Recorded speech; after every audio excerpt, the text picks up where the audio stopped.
our long-term plan hearings over the next couple of days here at Selwyn District Council. If I could ask you to stand, and we'll say karakia and council affirmation.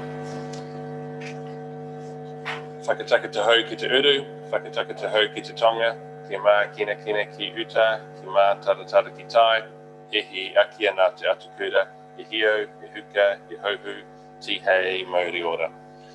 Let us affirm today that we as councillors will work together to serve the citizens of Selwyn District today and tomorrow, to always use our gifts of understanding, courage, common sense, wisdom and integrity in all our discussions, dealings and decisions, so that we may solve problems effectively. May we always recognise each other's values and opinions, be fair-minded and ready to listen to each other's point of view. In our dealings with each other, let us always be open to the truth of others and ready to seek agreement, slow to take offence and always prepared to forgive. May we always work to enhance the well-being of Selwyn District and its communities. We will.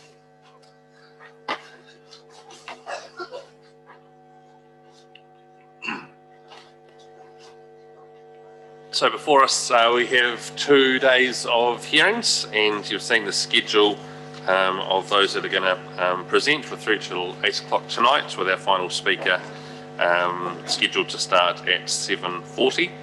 And there's a presentation from a member of the Selwyn Youth Council. And our first presenter this morning will be John Morton. There's a few things that we just need to remind ourselves before we start these hearings. Firstly, a lot of work's already gone into this process, and the staff that are with us in the room, as councillors, the work that we have done to get to the draft stage, and then thinking of the hours that have been put in by the community to read, understand, call, liaise, turn up to meetings, ring our staff to try and get their heads around the bits that we have put in this draft, and then obviously the time that they've put in to telling us their thoughts. And 600 submissions, I think it's great. Good turnout of people that have wanted to tell us what they think. 600 submissions, and those that are going to come and speak to us here. And it's important that we are attentive and listen, and not only that we are listening and attentive, but that we appear to be listening and attentive as well with people in the room. And that comes down to eye contact, not fiddling on phones, and just being courteous with the people that are coming in to see us. So obviously we'll be taking notes, and we're reading the agendas that are on our devices, so that is going to happen. But yeah, just remember that people have taken the time to come and see us, and we need to be attentive to that. There is 2 cameras operating in the room, which is slightly different than the way that we would normally be, and both streams are running 100% of the time. So we're not swapping between different camera views. You can set up it's one camera on the middle of the table that's facing the presenters that people can see, and the other camera is over on the far wall. And so the room, both of those are on display the whole time. So if anyone's wanting to look in, they can either see who's speaking or get a glimpse of the room, which gives some context to the discussion that's happening. It's not zoomed in on anyone, and you're not up particularly close. There's the need to think about the next week as well, and how we get to the deliberation space. So hopefully that's in your mind as you're hearing things. And if there's any analysis that you would like done, or any extra thoughts on what outcomes of particular decisions might be, can I encourage you to please talk with David and Kelvin from a dollars perspective around what that might be, or the particular staff involved for the project if it's about capacity or delivery, and do that earlier rather than later. So if that happens today, if you get a chance, or tomorrow, or early next week, Monday, rather than on Thursday morning, because there just simply won't be time if you leave it till the very end of the process. Do any councillors have any questions about the process that we're going through and how it's going to look? Murray? Sam, I've already spoken to you. My father is down to present today, and I've just said that in the interests of fairness to everyone in the room, I'll leave the room so you don't feel awkward asking a question with me present. So it's really about that more than anything else. So yeah. And Mo doesn't have to leave the room at all, but it's just for that comfort factor. So.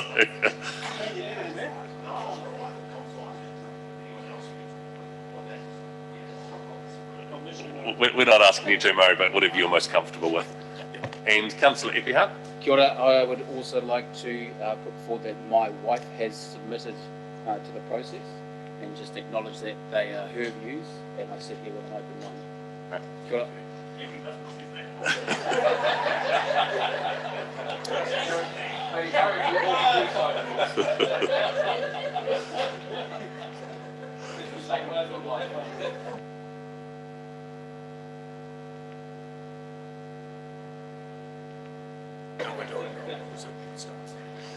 And I'll also just apologise to councillors that you're going to hear me say the same thing today and tomorrow over and over again, treating each person that comes in as an individual submitter rather than expecting they've heard the way that everyone else has been introduced, which is around welcoming them, ensuring that they understand how to use the microphone, and at the end of their presentation, how our consideration will be over the next few weeks. So, John, if you're ready, welcome along to Selwyn District Council's draft long-term plan hearings. Councillors, it's on booklet 8, tab 9, and you're into page 1096 of the presentation. John, thank you for taking the time to present to us. We've allowed 10 minutes for this conversation. You know how to use the microphone, and there may be some questions and answers afterwards. And sorry, John, before you start, I'll just remind us as councillors, these hearings is not about debate. It's not about arguing the points with the person who's come in to tell us what they think. It's not about clarifying whether or not they understand the nth degree that we do. It's about listening and clarifying a position. So please don't enter into arguments with people who are coming, regardless of how much information they know or how much information they don't know, because they're coming with their own perspective. So, John, sorry about that. I'll throw to you. Thank you, Your Worship. Good morning, councillors and supporting staff. I am not going to insult you by reading from the submission, but I am going to make the point. This is a community board presentation which was put together by the board in a workshop environment after I had instructed or asked board members to seek as much feedback from the committees that they sit on as possible to give it a cross-section from the community which is best represented. The points that I would like to highlight is the support for the pipeline from Darfield to Rolleston or to Burnham School Road related to the start of the surge. Now, unfortunately, I think a little bit of the advertising got a bit confused and some of the residents didn't quite understand because it's complicated and we got some negative, and I hope that council won't look at those negatives as to being any reason but to plough on ahead. This is the most exciting and potentially the best thing that's ever happened to the Darfield Township and community, which will take it forward into the future to enable some of the facilities to be provided in a township such as Darfield, such as small units and things like that, which are desperately needed. So I hope that that's going to give the full go ahead. The other one I would like to highlight is that in our submission, we are supporting the possibility of including in the long-term plan a new swimming pool and sports complex over in the domain. I think I'm correct that this is a suggestion of spending 1.5 million on the Darfield swimming pool, which seems to me to be throwing good money after bad. And the vision that I have, and I think others have, is that if you had a facility over in the recreation land there, 25-metre pool with thermal recovery pools, you would close, in my opinion, any other pools that the council had operating in the community. A two-court complex, which possibly shared the same changing rooms, would be a facility that the west side would absolutely welcome and would cover quite a large area and be a really good indication of a commitment by council into that side of the district. And I don't need to remind you, as we get a lot of negativism from that side of the community about all the money being spent in Rolleston. Some of that is about ignorance and lack of understanding, but it is also the fact that they like to see something happening. The other point I'd just like to slip in, because I have the opportunity and I've been approached by some ratepayers and they were too late, is just to remind the reserve staff that hopefully we are spending our allocation money in McHugh's, because there seems to be a weed problem there which we think needs to be addressed, and that person couldn't submit, they were too late, so I've taken the opportunity just to slip that in, just to get it on the radar. Now, outside that, I would suggest that if you had any questions, you ask me those questions, and I'll try and answer them or give a view. The rest, I think, of the submission is pretty straightforward. The latter part of it, there are quite a lot of little comments in there covering quite a lot of things of a smaller nature, but it is an opportunity to highlight those. So that's my opening comment, George. Thanks, John. Just your comments on the pool. It seems that the $1.5 million is is to see us through to something new, and without that, it would be hard for the pool to continue. Are you suggesting that maybe that money isn't spent and saved on the next project, which could mean that the pool will be shut for a period of years while that was determined and designed and then built, or if that money is necessary for the continuation of the pool next season, do you think that is money well spent? I think it's very easy for me to give a throwaway line, don't spend the 1.5 million, but the reality is that you've got to probably maintain the facility to meet the health standards, whether you like it or not. We'd just like to see no expenditure in that pool. It's not necessary if you've got a plan and a commitment. And the other point that I didn't make is that I asked the staff to certainly talk to the high school, who are now having discussions around possible indoor courts, built what I deem personally to be a ridiculous three-quarter court a few years ago. I know it is difficult for us, that is council, possibly to spend money on education, land and things like that, but in communities such as the size of Darfield, the logic of sharing facilities between your major high school and your community seems, in simplistic terms, very sensible, where one uses it during the day and the other uses it at night, and we want these facilities to be used. So that's something that has come up, and I understand that the high school is just starting to do some work. So I'm just saying to the staff, please make sure that there is an open dialogue between the two institutions, and if there's any opportunity for a partnership, why wouldn't we take it? Thanks, John. Councillor Alexander. Thank you, and thank you for your submission, John. I just had one question with respect to the submission on question 8, the Horrorata Community Centre. Yep. The board supports a new community centre and the old hall being made available to a museum. Question is regarding the funding of that museum and or the maintenance required to get that building up to the standard. Where do you expect that to come from? Would that be a cost to council, or the museum and its supporters going to be able to fund that? One of the joys and advantages of being a submitter, you can throw in the ideas with no responsibility as to how it's going to be solved. And I think this is a classic example. And you could, if you took, without me have my head chopped off, if I had a choice personally, I wouldn't be putting too much money into a new building in Horrorata if that meant I could get a new pool and a new sports complex in Darfield quick enough. But I mightn't have made myself many friends, but have a look at the return on the survey, and even that community is still not entirely united. So, but taking your point, Councillor Alexander, it's all very well to talk about museums. It's maintaining them to a standard and facility, which is a big challenge, and I don't have the answer, but I see that really great difficulty. You know, I understand the museum group's situation. They're down a back road, they're not on the main street. Why wouldn't you try and get a building such as that, which would make a really far better facility if it's going to be vacated by council to go across the road? I think it's just a good thing that they put that into the mix to talk about it. But the funding, you know, how do we get on funding any of our museums? You've obviously got the question there in the future about the Heritage Fund. That's not necessarily going to fund museums, but I would suggest that Glen Tunnel Museum survives, but on not a lot of funding.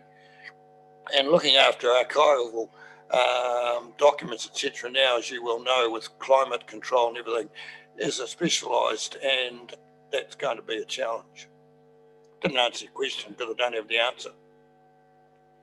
Thanks very much. Are there any other? Oh, yes, Councillor Lemon.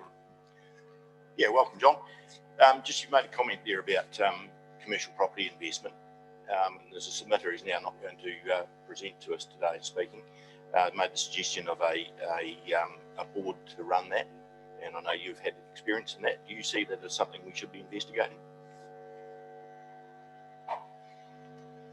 It's about adding value, isn't it? So there is a cost with that structure, and whether they give you that added value. It's an interesting debate, and I've come through the cell and the whole journey and everything. What you do get, of course, is you do get independence, and provided they're given a briefing, they have the ability to be more independent, and you can target specialists. But if you were prepared to follow the model, which I'm presuming we're talking about Christchurch City, who've continued that model, it has delivered some success as far as that goes. I like the model, but it's about accountability and delivering to the shareholder, isn't it?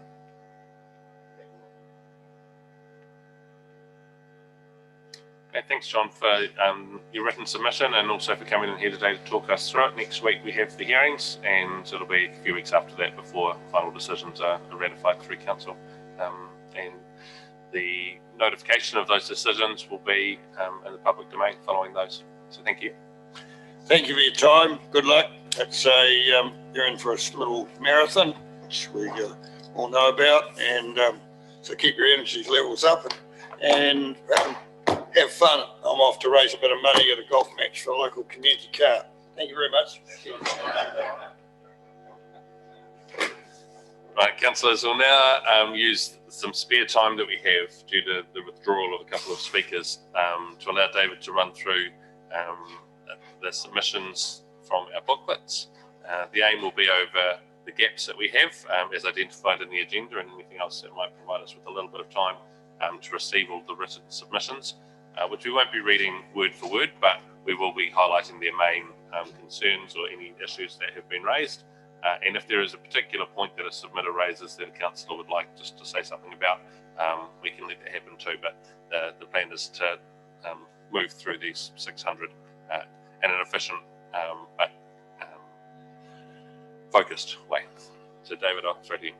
Mr. Mayor, thank you and good morning, everybody. So for the next 30 minutes, you will be hearing from me. I'm going to start just by receiving the submissions from those two who have cancelled at 9:30 and 9:40. So if you refer to, if you're on the in the booklet, it's the page 1111, and it's Rosalie Snoik.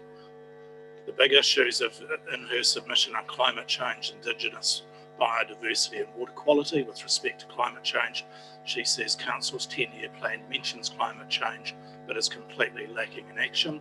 She says we cannot wait 10 years for Council to get serious about climate change. She notes loss of Indigenous biodiversity and declining water quality. Her thoughts are summed up in an article that she attached to that submission.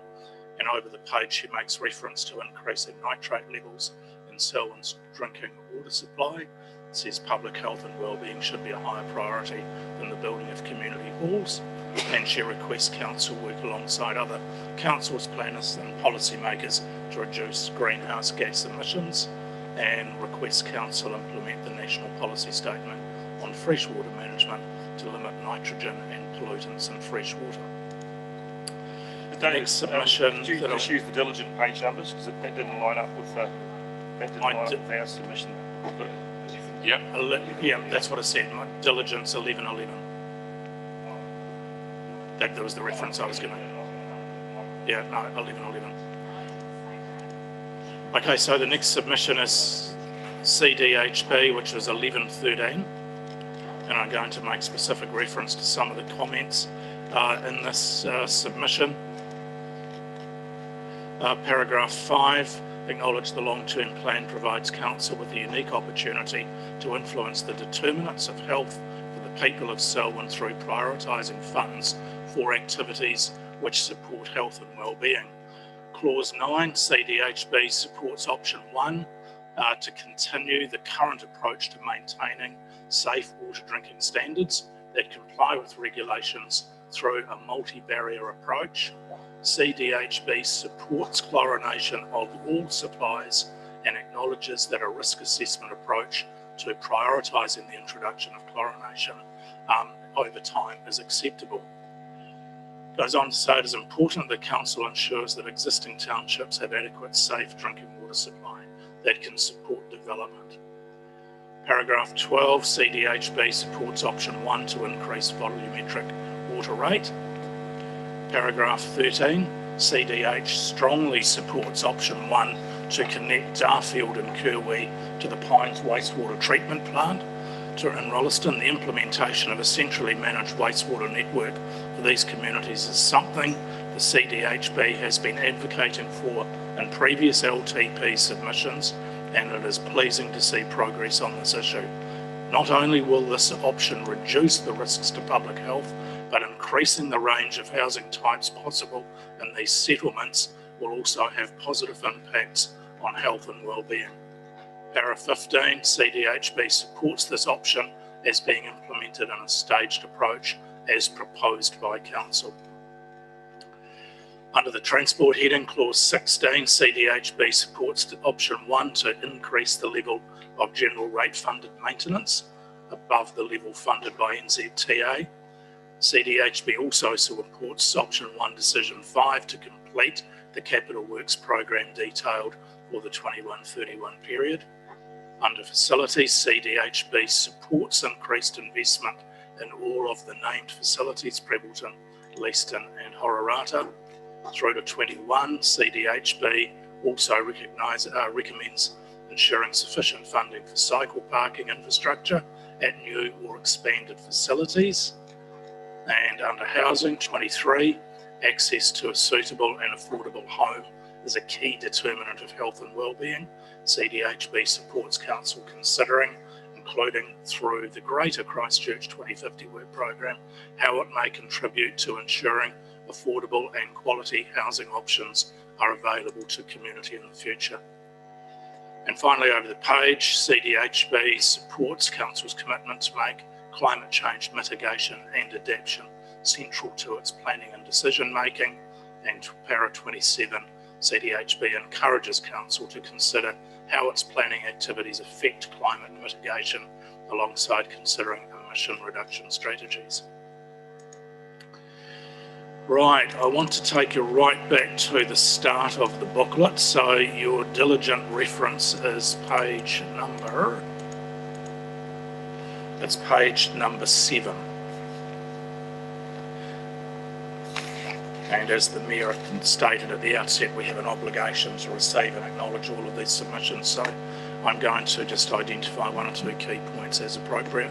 Submitted 24, Deborah Canavan supports an increase to paying for water supply, only if it's to fund infrastructure for future increase in population such as reservoirs. Submission 25, Jean Van Skolwick, with item number 1. Avoid chlorinations, he said, put more focus on reducing nitrate and nitrate levels in the water. Submission 26, Colin Richards, Kirwee and Darfield wastewater keep the status quo, raid maintenance, requests that we consider taking the bumps off Courtney Road, about 1.6 k's south of Kirwee, and over the page asks us to make it easier to subdivide 25 acre blocks to 10 acre blocks. 27, Liz Gosling supports keep. Sorry, David. You missed the point that I think this submitter has raised that you didn't address was the flow of water to lifestyle blocks back to the original flow rate. That's not clear whether that's a volume or pressure, but I think it's a point worth noting to expect a comment from staff on.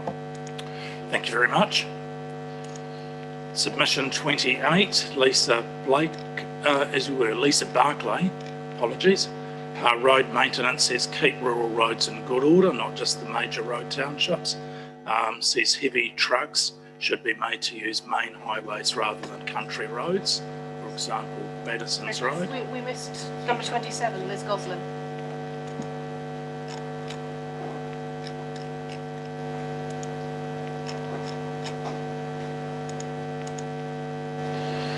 So Liz want us to support proposal 1, keep the status quo for proposal 3 and fund road maintenance at TA level.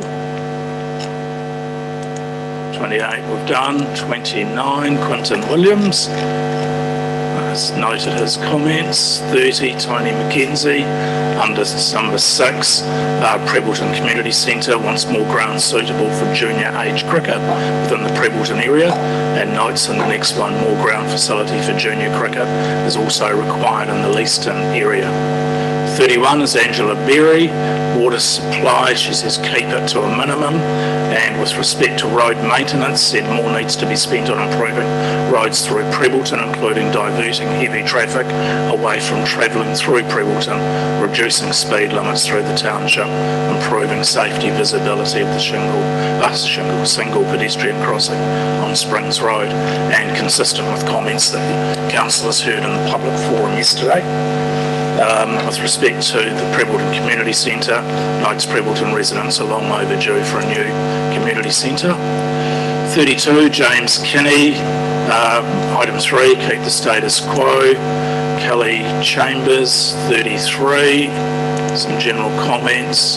Kelly Gherkin, 34, under roading, would like that if the roading companies manage to fix roads properly the first time, so they're getting pretty bad at having to dig up the same areas. 35, Gwenda Smithies supports paying for the water proposal, retain funding at NZTA level, and suggests we may consider starting some roading projects later.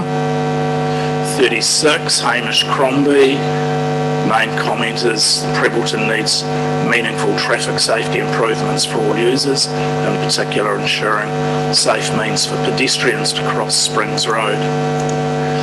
37 is Nathan Scott, general comments. 38, Jess Parker, comments at the bottom, given the proposed growth for Prebbleton alone, there needs to be consideration for a second primary school. John Ferguson is 39, general comments. Peter Coleman is 40, again, general comments. 41 from Jason Clement, supports with respect to the wastewater, says he believes it's unfair to run this as a user-targeted rate for only those in Darfield and Kirwee townships. Urban wastewater should be treated as essential infrastructure, such as roads, electricity, water, etc. Alicia Chinnery is 42, makes general comments. 43 is Hamish Biggs, says avoid chlorination, and his last sentence there under number 1, double or triple the cost of metered water consumption if needed, but don't chlorinate it. Over the page, he says please do not proceed with the proposed release of new land for development subdivision to the south of Lincoln. This will double the size of Lincoln and the infrastructure simply cannot cope. 45 is Kylie Hunt, general comments. 46 is Jane Day, general comments. 47 is Naomi Shabata, says avoid chlorination, it may cost us a lot now, but as in the long term, the upgrade will be worth it for the future of the district. Submission 48 is Margot Evangeline Lobido, says avoid chlorination. The idea has many potential consequential factors in the future, such as increase in financial cost and health cost. Respect to roading, says maintaining our roads should be continuously part of our basic priorities of NZTA. 49 is Blair Templeton, general comments. 50 is the Leaston Southbridge Cricket Club. Under item number 7, our cricket club has currently no access to change rooms or facilities at Leaston Park. A building that is centrally located on the park could incorporate facilities for all sports clubs, including cricket. Ed Love is 51. Ed says, I don't want any change in water fees or to pay them at all. It must be the charge. If we must be charged, then a rates increase to cover the cost, not a volumetric based payment. Road maintenance said if there must be an increase funding, make it 5%. However, wait until we see what funding from NZTA is before we any agreed increases. Suggests varying the roading program And under the Leaston Library comment asks us to ensure it is a multi-use building for community and sports groups, and asks, does the cost of providing this take into account the sale of the old site? 52 is Paul King, makes general comments. 53 is James Graham, makes comments under water supply, says increase the volume and the rate. And the second sentence, given that the growth in urban is anticipated to be significantly greater than that of rural over the next 10 years, it is important that rural properties are not stung by increased costs for the facilitation of urban growth. Over the page, under number 10, said it's important to consider the fact that the rural-urban dynamic is going to shift over the next 10 years, and because of that, the blanket cost approach does not work, and says costs should be borne by areas that are growing. Hayley Lilly is submitter 54, makes general comments. Helen Clark is 55. On item number 1, it says avoid chlorination. We have some of the best water in Canterbury. To ruin that with chlorine would be wrong, where we have adequate systems in place to avoid it.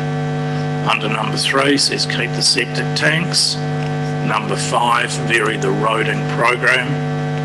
Leaston Community Centre, defer it. Say leave it as there are more pressing things. And under general comments with respect to public transport, states in general, and on the park and ride proposal, particularly Lincoln, this is a joke. Why are we spending money? Why don't we instead downgrade by using smaller buses during non-school times? Strongly opposes more subdivisions in Lincoln. 56 is Keith Land. Water supply says I'm keen to understand more on the likelihood of further chlorination in West Milton, given the large increase in new dwellings being proposed.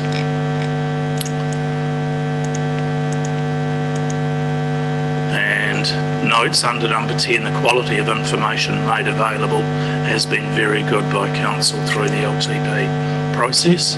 Rosemary Beckett, the next submitter, makes general comments on 57. 58 is Alan Beckett, general comments. Caroline Burnett is 59. David, I'll just raise Rosemary Beckett, just as general comments, but the first time that croquet at Portfield was mentioned, and there is something that's just separate down the bottom under question 10.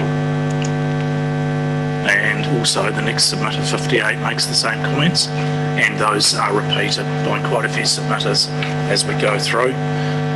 Caroline Burnett, 59, says basically as long as water services can be maintained efficiently and without budget cost overruns and minimal impact on property rates, then those options would be my preference.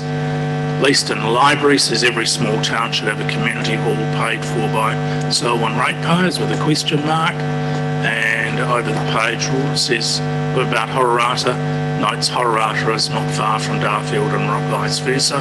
Why shouldn't there be a sharing of resources?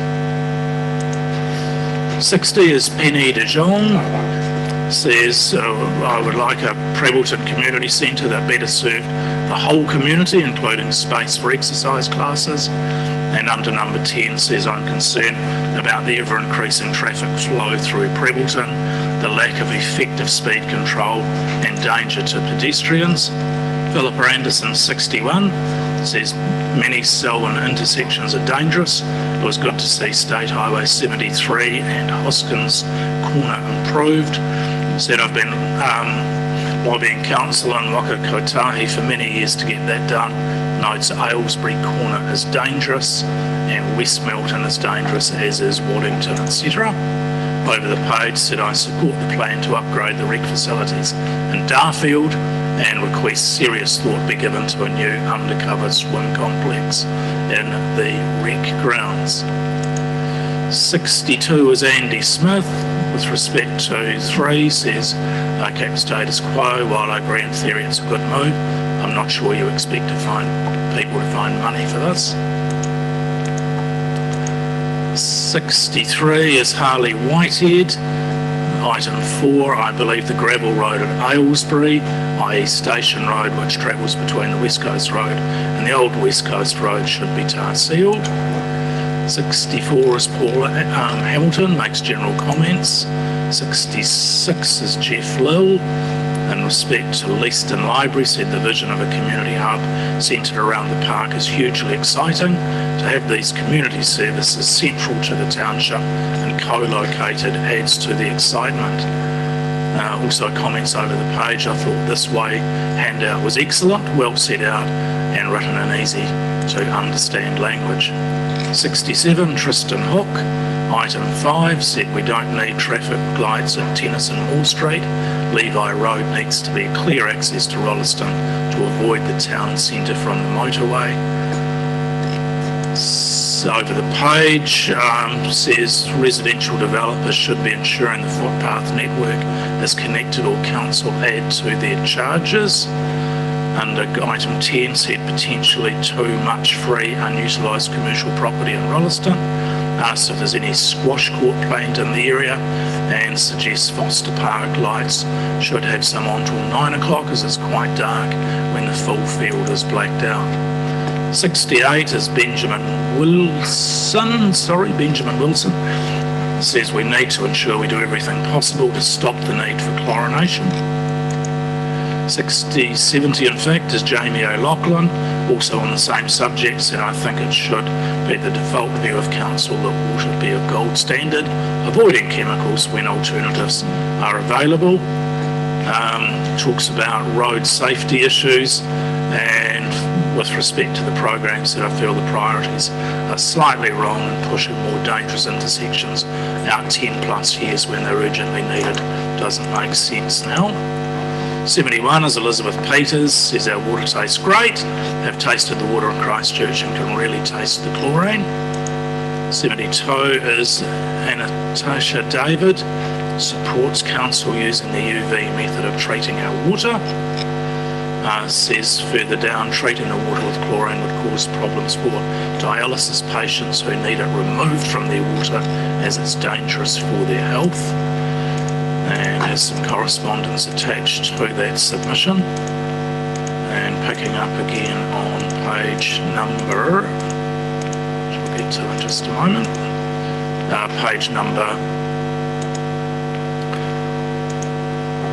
submission 73, and it's Alicia Liu, general comments.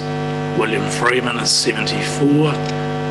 Talks about Hororata Community Centre, supports the proposal, says Hororata is in need of a modern, user-friendly centre. Locating it in the domain would create a better environment to make the centre multi-use for both public and private events.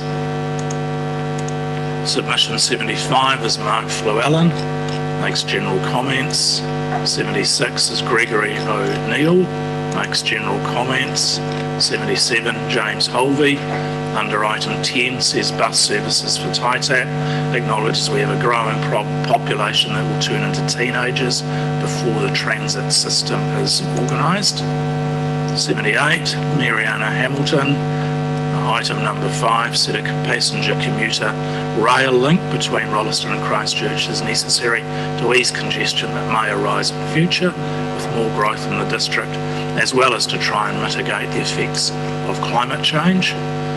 79 is Canterbury Country Cricket Association. Under item 7, they support the Leaston proposal. So from a cricketing perspective, it would be great if the new community centre was positioned in a space where changing rooms and storage room were accessible to the Leaston Southbridge Cricket Club, and gives some background to the club in the submission. Dakota Koira is 80 and makes some general comments, including reference to a bigger skate park in Leaston. Submission 81 is Cherise Middleton, makes some general comments, also about the Leaston, with reference to the Leaston skate park. Jason Palmer is 82, and under other comments says improved cell phone coverage through the district needs to be prioritised. Says operating a business with poor reception is frustrating. Dalton Ewing is 83 and makes general comments in respect to Rainey's Road. If you go over the page, said, I'm writing to inform you of the impending crisis that will come of Rainey's Road. following issues that I shall refer to must be addressed and cannot be ignored. He talks initially about reckless driving. Over the page, first paragraph says Rainey's Road is in need of considerable upgrading. This road has stood as it is for a very long time and has become of some concern recently with increased activity. So the increase in activity I refer to is the population growth of those suburban Selwyn districts, which has led to more motorists out to the backcountry roads. Over the page, paragraph 2, in terms of cost-benefit analysis, it would be incredulous to allow this small project in the face of potential danger it poses if not undertaken. And there are some references to that submission attached and some photographs that follow. Stephen Free is submitter 84. Said he would like to see more investment in culture and heritage across Selwyn District. 85 is Chris Manifold, says the long-term trend of water levels and aquifers around Selwyn is downwards, and suggests the impending plans to greatly increase populations in various townships is of great concern for lifestyle block dwellers who rely on water there. 86 is June Derby, makes comments supporting the proposed croquet lawns in Broadfield. Grace Clouston is 88, makes some general comments. 89 is Ros Scobie, also makes general comments. 90, Herman Zegerman, down the bottom, would like to propose the establishment of croquet lawns in Broadfield Domain or elsewhere within Selwyn District, and observes that currently the closest lawns are in Hornby. Holly Johnson is 91 and makes some general comments. Harriet Taylor is 92, also some general comments. Submitter 93, Sarith Pillai, makes some general comments. 94 is Glenn Sparrow, again general comments. 95, Sally Dobbs. 96 is Stephen Brent Buck. David, can I just interrupt for a minute? Sorry. You know, I just get where a number of them were saying general comments. Probably to be fair to submitters, a lot of them are actually saying they're against the Darfield City Tank, so probably to be fair to those submitters, we should state that they are against the Darfield rather than general comments, if that's okay. Yeah, and to be clear, items 1 through 9 are separately analysed, so we've got some analysis work that we'll be putting in front of councils next week, which show where those comments are in fact picked up. 96, the Bucks. So in respect to Darfield and Kiwi wastewater, say by all means, new properties to the proposed wastewater system, but leave existing older properties alone to connect if they choose to. 97 is Nigel Grondlin, and he supports the establishment of croquet lawns in Broadfield Domain, and in the next paragraph notes numbers playing golf croquet in New Zealand is rapidly increasing. 98 is Jonathan Scott, Darfield Kiwi Wastewater, says is a new Kiwi resident, spent over 20k investment on the new septic tank, change to the connection to the proposed system will waste my investment and require me to spend more money to connect it.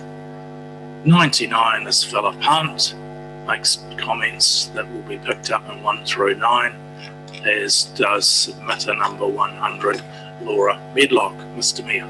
Kia ora, David, thank you for that. And that takes us through the first 100 submissions from the non-speakers book. Nikki is here. Nikki, it's before your time, but if you're happy to give your presentation now, that would suit us. Thank you for coming, and you're going to take a seat down the front. Councillors, this is in relation to submission 100509 in today's hearing book. It's on pages 28 through 38. 1121.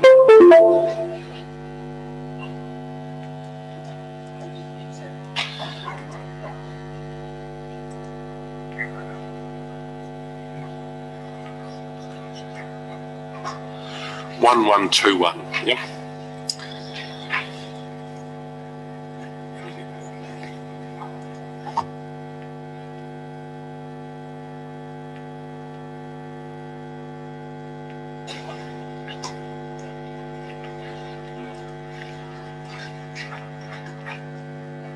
Nikki, thank you for taking the time to write the submission and send it in to us, and for coming in today to present verbally. It's a process you've been through before and are familiar with us. We've provided 10 minutes for this conversation for you to be able to present anything new, or go over some particular points you'd like to raise with us, and then for there to be any questions or answers that councillors might have for you. So I'll hand the floor to you, and thank you. Fabulous. Kia ora, everybody. Thank you very much, Mayor Sam. I got a very excited call from Sean Ellis last night about the cat bylaw, or the bylaw, cats going back into the bylaw. So thank you very much, well done, and awesome job listening to the community on that one. Sean is very happy.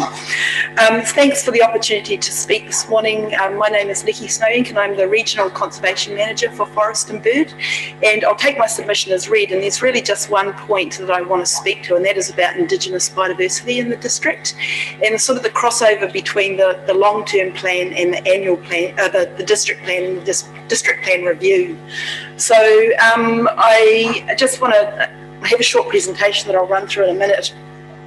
But I just want you to know that, and this is not specific to this district, this is kind of Canterbury-wide, that our Indigenous biodiversity continues to slide into the abyss. So we're still losing it despite a plethora of policies and intentions and plans and all that kind of stuff. And the reason I mentioned in my submission is about the National Policy Statement for Indigenous Biodiversity, which is coming very soon, I'm told, from MFE. So my submission relates to how we're going to protect and maintain Indigenous biodiversity in the future, and to ensure that there's enough money set aside to actually do that job through the district plan review, and to maintain it ongoing in the future. So I've got this presentation, and it relates to the Upper Waimakariri Basin, really, a report that I received recently, and you may well have seen it already, and my apologies if I'm doubling up on stuff that you've already seen. This is about the biodiversity loss up in that area, and at the risk of sounding like a broken record, I've been here and said similar things before. But this here, you'll be familiar with this area. I'm talking about inside the red line. This is the Upper Waimakariri Basin, the sort of high country area that sits between Craigieburn Forest Park, Arthur's Pass National Park, and the Torles Range. This information was provided to me from a local ecologist, an independent ecologist, and by the name of, you may be familiar with him. Mike has done an independent analysis of vegetation loss up in the high country over the last 10 years.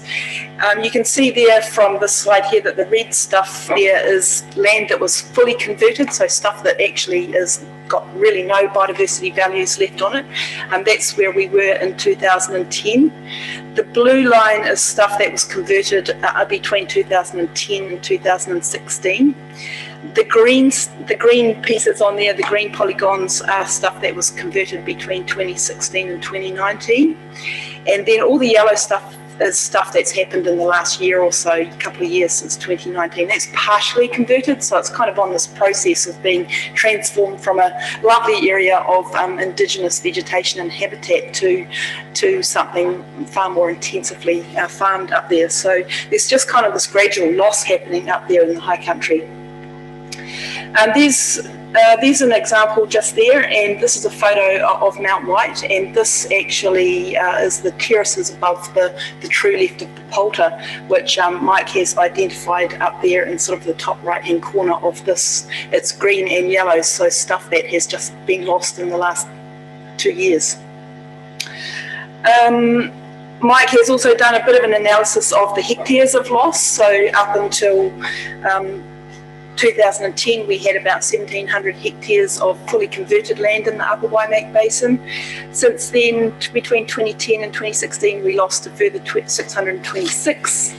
Between 2016 and 2019, another 307, and then the 670 hectares of land that is sort of on the process of being converted from native vegetation to sort of more intensive land use up there.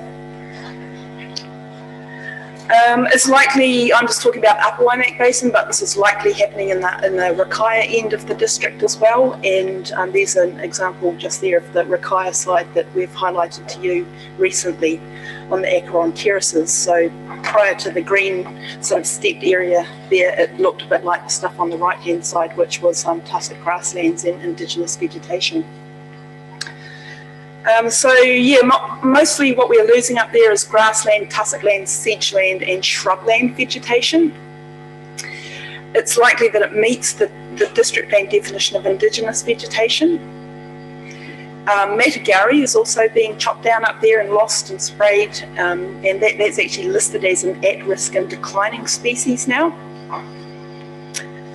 Almost all of this vegetation clearance up there occurred on moraines, outwash terraces and braided riverbeds, which are actually listed as originally rare ecosystems.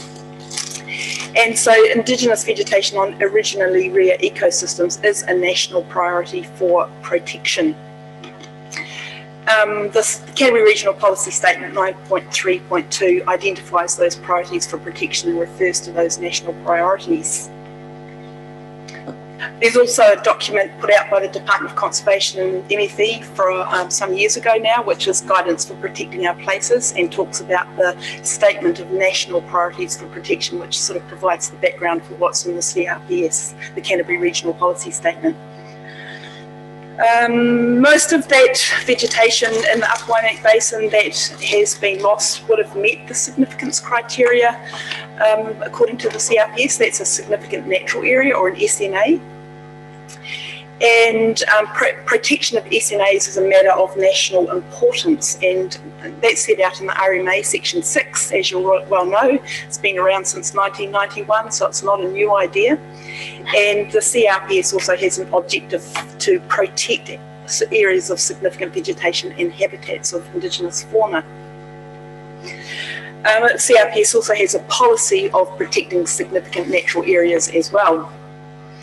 The proposed NPSIB, which is coming very shortly, reaffirms that obligation. So it sets out really clearly in there that you have to identify, map and protect SNAs in your district plan, and then protection is kind of ongoing. That's protection in perpetuity. So my ask to you guys today is, when you're making your decisions on funding for stuff like this, that to please, especially with regards to the district plan review, that you have enough money to engage the services of a fully qualified ecologist to do a district-wide survey on what's left out there, because we really need to know this. We don't know this. The excuse that I often hear or the reason for not taking any action on the loss up there is that we don't know what was there before, so you can't really take any action. So that is kind of it's really concerning to me as we have this loss of biodiversity occurring, especially up in the high country. And first of all, enough money to engage the services of a good, fully qualified ecologist for a district-wide survey for significant natural areas, and then enough money for guys like Denise and Andy, your biodiversity people, to administer in the biodiversity fund to help land occupiers to protect these places in the long term. It's going to be really important into the future. There's sort of knock-on benefits for climate change adaptation and for freshwater protection, with protecting indigenous biodiversity, especially in the high country, which is where our water comes from. That's going to have increasing pressure on it in the future. So I just like to leave it there. Key point is really to make sure there's money for a good ecologist to help you with your district plan review, and also money in the future to help land occupiers maintain and protect and maintain their indigenous biodiversity in significant natural areas in the future. Thanks very much for listening. Nikki, thank you for that, and thanks for the photos and the presentation. You're able to leave copies of that with us, and they can be held for further consideration. Yeah. Thanks for the thoughts too around the polter and what you've shown us with pictures. A couple of us rode up to Casey Hut last year, and just seeing the scale of land that's not on the plains.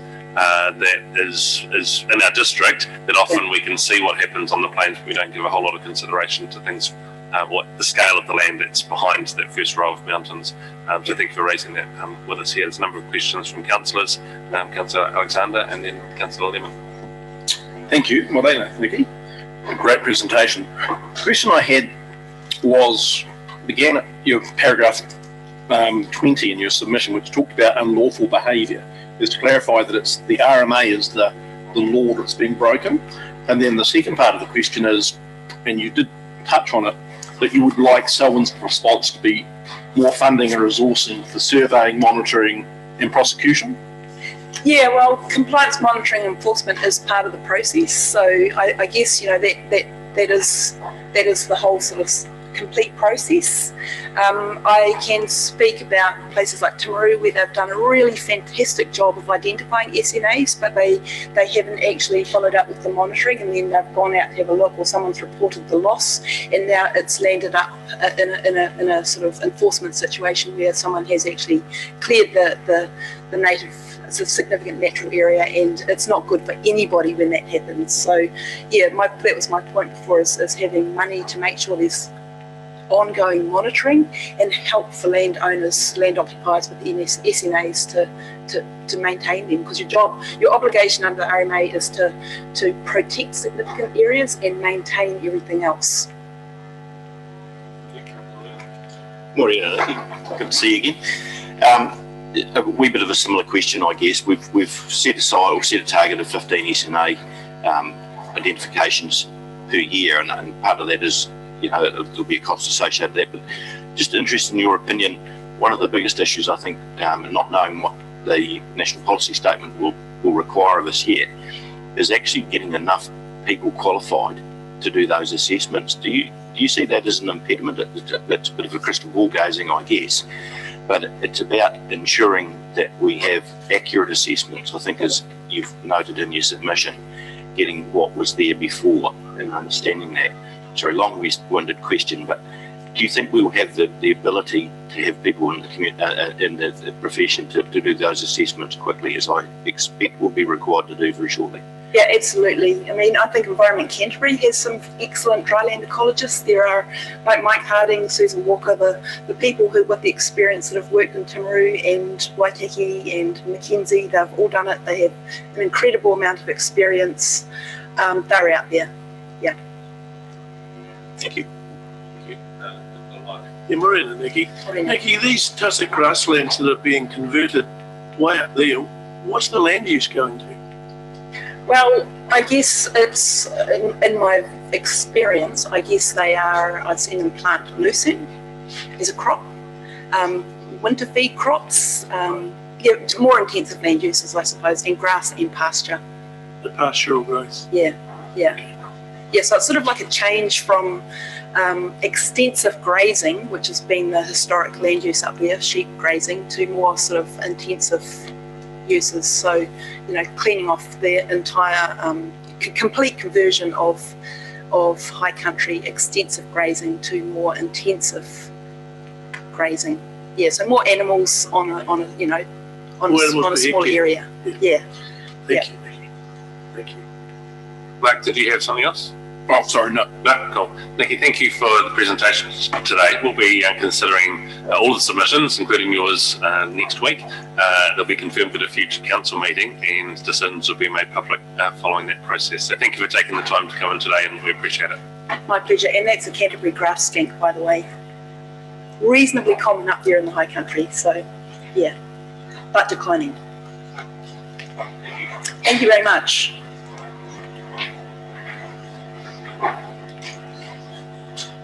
That next presenter is Mike Wilson and Jess McDrow. Welcome along to our hearings today. If you want to take a seat at the front of the room.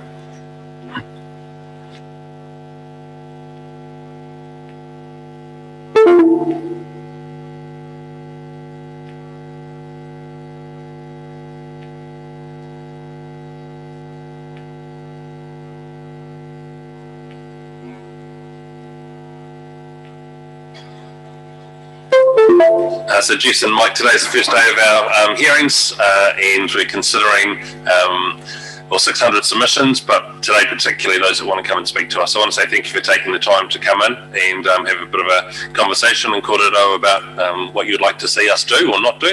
And your submission has been read by those of us in the room, and today's an opportunity for you to highlight any particular points within that submission or add anything new that you would like to. We've allowed about 10 minutes for this conversation, so that will include some questions, no doubt, afterwards. So I'll hand the floor to you, and just press the right hand button on the microphone in the middle there, if you could. Yep. Great. Right. Thank you. Thank you very much for having us. So my name is Jess McDrow. I'm the newly appointed Executive Officer for the Selwyn Sports Trust. And morning, my name's Michael Wilson. I was the predecessor to Jess. I'm now the Sports Director at Primary Sports Canterbury. yeah, perfect. So as you'll be aware that this presentation is in relation to our submission to reobtain our strategic partnership with the Selwyn District Council for the Selwyn Sports Trust. So a little bit about obviously the trust itself. Our purpose is to inspire participation through opportunity and leadership in Selwyn. We aim to achieve this through our strategic outcomes, including leadership and influence, our delivery of service, and obviously ensuring that we're financially sustainable and providing those opportunities for people in the community at low cost. Our story so far, so we were established in 2013 by like-minded sports enthusiasts with the aim to promote and support participation in the Selwyn District. We're governed by a board of 5 trustees who come from a range of experiences and ideals in sport, community and physical activity, and we have currently 7 paid workforce. So there's myself and our event manager who are just, as of this week, based in the Selwyn Sports Centre, which is very exciting, and we have 5 activators who are out and about delivering in the community, and they base themselves across all of the areas and are mainly based in schools during their time. We believe obviously that sport, physical activity, play and active recreation, they play a significant contribution to the health and well-being of our people, and we always have that at the forefront of our mind, and we're wanting to make sure that everybody, as I said earlier, has the opportunity to participate and be included in those opportunities that are catered to meet the needs of the participant. For those, I'm sure that you've probably seen these around potentially, but obviously we have we pride ourselves on providing really high quality events, and these are just some of the community events that make up our events calendar. So we have our Selwyn Running Festival, our Lake Crichton Series, and our weekly road runners, and they occur over 4 regions. We've got our Melbourne, Ellesmere, Lincoln and Rolleston, and we get good numbers to those, but really, I guess those opportunities again to provide for the community members to come and participate. And we also bring people into the district through these events as well. So we have people outside of Selwyn that participate too. We have our Koru Games, which is a very big flagship program that we deliver, and it's a multi-day, multi-sport tournament for year 7 and 8 students. And we have 2,300 on average students participating across 16 sports. And we have schools that come from all over the South Island. We've gone as far as Waimea up north. We've got Westland High that come across from the west, and we've had Otago schools present as further south. So we bring them all to Selwyn across our 4 hubs, which we base in Prebbleton, Lincoln, and Rolleston, and we also use Lincoln University as another hub as well, and that's a great tournament for 3 days, usually in September, where the focus, yes, there's a competitive element, but obviously the focus is around inclusion. Fair play is at the heart of that tournament, and just giving people the chance to come and engage in activity. And some might say that this program is the real crown jewel of our trust, and that's our physical activity activators program, and that's where we have our 5 activators that are out delivering into the community, and they're essentially providing from its individualised support, its delivery, its events, and basically mainly based in that school the school community, but also outside of that as well, and supporting and encouraging that participation again.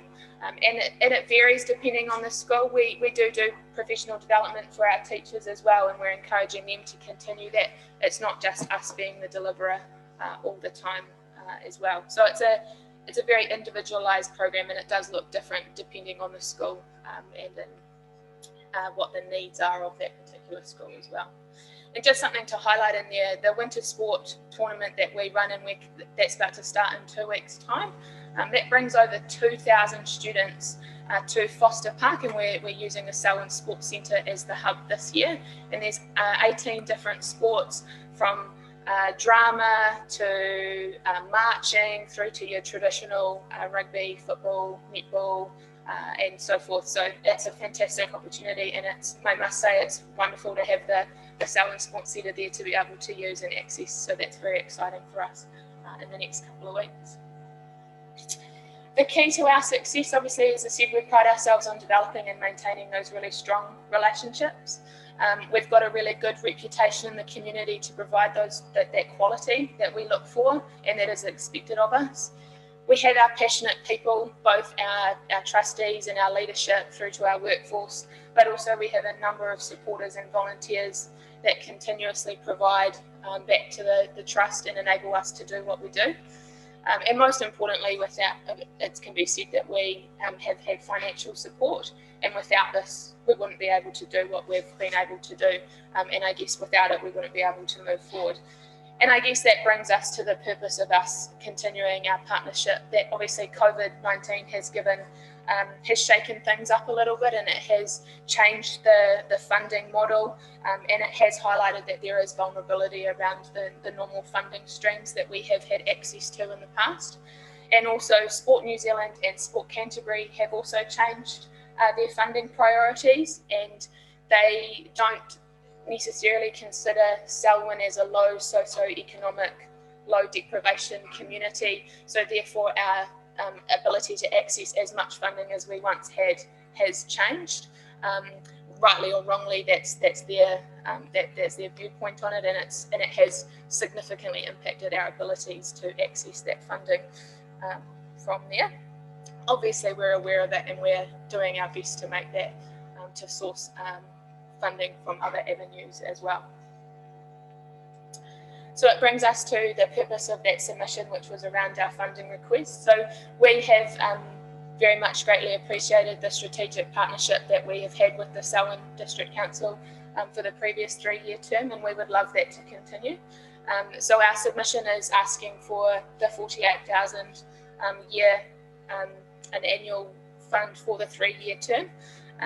And obviously the purpose of this and why it was established in the past was so that if we were successful in reobtaining it, we wouldn't be applying for the contestable events funds and the other funds on offer. This would be our partnership, and therefore we would leave that for other organisations to apply to. And I guess it's important to note that because of the fact that we do, obviously our workers in Selwyn, we utilise the facilities that we have here, and so a large portion of that money actually will come back to the council because we utilise the Selwyn Sports Centre, the Lincoln Events Centre. The facilities that we have here in the district are outstanding, and it makes sense for us to maximise those. So it would, it's therefore it would come back to the council in the long run. And I guess probably for you more importantly is to know the impact of our partnership. So obviously if we're able to maintain our partnership, we will be able to continue to keep offering the quality service that we do.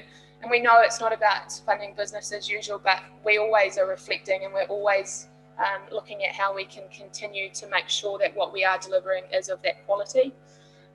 We want to continue to support the Selwyn District Council with their events, and I guess the point around that second bullet point was that key community outcome around ensuring our residents to be able to enjoy that healthy, active lifestyles, and obviously, as I said, to support the use and the activation of those recreational open space and community facilities as well.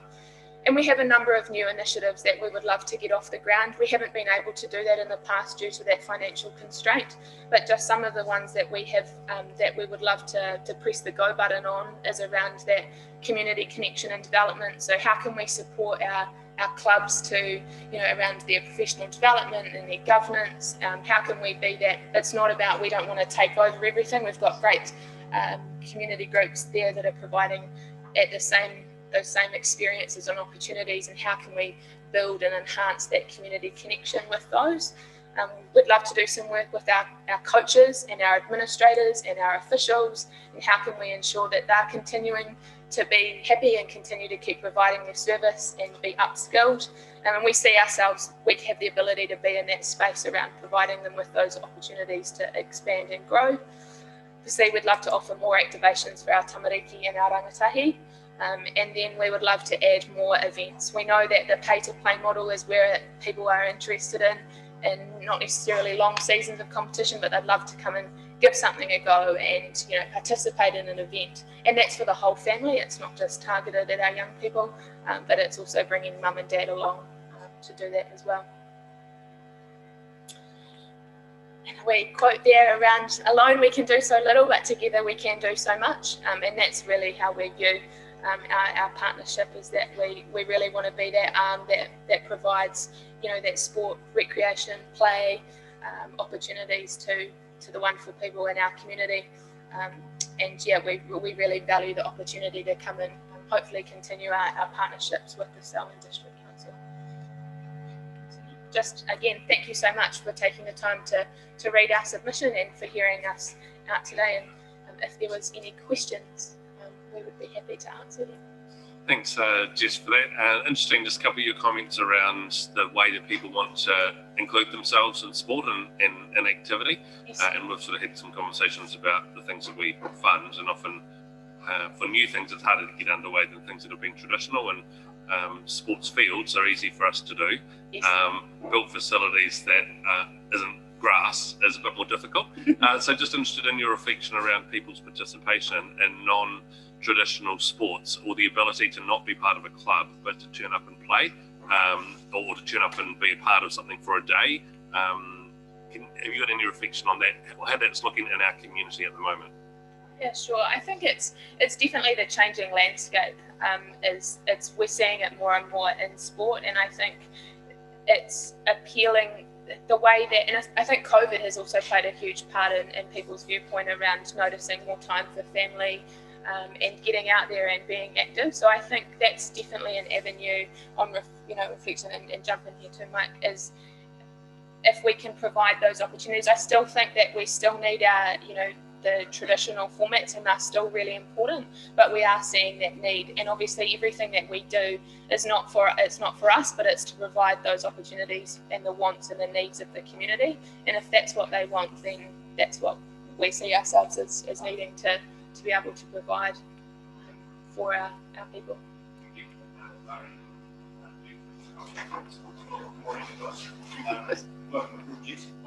Thank you very much. Thank you, Sam. Stuart. Great to see you take on this role and step into Mike's shoes. And Mike, it's great to see you still contributing to our community again. So fantastic stuff. This is not so much a question, really a bit of a statement. Enjoyed your presentation and really support the great work you're doing. I think it's fantastic.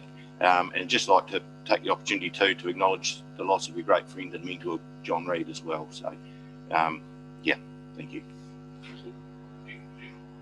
Yeah, thank you, Jess. A very good presentation. Is my speaker with you? Yes. Yeah, okay. But sometimes I don't. You said that the facilities are outstanding and so on, and I take it that you mean the sports facilities. Yes. Yeah. Yeah. And you really are more concentrating on sport, recreation, and play with those facilities.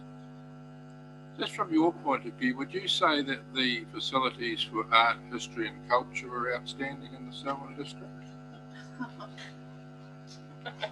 I can jump in, probably Jeff, I can jump in and say that Jess has inherited an organisation that rightly or wrongly isn't too focused on art, history and culture. Yes. So I doubt she's very well prepared to comment too thoroughly on such a question, unfortunately, but I know she'd probably happily go away and do some research and come back to you if you'd like. It's outside the scope of their submission to us today, so you don't need to answer that. But Jeff, thank you for prizing it. Do you have a question related to the submission? Yeah. No. No. Nicole?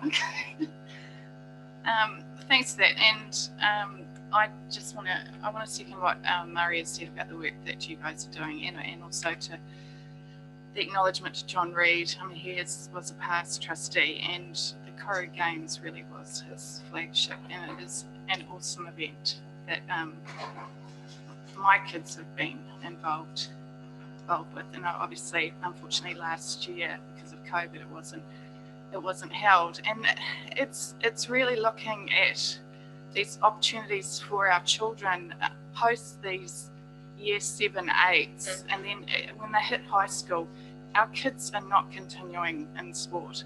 And the Koru Games, it's not just looking at your standard sports. There is a lot of different. Sorry, ones. Nicole, we're not going to debate what's good and bad, but if you've got a question around this submission. I'm just saying, to give a background, so you've highlighted that, but you sort of jumped over in your submission talking about supporting the number of many events run and facilitated by Selwyn District Council. Are you able to elaborate more on what other events you're involved with? Sure. Yes. So in the past, Nicole, the Selwyn Sports Trust has been present at not just council but other organisation events such as the Family Fun Day in Melbourne was one. I know that our team has been in touch with Dave Tippett in the past around coming to the community. Things like Meet Your Street, is it? I may have the name slightly wrong, but those types of activations too, and being able to be that physical activity lead or provider within those contexts, so that we might bridge the gap between a single opportunity to maybe layering in some physical activity into them. And Children's Day and things like that. And obviously with the activation around the Selwyn Sports Centre, we're heavily involved, obviously being a tenant in there too. We're working a lot closely with the team around providing those opportunities. Thank you. Grant and Nicole and Sophie. I noticed in your submission you talked about administrators. One of the things that I've seen in my travels around is that a lot of the clubs administrators are running on fumes. Really. Is that part of your brief, or what you're looking at doing is providing administrative function or just training administrators? Because the demand I'm hearing is, oh God, if I could get someone to actually take over the administration, it just makes so much better. Is that something you see, or are you just going to try and stay in that training space? I suppose it's funny. We'll link back to John. Actually, part of John's vision was that holistic approach to what sport and physical activity is, and administrators are obviously a huge part in that. So I know traditionally or in the past it was never thought of clearly whether we would take over the role or enhance or enable those within the role. And to be honest, I think moving forward the philosophy probably hasn't changed too much in terms of who does it, but as long as it's done well.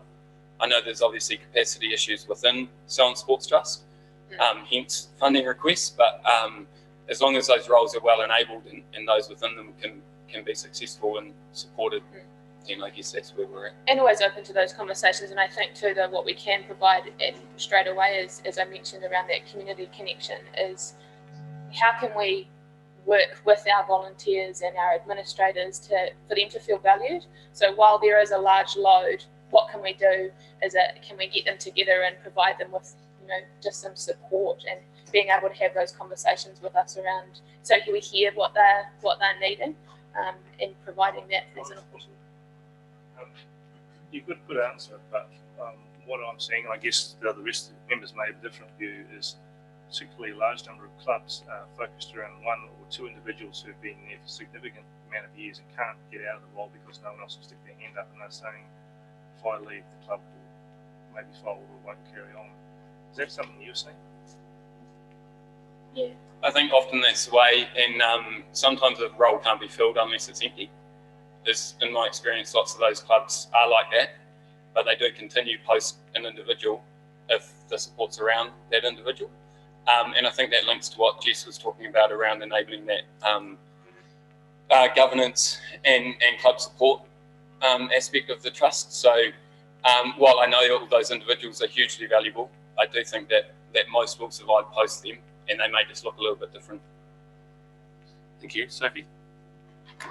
Kia ora team, thank you very much for your presentation. I guess of Grant's point there, I totally take the point that if the sports trust is obviously a lot about supporting the growth of sport in Selwyn, which is great, but if the background stuff that's required by the various codes for processing the results and matching everything else, then all the growth in the world is just going to make it fall over more quickly. So actually capability is probably quite important. But my main question was actually, is there anything that you've got, I've heard quite a bit recently about supporting girls and young women to stay in sport longer. And then I guess there's also a question around supporting minorities in, let's say, less diverse, traditionally diverse sports, if they want to continue with that. Have you guys got any particular programs around that sort of thing?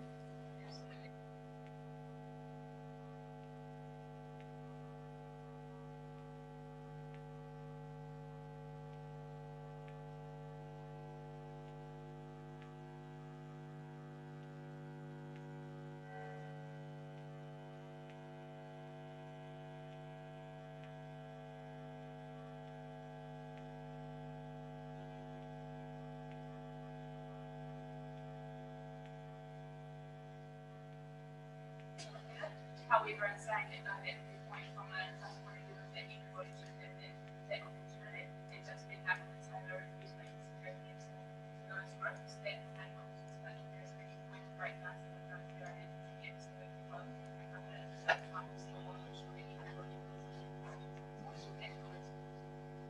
do think one other subtle thing that the trust does that enables minority groups to use these engaged groups is by providing that wide range of opportunities at young ages.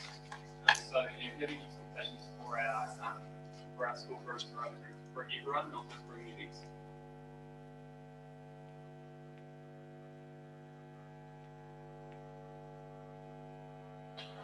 Mike and Jess, thank you for taking the time to come in this morning and present that to us. We'll be considering all of the submissions next week. They'll be confirmed in a subsequent council meeting and decisions made public after that. So again, thank you for coming in today.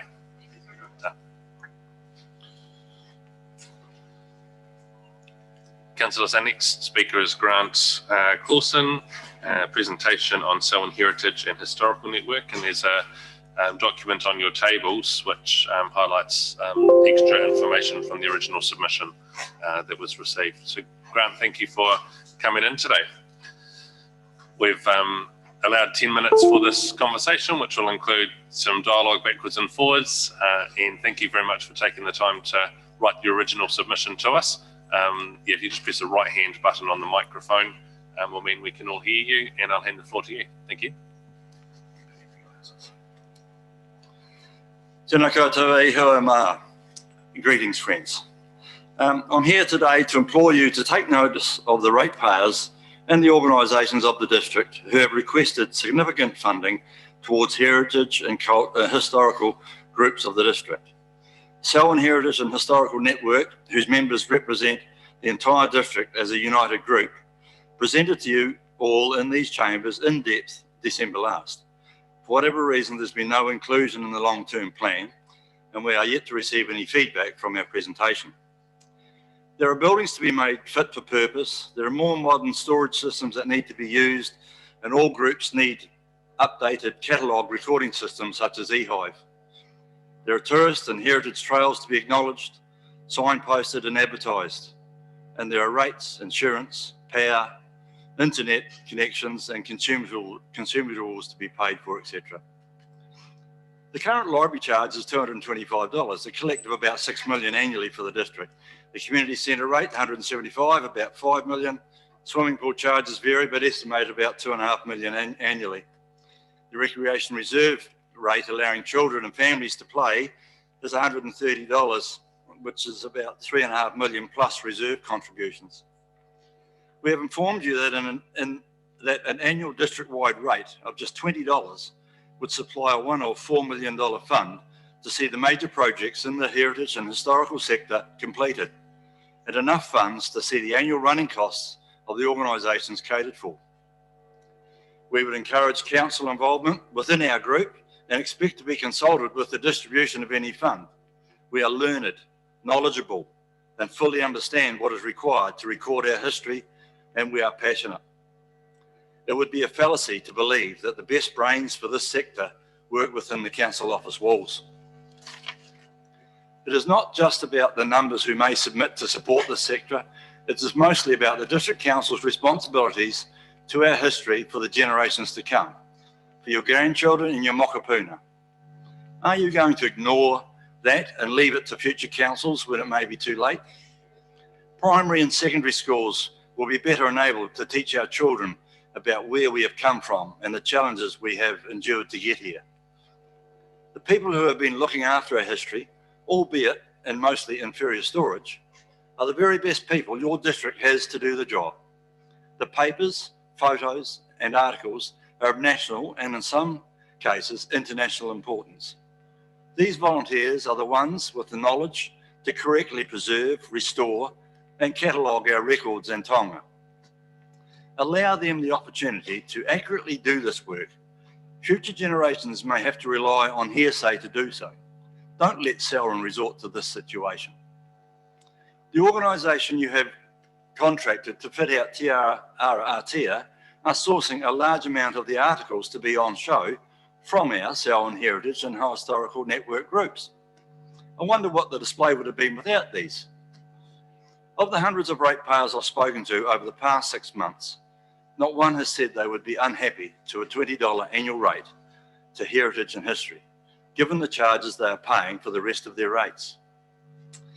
Our voluntary work is important to the district. The Crown thinks so, and there's at least 2 current ratepayers who have been awarded Queen Service Medals for their untiring work. As elected advocates for the district's ratepayers, you cannot continue to ignore the imbalance of support to this section of your responsibilities.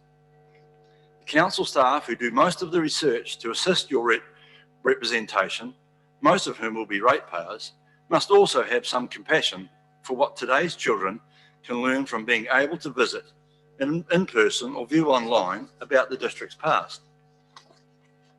The question is, are you happy to add the cost of 4 cups of coffee per year to each ratepayer to see professional museums and historical research rooms available to anyone from anywhere, and have well-marked tourist trails throughout the district and historical plaques on Main Street buildings in all of your towns? The Selwyn district, as you full well know, is one of the fastest growing districts in the country. Let's make the people who move here feel like they are in a well-established area who care about where they've come from and where they live. If you're not willing to do this, give us extremely good reasons why not. The average residential rates account is approximately $3,000. The rural rates are a bit more. We are just asking for just $20. The Selwyn Heritage and Historical Network have created a team. Please join the team and allow us to achieve some amazing things for the district. Haere, haere, haere, tēnā koe, ngā mihi. Any questions? Thank you very much for that and for what it builds on the work that you've been doing and have presented to us. There's some questions around the table, and Councillor Alexander. Thank you. Thank you for your submission, Grant. Just want to check your numbers you quoted. You say that a $20 targeted rate will raise $4 million. Looking at our long-term plan, we have 28,390 rating units. Times $20, that's 567,000, not 4 million. I'm just kind of trying to figure out where the differences come from. If you recall the presentation and the copy that you have in your possession of our presentation in December, it was mentioned that of those 28,000 at $20, you said 500,000. Your borrowing rates at the moment are 1.6%, so that's $16,000 per year per million, so that's $64,000. Of the 520,000, 64,000 goes to the interest of that loan, and you can take 100,000 extra to pay off some of the loan over a 20-year period, and the rest is available for the annual rates, insurance, etc. costs. So these people don't have to run sausage sizzles to pay for those things. Thanks, Grant. Are there any further questions from the councillors? Jeff, was your question earlier you were just a little bit ahead of yourself and you're waiting for the submission to? No, I wasn't ahead of myself, Your Worship. I was right being on the mark, because what I was actually highlighting was the imbalance between what we have given sports, recreation and play, and you yourself said that we find it much easier to put money into fields than we do into art, history and culture. And in my time on the council, which is now getting up to 12 odd years, I feel embarrassed about the amount of money that we put into art, history and culture, and I really do think that at this stage we should be seriously looking at it, because these good people... Jeff, sorry, we're not debating what we're spending. So you asked a question. If you want to address it to Grant. Yeah. Okay, Grant, some time ago when you were a young man, did you play sport? Yes, I did. And did you support sport?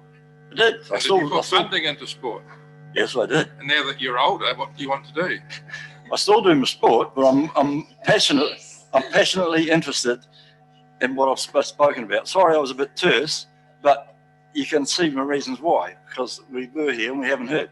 And you accept that there's a real imbalance between what the council spend on sport, and we don't disagree that it should be spent, but you do see an imbalance. I enjoyed the presentation. I really love what the Salon Sports Trust are doing, and the other sporting and the parks and reserves and things, etc. But there is a definite need for what we're asking for to be done, and it's not a cost to, it's a very little cost to the ratepayers of the district, and you'll see all this work done. You'll have a professional museums to go into. It'll be better than Canterbury in most respects, the one at least, and the Hororata one would be equally as good.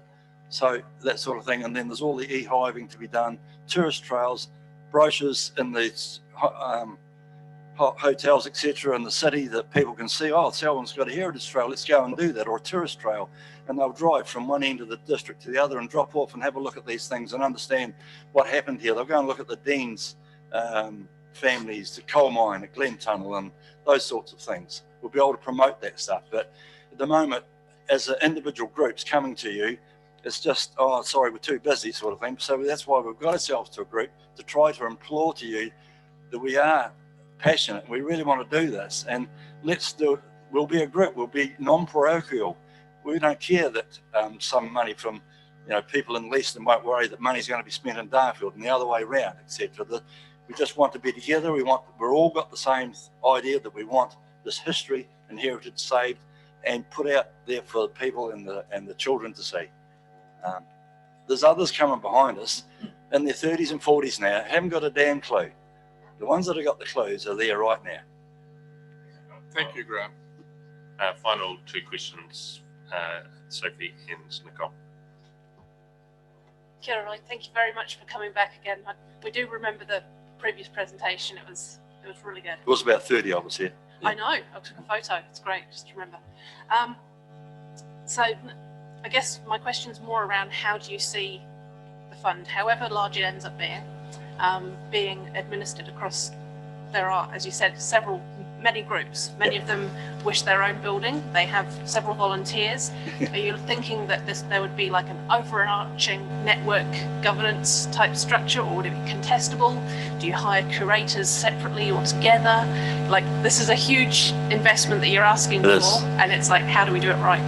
So I would like to have thought that, as I said in my presentation, that our Selwyn Heritage Network group, rather than you having to deal with little individuals, like you're trying to get, reduce the number of committees that are around in the district. So this is a conjoined group, so it would be one. Some representatives from that meet with representatives of the council who would administer the fund, but would like to think that you would take a lot of your decision making from what we have to say and really respect what we know and do. So we don't want you to give us 4 million, oh look, we'll give that to you and that to there. We want it to be fully discussed, consulted, etc. before anything does. But we're all of the same opinion that we want to see these things done, and it is going to take a sizable fund to do it, and the annual fees. So the Hororata ladies are not having to run bloody raffles to pay for their insurance and that every year. And so this fund could be used for the annual leftover fund after the insurance, the interest and some principal is paid off the loan, as fund will help pay for all these other things and come out of some of the things that you're paying for now from other sections of the finances could be come out of this fund maybe. But we want to see the major projects done, and everything's sort of secured and safe and it's done. Then we can walk away, or someone can die and it doesn't matter. It's easy to follow, and it can carry on. You know, this history being made every day, so the new people will have new history to put into it at some point.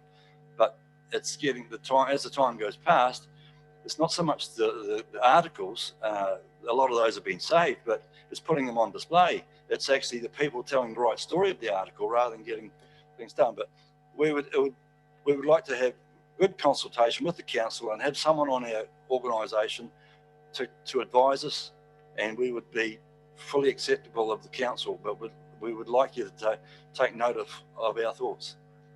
Thank you. And Nicole?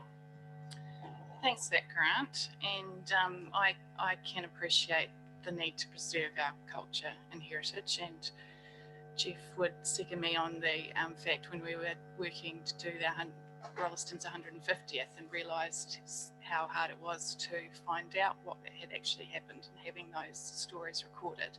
So I can have an appreciation that we need to look at this area. The issues that we've come across is, and sort of as you've alluded to, with preserving these artefacts and all, there can be a lot of stuff, and how to actually display it, where it can be stored.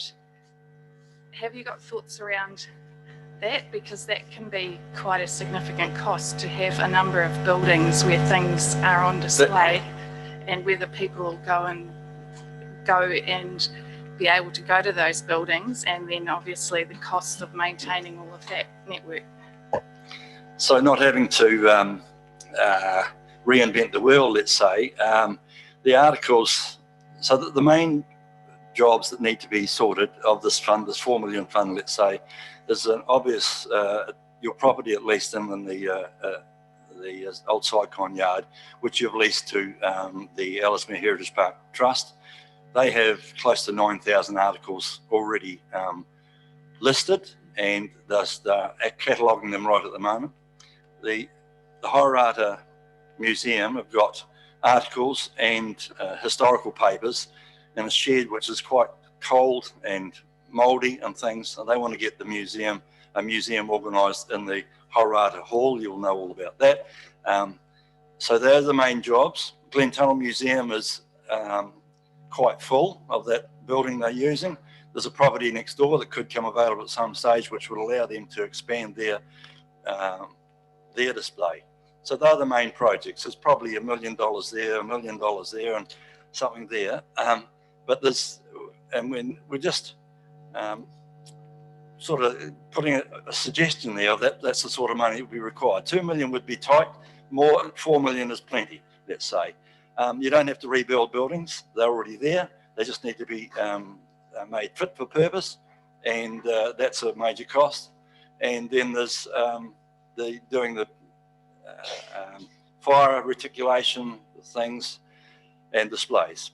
The Kaikoura Museum has been recently rebuilt or built in a new building up there. If you haven't seen it, you need to. If you go past, make a point of dropping and having a look at Kaikoura. That's the sort of thing we want to do. Yeah. Councillors, just wondering, time management wise, it's just a little bit difficult when people keep asking further questions or want to ask a question later when they don't know that they're going to ask that early on. So if you do have a question, I can ask you to press your button at the time when the speaker's speaking, or directly following that. And I know that some of the answers may invoke further questions, but it just makes it hard to manage time through the day. So that will be the final question here. If there's other things that people would like to ask, then have those questions asked. And as I said at the beginning of the day, talk to staff about any analysis that you might need for any of the presentations that we receive. But Grant and Murray would, that brings us to the end of this. And if there's thank you. Grant, thank you for coming in and for the presentation. It'll be considered next week, confirmed through a subsequent council meeting, and decisions made public after that. So thank you. Thank you very much. Next presenter is Sue Ragg. Sue, thank you for coming in. If you'd like to take a seat at the front of the room.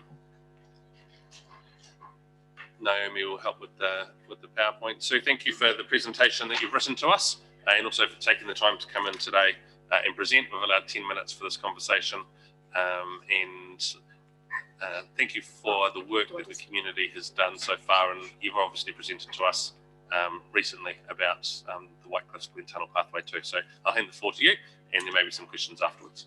Thank you. So I'm here on behalf of the Whitecliff Township Committee. We did present last year at the annual plan, because we understand that there is a walkway planned to join Whitecliffs and Glen Tunnel, but it wasn't until 2032. So a few of us decided to make a start for two reasons. Firstly, to eliminate the danger to pedestrians and cyclists, especially children on bikes, in the area known as Breakneck Corner. This is the narrowest part of the road and includes two bends. And secondly, by showing initiative and proceeding with the part of the walkway that needed to be on private land, the most difficult half kilometre out of the 2 kilometres has been done. And therefore we hope the remaining 1.5 would be completed by the Selwyn District Council much earlier than 2032.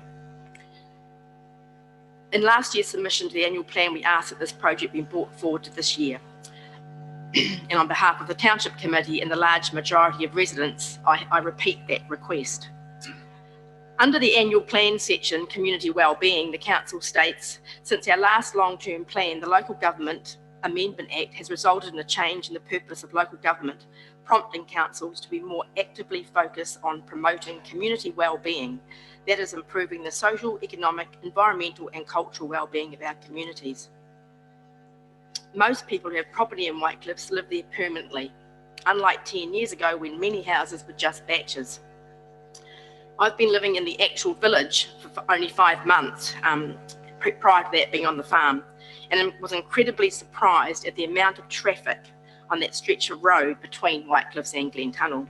This is a 100 km/h stretch of road. It includes 2 school buses, at times many logging trucks, beekeepers trucks, farmers, stock trucks, and many commuters.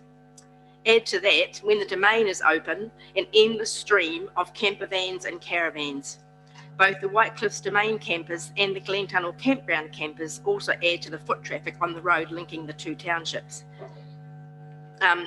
This is quite short. I'll wait for questions, and I'll just quickly show you a couple of photos of the walkway as it is at the moment.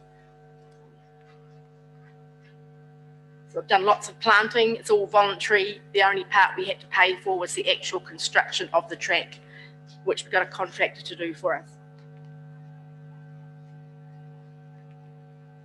And that's heading down, back down to Glen Tunnel, for those who aren't familiar with it. And that was when we opened it. So any questions? So thank you for that. I guess the first question is the surface that you finished with. You're expecting that same surface to be the rest of the track from Glen Tunnel to Whitecliffs, or are you expecting a different? That's all we expect. We're not expecting tarmac. I do appreciate the fact that tarmac is easier to maintain. Because this is on private land, we've been able to maintain it ourselves with a few of us spraying the weeds. The actual planting area, hopefully in a few years' time, won't need a lot of attention, but the track probably will continue to need a little bit. So that would be a decision for the council, really. Thank you. Councillor Mike. Yeah, thanks, Sue, and thanks to the community for how far you've got. But where do you see the track, or the new track, starting and finishing? Because it seems starting from the Glen Tunnel, first the houses as you leave Glen Tunnel. And there's I personally, this is my own personal opinion, I think that needs to only come to the second 50k sign, which is the bridge, the small bridge that goes into Glen Tunnel. If you leave it, if you finish it any later, it would be an accident waiting to happen, because the road's narrow there and you'd go from a walkway back onto the road and then back into the village. So it needs to go to the main lot of houses at least. I know there are some people who are very keen for it to go right through the village, but that theoretically is a 50k zone. So yeah, that again is up for debate, really. Well, thank you very much. Thank you for bringing in the pictures. Councillors, a copy of the pictures are on your desk as well with the collateral for today. So we'll be discussing this next week with decisions confirmed at a future council meeting and then made public following that. So thank you for coming in. And next presenter is David Clarkson, Regimental History Centre. It's submission 100069 or page 1140 on the agenda for today. If you'd like to come to the front, David. You're welcome to bring anyone else with you that would like to come and sit. Bruce, if you want to sit up the front. Tim, yeah.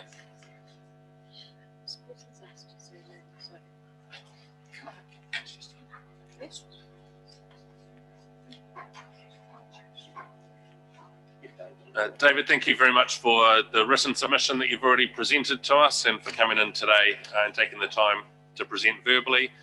There will be an opportunity for some questions following your presentation. We've allowed 10 minutes in total for this discussion. And the microphone that's in front of you, if you press the right-hand button, that one tends to pick up a wider range of voices than the one in front of Bruce.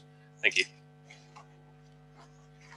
Worship Beer Councillors, an exciting opportunity exists today to establish a unique, one-of-a-kind military museum for the South Island at Rolleston. Our submission is to replace the existing military museum, the Regimental History Centre at Burnham, with a Citizen Soldier Museum in Rolleston. So what's a citizen soldier? Citizen soldier basically is a non-career soldier, male or female, who served in peace and in war, but who were people like you and I, who served their country, met the threat, and then came back and resumed their lives as ordinary citizens, farmers, railwaymen, people in offices, retailers, etc. So we believe that as a result of this submission, we will encourage tourism. It'll be a unique destination in its own right, the Citizen Soldier Museum.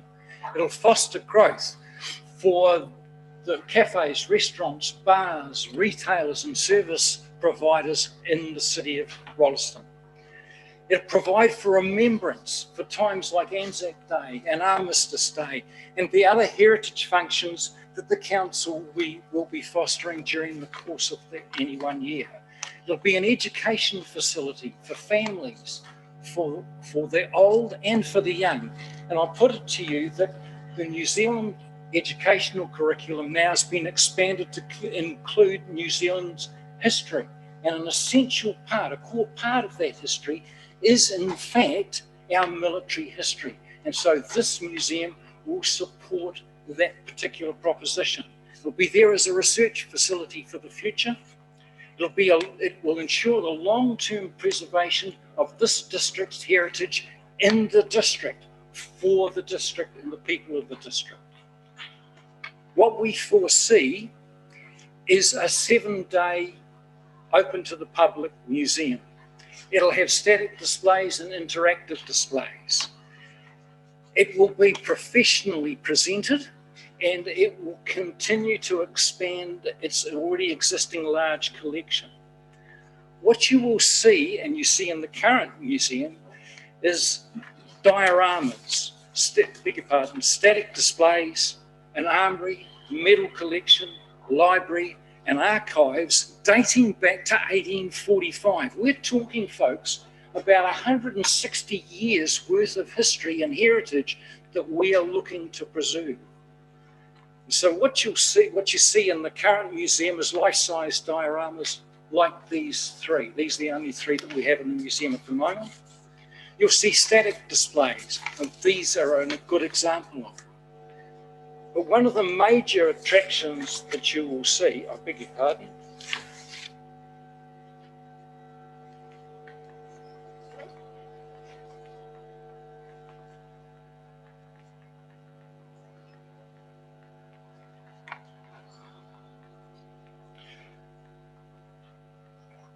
one of the major attractions that you will see is this drum. It's a bass drum. It went ashore at Gallipoli. Before it went ashore, they took the parchment top off the drum, filled it full of first field dressings. And these are dressings that you place over a wound to stop the bleeding so that a soldier doesn't die just from loss of blood before he can get medical attention. When that drum hit the beach in Gallipoli, they issued out all the field dressings, put the top back on the drum. That went onto the beach of Gallipoli and was there for R&R for the troops when they came out of the line. That went right through the whole of the First World War. And you see the major photo on the right-hand side. You'll see in the band leading the troops out of Messines in 1917, and there's the bass drum right in the middle there. It's unique, it's one of its kind that's present in New Zealand. We also have the Hall of Heroes, 7 the most highly decorated people from our area in the regiment. I only cover 2. First I want to cover is Henry Nicholas from Lincoln, got a VC in the war. He also got a military medal, and even after he survived over 3 years on the Western Front, and then 10 days before the end of the war, he got killed in action. And then we look at one of the men who survived his war was Charlie Upham, born and educated in Christchurch, but got his agricultural education at Lincoln University. He went to World War II, an amazing man, the only soldier in the course of the British Empire who got a double VC and lived to tell the tale. A true New Zealand icon who, when he came back to New Zealand, just went back to being a farmer again in North Canterbury. But it's not just about heroes, it's about normal people like you and I. And I want to particularly draw your attention to those pictures up the right-hand side of the screen. There's William Johnson, who joined the Maori contingent, served at Gallipoli, and subsequently served at the Western Front. In August 1916, he got killed in action. A month later, in September 1916, his younger brother George joined the Canterbury Regiment. He fought in the Western Front as well. When he got over there, he was only in action for 2 months when he caught pneumonia and subsequently died. 2 people from our region gave their lives for us so that we could be free today. It's all about, folks, triumph in the face of adversity. Our citizen soldiers formed the bulk of the people who contributed to our involvement in the Boer War, First World War, Second World War, and subsequent military engagements. They fought, men and women, so that we could live in peace, so that we could live in a free country and enjoy the freedoms that go with it. Their legacy is our heritage. So why a new museum? Well, we need a new museum because the present site's 100 years old.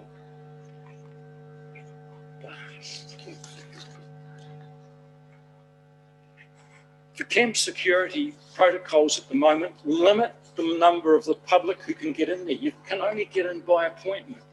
So that means we're the best kept secret in Canterbury. The building itself is subject to an EQC yellow sticker, which means it's got to be demolished or significantly repaired. The current building leaks. The museum itself has no defence funding at all. It's at near capacity display-wise, and the Burnham camp's being extended, the infrastructure is, but there's no plan to preserve the current museum. We've just expanded significantly our medal display and our library. The thing I'm concerned about is that if we don't find a home for this museum, we could lose all this heritage as it gets dissipated because there's no home for it. To have a citizen soldier museum would also reflect the statement of intent that's been signed between the Selwyn District Council and Defence. And just as it says in there, one of the key factors in that is that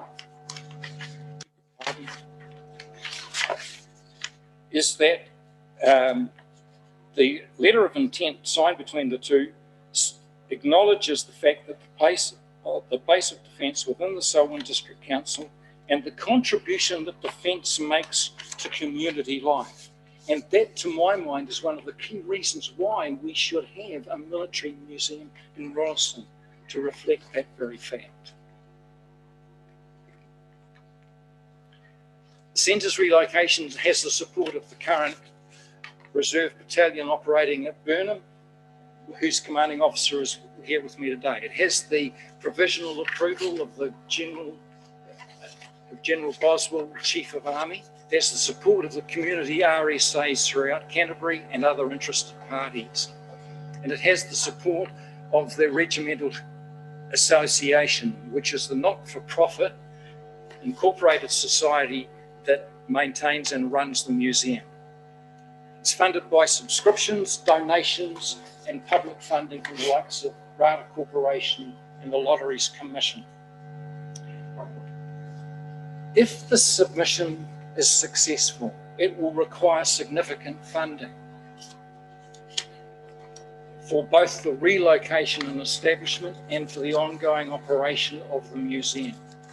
I can't get out and get that funding unless I have a home for the museum to go to be able to support those requests for funds. We earnestly recommend this submission to have a Citizens Soldier Museum in Rolleston as an asset for the community and to preserve our cultural and military heritage.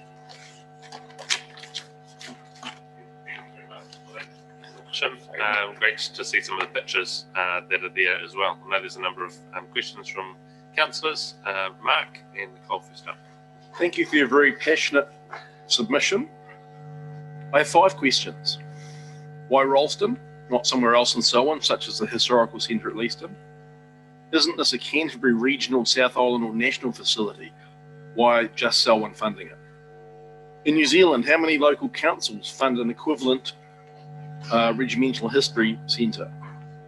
What responsibility does Defence or the government have in providing such a facility?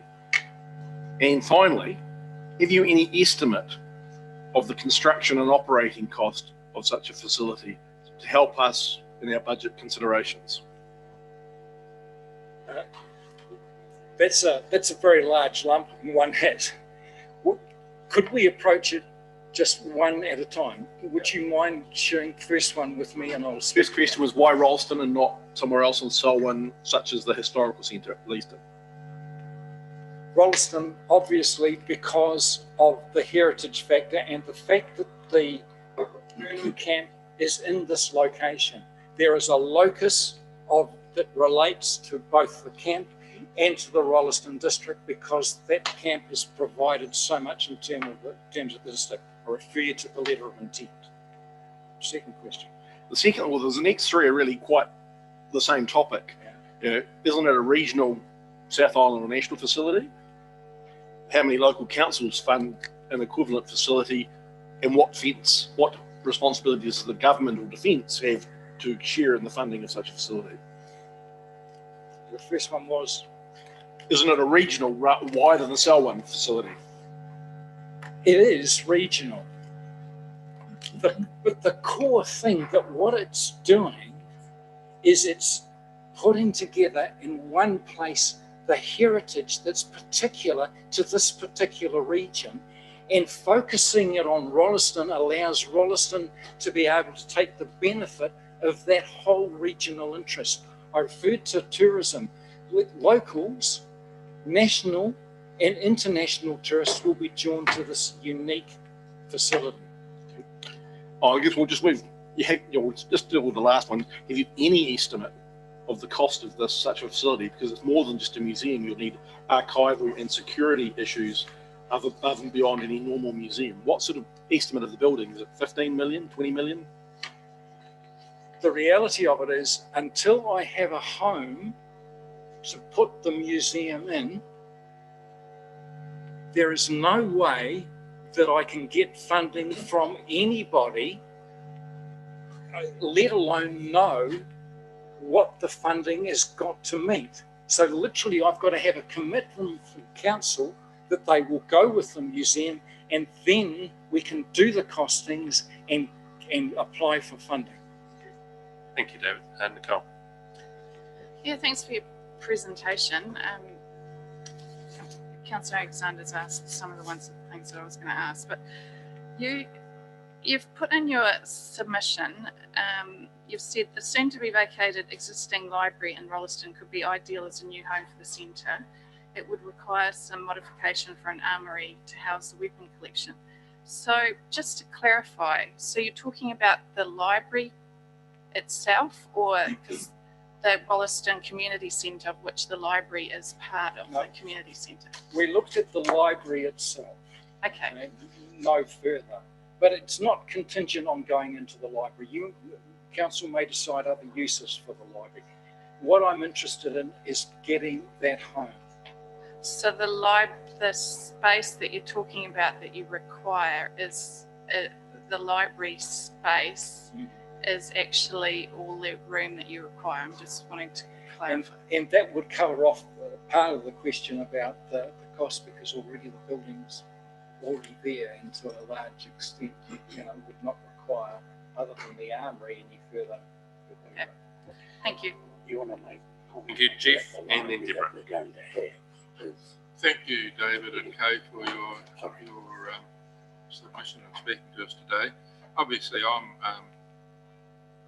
quite free to say that I'm quite keen to see something done to restore all our history, and I will just reiterate, and you'll agree with me, I'm sure, that Selwyn's history is firstly about our Maori culture, then the agricultural side of it, which is when the farming came to Canterbury, and we're dealing with that through the previous speaker's idea of a centre at Leaston, and that's going to be more farming and agricultural based.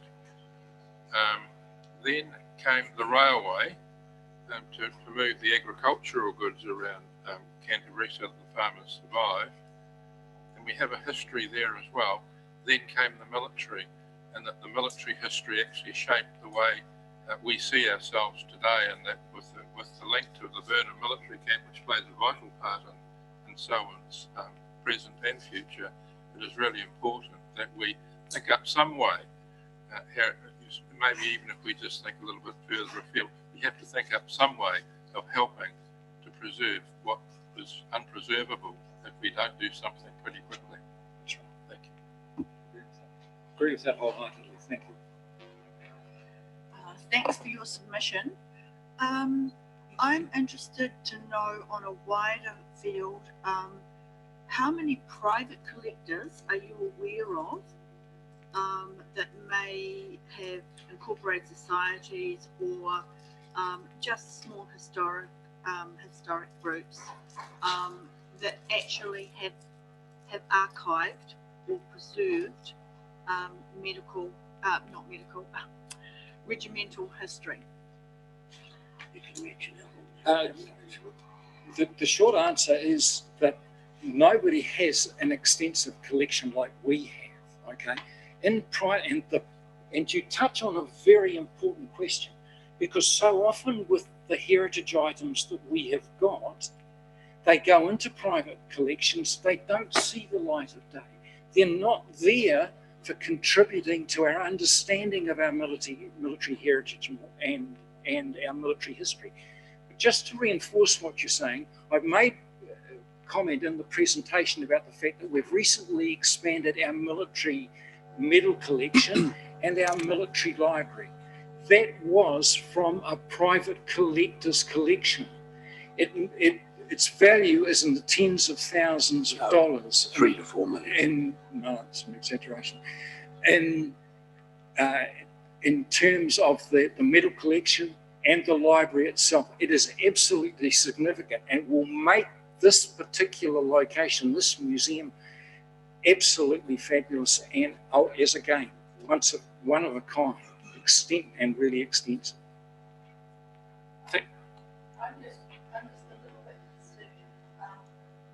With my understanding of what may be in private collectors, that, if you're looking at the Rolleston existing Rolleston Library. Yes.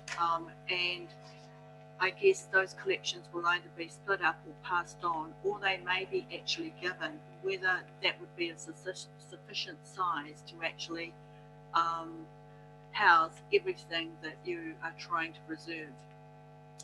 I'll be honest, when we were looking at the library, I was thinking about a home for the existing museum to move into. Okay, it would cover some expansion, but long term, if it was going to be a real facility, would probably require more than that. But the key thing we want to do is find a home for it so that it's preserved. Thank you very much for the presentation and for the answering of the questions.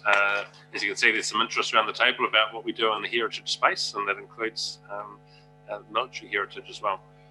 We will be discussing and making some decisions next week about where we go, to be confirmed to the council meeting in a few weeks' time, and then all decisions will be made public through newspapers and other ways of sharing it with the community post that. So thank you for taking the time and sharing your views with us today.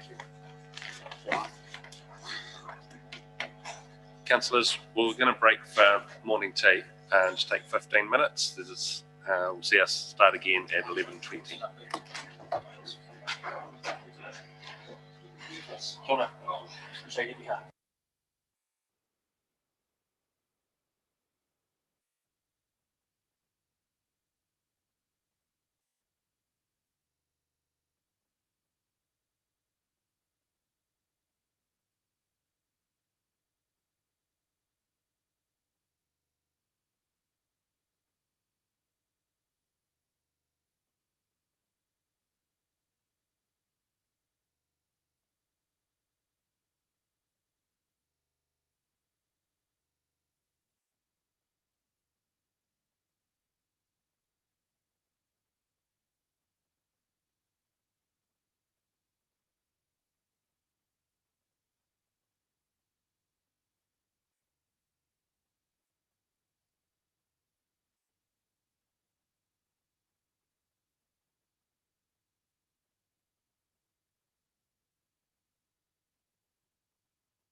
2 of our agendas today, if you want to find that. Alistair, thank you for taking the time to write your initial submission to us and giving us the information there, and then also coming in today. It's great to be able to have a conversation with you about it. Today's been live streamed, so famous as you present to us. We're around 10 minutes for this conversation, which includes so I'll hand it forward to you, and you can take us through anything you'd like to add to your submission or present new to us today. Yes, thanks very much. I should introduce Graham Gemmell, who is part of our group that's come along with me today. There's not much more we want to say other than coming here to present what you must have in front of you.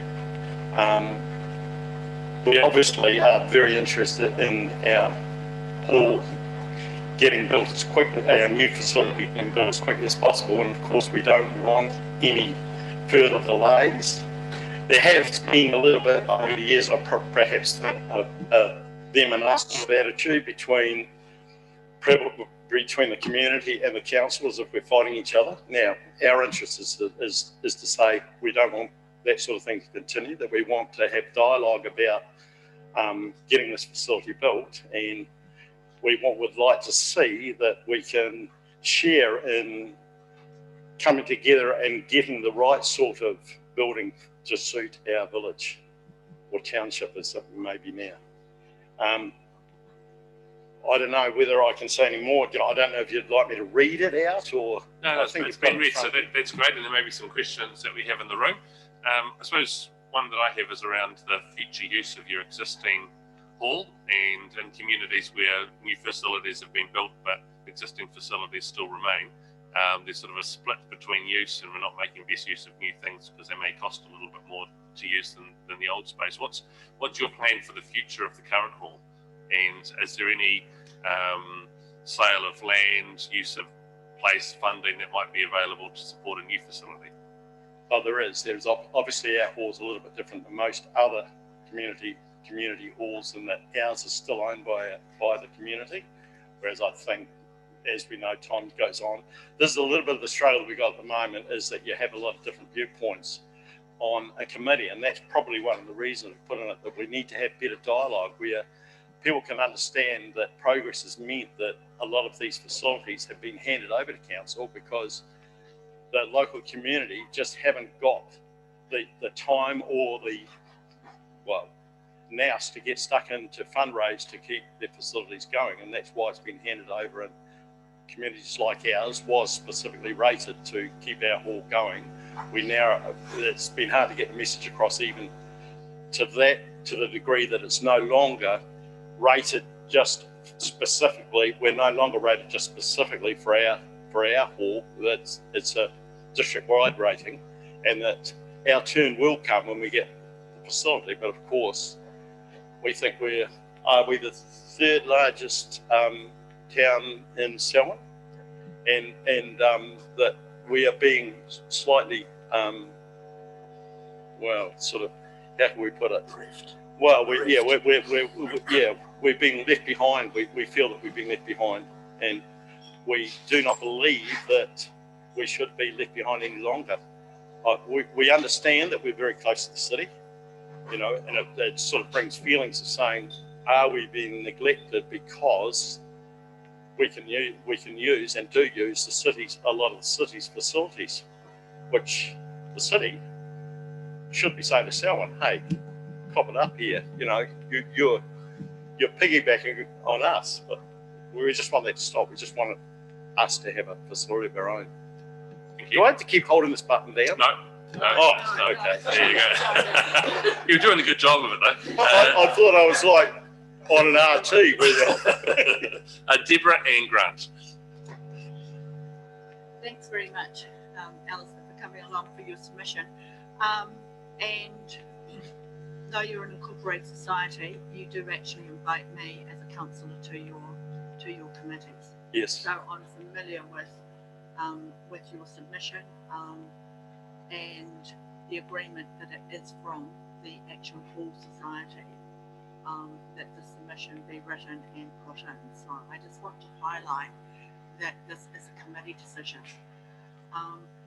What I want to ask is, going forward, if we do propose to actually push this out, would it be helpful for you as an incorporated society to have a memorandum of understanding of how, in the interim, support could be given to your committee to manage this facility until a new facility was to be built? Of course it would, but we hope that doesn't arise. We don't want that to arise, because I think that's what I'm saying. With all this uncertainty, it's very, very hard for us to plan anything, and we've got such a wide viewpoint on what should really happen. I think we're getting a little bit ahead of ourselves, or some of our committee members are getting a little bit ahead of themselves, and that they're asking for all the things we need in this new facility. I said that's not the question at the moment. It's just getting the damn thing committed to being built at some stage, and from there we need to get into dialogue about what we would like to see in our facility, and that's where we would like more input from council and some more dialogue between us, because we don't know at this stage whether it's just going to be one great big building and then nothing inside it, or what it's going to be. We don't know if there's going to be a library, what some people might be interested in. There's that sort of stuff that we feel that first we need to say it's going to be built. It's not going to be put out for another 10 years. And then from there, we need to get stuck into saying what we really want in this facility. Thank you. Councillor Miller. Yeah, in some respects you've answered my question. It was in Selwyn, we've largely focused on two types of community centres. One is the I suppose you think of the Westmount Community Centre with the sports hall, and, which is basketball, and the other type is more like Dunsandel and Taitapu, which are more sort of community-focused meeting rooms, come lower ceilings. The question I was going to ask you is, did you have a preference? For what you're telling me is you just want to see it approved and then make that decision after it's approved? I think that would be it, because I can see your point on whether we need, if it was going to be indoor basketball, of course it's got to be higher, etc. Whether our community needs that, I'm not sure. But what our interest as the whole committee at this stage is making sure that our existing users are going to be catered for. That's the prime, our prime motive, to make sure that they are. There's this feeling that everyone's going to not be able to afford to rent any new facility, that they're going to, and I don't know if that's true, but that's the fear, that's the sort of undertones you get, that a new facility will become unaffordable for groups like our indoor bowling club to use, that sort of thing. We don't want that to happen. And I suppose that's where, because we are an incorporated society, privately owned, with all this money that will become available if the present hall is sold, or that it becomes sections, etc. What happens to that money? Does it just get, we don't want it absorbed on bricks and mortar. We'd like to make sure that it goes towards making sure that we can cater for the present users.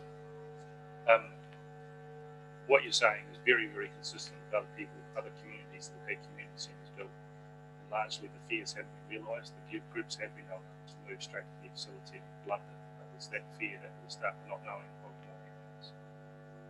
That's good to hear, and it would be good if we could make sure that that's, it's that the rest of our community knows that, because there is that fear still there. We'd like to hear that a little bit more. Yeah. What was the comment? What did they do this years ago? Oh yeah, of course. Alistair and Graham, thanks for coming in today and for taking the time to present to us. We'll be making preliminary decisions on this next week and confirmed at a subsequent council meeting before all that is made public through newspapers and other ways of telling the community our decisions on the next 10 years. The piece that you have already given to us will be considered, as well as what you've shared with us. So thank you for taking the time to come in. Thanks very much for your time. Our next presenter is Paul Churton. It's on page 1143 of today's agenda. Paul, if you'd like to take a seat, the microphone's already on, and we've allowed 10 minutes for this conversation, including any question and answers that councillors might have afterwards. Your current submission has been read, so you don't need to read through that word for word, and you're currently being live streamed through a couple of channels, so just so you're aware. I'll hand over to you. Thank you. Tēnā koutou councillors, and thank you for having me here. Now, as I prepared this presentation yesterday, I talked through it with one of my workmates, and one of the statistics he told me shocked me a little bit. It's not in a good way too. We're talking about Rolleston, and he said Rolleston has the highest percentage of people who commute to work by private motor vehicle in the whole of New Zealand. Now, I don't know if that's true, but it's a pretty damning statistic, isn't it? So I'm here today to talk to you about cycleways and what Selwyn Council can easily do to make this a better place to live. Now, think about this. Have you ever wondered why there's quite a lot of people, you know, hundreds of people cycling from Kaiapoi, Rangiora into Christchurch? And there's pretty much zero people cycling from Rolleston into Christchurch, or Burnham into Christchurch, or West Melbourne into Christchurch. Yeah, it's interesting, isn't it? Rangiora and Kaiapoi both have cycleways directly to Christchurch, and they are direct. They do not have diversions. They do not have obstacles in the way, and they go from where people live to where people work, where they want to go. We don't have that out here in Selwyn. So my submission is requesting that we spend more council funds in the near future on cycling infrastructure. And secondly, that the funds are prioritised on commuter infrastructure in the rural areas. And that is very significantly different to the current plan. So, yeah. So in New Zealand, about half the people cycle to some degree. You know, I've spoken to the previous person here. He said they do a bit of cycling, and they cycle to, you know, one of their wives cycles to work, Alistair's wife, but she doesn't feel safe doing that. So the majority of people they cycle to where they want to go to work, they cycle to education, they cycle to shops. We need to provide infrastructure that provides access for those things. And unfortunately, Selwyn roads, you know, they're narrow, they have high traffic, and they don't make it safe for for people to do this. So, you know, there's a lot we can do. We can do it, and this, you know, points to our carbon improvements the council's trying to do. It's not the council, that it's a massive health benefit, and it's a time-saving benefit. So, you know, really the key things we should be concentrating is on routes from these Selwyn towns and Selwyn areas through to the city. Now, I'll skip through a few things here because it's taking a bit long. But, you know, looking at Rolleston to Christchurch, NZTA have built the cycleway for a small section through to Templeton alongside of Jones Road. It goes in a straight line. It's really efficient, but it stops. I know in the plan we have a plan to divert through Mannion Road and along through East Rolleston and wind through the suburbs. Hey, that sounds really nice, but if I'm commuting into town, I need something that's going to be darn efficient. I've got to be able to get out and get straight to town. You've got Jones Road, you've got the railway lines. You could quite easily stick a route in that goes from Burnham, West Rolleston, can pick up everyone who covers through that area, travels the whole way into the city. That's an easy thing to do, and it's not that expensive. The same goes with West Melton. You've got State Highway 73. It's a straight line. There's hardly any roads crossing onto it from the south side. There's a direct route where you could put a route for people to cycle. You know, you may ask, you know, who would actually use this? And as I've talked to quite a few people in the recent days, and they would be keen to look at this. In terms of time, I cycle in irregularly. Depends on safety. I did it at 6 p.m. to 7 p.m. last night, getting home from work. That's not good for my life, but that's the only time you can do it where it's safe. Highway 73, I can get from West Melton through to my office in town in 50 minutes on a push bike. I'm fairly fit, but if you compare that to someone on the e-bike, they are much faster than I am. It takes me 50 minutes to drive to work, get a car park, get to my office. So this is not, you know, it's not a big ask. So to conclude, you know, I think we should be completing the cycle route from Rolleston to Christchurch as soon as we can. We should be looking at how we can improve that, and my suggestion of going along Jones Road to the city is an easy way you could do that to make it a lot more accessible. And thirdly, the route from West Mountain to the city. Those should be our priorities in terms of cycling infrastructure. Finally, one note around just efficiency and directness. I travel home occasionally by car along Memorial Ave.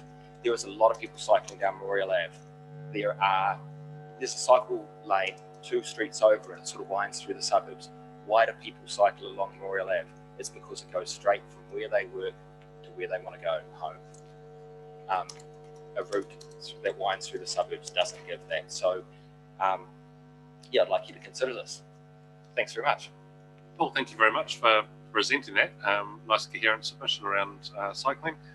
We've got a few questions. Firstly, Mark, Alexander, and Sophie, and Nicole. Oh, Malcolm says Malcolm. Oh, sorry, the microphone's dropped off. Okay, thanks, Paul.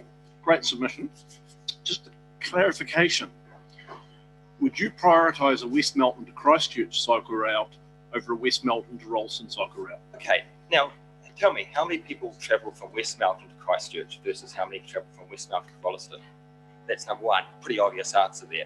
The second one is, how easy is it to get into the city in Christchurch, find a park? What's the congestion? What's the cost there? How long does it take? Quite a lot. I got on my car, drove from West Melton to Rolleston here today. It took me 10 minutes. Isn't it obvious West Melton to Christchurch is a priority? It is for commuters, but how about kids going to college? How many people cycle to college these days? Not many. Thank you. The only, yeah. Thank you. Sophie. Kia ora, thank you very much. Thank you. I cycled here today. It's attached to my Good bag. stuff. Never mind. So I guess my first question is, are you aware that we do actually have a walking and cycling strategy, and several of the cycleways are listed in the draft LTP? So in that sense then, basically asking us to bring them forward? No, I'm asking you to leave it how it is and put cycleways. Because one of them is the Jones Road cycleway, and Jones Road cycleway, sorry to interrupt, but the Jones Road cycleway provides a meandering route through the suburbs to Rolleston. That is not suitable for someone who wants to commute to town quickly, but it does not provide an alternative. If we meander through the suburbs, it takes us hours, and it's not. But yeah, it's a start what you're putting in. Only other thing I'd like to ask you is, I'm very aware that you can cycle to the city, and it's much more pleasant than, I find it more pleasant anyway than driving. There is a barrier for distance for a lot of people though, and unfortunately we don't have a great deal of, there's not many pickup points, if that makes sense. In terms of putting a cycleway in, you know, there's certain routes, the more people who live along it, the more viable it is financially and all that. How do you see cycleways into Christchurch, for instance, or between our townships compared to advocating for more public transport? It's a challenge. You know, I've got a workmate who lives in West Rolleston. I actually spoke to him on a meeting earlier. For her to get a bus to the city from her house, it takes 2 hours, because you need to walk a distance, get on a commuter bus, get to the town, change onto another bus, and then you're not at our office. She could cycle on an electric bike in less than an hour to her office. That's why. And when I spoke to her about this, I spoke in a meeting just before this, she said, hey, that sounds great. Try and get them to put a cycleway from Rolleston along the motorway to Horswell, because then I'll be able to join the motorway. It'll be great. Ironically, the first time I ever contacted this council, long before I ever ran for it, was asking why there wasn't a cycle there. Thank you. Nicole and Jeff. Thanks for that, and I really agree with the points that you've brought up regarding the benefits of cycling, and actually the uptake of electric bikes has been quite significant, and actually makes commuting into town more viable, and that is a message that I have conveyed in the past. But just want to, you brought up the thing saying it takes 2 hours from someone in West Melton on the bus. Sorry, it's 2 hours from someone who lives in West Rolleston. Yeah, sorry, West Rolleston. I would would dispute that, and that's the issue we've had with public transport, is how to manage that. So I'm not going to go further into that, but there are alternatives that people could use as opposed to having directly outside their house. Now, you talked about direct routes into Christchurch. The most direct routes are actually via NZTA land.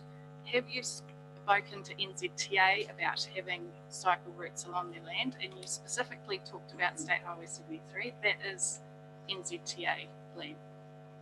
Okay, thank you. Yes, I have had an informal conversation with someone from NZTA who's responsible for cycling about this, and it didn't go anywhere. Whereas Selwyn, and my statement there is that this is not infrastructure for NZTA's benefit. NZTA doesn't have people cycling on State Highway 73 because it's too dangerous. So they don't need to change that. Selwyn Council does. We are the ones who have residents here. We can make benefits for the residents. If anyone can lobby NZTA for that. So you are asking us to lobby NZTA to have a cycleway from West Melton into the city? I'm suggesting you'll be better at doing that than I individually will. Thank you. Thank you. And Jeff. Yeah, thank you, Paul. I agree with your submission. Just 20 years ago, I used to bike to Hornby down Main South Road, and I had to stop because of the amount of build-up of heavy motor vehicles. It became too dangerous. So I swapped to Selwyn Road, and then I found that at night, because I worked shift, the cars behind me, I'd have to pull off the seal and I'd be crashing through the gravel, and it became too dangerous again. I've never been really one to support the cycleways between the small towns, but I do certainly support access from our small towns to the central city, which was where the bulk of the So, cars Jeff, have you got a question for? I'm not really, no, but I just wanted to put, just like a lot of other people, I wanted to actually let this chap know that there are some people that support this, because he has had a couple of negative almost replies. So certainly support it. Great. Thank you. Paul, thank you for your submission to us and for turning up today. We'll be making decisions provisionally next week and then confirming those at the subsequent council meeting before that'll be made public in papers following that. So thank you and enjoy your rest of your day. Thank you very much. Councillors, the next submission is via Zoom. It's Joe Coughlin, New Zealand Chinese Language Week Trust. It's submission number 22 on page 1145.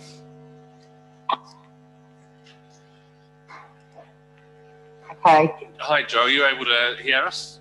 Yes, can you hear me? Yeah, we can hear you, and we've got your slides on the screen in front of us. So Joe, we've allowed 10 minutes for this conversation. You don't need to go over your original submission that has been read, but anything you'd like to highlight would be welcome, or any new points you'd like to make, and I'll hand the floor to you. Okay, great. Well, thank you very much. What we would like to do is just show a video really which encapsulates Chinese Language Week and what happened with the year last year. Obviously very grateful to the Selwyn District Council for a donation of $2,000, which was, very helpful in terms of us being able to achieve our goals. And I just sort of wanted to highlight too that I was looking at your website and I thought that it was lovely that Selwyn had become one of the first places in New Zealand to be recognised as a welcoming community. And interestingly, that aligns, really perfectly with what we're trying to do with New Zealand Chinese Language Week, which is to make other cultures, to help people to welcome other cultures into New Zealand. So, look, I think if we just have a look at the video, and then if you wanted to ask me some specific questions, then we could do so. Great, thank you. Hopefully it will work. Ni hao, welcome to New Zealand Chinese Language Week. New Zealand Chinese Language Week 2020 ran from the 20th to the 26th of September. Despite COVID-19 and many other challenges, we were absolutely thrilled with the outcome of the week. The week began with a fantastic event at Parliament, hosted by Minister of Ethnic Affairs, Jenny Salisa, Her Excellency Madam Wu Xi, and New Zealand Chinese Language Week Chair, Joe Coughlin. We had many distinguished guests, sponsors and supporters of New Zealand Chinese Language Week. We were delighted to award our 2020 NZ Chinese Language Week Youth Ambassadors, who are young Kiwis achieving extraordinary success with their Mandarin language. We were able to showcase what the week is about and also give people an opportunity to take our trilingual book, Ruru's Hangi, trilingual useful phrases brochures, and our fantastic new posters home. 2020 saw a brilliant outcome with national media. We managed to achieve 156 media mentions, up from 92 in 2019, reach over 1.09 million people in New Zealand. And not only this, we managed to achieve nearly $300,000 total advertising space rate and Kiwi media coverage, up significantly from 2019. Media features included the AM show on News Hub's national television and radio, the New Zealand Herald, Radio New Zealand National, Radio New Zealand Country, Stuff Print and Digital, and we even managed to have a dedicated New Zealand Chinese Language Week 2020 page on stuff.co.nz. Asia New Zealand Online, China Daily, Blenheim Sun, the Manawatu Guardian, the Marlborough Express, the Marlborough Midweek, and News Talk CP. 2020 saw New Zealand Chinese Language Week social media take off. We reached well over 300,000 people and we gained over 800 new followers.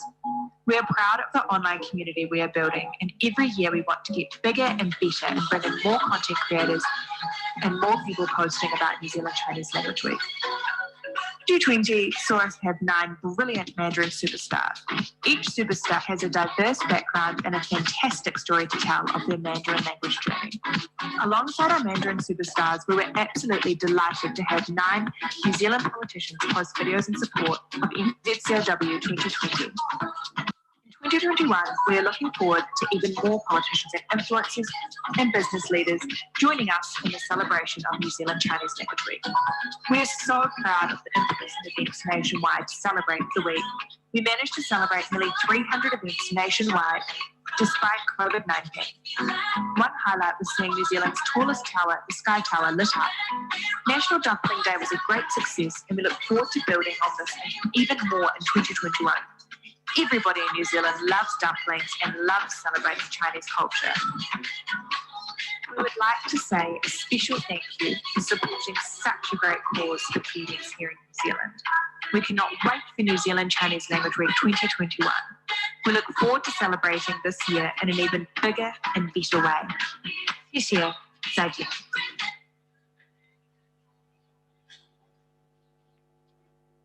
Joe, thank you very much for playing that video for us. Councillors, any questions you have of Joe at this time? No. Joe, the submission that you've sent us and the copy of the video, can you send us a link to that, or is that available somewhere so that if councillors would like to see it again before deliberations next week, that can be made available? Yeah, absolutely, we can. I just wanted to highlight too, just for specific relevance to Selwyn, we did actually send that trilingual book that was featured to all of the schools in the area, the primary schools in the area, and also to the 4 libraries. So we actually ended up sending around over 100 books out, and they were all courtesy of New Zealand Chinese Language Week. And some schools actually ordered more, and we did have some books left over from previous years, which they actually separately purchased too, which was good. But that resource, I think the trilingual nature of it being in Te Reo and Mandarin and English, it seems to be proving very popular, which is great. And specifically our ask really from you guys for this year is, as well as another donational grant, to actually have a contact person at the council who we can talk to help really with activation at libraries and through the council. So, you know, we just want to be able to do as much as we can for your area in terms of making this as relevant to you as possible. Great, thank you very much for that. We'll be making decisions next week, provisional decisions. It'll be confirmed at a subsequent council meeting, and we'll be letting you know where we land following that. But in the meantime, thanks for what you're doing to making visitors and people who have recently moved to our country feel more welcome, and also helping us to understand how multicultural New Zealand is, and for us in Selwyn, that's a big part of us going forward. So thank you. Great, thank you very much. councillors, the next item is from Emma Hodgkin, Canterbury Hockey Association. It's on page 1154 of our agenda today. Emma, if you look together, I like it. I like it. Sucking up early, I see. That's, yeah.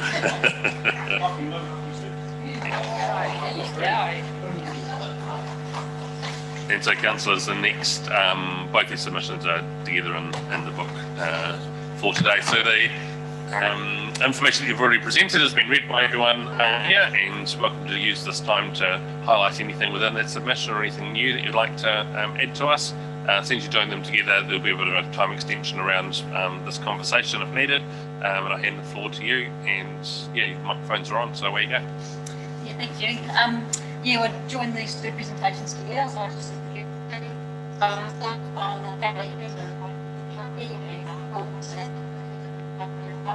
I'm the committee member now responsible and running the Full Turf project.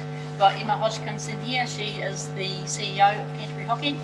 Selwyn Meister is the chairman of the Canterbury Artificial Sports Trust. They've also put in a submission, and the information should be there as well. Interesting fact, and Peter Cox is the treasurer of the Canterbury Artificial Sports Trust, so he's a there. A couple of you have seen Peter present in previous years. Interesting fact, Selwyn here was part of the, was it 1976 Olympic medal team from Montreal Olympics, the first time that hockey was played on the turf. So that just shows you hockey being played on turf is not a modern change. It has been around for a long time, and basically that is now the modern version of the game, as all hockey is played on AstroTurf. So I'll just give a little summary. Met most of you before, and we just wanted to take this opportunity just to thank for the support that there's been to date, the partnerships that we've had with the council. Canterbury Hockey and Cast and Waikirikiri Hockey have all worked in partnership to form the Foster Park half turf that's currently there. It was a real good proof of concept. There was currently no hockey club based in the Selwyn district, in this part of the district prior to that. So we've proved that concept. We've had amazing growth, and that facility is now at capacity. So a couple of years ago we presented the business case. So some people who are fresh might not have actually seen the details of the business case, but that was presented a couple of years ago, which has got us to where we are now of having the full turf in the long-term plan. So yeah, we're really excited to see that in there, and we just want to present today to give you confidence that everything's still on track and everything's growing, and we're really looking forward to growing that facility and growing the game. So our club was formed with the mission to be a credible and established sports club. So we're now well established 5 years down the track, and we're growing through the grades as we're allowed to. These constraints which brings sustainability to the sport by us growing through the grades, growing the junior grades and then growing into senior grades. So we are at that point now. We're up to Division 2, so that's very exciting. With the next couple of years, by 2026, we intend to have Division 1 teams, and then the final grade is the Premier grades. So we're up to the Division 2 level, which is excellent. In terms of being credible, we were very proud to have been awarded the 2019 New Zealand Hockey Club of the Year. That submission was made by Canterbury Hockey based on our quality systems and the systems that we have in place in the financial management and the growth of the club.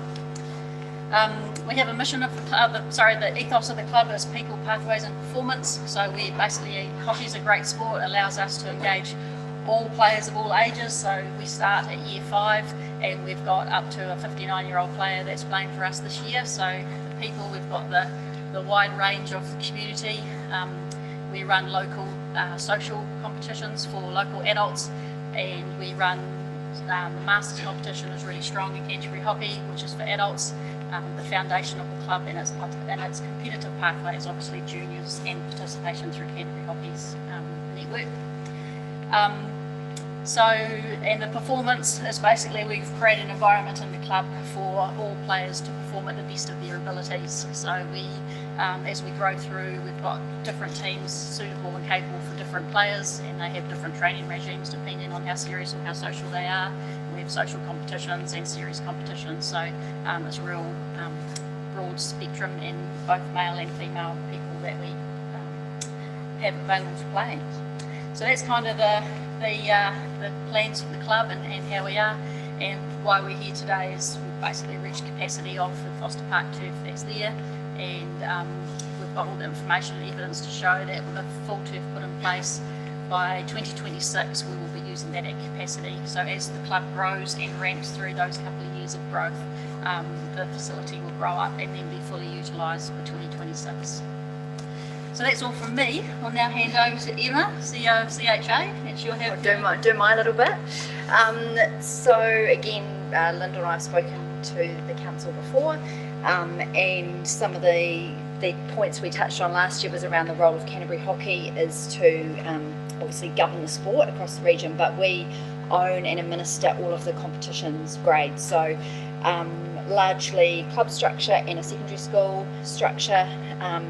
And our formal winter competition, as Lyndall said, is a number of competitive grades across the different age groups based on a club structure, which is very strong in Canterbury. The last 3 years actually now, Canterbury clubs have won New Zealand Club of the Year. We essentially own the competition, but we don't own the surfaces that we use. So we have different lease and or hire arrangements with our primary surfaces, which at the moment is Nunwick Park, and that's a lease arrangement we have with Cast as the owner of the facility on council land. Through WIMAC we have a relationship with the Sports Trust out there who who've arranged it with the WIMAC District Council.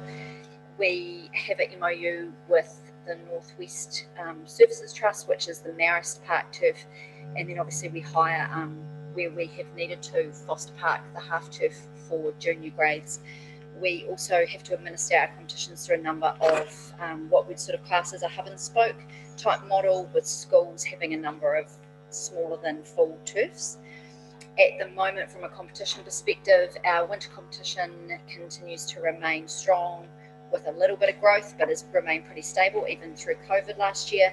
Where we continue to see huge growth is in our social grades, both for children and adults over the summer months, and also our Masters competition. So we hosted the New Zealand Masters tournament just before COVID last year, which was the biggest tournament to date with 82 teams nationwide, but the 2021 tournament, which was called off the morning it was due to start in Tauranga, had nearly 100 teams. So that continues to go to strength, and as a region we have about 16 representative teams at Masters level. From a competition and turf capacity perspective, so obviously we have an arrangement where the turf hiring is all centralised through Canterbury Hockey, and our other biggest turf, obviously I forgot to mention, was Napunawai, through our relationship with Christchurch City Council. Clubs and schools book turf space via Canterbury Hockey for practices, practice matches, warm-up matches, school exchanges and the like, and then the structuring and organising of the competition games is managed centrally by a competitions manager we have on staff, and they are hosted and played at either our junior venues, which are schools and Nunwick Park, or through the turfs at Napunawai, Marist and primarily WIMAC. At the moment we are also having growth with Mid and South Canterbury teams wanting to join our competition, and this year we have Timaru Boys in our Premier Secondary Schools competition. We have Ashburton College has joined the first division of our other secondary school league, and we have a Mid Canterbury team as well, both in our Masters and in our Div 2 senior competition as well. We've just recently undertaken a 20-year facilities strategy, which has been financially supported by Douglas's team here at the council, in terms of looking at latent demand for surfaces and also the projected growth and the number of turfs that we have. That's come out with there is a turf hierarchy that is used by Hockey New Zealand in their facilities strategy, with there being the need for one sort of tier 1 facility, which is in North Harbour already, and then major events facilities, which we already have in terms of Napunawai being able to host national events. Where we have the next layer down is where we would see the future development of Foster Park by having a hub and spoke model, where similar to how other sports have worked at the moment, netball's a great example in terms of having the hub would be at Foster Park, and then there's obviously the small turf at Lincoln High School at the moment, similar to how we would work in Christchurch, with some schools having a park turf, Burnside High School as an example, and Cotswood intermediate might use that for practices and play at the hub, which would be Nunwick Park. The facilities strategy has shown that at the moment across our network in Canterbury we have 8 full-size turfs. Of those, 4 of them are water turfs, and the others being sand-based, which are at Nunwick Park, which are due for redevelopment in the next couple of years. Based on the modelling that is used for numbers of players, they recommend that, they call it an FTE, which is a full turf equivalent, which is based on having use of 54 hours a week. They suggest that you have 650 players per full-time turf. At the moment, Canterbury as a region, we have 789 players per turf, and we know from managing our competitions that our capacity has been reached. We've now got school grades playing at 8:30 at night, which isn't really after-school hockey, and our masters grades in summer hockey going right through to our resource consented time period at Napunawai where we can play with lights. So it gets pretty late, not overly flash for those people wanting to train or play at 9 or 10 o'clock at night in the winter. Overall, the strategy has recommended that in the long term, based on Selwyn's projected growth, there would potentially need to be 2 turfs in Selwyn region by 2043, based on the population data that we have. But certainly from Canterbury Hockey's perspective, having a full-size water turf at Rolleston would give us huge capacity in terms of being able to shift some competition games closer to home. That's something that's really important for us. As a sport, it's been traditionally centralised to a couple of sites, but the growth in the popularity of the sport and the population has extended beyond the northwest corner of the city, and this would give us opportunity to host games more locally for some of the schools and the club and surrounding areas. Tēnā koutou katoa. I always feel very comfortable coming out here. It's probably because I see my name written up everywhere.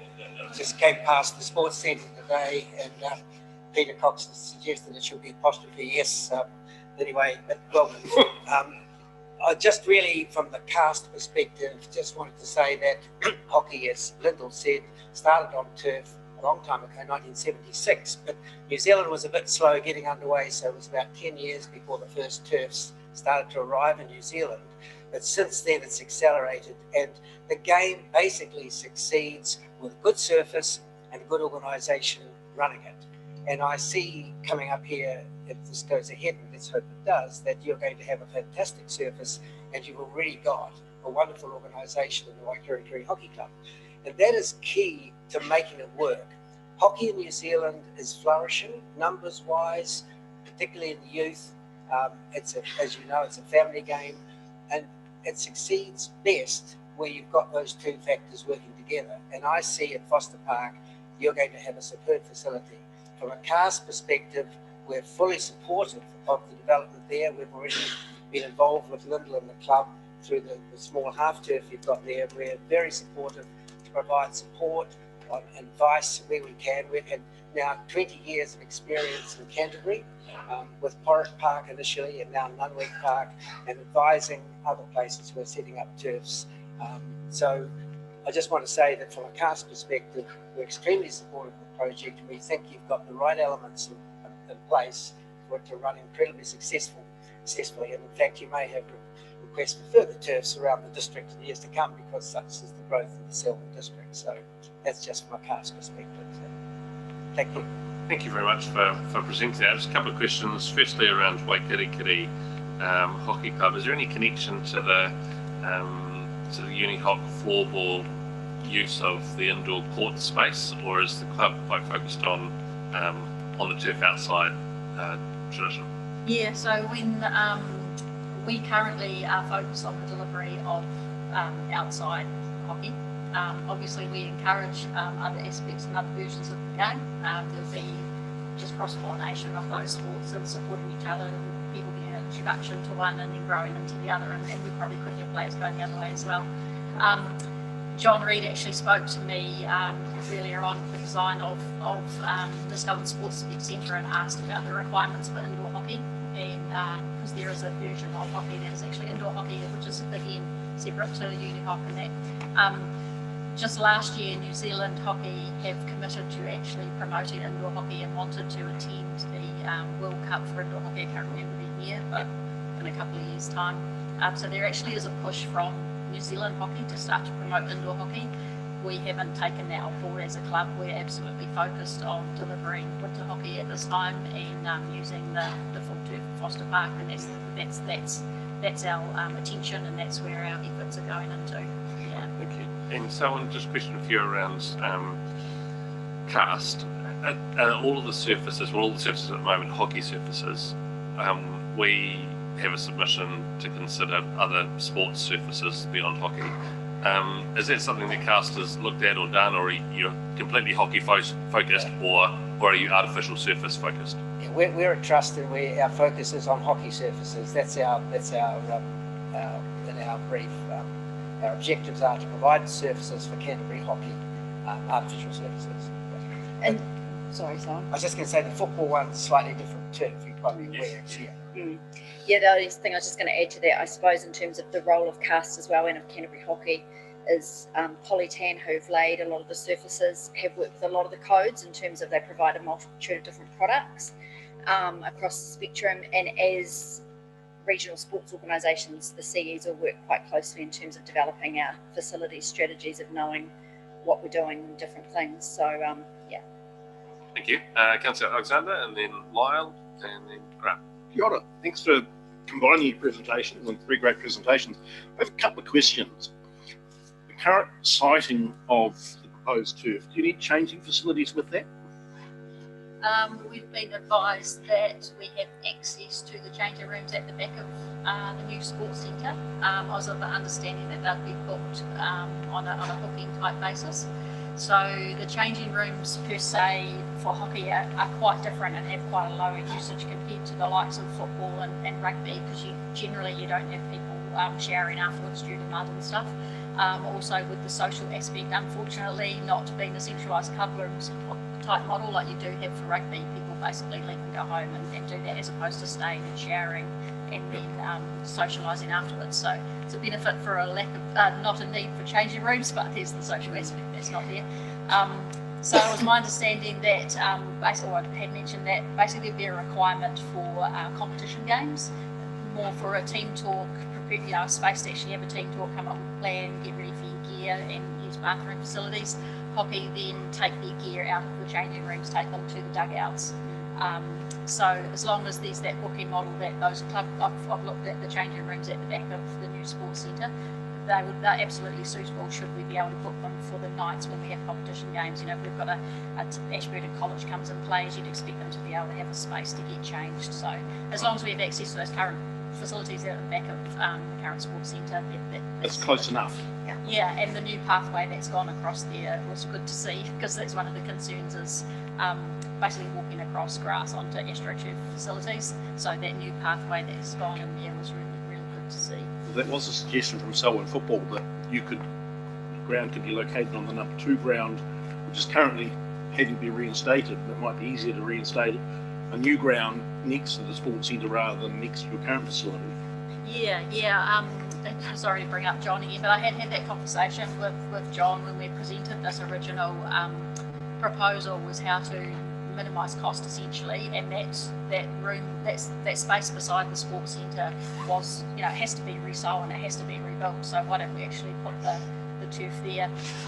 Basically the feedback was at that time that it won't meet our timeline. I'm not sure what the timeline is about for that excavation and start to developing that space. If that could be done and be available for us to use next season with the full turf being ready to use, absolutely we could look at that an option. We're not fixed per se, but we're really, the time frame would be the limitation. I'm not sure if that's ahead of schedule or behind schedule. That was the original reason why that space was discounted, was just to time frame. Thank you. That's the answer I was looking for. It's not out of the question, but you're more focused on getting a ground for next season, wherever it is. Yeah. Final question, and you kind of touched on it, and you've given 2 different answers. Lyndall, you said you expected the first ground to be fully utilised by 2046, and Emma said the second ground would. Sorry? 2026. 2026. Yeah. And Emma said the second full size would be needed by 2043. And as we look at the sort of, this is a 10-year budget, if you're fully utilising this ground in 2026, that's within the 10-year horizon. Can we sort of just tease that out when you might expect this to be? So the 2026 has come from the club growth projections, basically canvassing and our growth and the capacity increase. The 2046 has come from a strategic sports And that's perspective. for this turf plus another. So that would be a half turf, and the projections show that it would be 2 full turfs in the Selwyn district would be needed, plus the half that exists. Yeah. And having the growth of the club, we're not going to continue to double through 2046, right? So 2026 is when we expect our club to be at its sustainable full. We'll be up to premier years. We'll actually be exposed through the schools. We'll have our sustainable kind of number where we'll end up. That shows in 2026 we will fully utilise the proposed investment now, and then beyond that it would be a slower growth. And as a club, we would propose that if we get to a point in time for a second turf, that would go into the Lincoln community, because we've shown if you make facilities available for use that are accessible, more people are likely to play. We don't have any of the requirements that New Zealand Hockey to have two turfs side by side for a tournament or anything. Canterbury Hockey already has those facilities. So if we got to a point in time in the future when there was a need for an additional turf, we would recommend that as a club for that to be based at Lincoln High School or Lincoln Uni or another park in Lincoln, to make it available and accessible to that next community group. We would still keep it. We'd love to keep it as part of Waikiri Kiri as the one club. Either that or we have to climb Lindell. So yeah, does that answer your questions? Thank you for that, Malcolm and Grant. Yeah, thanks for coming along. Great presentation. Emma, I noticed in your submission in paragraph 15, you're talking about Mainland Football Club and other clubs wanting unofficial services. It was sort of hinted on before. Is there an ability to share turfs? The challenge you have is with hockey, it's a very specific surface. So based on the watering of it and how you play, it makes the ball go faster, and Selwyn knows all of this stuff a lot better than I do, so please jump in. So where you've primarily built a surface for hockey, that's the primary surface, and I think the reality is we have a huge demand and capacity issue at the moment, that we know that if it was a hockey specific surface, it's going to get severely utilised in the next few years. I suppose the point on my submission where we've talked with other codes as well, and this is how the relationship we have with Ngā Punawai in terms of Christchurch City Council, is where the surface is not being used for hockey activity, and primarily it sits vacant early in the morning till 3 o'clock in the afternoon. There is hockey as an organisation. There is nothing that, and as the club, we have no objections to it being used for other activities at that point in time. So at the moment, Ngā Punawai is heavily utilised for ultimate frisbee, or they sometimes will run touch sessions or fitness sessions for football on the surface when it's not being utilised for hockey. I can just quickly add, Porritt Park was used for touch, and it also was used for football. So the hockey surface can be used for football, but not a football surface can't be used for hockey. Right. Okay, thanks for that clarification. Sorry, there's one more thing to add to that too, is the original half turf we've got now is a multi-sport facility, so it would make sense to make that available to football in the first instance until they get their facility, and you'd use the hockey turf for hockey specific stuff in the primary planning and scheduling, and then you'd use the multi-sport surface, which is currently there, be more suitable for football. So definitely work together with the scheduling on that. Very sensible. Very sensible. And the other thing that's not anywhere here is, what's the cost? 2.5. Thank you, Douglas. Thank you. One of the benefits or disadvantages of being here a while is you remember the original presentation, and the rationale at the time when we first originally, when John Reid was here, was that the strategy was to have centralisation, and people would go to you'd have these small minor turfs like we've got here, and you would go to Ngā Punawai or Nunwick and play your games. Feedback from parents that go to hockey around the Rangiora facilities, oh God, I've got to drag my kids out to Rangiora. And I assume when we build, if we build one in Rolleston, the same will apply. Oh God, to Rolleston. Whereas the strategy before seemed to be quite a good strategy, that is, you focused on Nunwick and Punawai, and people just said, let's go either there or there and have the games. So has the strategy changed significantly? And are we going the wrong direction here, because it didn't seem to fit with your strategy is different now? Yeah, I'll just go first on this one, that the demand actually for the facility is more for training purposes than for competition games. So at the moment we've got 2 teams going, oh my God, I've got to go to Ngā Punawai to train. So we actually need the facilities locally to allow you to have the capacity for your teams to train and not be training at 8:30 at night, to actually have enough facilities for everyone to train in a feasible time. So that's all the local facilities for the local players. That's from the club perspective. I'll let you guys answer the question from the competition perspective. I think probably a little bit, you're probably right in a little bit that things have moved. And I think part of that has been around the continual growth from that. What year was that first presentation? Before my time. Well, it's from 2016. Yeah, so we've sort of had about 6% growth per annum over the years. So where some grades, we've had new grades, the platinum grade, for example, which was that year 9, 10, 11 grade, didn't used to be there. It's only been in place a few years. So the demand for the turfs has definitely grown, probably even more so than was originally projected when Napunawai was to open. Would that be right, Peter? We sort of, Napunawai's reached capacity earlier than what was originally planned by Christchurch City Council. And as Lyndall said as well, the growth locally has driven a lot of the need for that. And then people are also, the demand for what people want and expect from sport is starting to change considerably, which requires us to react in a different way to what we provide as well.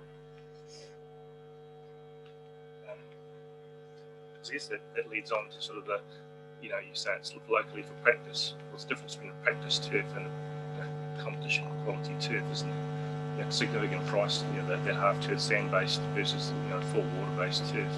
And so what I'm getting at is really around, we have numerous sports coming to us now who want these sort of, one organisation is fully self-funding, whereas your other organisations are getting a free hit.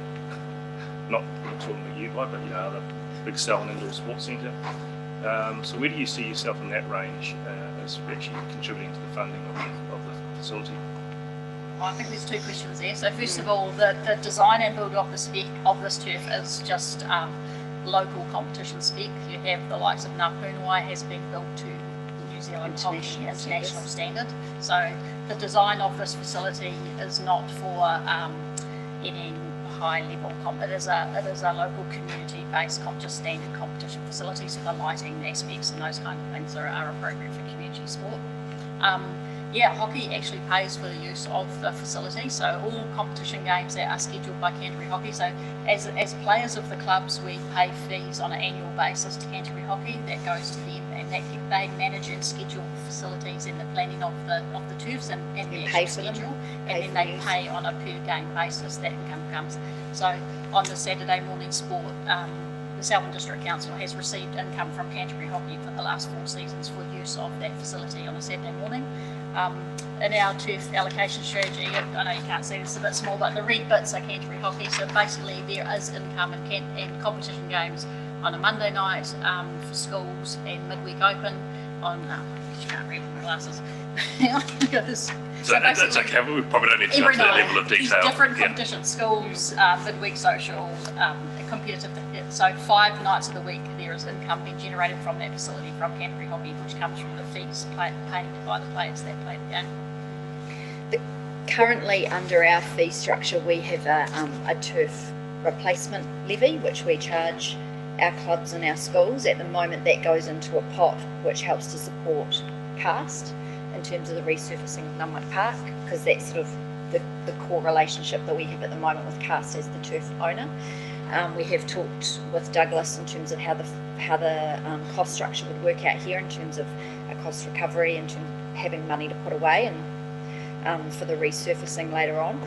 Back to your first question, I suppose, as part of that being a community facility, most of our competitions, and there's an expectation by players that they pay on a water surface. I mean, that's not necessarily right, and probably in the long term, Polytan and other companies are working on more environmentally sustainable and friendly surfaces, and it may be in 10 years' time everything goes back to being a new state-of-the-art sand dress type of surface. But at the moment, the reality is that it's still a water-based surface that gets used. So for the club, I suppose, to play in our premier competitions, they will need to have access to that type of surface as everyone else does. Yeah, absolutely. Thank you. Sorry, I'm just going to close it off there. It's been good to hear from you today. Thanks for you and Peter. Thanks for being here. We will be discussing this more over the coming week, and there'll be deliberations next week to be confirmed at a subsequent council meeting, and things take a little bit of time, but thank you for what you've been able to present to us. If there's further questions that we have, no doubt someone will be in touch and staff will be presenting recommendations through the process as well. So yeah, thank you for the time in the initial submission and for today, and enjoy the rest of your days. Thank you. Thank you for hearing us. Yes. Thank you. Appreciate it.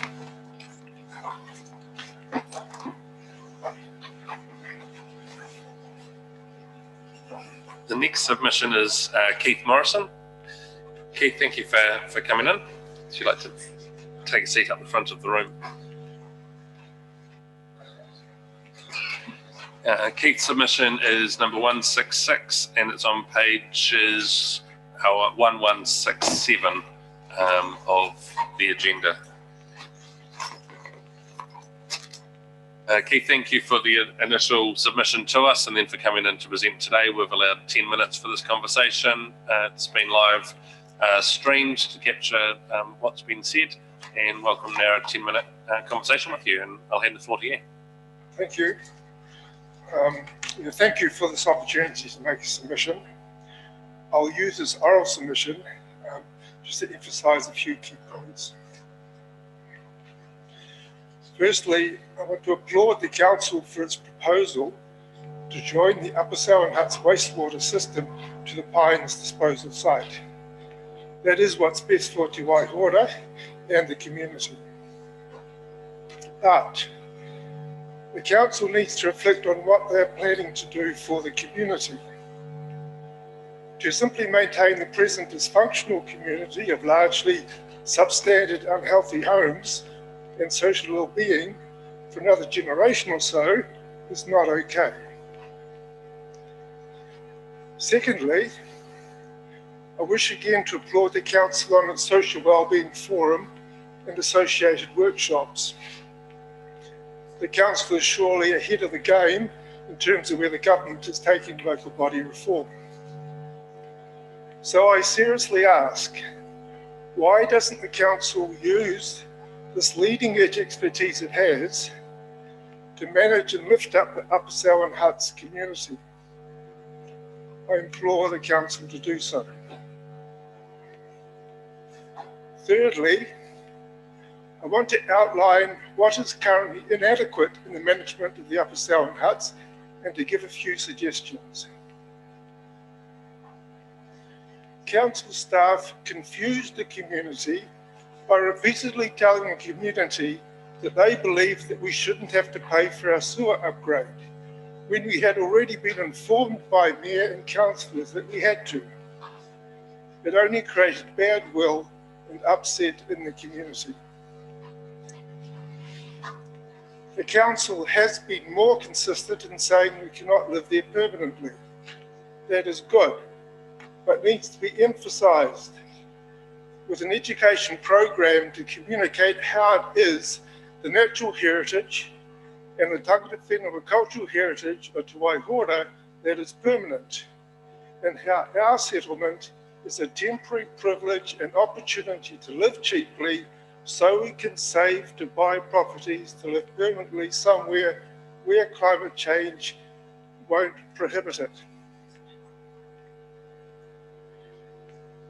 The Council must ensure that the huts meet healthy home standards or are on a pathway to doing so, and especially stop unscrupulous hut owners sublet substandard huts. Now, I wish to emphasise a point. These same people are doing that are the ones who are complaining about paying for the sewage. And they are the ones who are bullying. So my final point is the community is currently dysfunctional with bullying, including harassment and physical assaults by a dominant group causing mental health issues for some in the community. I know because I have been and continue to be a victim of it. Shamefully, the Council, instead of addressing the behaviour, has sought instead to appease the bullies, and by doing so has aggravated the bullying by giving the bullies legitimacy. The Council is currently a party to violence against the most vulnerable disabled members of the community. I ask that it stop now. The council has its own social wellbeing expertise to do it, then they should use it. I'll just leave it there. Okay, thank you for sharing that with us. Councillors, any questions of Keith this afternoon? Councillor Lima and McInnes. Kia ora, Keith. Thank you for presenting. I remember the first time you presented, and I particularly enjoyed the thought and the passion that went into that submission as well as this one. So thank you for presenting again. The question, you're talking about healthy home standards, and I'm just musing there as you're talking about whether that's our job to enforce that or whether that's the role of, you know, the authority that takes the bonds. But you see that as our role. I'm just wondering why you see that as our role. If you'd expand on that, please.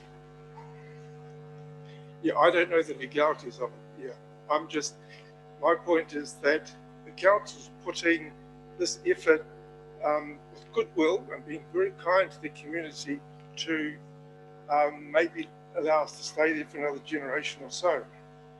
But to do so for people living in substandard housing with a dysfunctional community, I ask this question seriously, is that actually a kind thing to do? That's really my point.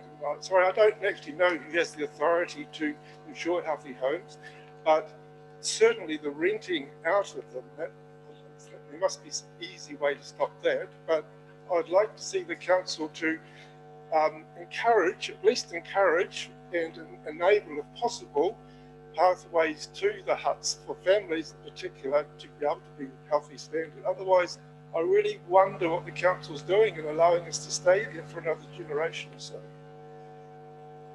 Thank you, Keith. Kia ora, Mr. Morrison, thank you very much for coming today. I've got two questions really. One is, we've had quite a few submissions from other Selwyn Huts residents, although as far as I remember, you're the only one who's chosen to speak. Do you believe that they mostly seem to be in support of the pipeline, which is great? Do you believe they understand that they would still need to pay a share of thing? And the other thing is, you mentioned the wellbeing forum. Is there any particular actions that you think that they should take? Thank you.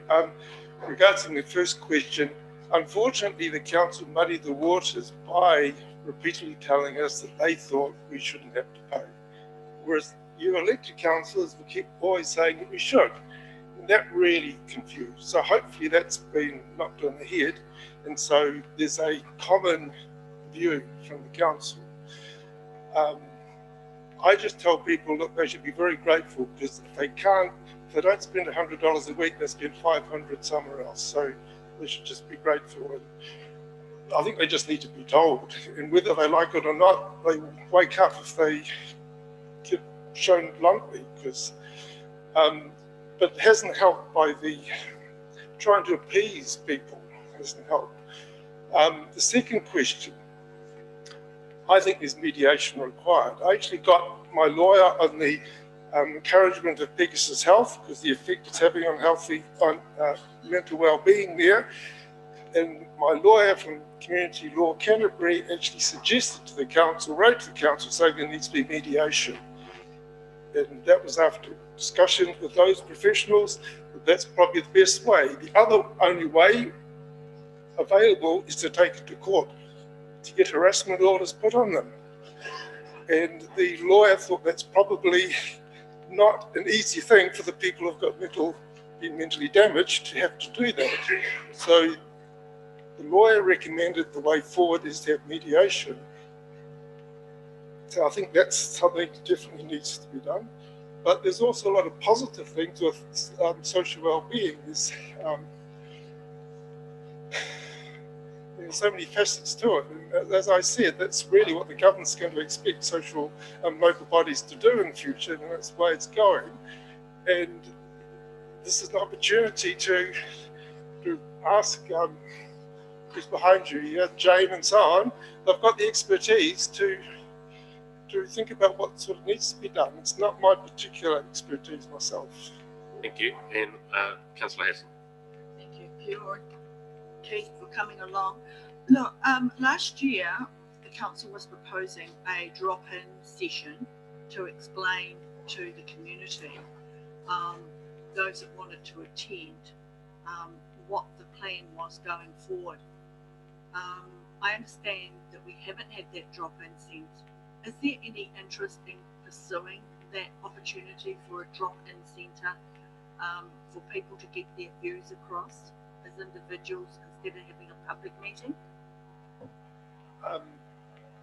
I think that was a very good idea because the bullying is definitely present in the public meetings. So that would make it a safer environment for that to occur.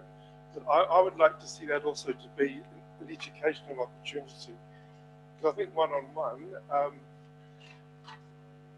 the people who really are concerned with their families and their well-being, when they can hear the reality, they won't feel intimidated. Oh, I've got to actually listen to that guy because he's saying we should be doing something different. So they can actually just hear it.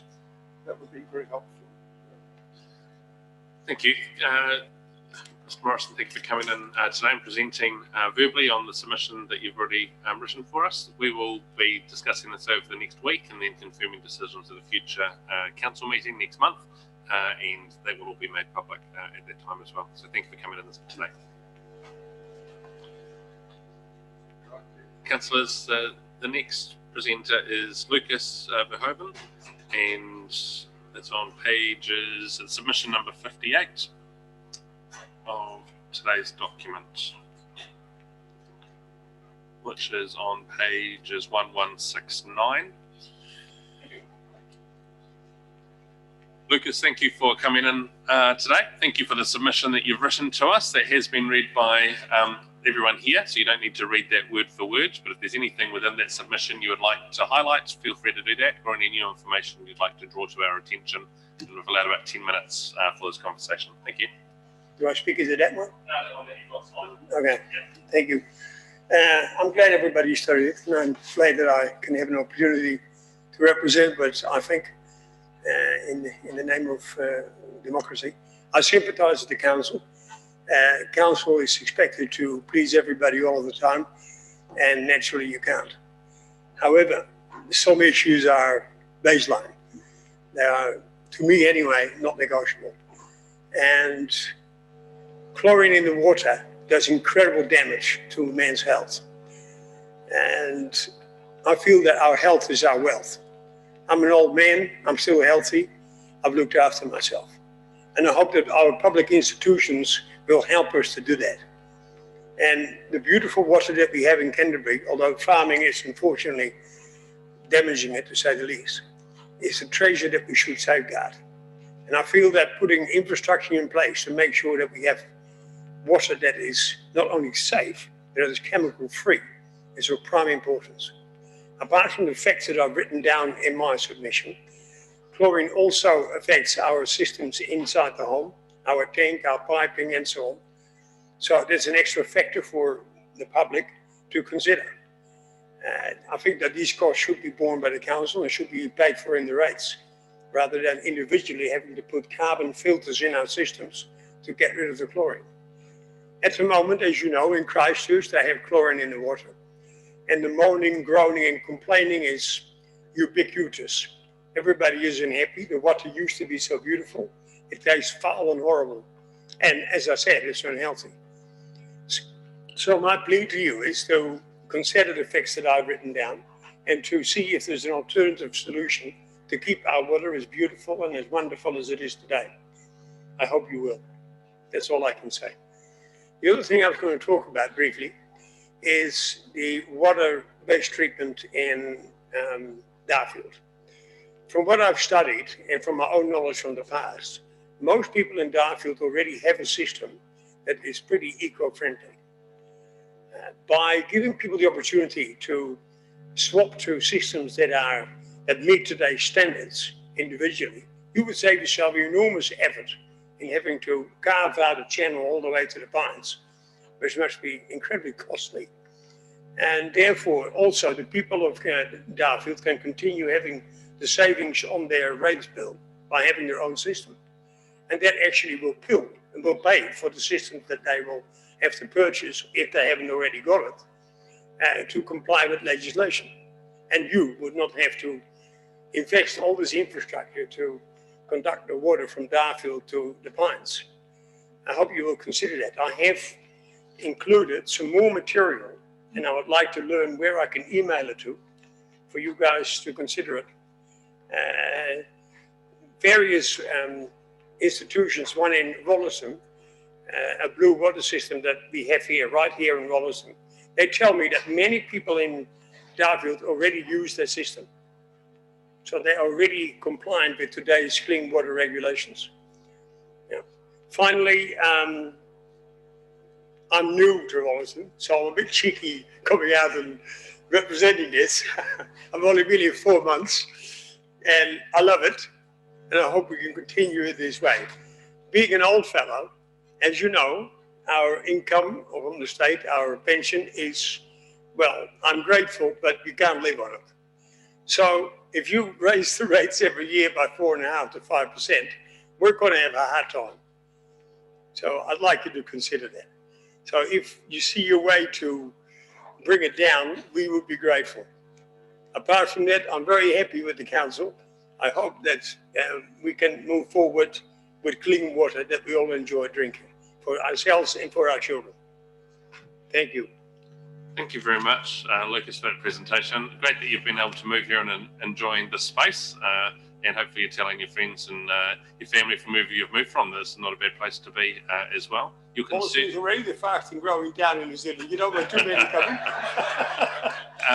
And thank you for taking the time to tell us concerns about things that mean a lot to you, because I don't think it matters whether you've been here for generations or have just moved here. It's the people that are here and the future that matters to our investment that we're making today.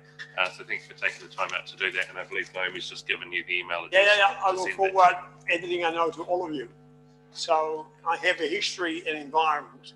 And I was going to speak today also about our environment, which is, to be frank with you, causing problems. However, I don't want to stand on anybody's toes because, as I said, you know, you're trying to please everybody all the time, and it's just not possible. There's always going to be people that are not happy with what you do. It's simply not possible. I totally sympathize with you. But our health is our most important ingredient. There's nothing that makes you more happy than being healthy. Ask a sick person, he'll tell you.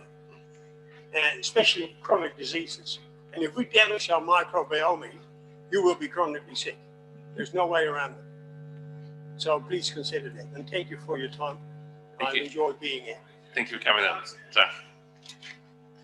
councillors, that brings us through to a lunch break for today, which we will still keep to half an hour and rejoin the meeting at 1:10 p.m. So I'll take a break. Thank you.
hearings process today.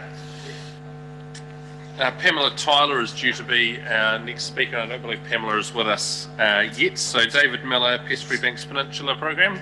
David, thank you for coming in and for the presentation today.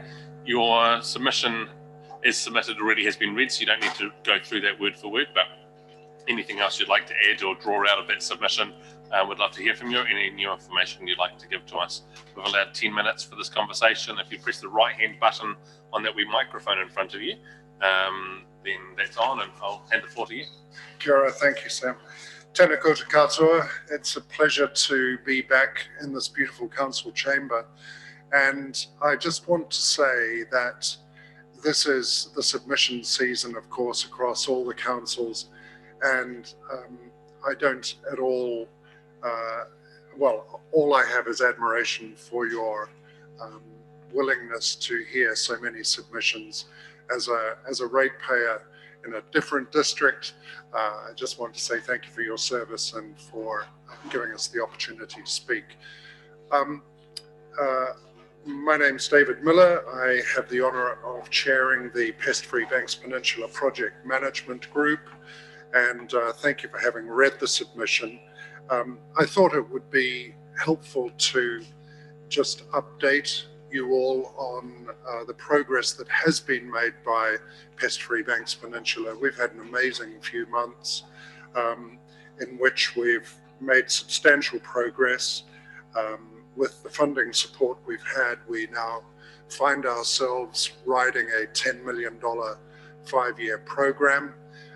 It's administered by Banks Peninsula Conservation Trust, a trust that started with volunteers and a few years ago had just 3 part-time workers, and we now have, we're employing 13 full-time staff from the region for Pest Free Banks Peninsula, in addition to the 4 full-time staff we already have in the Conservation Trust. Our project has started with targeting 2 focal areas. Because Banks Peninsula covers 115,000 hectares, we had to start small and work out with a determinedly experimental view. And this was agreed with Predator Free New Zealand. As you know, predator eradication in this country has up until now been based on essentially medieval methods involving traps or toxins. And we're looking to expand the arsenal of available opportunities using artificial intelligence, some very clever new versions of multi-species traps, and targeting quite a large variety of introduced pests. So we've targeted Kaiteriti, which is a distinct landscape in this region. And we're also targeting what we're calling the extended wild side, which covers the current wild side on the southeastern bays of Banks Peninsula, but we're extending that by another 10 to 15,000 hectares through to O'Kane's Bay. In our eradication efforts, we're targeting possums, rats, stoats, feral cats, but we're also doing a lot of work to eradicate feral goats, and I think that's going to be our first major success story on the peninsula. We've got world-class goat eradication experts working as we speak, actually, on 2 separate areas of the peninsula, and we're hopeful that we'll reach our target by 2024. We're seeking council support to expand our community-based trapping programs and the control of larger feral animals such as feral goats, pigs and deer on the port hills around Taitapu, and for the control of smaller pests on the area adjacent to Kaiteriti. We've got to be serious about that because of the risks of reinvasion through that southwestern end of Kaiteriti. So in this context, we're asking for funding of $20,000 per annum from yourselves starting in this financial year to protect us from our biodiversity from these animal pests. Frankly, I think $20,000 is a very reasonable expectation given the expected benefits from our eradication programs, and I would urge you to look favourably upon this. Of course, if you do, and if we are proven to be successful, you just know that the seed we have to sow now is that we'll be coming asking for more down the line. But that's a realistic ambition, I think, given the potential benefits to this region from the investment in managing biodiversity and eradicating pests at this stage. We have been very active with the inspiring activities of the Summit Road Society and Predator-Free Port Hills. They're on target to have 4,000 households actively involved in local trapping for rats, stoats and possums by the end of this 5-year cycle, which will be in 2024. And of course, there's massive interest within communities around the predator-free and pest-free activities. And we just know with our work with Enviro Schools, for example, and with Community Hui that we've been participating in, that demand and that interest will grow and grow and grow. And hence our request for ongoing support from Selwyn District Council. You've read the written submission, so I won't prey on your patience by repeating it all, but I'd be happy to answer any questions, or at least try to answer any questions if you have any at this stage. Thank you, Mr. Mayor. Thank you very much. Any questions from councillors? Councillor Lemon. Yeah, thanks, David. Good to see you again. Yeah, you too. We've just yesterday passed a bylaw that included microchipping of cats for the first time, and was discussion at our bylaw hearings around the legality of euthanizing feral cats. Yes. And I just wonder, obviously you're targeting that species, or that problem, I should say. How do you, I guess, weigh up the potential social backlash of euthanizing what could be seen as a pet animal against what is clearly I think the labelled organism of interest, which is really not useful to us at all, is it?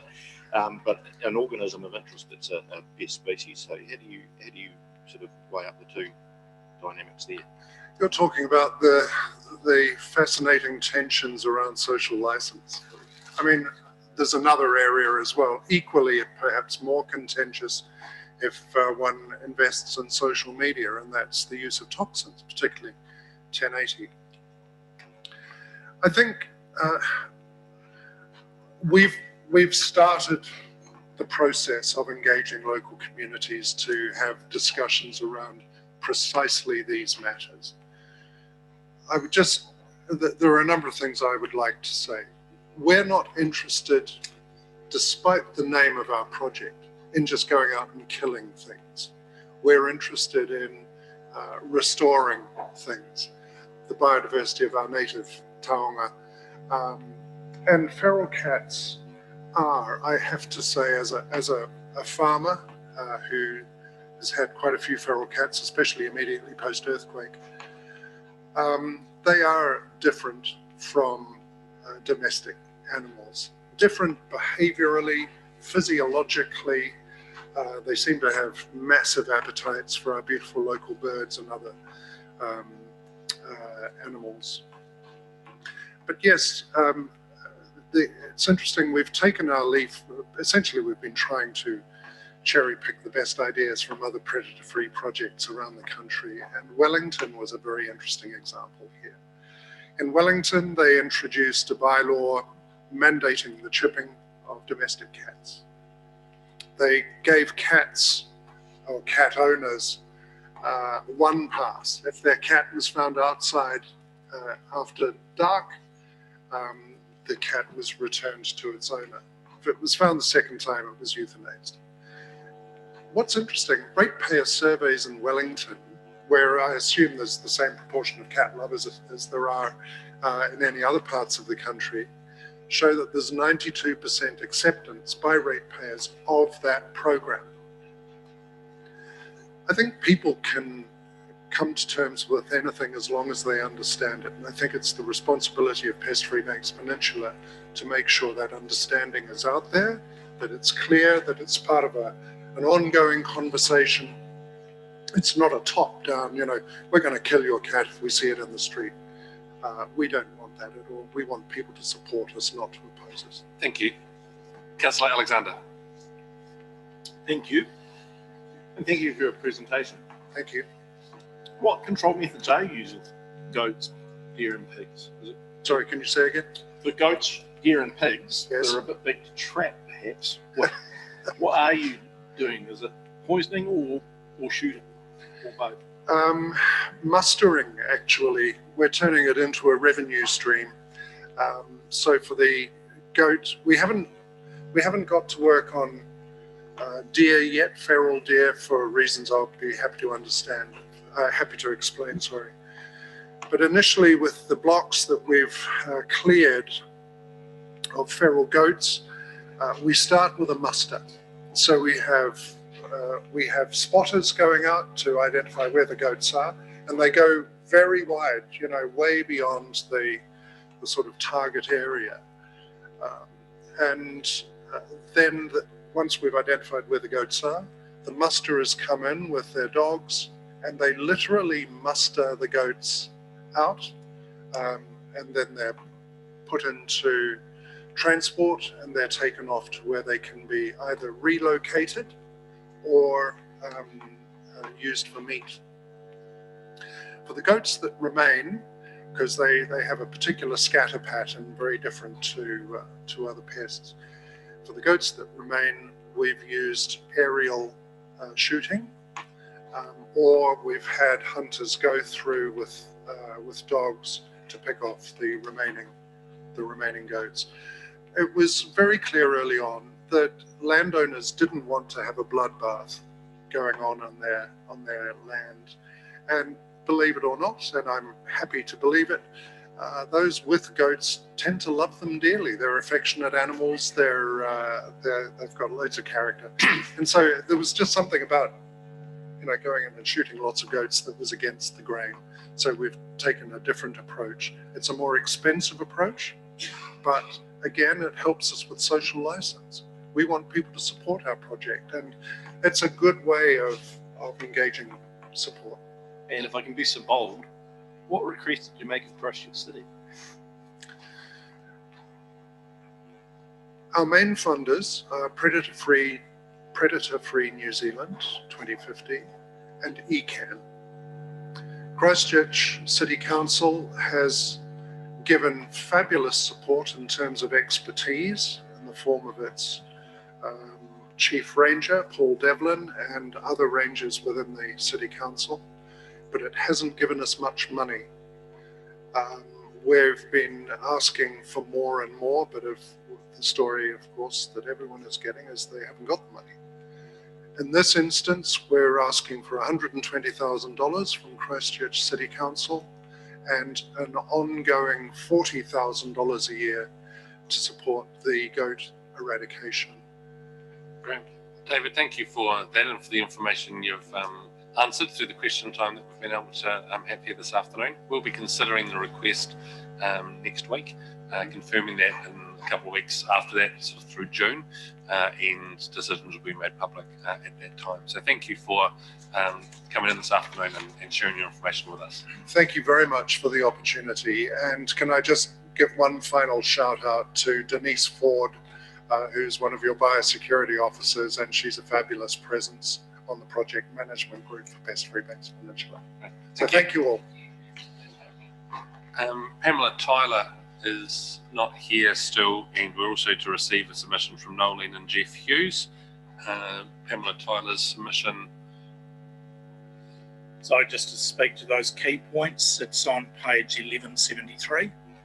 She says, with respect to road maintenance, she would like to see our roads made safer and save lives, and she talks about putting more arrows on roads so tourists keep to the right side of the road. Suggests they be painted every 2 kilometres, and also suggest make speed signs twice the size. And the Jeff Hughes, excuse me, Nolene and Jeff Hughes submission. Let's get into the page. It is on page number 1187, and the key content of that is with respect to the Darfield and Kiwi wastewater, where they say keep the status quo. Our understanding is that there is no environmental threat to the area from the existing systems, therefore no need to replace those, Mr. Mayor. Great. Next presenter is Russell Dalzell. Russell, thank you for coming along this afternoon. If you'd like to take a seat at the front of the room. This is on page 1190, councillors, of your agendas today. Russell, thank you for the written submission and obviously anything else you're going to share with us now. You don't need to read it, your original submission word for word, and that has been read by councillors. But if you'd like to draw anything out of that or add any new information to it, you're more than welcome to now. And we've allowed about 10 minutes for this conversation. The floor is yours. Okay, thank you. Just as well I don't read it out, it'll be finished in about a minute. I'm up here on behalf of the Dunsandel Bowling Club. We run a small club in Dunsandel. It has 18 financial members and about 50 social members and about 50 casual members. A casual member is a non-sub-paying member. Our green is an all-weather green, as some of you may know, and to replace that green, it is in the vicinity of about $140,000, but we also have to add another $40,000 into the next replacement because of probable earthquake damage. It is damage that has come about in the last couple of years, but we suspect it's because of the earthquakes. But you know, that's an $180,000 cost on a very small club, and we would like the council to consider putting that into the long-term plan as a council-funded project. I know traditionally bowling clubs have not been something the council funds, but I see no reason why it shouldn't be considered, because it is not dissimilar to a tennis court or a cricket pitch or a practice wicket cricket or a rugby field. And being an all-weather green, it can be totally accessible to all the public, so it is not a closed shop thing like maybe a golf club or something like that. So I'd just like to ask the council to consider that funding over the next 10 years. Pretty much, you know, we're a small club, but we're pretty much the same size as clubs like Kiwi, Colgate, Southbridge, Leaston slightly bigger, and then you've got Lincoln, which is a huge club, and then you've other clubs around Akaroa, Diamond Harbour, and Taitang. Now, ours is sitting on reserve land, so there's probably a case for it to be under council care in some way, unlike a lot of other clubs which are sitting on private land. So that's pretty much my first submission, because I've got two submissions here that I'll get through in 5 minutes each. So if there's any questions on that, I'd be happy. If you'd like to, you can talk to your second submission as well, and then we'll have a conversation. Okay. The second submission is with regard to bowls as a whole in the district. And Rolleston, to me, is a very untapped market for bowling, for a bowling green. We have got, as I've just mentioned, about 5 or 6 small clubs in the district and one huge club, and that's Lincoln. Now, it would be beneficial to the game as a whole to have another fairly big club established in Rolleston. I believe there is a lot of bowlers here that do travel elsewhere, but they would love a club of their own. And for some reason, I don't know why, someone hasn't actually stepped up and say, look, we need a bowling club. And we've got a swimming pool, we've got a beautiful new sports complex, all those things, but a bowling club seems to have just been left behind. Christchurch is in the process. I think the council is funding a huge bowling facility in St Albans. And I think it would be beneficial to the district to have another big club here. I don't see it detrimental to our small clubs. I think it's going to be a benefit. I think it will attract players across the district, and it's a game that can be played from kids right through to very old, and in wheelchairs. So it's a great game. It's an equaliser for all.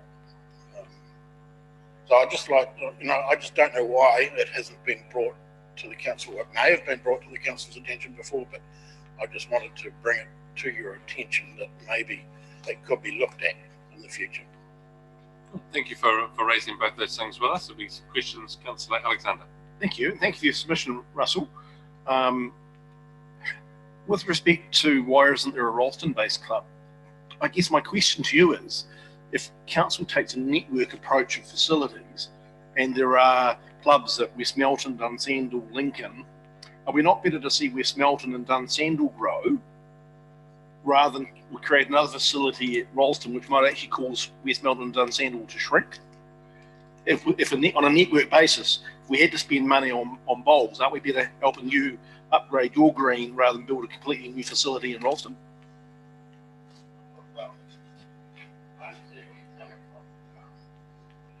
Sorry, Russell, yeah, just press the right-hand button on that microphone in front of you. Just, yeah, that one there. Thank you.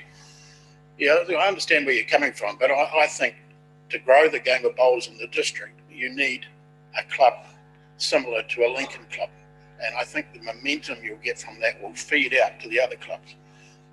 There's a lot of players from Lincoln that play at other clubs, and it's only because they prefer the smaller clubs. So that although the club's big, they do spill off into other clubs. And I think having a big facility will just feed the game of bowls, all the way through. Thank you for that. I think the growth of the game of bowls we probably see more as Bowls Canterbury or Bowls New Zealand's or individuals' clubs' responsibility, not necessarily ours. Not to say that we wouldn't consider facilities on reserves where clubs have set up and requested that, but council's responsibility hasn't been in growing particular sports participation. But thank you for what you've raised with us. Councillor Miller. Thanks, Russell. Similar question to Sam's, and I think you can really help us here because already in the short time we've had hearings today, we've seen a number of sporting groups come to council, whether it be cricket or hockey or croquet in our bowls, suggesting that it's the council's role now to provide facilities. Is that, from a community point of view, is that how you see your wider community? Is that how they're seeing the council now, that we should front up and do all these sort of things? Is that what you're getting in the community? No, I don't see it that way at all. I see the council as facilitating. There's funding out there to initiate these projects, but we need a facilitator. We need someone sort of a governance type role to get it started and moving. It's obviously, that it's increasingly difficult to get funding now, that pretty much the bar is no longer a funder of the clubs like it used to be. So no, I don't, I don't see the council's role as being their responsibility. I just would like to see them to facilitate something. I'd be happy to drive some discussion forward on the Rolleston thing myself, even though I'm the secretary of the Dunsandel Club, because I can see that overall it will grow the game as a whole. Thank you. Thank you very much for the two presentations and for taking the time to write to us and then also come in today. We'll be making decisions next week and signing them off in June. And obviously there'll be publicity around it at that time. So thank you. Enjoy your afternoon. Thanks very much. The next presentation is Federated Farmers, and Alicia Young-Herbert is here. On pages 1208, councillors, of our agenda. It's just moved from its original time slot when the paper was put together for us. Alicia, thanks for coming in today, and the presentation that you've already written that has been read by councillors. So today there's a chance for you to be able to just talk through any bit you'd like to highlight out of that, or any new information that you'd like to share with us, and we've allowed about 10 minutes for this conversation. which has been live streamed, just so that you're aware. There's a camera in front of you. I'll hand the floor to you. Just testing if you can, yep, okay. Good afternoon, councillors and mayor. On behalf of the North Canterbury Province of Federated Farmers, thank you for this time to present on our submission on the draft long-term plan. We have a strong membership in Selwyn, and it is our privilege to convey their needs and aspirations to you. We know the district has experienced remarkable growth over the last decade, and the council must plan suitable infrastructure and services to accommodate the growth.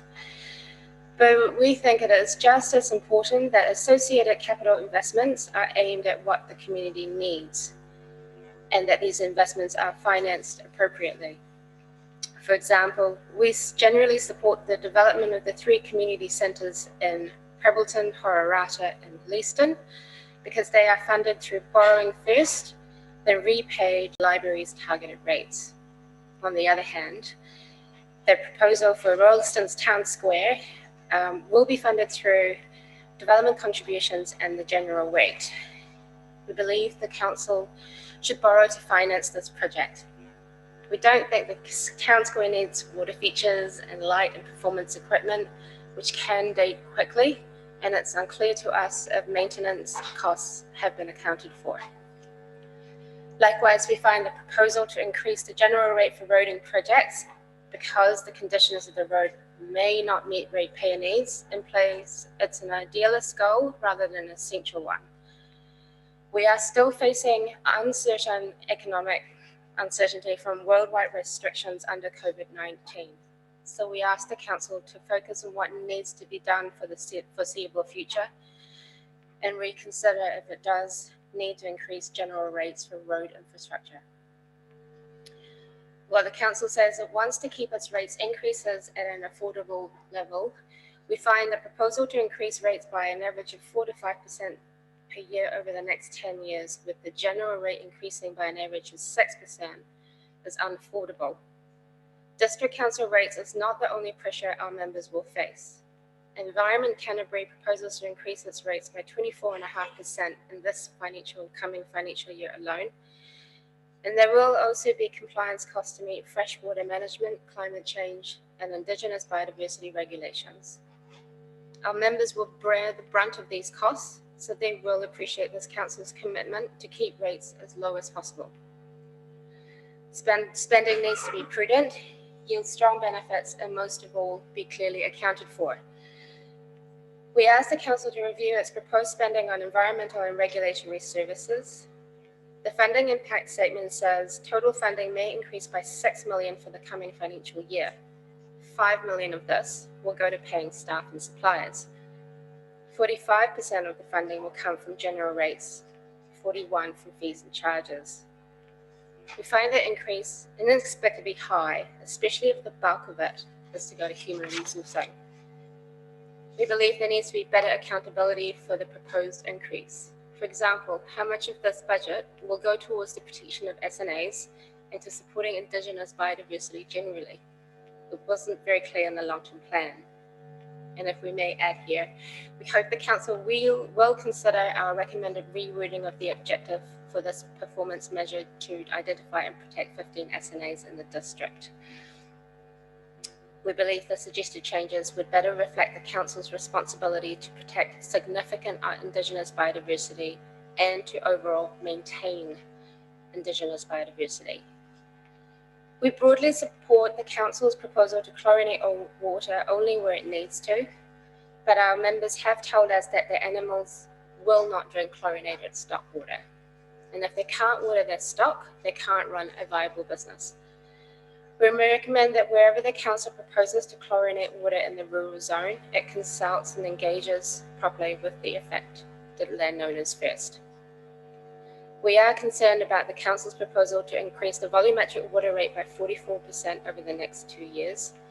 The council thinks the increase could motivate ratepayers to take more control over their water usage.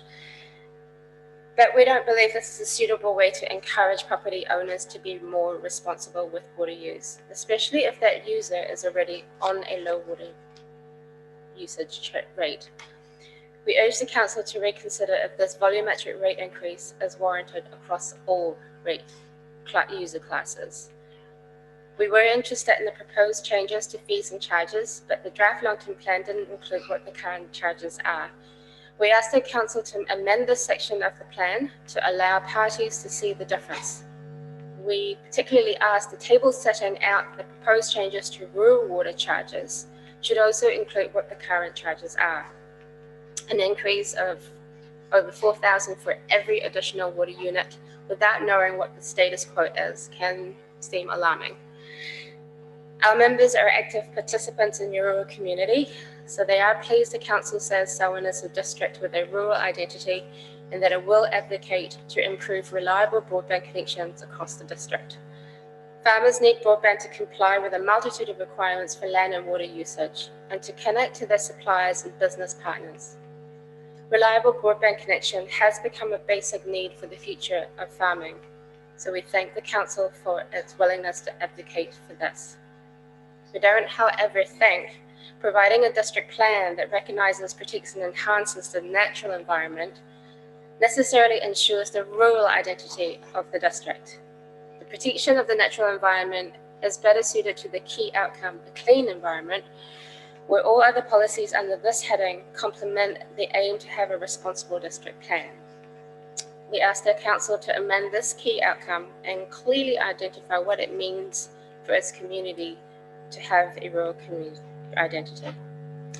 Thank you. Any questions? Thank you for that. Very considered and thorough review for us on some of the things you'd like to see amended and changed. And you've presented that well today. Councillors, questions that you have of the submission? Yes, Councillor Hassan. Interesting what you say about chlorination with regards to that stock won't drink chlorinated water. Is there another way of actually treating the waters so without chlorination that can assist those stock? Like UV light, or how else would you treat it, or does it not need to be treated for stock? I think that would be an on-farm thing because they would have a connection, and I think that at the connection point there probably needs to be a solution.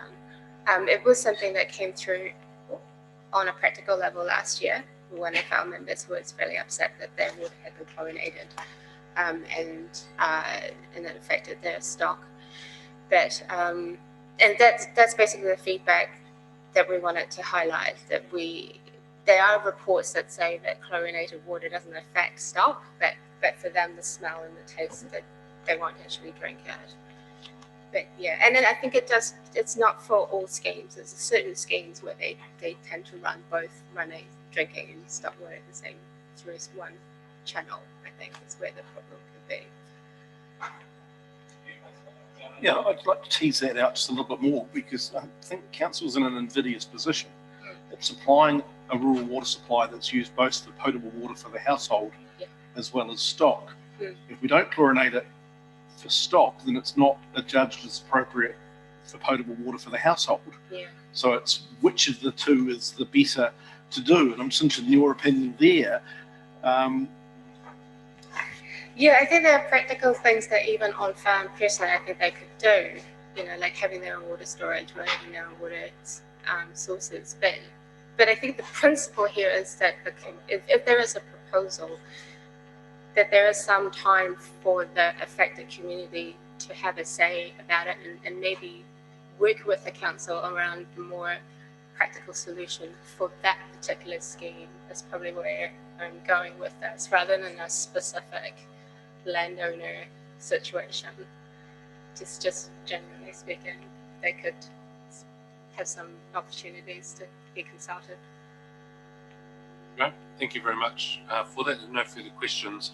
The timing around our decision making is preliminary decisions next week to be confirmed at a future council meeting in June, and things will be made public. The whole process is public, but there'll be publicity around those decisions after that time. So thank you for coming in today. Thank you, Councillor Samay. The next submission is from Arana Wildlife Park, and Lynn Anderson is here. And Lynn, you're welcome to bring the three of you to the front. Nathan and Mike. Great.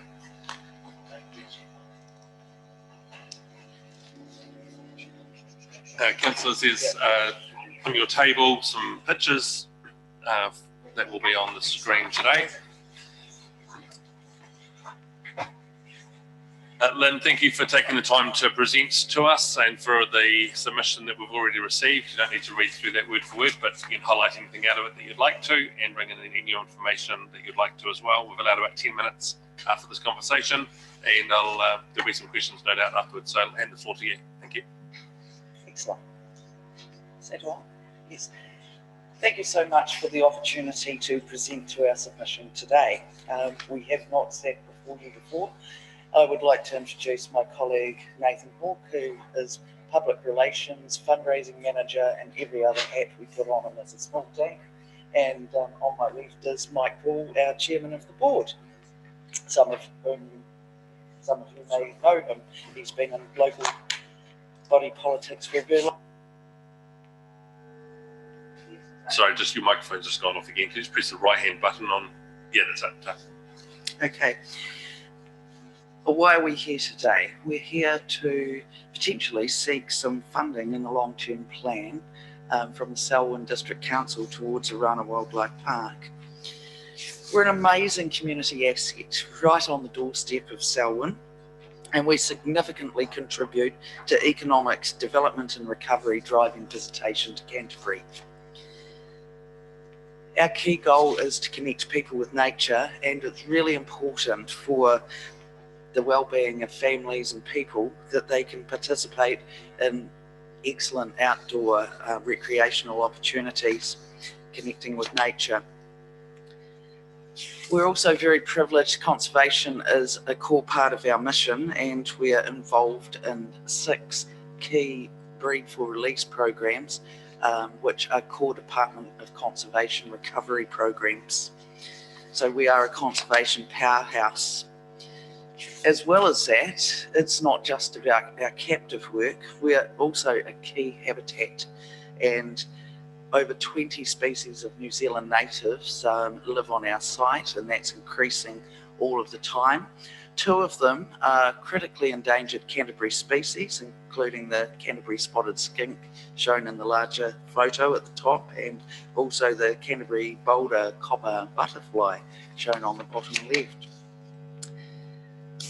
As we go forward and continue our habitat restoration work, we get more interesting zoo visitors, and this is a royal spoonbill who arrived 2 weeks ago and is still with us, and so the team are very, very excited.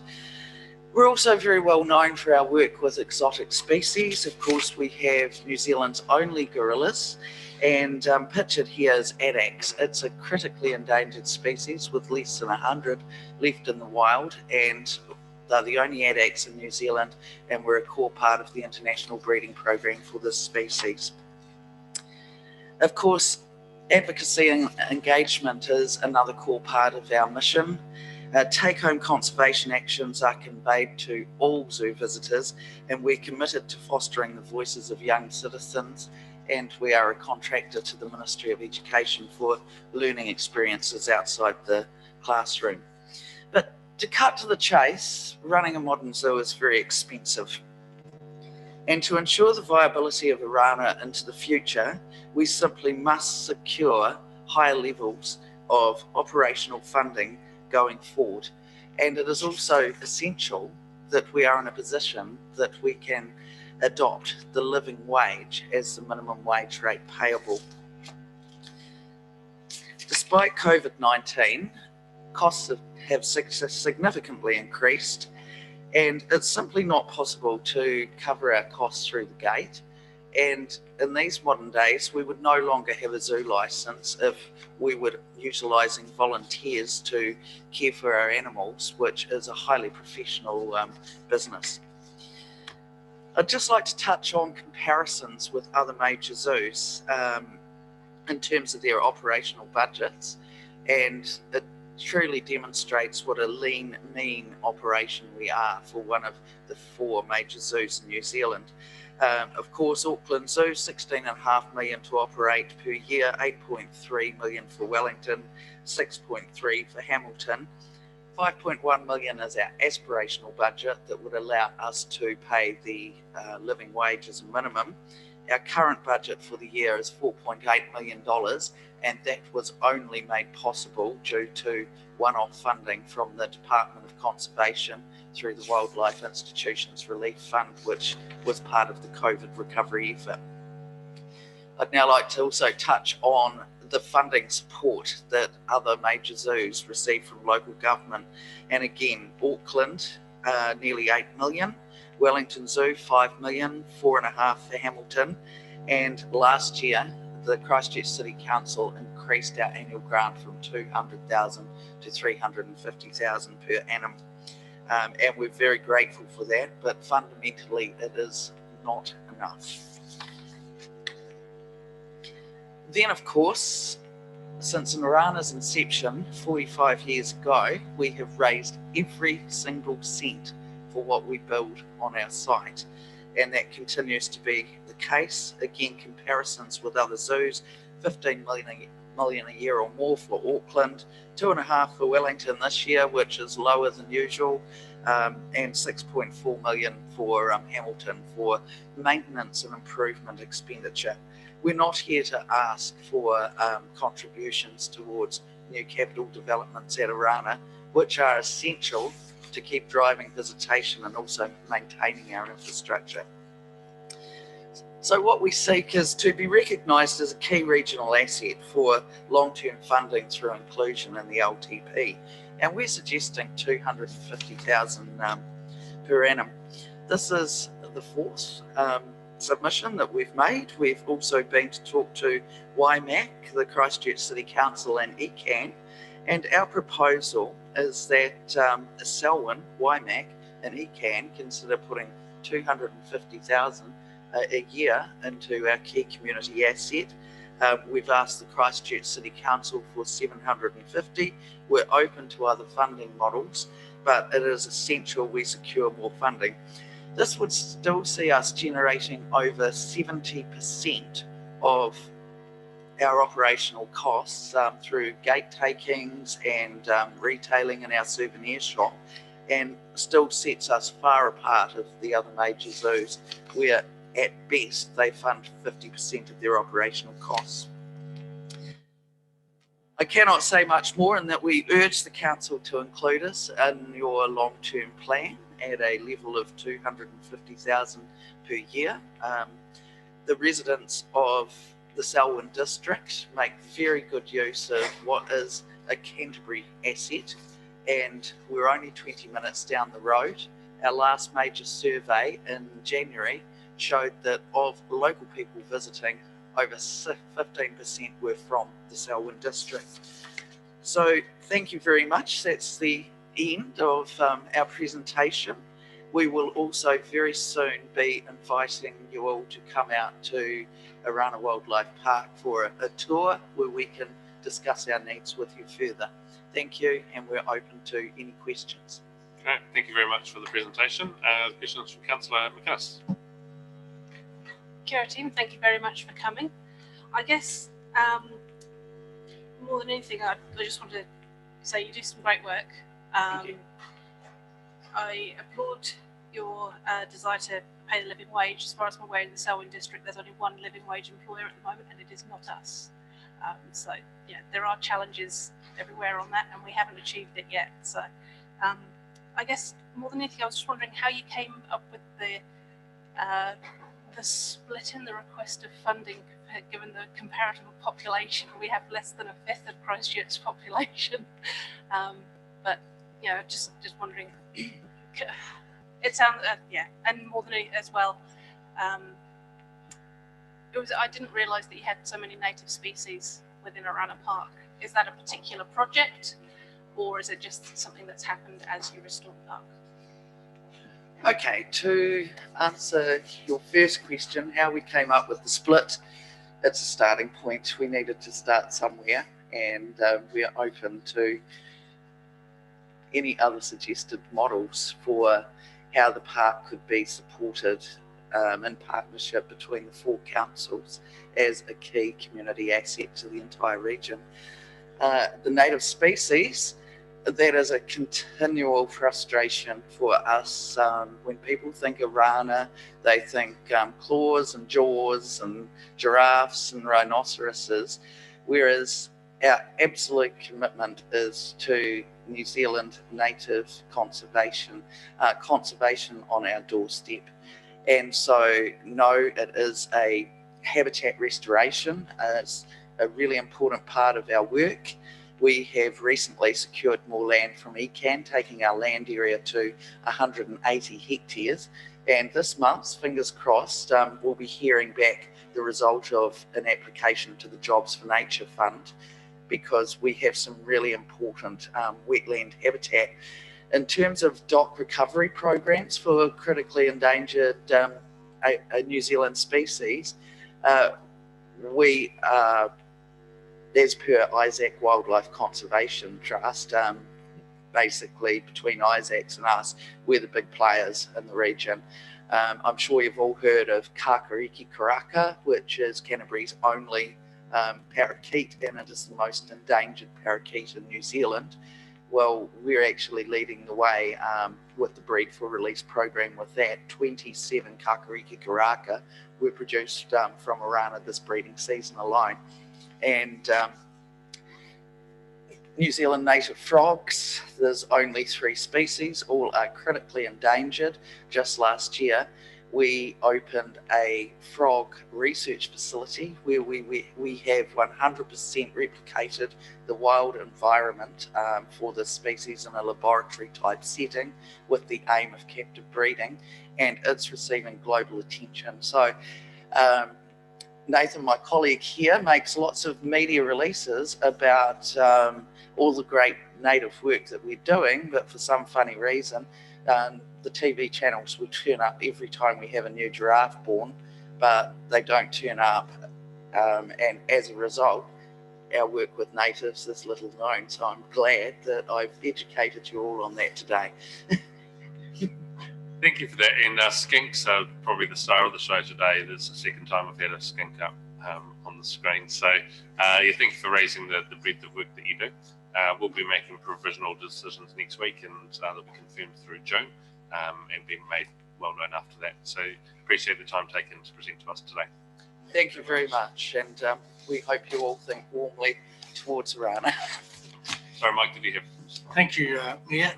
I'd just like to congratulate some of your councillors. I've been on some committees in the city recently with 3 on my left here, and they do punch above their weight. So we appreciate you coming in from the country, and you do a very good job. And I'd like to congratulate Mayor Colvin for looking so fine. Ex-mayor, sorry. That's good. We're not down here or even out here. We're just here. So yeah, that's good. Thank you. Thank you. Thank you. The next presenter is Michael Noonan, who will be presenting. Michael, thank you for Mike. Sorry, thank you for presenting. If you'd like to come and take a seat at the front of the room.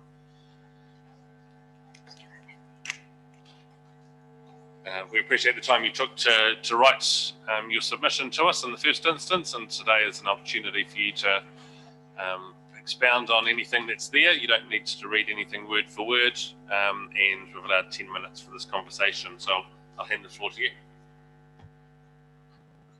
Okay, well, I won't read word for word. I'll just sort of summarise it then.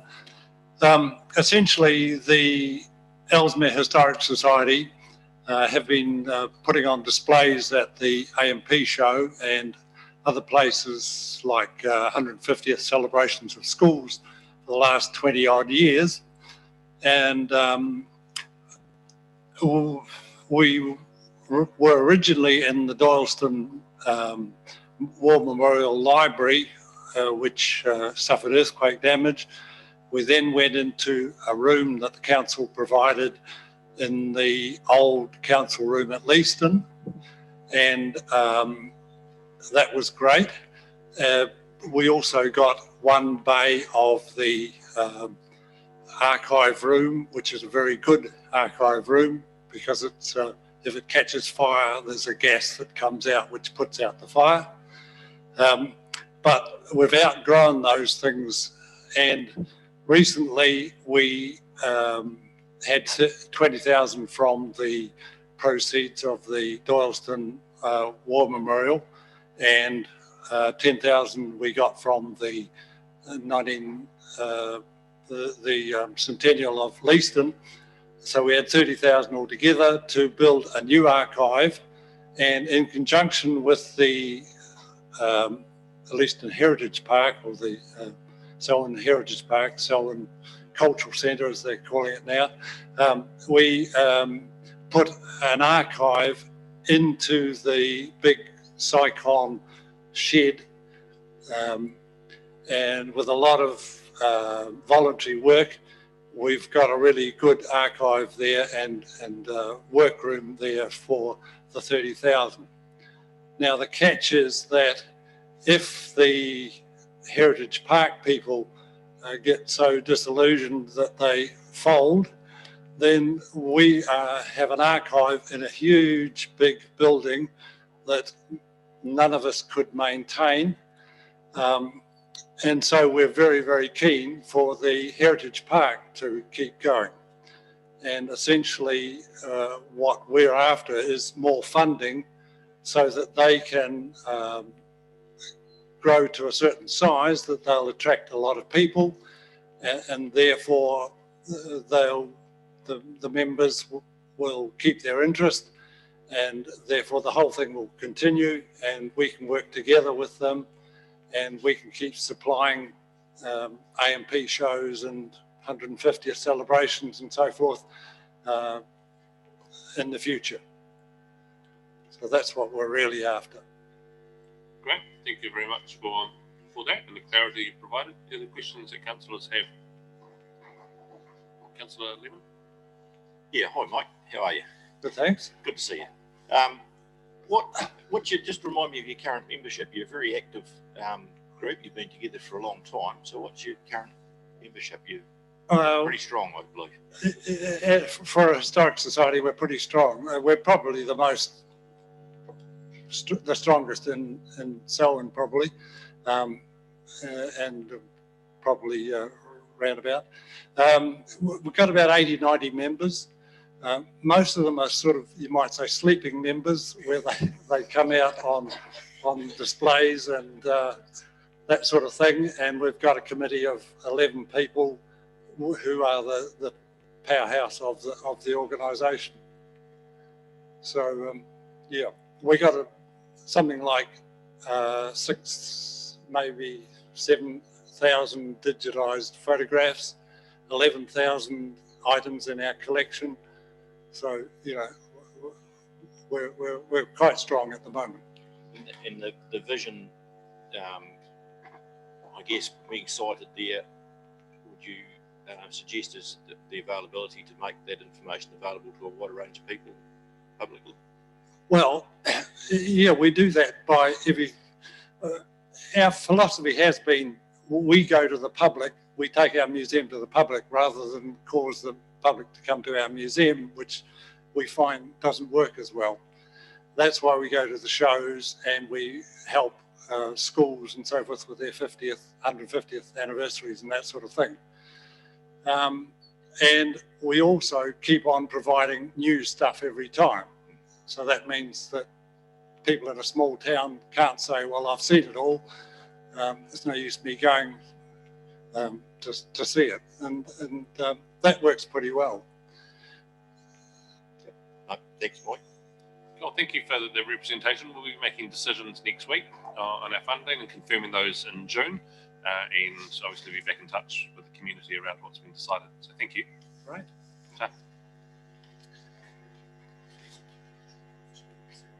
Yeah, scheduled for today, Jenny Huey was supposed to come, but she's now coming tomorrow. So if you're flicking through your agenda, Carol Greenfield is the next to speak. Carol, welcome along this afternoon. If you'd like to take a seat at the front of the room.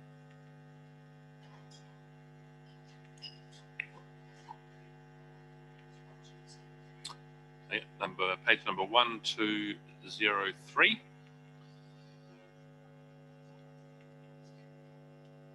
Carol, thanks for taking the time to write to us initially, and then coming down today. Obviously, is good and appreciated as well. You don't need to read through the original submission word for word, as we've been able to read that. But if you'd like to highlight anything in it or add any new information, you're welcome to. The microphone is already on in front of you, and we've allowed 10 minutes for this conversation. And just so you're aware, the room is being live streamed at the moment as well.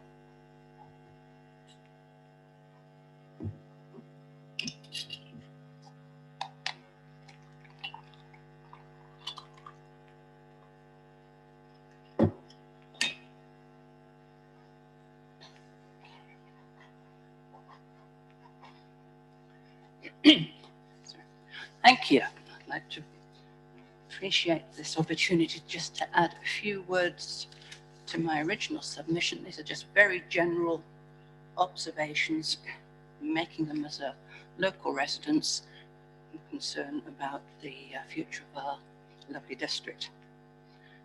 I'd just like to clarify, I live in Weedons on a small lifestyle block where we grow nut trees and as many native trees and tussock clusters as we can fit in. And perhaps I can add to the skink theme by adding in that we do host very large numbers of skinks on our property. Right. And I just initially acknowledge that I can foresee these big changes which are on the near horizon. We've got RMA reform underway, local government reform which is just being initiated, the Three Waters reform which is also underway, and we also, from my point of view, I'm concerned that we acknowledge the national policy statement for highly productive land, which is also government intention at the moment. So personally, my priority is the environment, conservation and protection of the land, water and air. And I have noted in recent years, my concern is that most of the Selwyn District Council publications, including our document we've got here, which was very helpful, the initial reference is to extremely rapid growth in the area. And this is occurring largely on the plains. And the other concern is the implication that this growth is to be celebrated. And I'd like to clarify this with great caution. The population is indeed being allowed to grow very rapidly. The available land areas so we cannot be stretched accordingly. And this rapid growth can lead inadvertently to cascades of problems as a result of being very careful with future developments. And reviewing other submissions online, I have noticed there's a substantial number of people who seem to share my concern. And we don't want to see Selwyn District population increase putting pressure on rural lifestyles and townships, which seems to have led to urgent review and creating of problems which include, the installation of a very expensive sewage system in Darfield and Kowe, should it go ahead, and then metering of drinking water, introduction of traffic management systems, and the enlarging of narrow rural roads which are being overwhelmed by increases in the number of vehicles. So some of the possible cascades which result from rapid growth. Selwyn's most valuable resource is the Taonga of our environment. And I think that Eastern Selwyn is in danger of becoming just another Christchurch suburb if we're not careful. So in light of that, we need to make sure that the inner plain zoning is maintained strictly. I'd like to see SDC lead the way in the application of the National Policy Statement for Highly Productive Land. Good agricultural land is being lost to urban sprawl. Impossible to reverse this process. Once you've built on land, you can't put it back to agriculture. Food production, therefore, gets pushed further and further away from urban centres. And this leads to an increasing disconnect in the understanding of where food comes from and increased food costs because products have to be transported over longer distances. And it leads to possible increased pollution as a result of intensified farming. And water needs to be treated as taonget it is, it's just a commodity. Water concerns are very significant in this consultation document. When you look at all the submissions that have come in on the proposed meterage of drinking water and reticulation of wastewater, it is obviously very high in the concerns of a lot of the local residents. Increased population and intensification of farming is leading to huge demands on water supply. And we have no evidence of any reliable nature that the aquifers can just keep on providing. Up until now, it's been assumed that, oh, you know, we've got aquifers and there's water forever. But right now, the vast majority of local trigger wells have got restrictions in place. And on my well, we're only allowed to have a 66% of our normal water uptake. And I know down the road, the folk on Whedon's Ross Road have got a 100% irrigation restriction because the water in their aquifer is so low. So we've got to be very careful with the way we manage our water with increasing numbers of people. And nitrate levels in drinking water are increasingly causing concern. And this, I know it is a district, it's an ECAN remit rather than Solwyn District Council, but overall, a lot of people think, oh, they've got dirty water in Solwyn. I don't want to go and live there. It does reflect badly on Solwyn as both health and recreation issues. So we do need to make sure that for future developments do not inadvertently lead to more unintended water pollution problems. My personal concern is firstly to save Solwyn District from urban and commercial sprawl. Plan very wisely, please, not just for changes to land use, but all the flow-on effects. My personal observation is that the opening of the new motorway has not reduced traffic volumes on my local roads over in Whedon's, which it was purported to do. And also I'd like to promote the introduction of a rural quarry zone, which I know is being considered in your quarry document. Please do not allow any more haphazard quarry developments in the area, especially in the eastern zones of Solwyn. It's got to be new zoning. I would promote to be rigorously maintained when certainly big separation of residential and quarry zoning. No sort of allowing houses anywhere near quarries in the future or vice versa. And again, my personal observations are that residents who live close to quarries, where they've been allowed to have quarry expansions and new quarries put in, do not have this lifestyle pleasure that I would have in the distance I am from a quarry. It is not a good mix. Most, as I say, my overall concerns for the future is not just to applaud growth for its own sake. It's got to be carefully managed. I do appreciate the problems relating to trying to please all the people all of the time. And I am grateful for the good management, which is an aspect of Solwyn District Council and the pleasure of living here.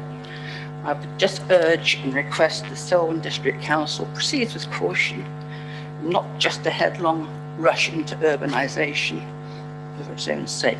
I would like to finish by saying that living in Solwyn should be considered a privilege, not just a cheaper place to build a house. That's what I've got to say. Thank you.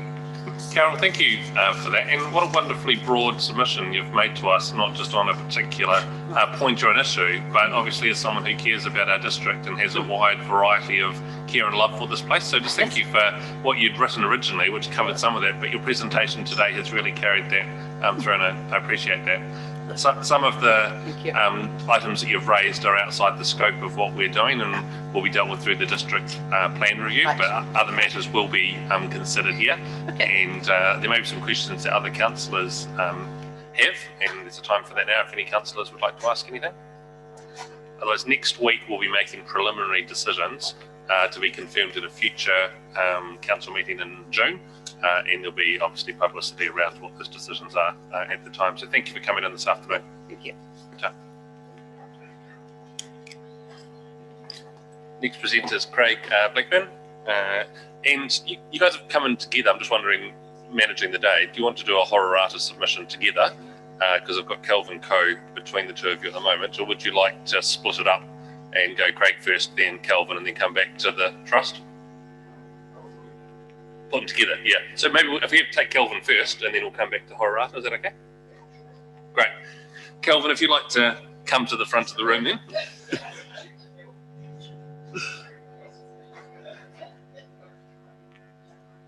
Kelvin's presenting the Wahora Ellesmere Trust submission number 653, and it's in the late speakers booklet.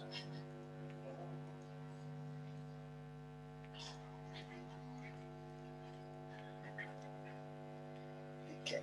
Kelvin, you're very familiar with this way we do things. So thank you for the presentation. Sorry, thank you for the initial submission that's come to us, councillors. It's on page 1524 of today's agenda, and the initial submission was from Mr. Hamish Rennie. So Kelvin, I'll hand the floor to yourself.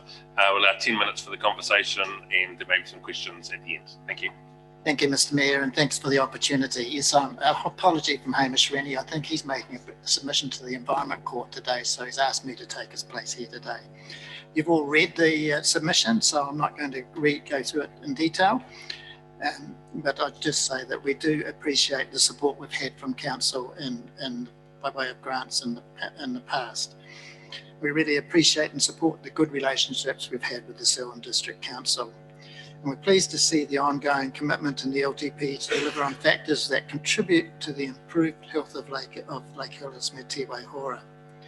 In this past year, the Trust has been reviewing its activities, and we are looking to focus on making Lake Ellesmere Te Waihora more accessible to the public. And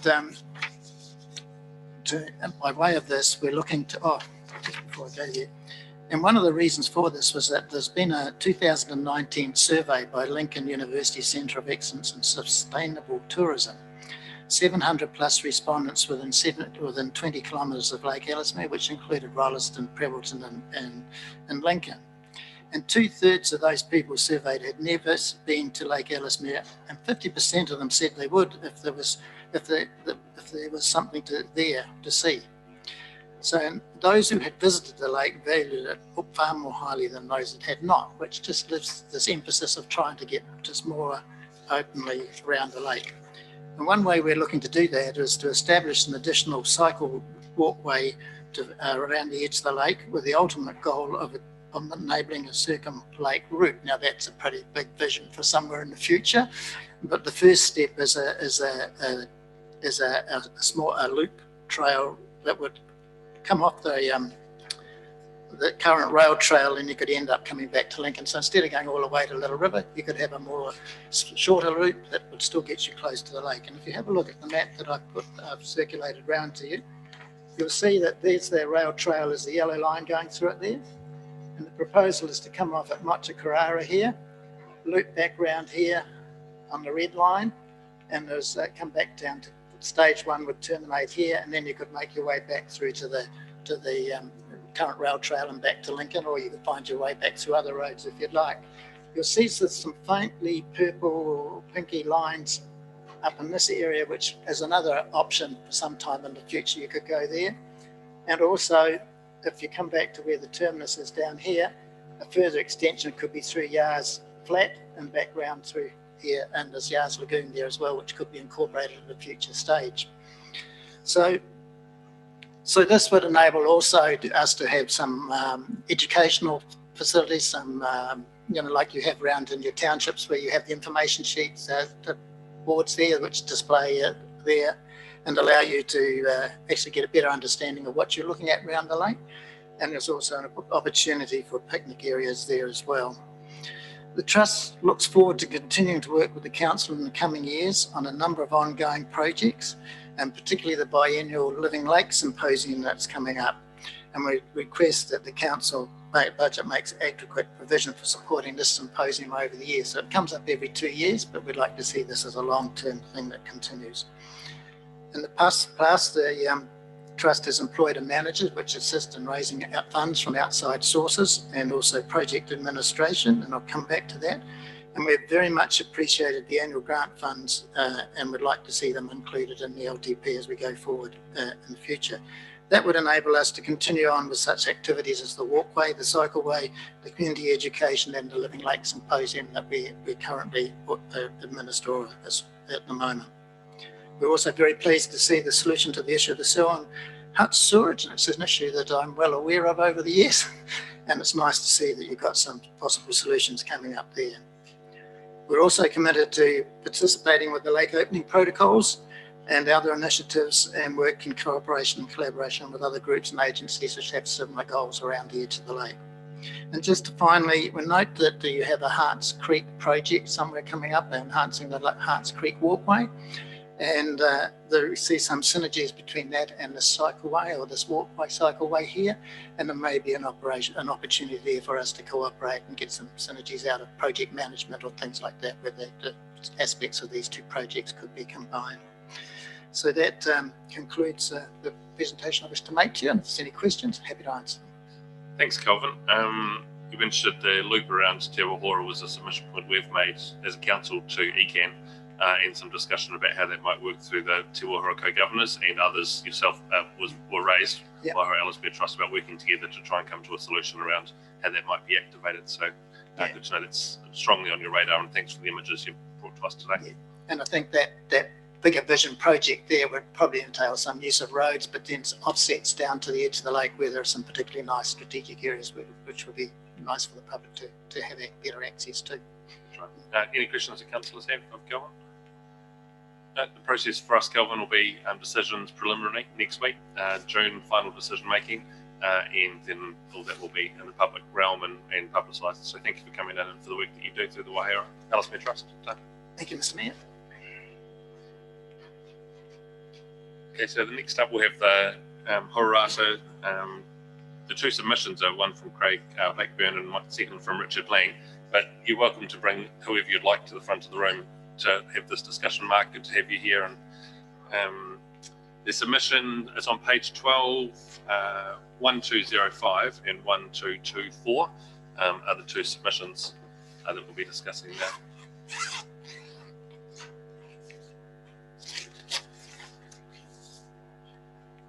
Grab a couple of chairs from the, we'll drag them from wherever you need. Greg, can we grab one from beside you, chair? Oh, good.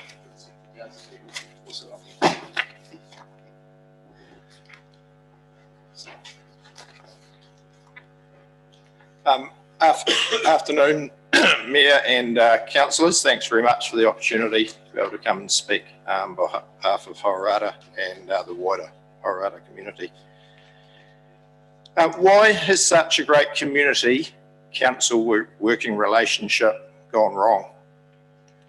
2017 is a year to be remembered well by many in the Hororata area.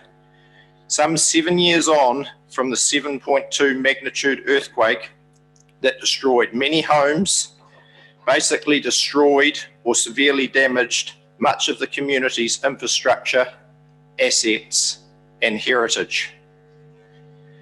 February 2017 saw a prominent community member call a meeting to acknowledge the reality that some 7 years had passed and frustration was obvious at what seemed to be a lack of progress.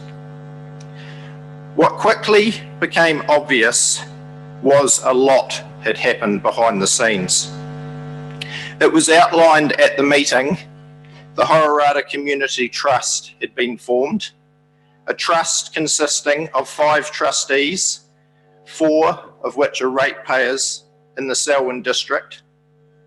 The geographic area spans some 280 square kilometres, primarily from Lake Coleridge, the Rakaia River, Tiparita, Greendale, Homebush.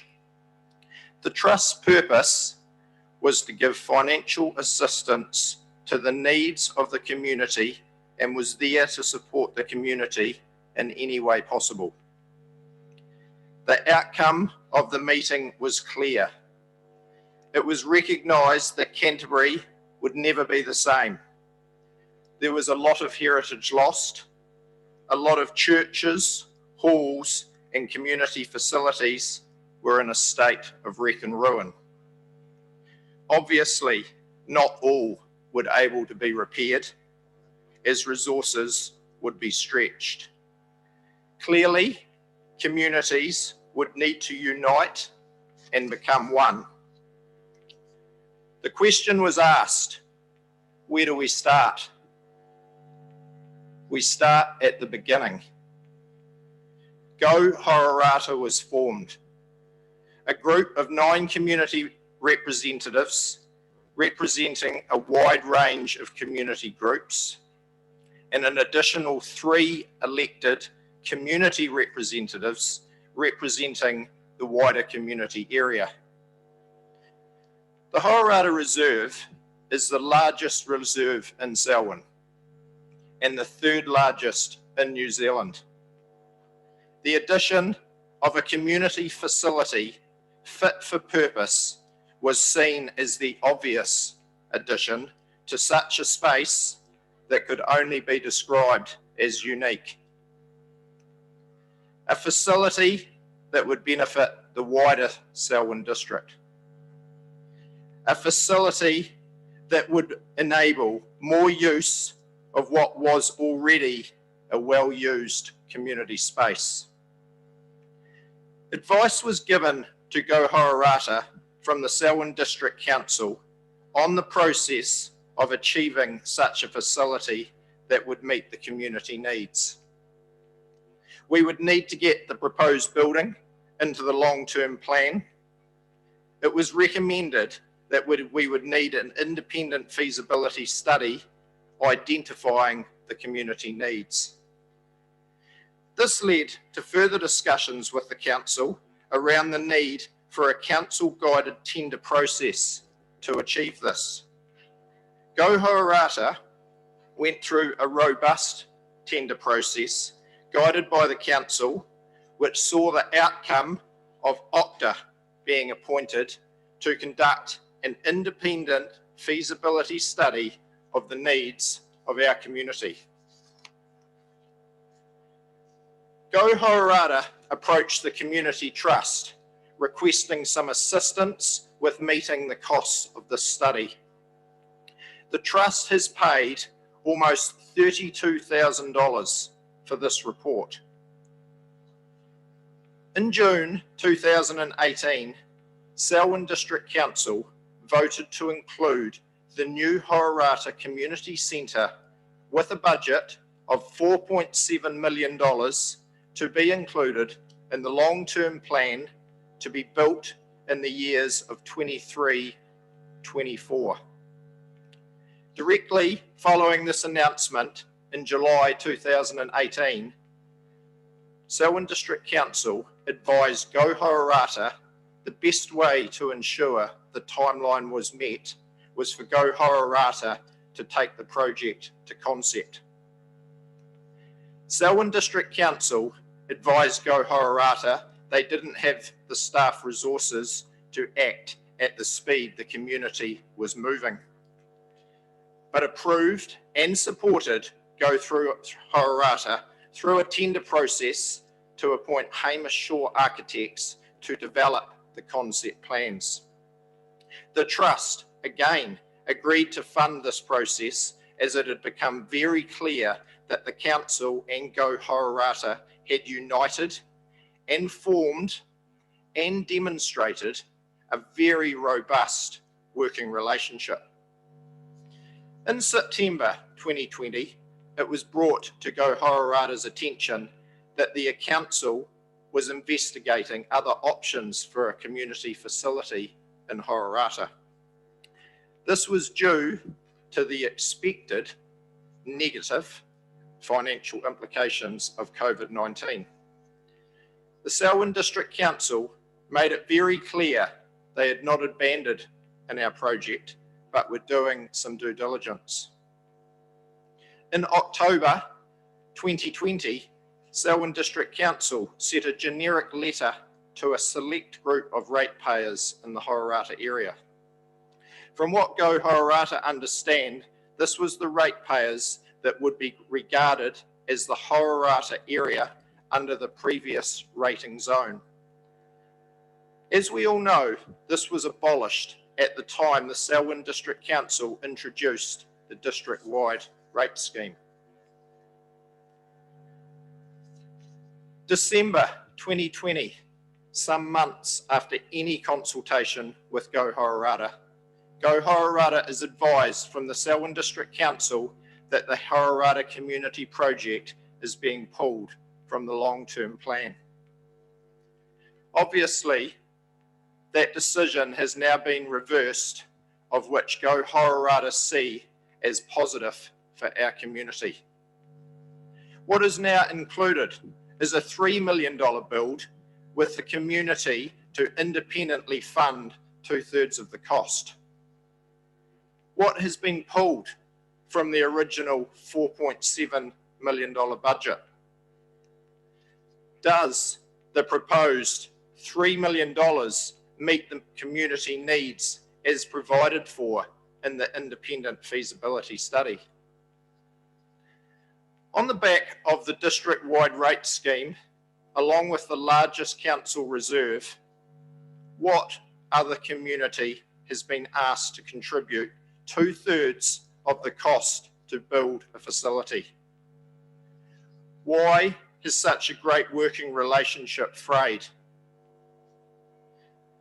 What does Hororata and the wider community need to do to prove to the council they are a valued member and very much a contributing member of the Selwyn District? Please, Selwyn District Council, think for the future and please hear our voice. Thank you. Would any of the other of you, Chris, do you want to say anything, or Richard? Or? Yep.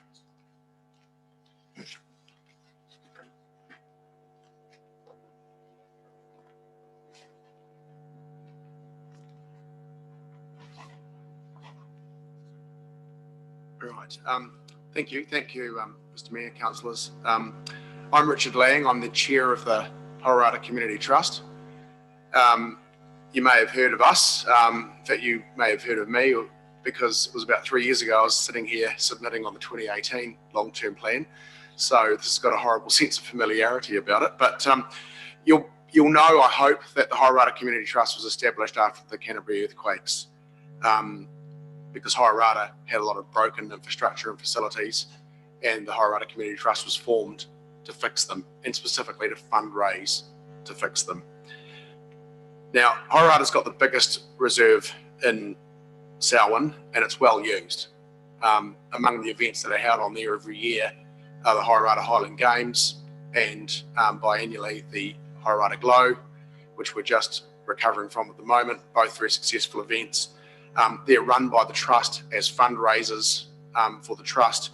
The Hororata Highland Games and the Glow bring about 19,000 people into the heart of Selwyn every year on average. And we've had an economic impact report that shows that the Hororata Highland Games generates about $370,000 worth of revenue for the district, of which about 110,000 is brought in from outside Selwyn. So the events that are held on that domain benefit Selwyn, but it's not just the events we run there. There are many other events through the year. It's a well-used domain, and there are a number of other annual community events that operate on that domain. But this isn't about putting facilities on that domain for our events. This is about putting in place facilities on that domain, given it's such a perfect site and it needs better infrastructure that the community needs and that the community have told us it wants. What the Hororata Community Trust is about funding and supporting the facilities the community needs. Now, the Horata Community Trust has been engaging with the community for years. We've had many community meetings over the years, and most recently, in relation to this project, a lot of that community engagement's been through Go Horata. You've heard from Craig, and Go Horata is an incredible entity which brings together all of the community groups in Horata with one single voice. I mean, put simply, Go Horata is the best representative of the Horata community you're going to find. And it's through that we've identified this community centre being what that community needs. The Trust's also worked pretty closely with the Southern District Council since then, and particularly since 2017. We've been working with the Southern District Council's officers step by step along the way, together with Go Horata, which enabled the community centre project to go into the 2018 long-term plan as a $4.7 million community centre on the basis of about $2 million of funding coming from the Trust. So the Trust's committed to $2 million worth of funding for that community centre. We're prepared to put up 42% of the cost. And that's because we're good at fundraising. We generate money through those events. We've also got a generous donor who's prepared to put in half of that $2 million commitment for that community centre. And on the back of that, the Trust has spent quite a lot of community money on the reserve. It's spent $22,000 just improving the Southern District Council's reserve in itself, but it's also spent $32,000, as Craig mentioned, on the feasibility studies and planning. There hasn't been any formal agreement between the Trust and the Council. We've asked for one, but we haven't got one. We've operated in good faith until now. But basically, the Trust is your best funding partner. You know, we're prepared to find $2 million for that community centre project. I'm not sure what other communities you have or other wards you have that can commit that sort of funding to a project. In that context, it was really disappointing when that project was arbitrarily taken out of the long-term plan last year without consultation. And although it's gone back in as a $3 million project on the basis that, on the assumption that we'll still put $2 million in and fund 2/3 of it. And we don't even know what the project looks like, so we can't commit to that. We feel like we've gone through a pretty exhaustive process, but step by step with the council to identify the right facility that the community needs and wants. And we're getting objective studies to support that, so I just don't think that should be second guessed. We're just disappointed about that. It's not how you treat your best funding partner. And we think our project is special. We appreciate the council's got a number of different funding commitments it needs to balance, particularly in a year like the one we've had. But this one's special because you've got a funding partner who's going to put a significant amount of capital you need to get this project across the line. So, in short, we want the community centre put back in the long-term plan in its original form. We just really want to get on with it. I was going to say, let's just do it, but I think that byline's been taken. Without further ado, the only thing I would want to comment on, we referred to a donor who was prepared to put a significant amount of money in. He's sitting right beside me, and I think it's appropriate he probably speaks about how he sees the project and also the funding for it. So I'll just hand over to Mark Stewart. Thank you. Yep. Thanks. Thank you very much, Mr. Mayor and councillors. I'll be very quick. I have been involved with Horata since the earthquakes and what has been happening there in terms of the submission that Craig and Richard have made. I'm a ratepayer of Selwyn. I am the Horata Community Trust representative on Go Horata. I also was, along with Richard, I guess part of the founders of the Horata Community Trust. And since inception, I've also been the major donor. I would suggest so far I've personally written checks for about $600,000 or $700,000 to get these events started in Horata, and I'm a great advocate for what has been happening there. I personally don't live in Horata, I live at Windwhistle, but I'm very aware of the size of the district around us and the importance of Horata and that reserve in particular around some of the things that we've been doing. I have to say I'm heavily involved in a lot of fundraising activities for a whole lot of organisations, both in a time sense and in a providing money sense from my family. And this is a unique project in that it is so abnormal for a donor to have to do all of the work, right? Provide all of the money, do all of the lobbying, right? Come up with the feasibility studies, everything in relation to this project in partnership and in good faith with a partner, right? To then have it all blown up in smoke one day without any advice. It was offensive, actually, particularly when I'm considering putting $1 million on the table and committing to raising the other $1 million that the community has pledged, or our Go Horata has pledged towards the original plan. There has been no feedback as to why it happened other than some nebulous comment about COVID. I find it quite interesting that you're spending just as much on the landscaping at the library as you are for the community centre in Hororata.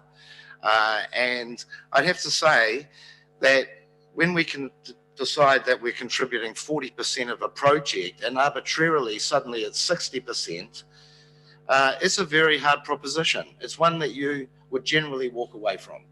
But nonetheless, we're committed to Hororata, and we would like this relationship restored to the good faith relationship that it was prior to November of last year, when it was literally pulled arbitrarily out of the long-term plan and everything collapsed from there in terms of the relationship.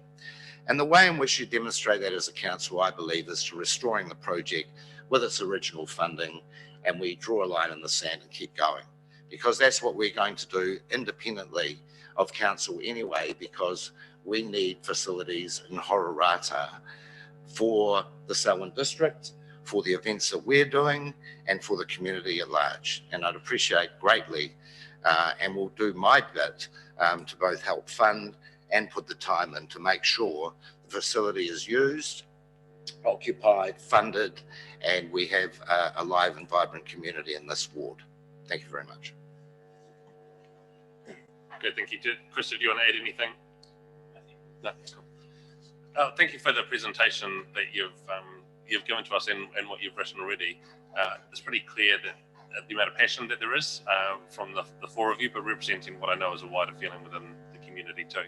And the narrative that you've shared is a bit sad. Well, it's very sad around what's happened over the last 6 months. And so we need to think about where the relationship's gone wrong now, what's on our side to think about there's not the right space that we want to operate in with anyone in our community, particularly people that want to see good things happen. So I'm sorry that things have deteriorated to leave the feeling that you have right now.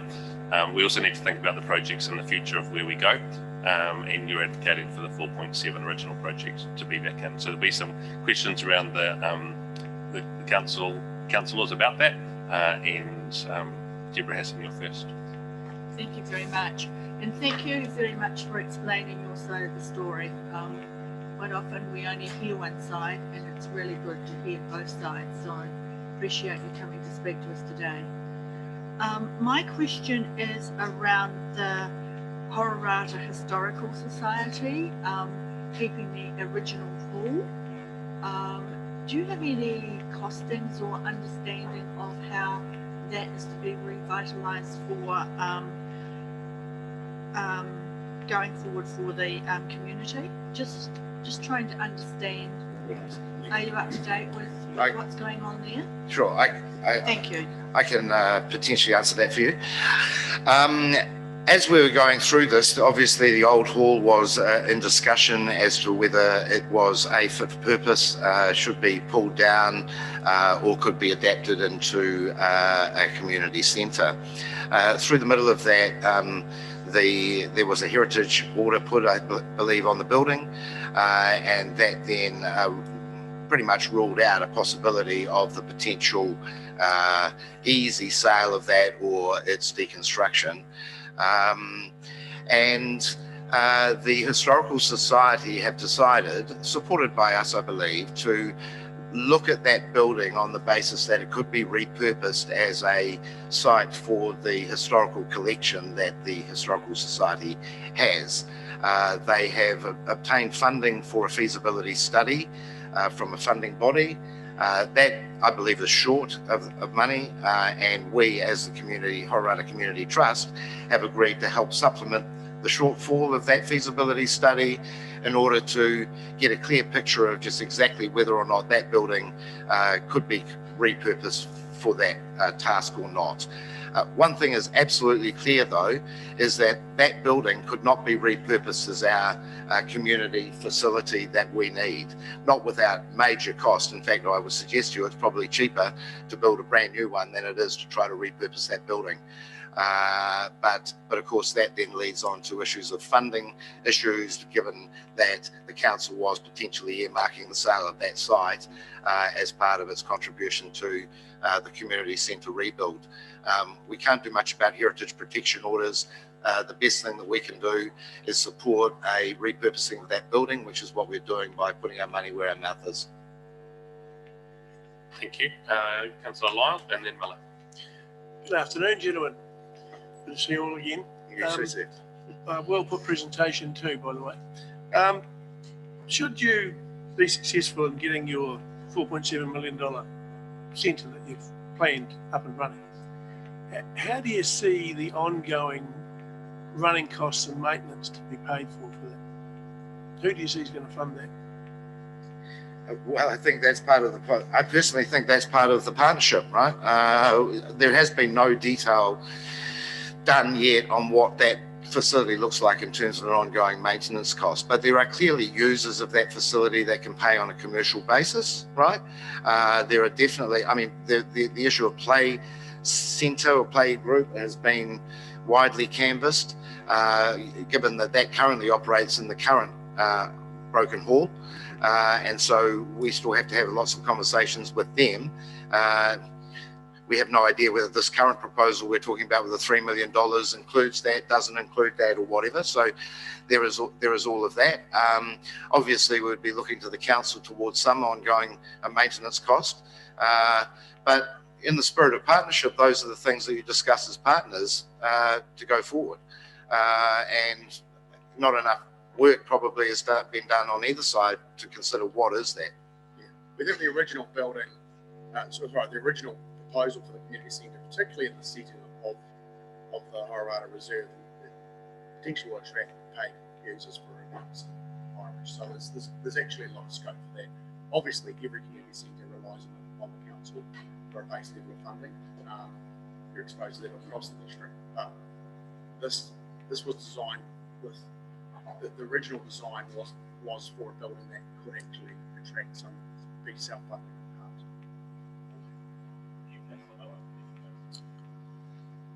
Yeah, I agree that Horowara Domain is a particularly attractive place. Just referencing your presentation, particularly around the earthquakes, just a bit looking backwards before we look forwards, every town in Selwyn basically had a community hall.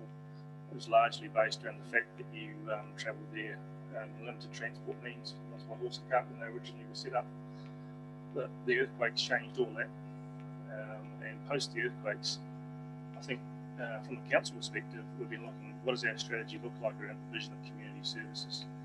If it's a network approach, where do you have your hub, where do you have your spokes, what does it look like? So, you know, you're presenting a view from your community. Obviously, we're looking from a different side, and I'm getting to a question. But it's about understanding what does that network look like. You know, we've got a hall 3.5 kilometres away from you in Glen Tunnel, perfectly good hall. We've got some large scale infrastructure in Darfield. So from a network approach, how do you see yourself fitting into that? And to be blunt, you know, other than the Horowara, you know, the Glow and the Horowara Games, what community activities would you do in this facility you're proposing that couldn't be done in the Glen Tunnel Hall, for instance? So that, I know it's blunt language, but it's about that network approach. What does it look like? So, you know, we need to be convinced that we need to build an additional facility only 3.5 kilometres from another facility we already have in place. Sorry, Craig, if I could just ask you to press the microphone. It's just the right-hand button, even the small one in front of you works, Craig. There you go. Yeah. Great, thank you. So like I said in the presentation, we accept that Canterbury as a whole had changed and that communities need to unite, and we accept that you can't have it all and if someone has to miss out. But clearly the Horowara Reserve is the largest reserve in the Selwyn district. So let's have vision. What could happen there with a purpose-built facility could lead to multiple things could happen. The fact that nothing is there, it's pretty limited. And with what we have got there, we've demonstrated some pretty fun things. And as these guys have pointed out, a huge benefit for the wider community in terms of a wider rate take. It brings 110,000 into your district every year from out of it. It creates economic activity. It's got a trust behind it that will fund 40% of the cost of it. I mean, they're the arguments in favour. Understand you've got to look at your network, but it's not necessarily about just looking on a map and going, oh, we'll put a pin in the middle and then put pins at these points. You've got to look around where the activity is and where the community, within your district, which communities are going to use a facility and generate that activity. I think Horowara's demonstrated it can do that. And just around the design process, just not particularly your design process, but what we've found post-earthquake and now rebuilds of other communities is that largely when designs have been community-driven, they haven't delivered the outcomes that we want as a council around usability. You tend to get almost local takeover of what they think is required rather than a bigger vision about what the community wants. If this was approved, how would you see the design process going forward? Would you like to start, would it be council driven, would it be local driven? Because the design process is critical to getting the future out, and the vision that you have may not be the vision that the community, wider Selwyn community has of what they want there. I think this goes to the heart of not having an agreement with the council, frankly. You know, don't have an agreement. We have asked repeatedly of the staff to have a memorandum of understanding so we can set the parameters of exactly what you're talking about. But that has been resisted, and we can see now why, because there is opportunity to pull out of something that you've just got a verbal discussion on. But in good faith, we've proceeded. And spent community assets and money to do so, right? We've come up with a plan. I personally understand the point you make about sometimes these things can be over community driven in terms of wants as opposed to needs. That can happen, but this has been a very robust process. We have had a number of community consultation meetings. We've had 2 councillors that sitting at this table that regularly come to those meetings, right? We have had untold number of meetings with council staff about this, right? And every single time we've been all going down the same track until last November when arbitrarily it was decided to pull from the plan. The buildings is designed, the current design of it actually is very interoperable.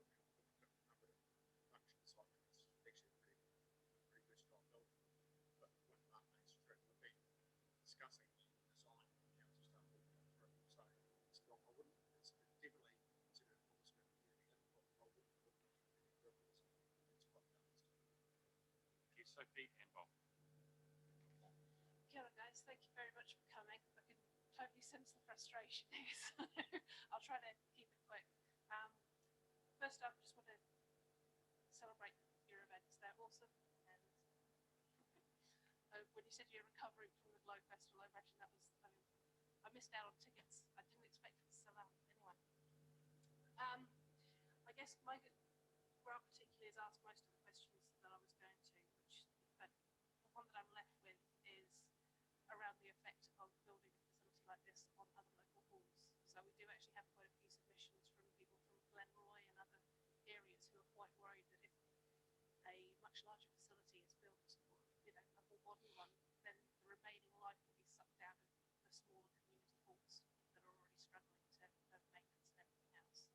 So I was just wondering what your thoughts are on that, and also just in terms of looking at, so I'm a fairly newcomer to the council here.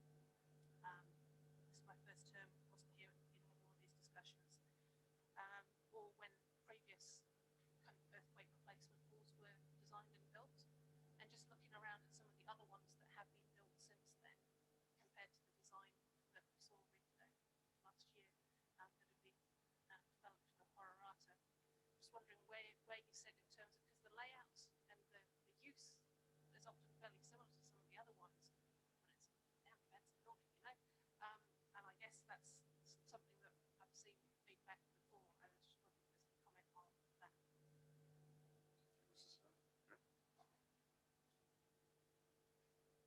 I think just maybe let's start with the other halls in the area. I think the point is valid. I mean, I would certainly argue that some of those halls already, probably are not getting well patronised or used at all anyway. And in fact, if you cited the Glenroy Hall, there was some discussion a few months ago about whether or not that should even be an owned asset by the council. So there is that. I've heard over time there is, both councillors here have made reference to the hall in Glen Tunnel.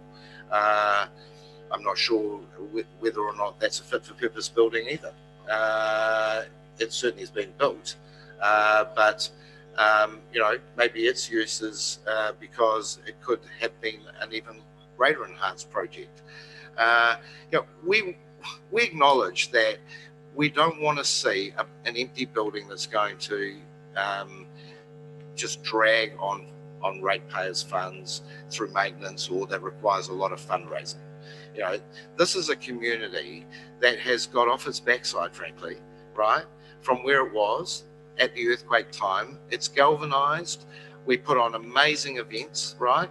We have 300 volunteers that come and regularly do our stuff. Many of the people don't even live in Hororata, right? The funding generally doesn't come from Hororata. It doesn't even come from Selwyn, generally, right? The major funding is because it's all about our sponsor base in Christchurch, actually, right?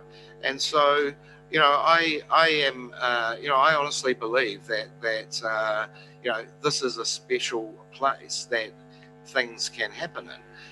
If we have the right design, the right partnership with council, you have an amazing fundraising partner, right? That, I defy you to find another community in your whole district that is doing what Hororata is doing. Find one for us and I will eat humble pie, but you don't have it.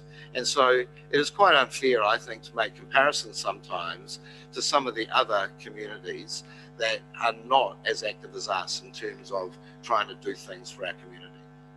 Thank you. And final question from Bob. Yeah. Thanks for coming in, all of you. It's great to see you here. But if council voted and option one was the vote, if it was a $3 million building, where does that put you, and where do you see the future? We're led by the community. We don't know what a $3 million facility would look like. No. So we'll be going back to square one with Go Hororata to see if that meets what the community wants. Fundamentally, speaking for the trust anyway, and Craig might have a different view from the Go Hororata perspective, but we can't back something the community doesn't back. But I think it's fair to say we're not going to have, and Mark can comment more, we're not going to have the level of funding support for that building. And to go to the next stage, if it's a $4.7 million building, where do you see that in the future? What sort of partnership do you see, and what would you want from council? I think we just want to go back to where we were, which is we've got a $4.7 million project. We're committing as a community trust to find $2 million of that. I'm vouching for half of that money and to assist in raising the rest for the $2 million. So I'm confident we're good for the $2 million. That's basically where we're at in terms of this proposal. If there is another proposal, because it does get rejected by council, we accept that you are the decision makers. That is your prerogative. We have to work within those parameters, but certainly the funding parameters for that from the community trust and from my family as a donor will change drastically as a result of that, because we will not commit to raising 66% for a council-owned facility, pretty much. Or anything if we don't think it's fit for purpose of what the community needs. And actually, to be clear, we won't do anything without a more binding legal arrangement with the council. Yeah, that was my next question. Before we went into this, you'd need something like that. Yeah. But we've asked for it before. It's been back. But look, We can't We're here spend with- we can't spend community money on more feasibility studies, more meetings, more time, right? This is community money that we're dealing with here, and it's been raised through the events that we're having in Selwyn, pretty much. So we need to stop this leakage in our own activity, and if this is not a project that's going forward, then we will work with Go Hororata to come up with another project. And there's other projects in the community. You're all aware of the St John's Church, of course, which is actually where we started. We still work with the church property trustees on that. We moved to this project partly with where the church was at, partly because we saw us with the community had a meeting, and they, you know, it was really clear this is what was perceived as being needed in that community foremost. But we'll move on to another project if this isn't going to fit the bill. These are other projects within that happen. You've got the big events, obviously, that most people are aware of, but there's a lot of other events that do happen. Like Big and Possum Hunt generates a significant amount of money to Colorado Primary School. You've got obviously that spring fair, and you've got the swap meet, and there's a number of other events that we do. And even though I'm involved with a number of things within the community, there is a drive to actually get more things. So we'll do it. I think it's, you know, so I think give us a facility that we can just get trucking. And I think too, the key thing to remember is it's not us standing up here saying, hey, that's building a new hall. We actually went through what we were told to go through, get someone independent who surveyed and did a very robust. They told us this is what is needed, and it needed to fit this, and this, and this. So we've been told with external advice of what we need and what is fit for purpose, and clearly what we've got there is not fit for purpose. Backed on the back of the largest council reserve, which opens up for, you know, who knows where the future is. So, I mean, look at Rolleston. I did a subdivision fencing for a guy about 15, probably 25 years ago. He went broke because he thought it was going to be the satellite city of Christchurch. And he had vision, didn't he? But he was 15, 20 years too early. Thank you for the submission to us and for the representation that you've made today. We'll be making a preliminary decision next week. But I think key, and we both want to see from both sides great outcomes for our community, and it's going to be most achieved through a healing of relationship and thinking about how we do that. So that's my commitment from today around that. The funding and the pathway will be decided next week and confirmed in June, and we'll look to continue to get to continue the good work that you're already doing in Hororata. And it's been mentioned about the Hororata Glow, but what a great event that was last weekend. So well done. Thank you very much for your time. Appreciate it greatly. Councillors, we're going to adjourn for 10 minutes, have a stretch, and we'll come back, and the Selwyn Football Club is the next submitter.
Righto, let's kick back into this afternoon's proceedings.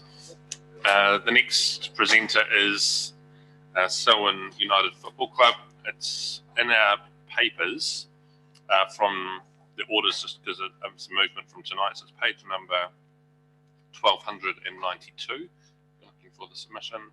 It's number 457, so just scroll forward to tonight's space. And today we've got Stan and Julian here to present. Thank you very much for what you've sent us through already. Very comprehensive report, and obviously a lot of background into the reasons why we might make a decision. It's helpful. You don't need to read through everything that you've already written to us, thankfully. But if there's things that you'd like to highlight for us, that'd be great, or anything new you'd like to throw into the conversation, and then there'll be a chance for some question and answers. So I'll hand the floor over to you, and just press the right-hand button to get the microphone going. Thanks. Thank you.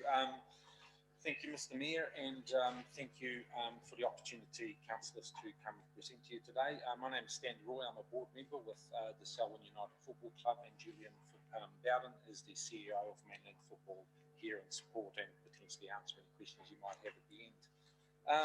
I wanted to give you a little bit of background in support of our submission. Selwyn United Football Club was established in 2013 and was an amalgamation of Rolleston, Ellesmere, and a year later the Melbourne football clubs. We have become the second biggest football club in the South Island, with over 1,200 participants, and we spread across 95 teams. So we're a big club. 90% of our players are under 19. I think that's important to note because we deliver to our youth and our the kids in our community. We cater from players starting from 4 years old right up to over 70-year-olds playing in our over 50s grade. We start off with our first kicks, fun football. We develop through into in-house 9th and 10th grade competitions, and then into mainland competitions right up to our premier team playing in the Mainland Premier League. We also have one of the highest female participation rates of football clubs in the South Island, Canterbury region, with girls-only teams and competitions for girls only. Our goal as a club is to provide football for all ages, abilities and desires, whether that's a kick round with your buddies or whether they want to strive to be the best they can be. As it happens, our talent centre has so far produced 3 of Selwyn's own and are currently playing with the Wellington Phoenix youth and reserve sides. As a club, we cover the entire Selwyn district. Just to give you a bit of a comparison, that same district is covered by 14 individual rugby football clubs. We currently operate over 7 different parks within Selwyn, and we're lucky enough to consider Foster Park as the home of our club and the main central area where our players, parents and the wider community enjoy the camaraderie and sense of community that football brings. As a football club, we have been very successful in creating an environment that players want to be a part of, and the community is involved in that. But with that success come significant challenges. For us, the growth has been phenomenal. We, as a board, are obviously putting in, continue to put in and make sure that we have structures, volunteers, and resources to make sure that we can operate as a club. But our biggest challenge at the moment is the phenomenal growth rate of Selwyn, and in particularly Rolleston, because most of our families and kids that play for Selwyn United Football are based in Rolleston. That growth is carrying on. Apart from last year where we had a slight dip in our team numbers because of COVID, we are projecting that we're going to go up to 110 teams by 2028. We are anticipating this growth, as I said, but one area that we don't have control over is the ability to is the provision of playing fields to cater for this growth. Since our shift from Brookside Park to Foster Park, we've had to establish 4 football hubs, one in Darfield, West Melton, Leeston and Lincoln, to try and spread the load, but also to provide opportunities for young children to play in their local areas, which is actually a win-win for both the community, for us as a club to try and spread the load that we currently have on Foster Park. In addition, we've 2 years ago sought permission to go back to Brookside Park, and we've got 2 senior field there just again to try and cover our needs for fields. This year we've also got fortunate enough to have access to the Rolleston Reserve until that gets developed, and that's particularly for lit training fields, which is the one thing that even with all those parks available, at the moment we're unable to provide all our teams with lit training fields for training, which is a concern to us.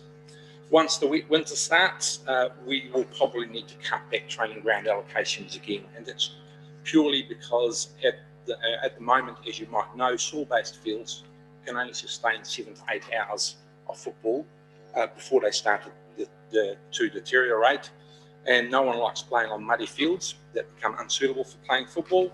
It has a negative impact on the experience of our children and our young, and it also ends up costing more for renovation at the end of the season. We're working hard with Craig Wesley from your Council Reserve Department to restrict training sessions across the club. Further restricting training sessions like we already had to do last night. We took a couple of fields out of being able to be used because of the rain and the wet conditions, because we want to try and preserve those grounds as much as we can.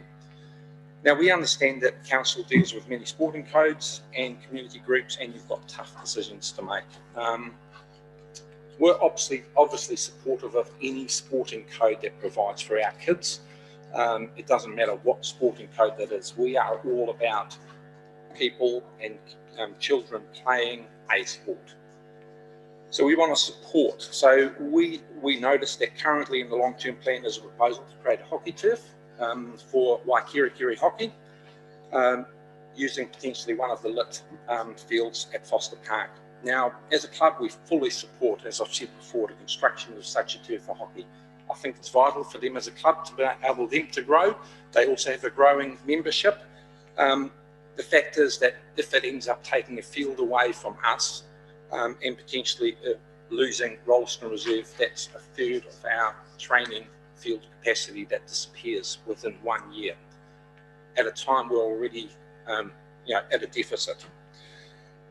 So to overcome that current deficit and to ensure the capacity for growth over the next 5 to 10 years for our club and offset that potential loss of a field to a hockey turf, Selwyn United is asking that this council considers the development of artificial multi-turf next to the Selwyn Sports Centre in addition to the proposed hockey turf. As you know, a multi-sport turf can be used in all weather. It can be used in excess of 40 hours per week, which is basically the equivalent of 5 soil-based lit fields. We've already talked in our written submission about, that on a per hour basis, the cost for developing 5 soil-based fields or 1 turf, they're pretty much cost neutral. The benefit of having a artificial turf is that it's consistent, it's always playable, and it allows for wider use than just a football club. We're thinking schools, we're thinking community groups.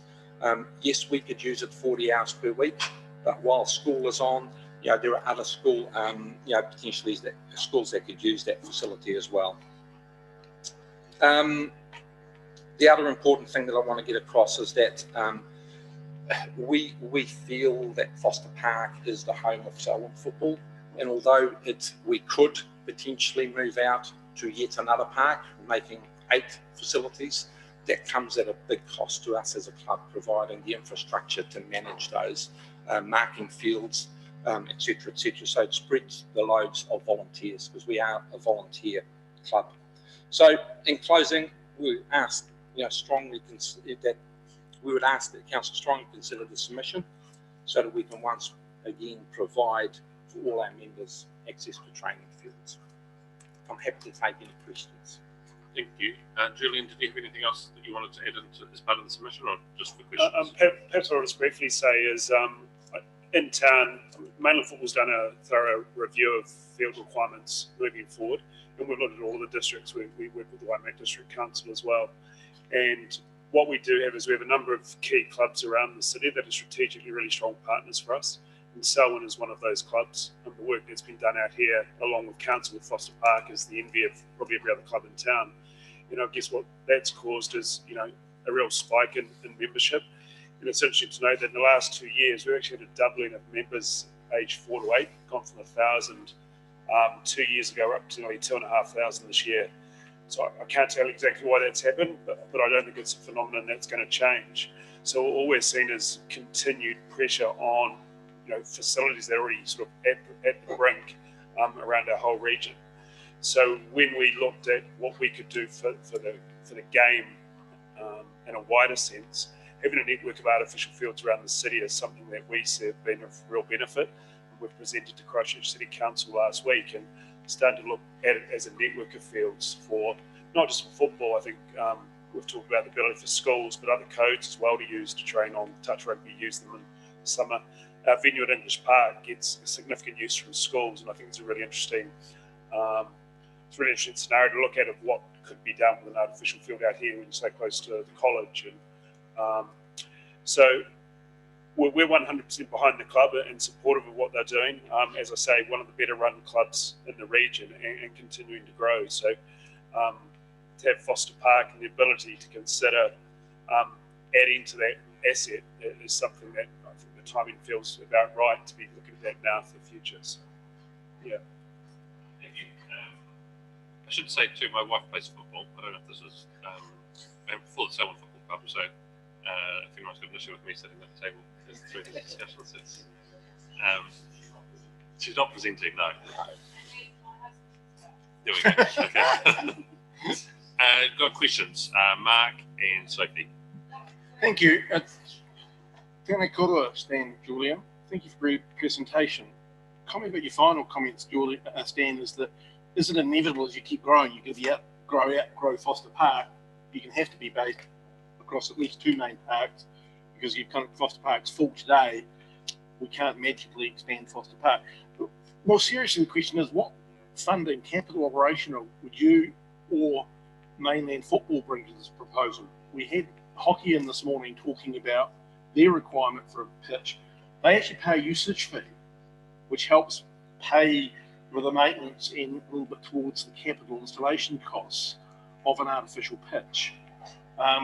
Does football have a similar model? In a word, not yet, but it's something that we would definitely look at with council as to how we can make this happen for us. So, Mike, the turf at English Park is hired out on an hourly basis, so very similar model to the one that hockey runs. We do a lot of work with hockey. So there is a user pays element to it. But the one thing is when you spread that across a large number of people, the charge isn't actually that high. And one of the dangers at the moment is that people that are paying for an experience to come and play sport that expect certain things in the fee that they pay simply aren't able to get hours on the turf or on the grass or even have floodlit turfs or floodlit pitches to train. I think what you're going to see too is with the development of a field network around the city is the sport will be delivered differently. I don't think everything will be Saturday afternoon at 2 or 2:30. So I think these types of facilities will change the way that sport can be delivered. And traditional football, 10 years time, it could be quite different again. A lot of midweeks, small-sided leagues. So I think getting ahead of the curve almost here is an opportunity, but there has to be a financial model to back it up because in 10 years time it'll need replacing. So that I think part of the business case would be to make sure working with council that there was surety around the ability for it to regenerate itself. We know as a sport we have strong support from a number of funders because we're the biggest team sport in the country. So we have a number of funders we could go to and we work with all of our clubs to try and achieve those outcomes. Yeah, thank you, because that would help. Okay, just the whole system, because as you say, it needs regular replacement and stuff. So if there was an income to help with that, would be great. Thank you, Sophie. Kia ora, guys. Thank you very much. I was just going to note as well there are several submissions supporting this, and it was good to see that actually some of them come from quite obviously quite a multi-ethnic background. So it's kind of good for a wide community. A couple of things that were in your written submission. I noticed that you suggested that the hockey turf would be better perhaps on field S1 and football on S2. And I just noticed that's sort of, if I look at the map, it's the other way around. So I was trying to figure out, is it a suggestion that we'd split hockey, or because you wouldn't want hockey to be on the other side of the. Sorry, Stan, if you just turn your microphone on. Yeah. and so forth. Look, the only reason it was suggested is with the building going in, the lighting towers were actually moved away about 8 metres, which actually leaves S2 too narrow for a full-size football pitch. But at 55 metres, it's perfect size for a hockey pitch. The other reason for having a hockey and a football turf is that it creates a nice clean environment around the brand new Selwyn Sports Stadium that you can actually keep nice and clean, tidy, because you wouldn't be, going from muddy football fields into an area. So that was probably the only reason. But we could go anywhere as well. Logically, I totally get that reasoning. It's just thinking of, the hockey coach is basically sitting on the Yes, and I know. the parents Yeah. trying to get between matches halfway across the field. There was something else that was in our booklet, which is not necessarily part of your submission, but there have been a few suggestions that Malvern at some point will need an upgrade of its recreation and pool and everything else. Seeing as you guys have a hub there, is that something that you would consider supporting, or what's your feeling around upgrading in Darfield? Oh, in Darfield. So we've started that hub up again this year. This is the first year, and it was basically based on demand. So for years we've been looking at working with the community to develop a hub there, but the numbers haven't been there to sustain it. So, when you have 2 or 3 players in a certain football grade, we ask them to come into Rolleston. Now that they have enough numbers out there, we've once again established, as we did in West Melton, where our numbers are quite high, and the same in Leiston and Lincoln. And so one question from me this morning, hockey presented and mentioned that the times that they're not using their turf, they're quite happy for football to use it, and football can be played on a hockey turf. The turfs are quite different as the proposals you've got in front of us, so there's not really the ability to create, put 2 hockey turfs in that football could use, and then hockey could also use. This is more, it's not specialised, but it's different than hockey. It's an interesting one because the turfs are very different, but from a community use point of view for hockey, like with schools, at English Park, the local school comes over and plays everything on our turf, being a football turf, and it's very multi-purpose. I mean, to play hockey, there's no fibre and no rubber generally on those turfs where you need that for football. I think putting in a shock pad underneath it would make future-proof it too for other types of use for rugby if there was opportunities and those types of things. So I think you can train on either turf, either code can train on either, but once the kids are probably about sort of year 7 or 8, they would play on a football surface if, it's probably not appropriate. So I think 2 very different surfaces, but both can, for training and modified games, both can share each other's surface. I think it's the best thing to say. Cool, thank you. And final question from Grant. I suppose I'm just finishing up with the hard questions, the numbers. So we asked the question of everyone really, what funding, particularly from soccer and mainland football, do you have RATA or one of those big organisations behind you which possibly could bring funding to this endeavour? And I think in the document you've got 2 numbers there. One's 1.4 and 3 million, the other one's 2 million. So I'm just not quite sure which number. So we've got 2 million. So I can answer that in that there's an example down in Dunedin where 2 turfs are put in together in terms of, so you're probably at that higher price range. The beauty that you've got here is you've already got lights in, which probably costs around 300,000. We're looking at relaying English Park later in this year, so we know that's about a $1.3 million cost. In terms of financial support, where we're at is we're trying to establish with the councils what that plan might look like, and then go to funders to help assist in the plan over a period of time. So we'll be looking at where the priority fields are within the mainland federation, and one of them would be out here, and there's probably 2 other spots in town. So we'll be working with those major funders, that RATA being one of them, as to what assets we can put into the community that are better for everybody, but how we stage it out. We're not sitting on $10 million as a sport. No. So we'd want to, I guess we want to develop that business case in conjunction with the council, though. I think it's important that is a partnership. Just the challenge, just pushing back, is that in general terms, whenever people see the council get involved, they tend to think, job done. And we never see the funding arrive. That's never been my experience with council. This is, well, you're at the wrong council, obviously. Although what you've done here at Foster Park's exemplary. So, I mean, that's what happens, is that people promise funding from other sources and it doesn't arrive, and we end up. Let's just use an example. Say you're talking $1 million, we say we'll give you 500. We put our 500 up, start building it, and all of a sudden the other 500 doesn't arrive.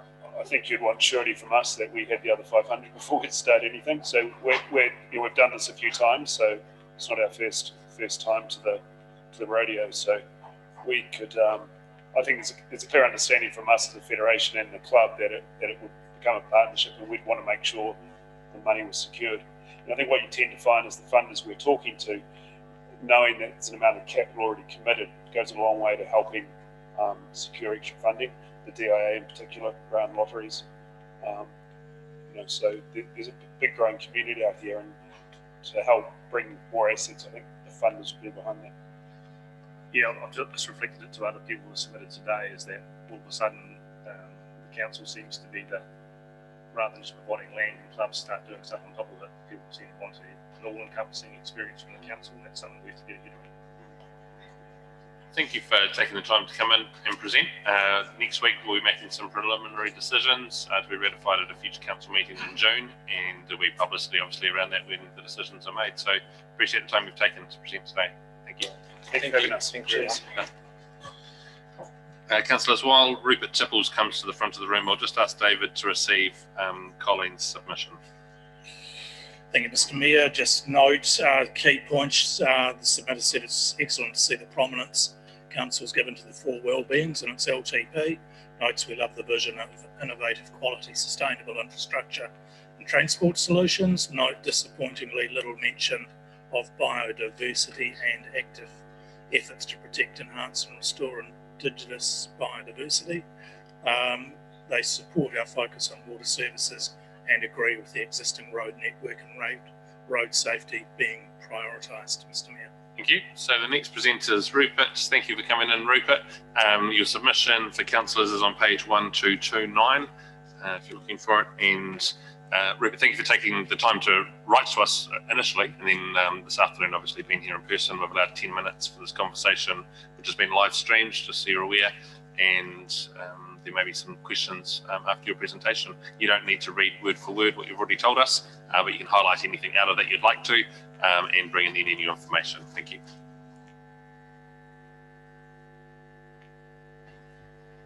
You can hear me? Okay, right.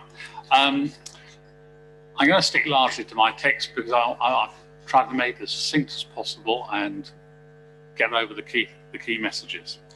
I'm speaking on behalf of Springston Community Committee, which is in effect an amalgamation of Springston Reserve and Associated Sports Committee, Springston Township Committee, and Springston Hall Committee, which we put together over the last few years for reasons I'll explain in my submission. When I joined Springston Reserve Committee in 1998, the committee was serviced by a secretary, one Michael Lavender, provided and paid for by the council. After he left, Christine Beazer was our volunteer minute secretary for many years until she retired at the 2019 triennial elections.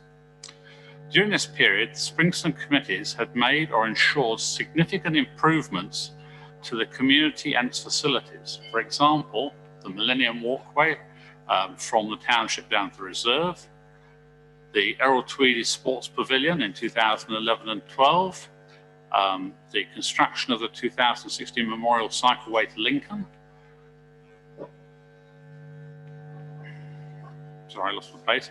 A renovation of the Springston Community Hall after the earthquakes, and most recently the restoration of the old library section, that's the one next to the 7-day store in the middle of Springston, with the installation of a new and much used public toilet, which I'm very happy to report is a great benefit to the township. And when it gets notices and final titivating, will be an asset. And I thank the council for that. And I believe we need to thank the government too for the tourism money that, of course, now looks a bit of a red herring, but it's given us something we needed. At the 2016 triennial elections, the chairman of the then Springston Township Committee reported issues of nobody being willing to take up the role of secretary after Angela Wakelin left to attend Teachers College. Further, there were problems getting a quorate number of members at meetings. The first problem was resolved by Lisa Larkin from the council, who arranged for Pauline Hayes, who was then the secretary of the Lincoln Community Committee, a former PA to the principal at Lincoln High School, I believe, to take the minutes from 2017 on an hourly rate paid by council. That arrangement worked well until the Township Committee did not have enough members for a quorum on a regular basis.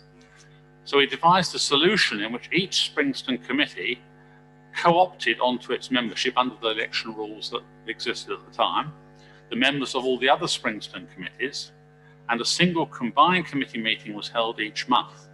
Business was still identified by the name of the former committee, Township Reserve or whatever.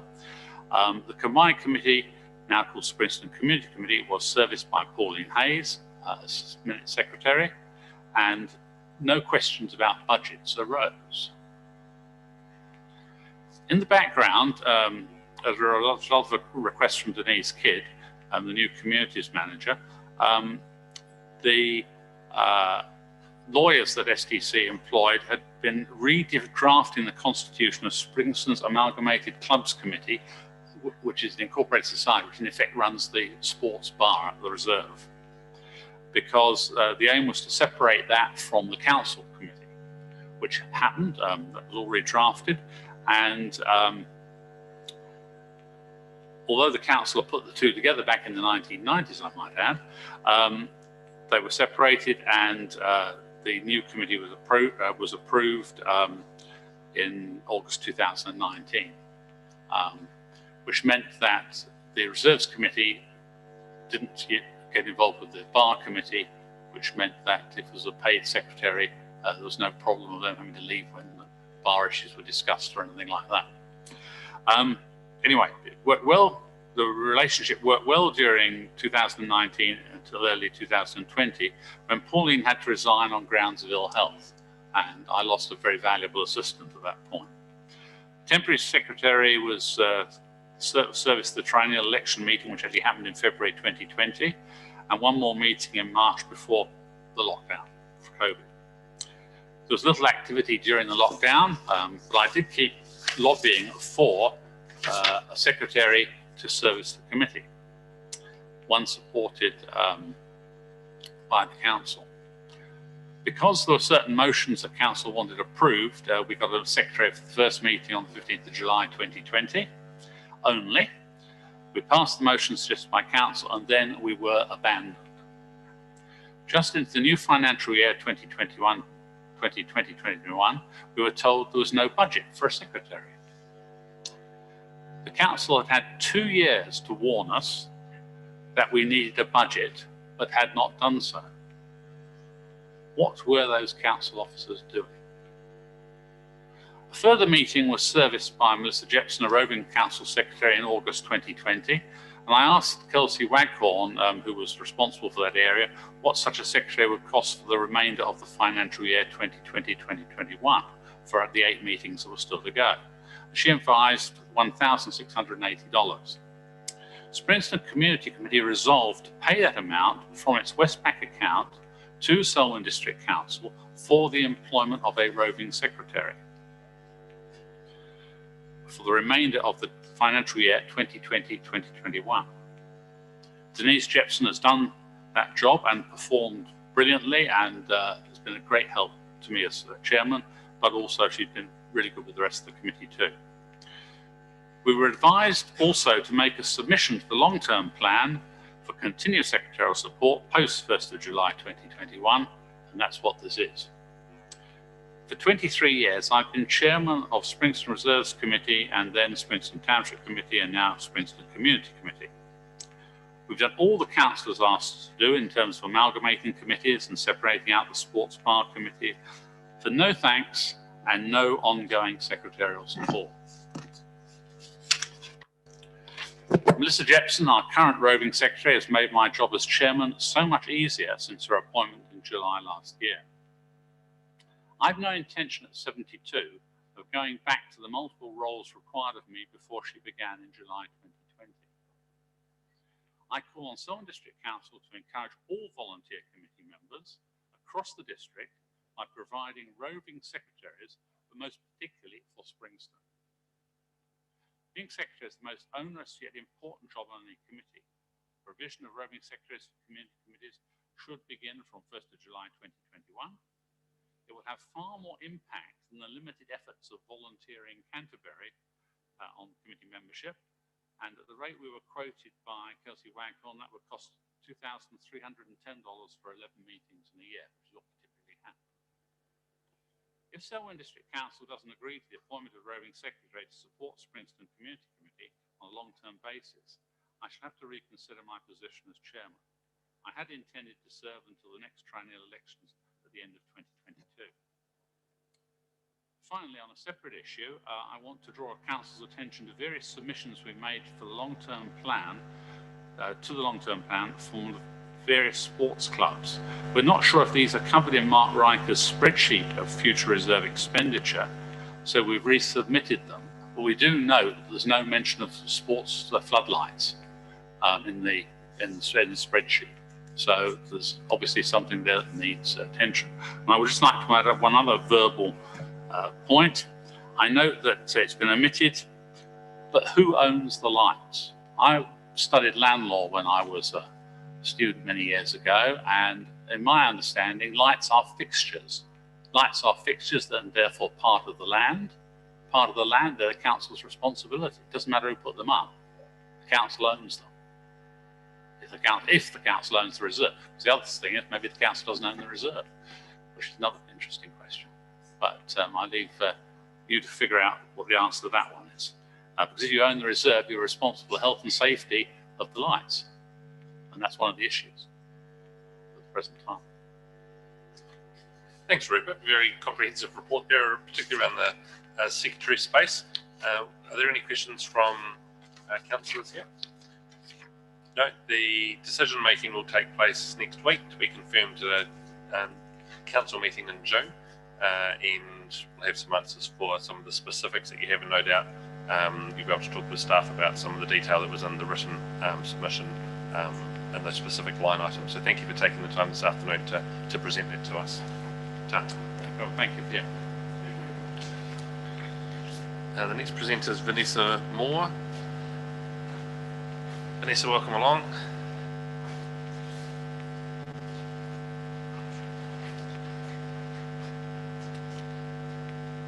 Thank you for taking the time to write the submission to us and answer some questions, and coming down this afternoon specifically for the conversation that we're able to have now. We've allowed 10 minutes for this, which will include some questions, no doubt, at the end. And I'll just hand the floor to you and just make you aware that the room's being live streamed. Thank you. Cool. Is this working? Yep. So thank you for the opportunity to voice my submission. My name is Vanessa Moore, and I'm a business owner of Kiwi Auto Services, trading as Kiwi Challenge on the main West Coast Road, State Highway 73 in Kiwi, opposite the Fowler Reserve. My parents have owned the business for over 40 years, and I've been part of it for a long time also. My submission is about public toilets in Kiwi. Currently, the public toilets in Kiwi are around at the Domain, which is off the State Highway 73. It seems to be increasing over the years, the amount of people that come in to us as a service station asking us for public toilets. It's increased the average of people coming in, and it's both customers and just public travelling through. So the average is sort of 70% of people are travellers that are going to the coast or coming from the coast to Christchurch. 30% is probably our customer base. We have staffed toilets around the rear of our building behind an automated gate, but due to health and safety requirements, we can't have people going around around the back by the workshop to use them. Years ago it was fine, but now with the way things are, that it's just not possible. When people come in and ask us whether it's a customer or someone travelling through, They ask us if we've got a public toilet. We advise them that no, we don't. There is one round at the Kiwi Domain. We give them instructions how to get there. We also tell them if they're travelling west that there is great toilets up at Darfield, and if they're travelling west towards Christchurch that the West Melton Domain has a public toilet around there. Some people are quite happy. They get their fuel and go. If it's someone that's just stopped and they, yep, fine, they'll head in whatever direction and use the toilet. So yeah, some people are nice about it, but quite a few aren't. My staff are getting abused and glared at often by people. They're using remarks as in, well, you must have a staff toilet, which we say, yes, we do, but due to health and safety, we can't let you use it. So yeah, as previously mentioned, it's not an option for them to use. The only time is if there's a mum that comes in or a father or family that have got a little kid that's really busting, then we will take them into our staff toilet, which is just towards the back. We accompany them so that we're with them and for health and safety that everything is fine. My biggest concern is when we tell people that no, we don't, and they're not happy about it. We have a lot of people that are going over to the Fowler Reserve, and it's quite a long reserve. I'm not sure if you're aware of where it is across from us. There is a bus shelter there. There is quite a few trees, many occasions, and it's increasingly concerning the people that say, right, I will just go over the road. So they head across the road and they do whatever they need to do. Which we can see where they go, or they just say, righto, and you see them, they go over. So with it being a beautiful reserve, yeah, that is one of the biggest concerns. There's also some picnic tables that have been erected just to, looking at the bus shelter, just to the right Starfield side of the reserve, where people do park up and park across the road from us and go and sit there, but there's no toilets for them. So then they will come across to us and ask us, well, where's the toilets? And we'll say, well, sorry. Once again, give them instructions on where to go. So yeah, it's the increasing number of people relieving themselves in the reserve, which is not only unhygienic, but a safety and environment risk for our community and all the users of the reserve. I understand that there is another public toilet going up in West Melton near the skate park, which I think is a good idea, but it's not helping the issue that we have with the public using across the road, with not having a public toilet like right on the state highway. Yeah, so that's the biggest concern. Cool. Thank you for coming in and raising that with me. With us. It's interesting to me just how obvious it is that there should be a toilet there. And when we think about all of our towns along the state highway, how often we do have toilets there, and your submission today can often, well, it's been a blind spot for us, I think, around the need within a town to have it. We'll be debating that next week. But we've also been successful with getting funding outside of council, so it might be something that is contingent on outside funding, which has funded most of the other, and Mr. Tibbles was here before speaking about toilets that we have achieved government funding to get the outcome for. So thank you for raising that. I don't know if there's any other questions councillors have about the project. Councillor Gallagher. Thanks, Vanessa, for coming in. I appreciate exactly where you're coming from. Do you believe there is enough signage to the public toilets that you've got in Kirwee, or do you find you tell people where to go, but they don't understand the signage? Yeah, I don't think there is enough, but in saying that, you're instructing them to do a few, well, yeah, a right turn and then a left turn and then carry on up. And some people, like, they turn right to head down Courtney Road and they're like, oh, what did she say? Oh yeah, left, and then you head down. You actually got a wee way down High Street to then find the toilets. And the easiest way, I say, is just to drive down and look for the sports, for the rugby fields and that, because it is just there. But so is there not a sign on the main road pointing down Courtney Road then? I believe there is, or towards Tramway Road. I'm not too sure on that one, where it is actually situated. But we just give 3 instructions and say, go up, turn right, turn left onto High Street, and then head to the reserve. But there is a lot of houses, so when they do turn onto High Street, and like if it was me in an area, I'd be looking going, where did she say the reserve was? It's actually, well, it'd be a good, 12 houses down. Thanks, Vanessa. Cool. Well, thank you. We'll be considering this next week. and confirming that in June. So you'll hear back from us. Thank you Cool. very much. Thank you for your time. Thank you. Next presenter is Peter Lemon. Peter, thank you for coming in today. You can take a seat up the front.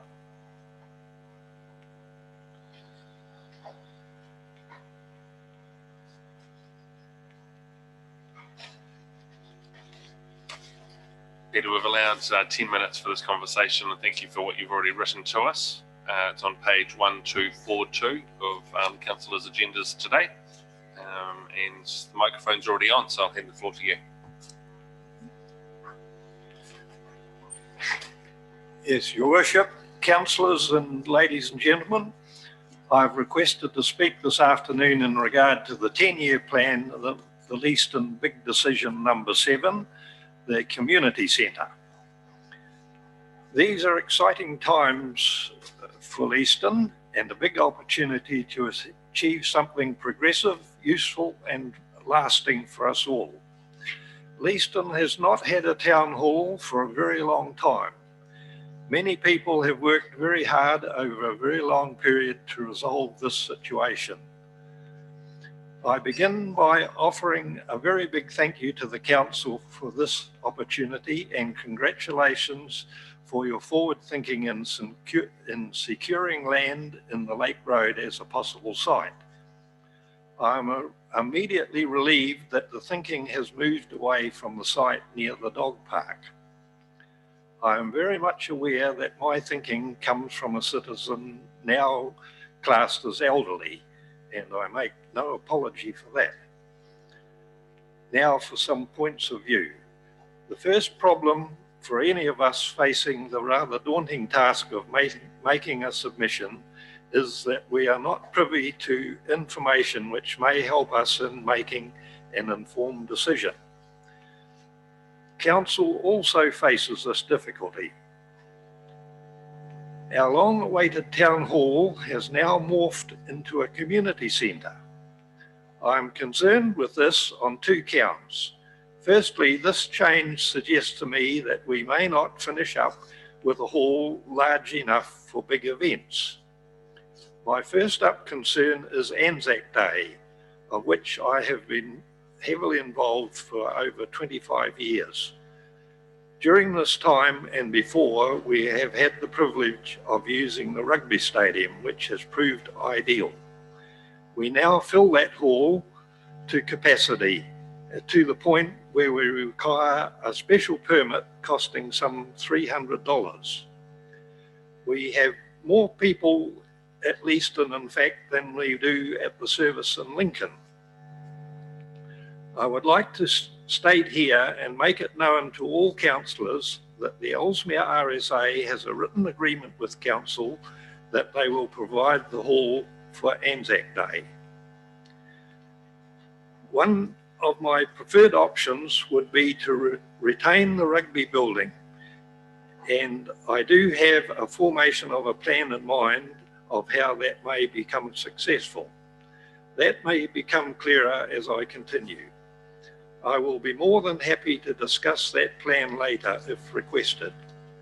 I urge council to continue discussions with the rugby club. The current library and doctor's rooms and community room is my next subject. What a wonderful asset that building has been since the Selwyn District Council moved to Rolleston. Due to articles recently published in our local paper, we know it has some problems which the articles say can be remedied. What we don't know is, are our doctors happy in that building, or are they pressing for a new purpose-built building? My most stubborn response of all would be to the suggestion that that building be demolished. The building sits very nicely on that site, has very easy access from several directions and good car parking, an excellent site for its current purpose. The cost of demolition, disposal of material, environmental concerns, repatriation of the site, landscaping, etc., would be costly and go a long way towards bringing that building up to standard. Why build a new building and fill a large portion of its space with a library and community rooms we already have? As I follow through with this, it is becoming apparent to me that I am favouring the most economical path to achieving what we want. I believe this is true, and I do have a reason for this. When I was young, I learned that every local area aspired to having a hall. In almost every case, this was achieved through fundraising, generosity, and hard work. A committee was formed, volunteers did everything, the community owned that hall, and it was practically free for anyone to use. Times have changed, and we now work under a different model. Whatever the final decision is, I think there is an obligation to try and make it affordable enough for people to use. If the final decision favours a Lake Road site for a completely new building, I would appreciate the opportunity to submit further on that, on at least 2 points, which may benefit from as many outside ideas as possible. Thank you, Mr. Chair. Thank you very much for that, again, well considered submission to us. You mentioned that you had some ideas around the rugby club. Are they things that you have drawn up, or just ideas that you have in your head at the moment? And if they are drawn somewhere, if you want to add them to your submission, you can email them or post them to the council long-term plan at selwyn.gov.nz. We'll link them into this current process. So thank you for the ideas that you've shared. Are there questions that councillors have? No, thank you for, sorry, Councillor Epiha. Kia ora, Mr. Lemon. Tēnā rā tātou. I guess from me, first of all, I'd like to acknowledge your kōrero today. Also acknowledge the tremendous amount of volunteer time that goes into the maintenance and also the build, and also acknowledge you, Mr. Cochrane. They acknowledge the tremendous amount of time, volunteer time, sweat and tears that go into one, building a facility, a large facility that already exists in Leeston, and I'm talking about the rugby club, but also the maintenance of the facility and the continued use of the facility, and bringing the community together. So on Monday, I actually visited the rugby club, and it was well used, still being used today. And what I learned from that visit, talking to the community there, getting to a question, Shane. Sorry, yeah, I don't have a question. I just wanted to acknowledge your submission, and I think the advantage of living in small communities is that we can communicate. So, you know, I'm open to the communication and talking within the community about solutions for what we want at the end of the day. Kia ora. Thank you very much. Thank you. We'll be making decisions next week and communicating those in June. Thank you. Next is Christine Parker. It's submission 421 on page 1248.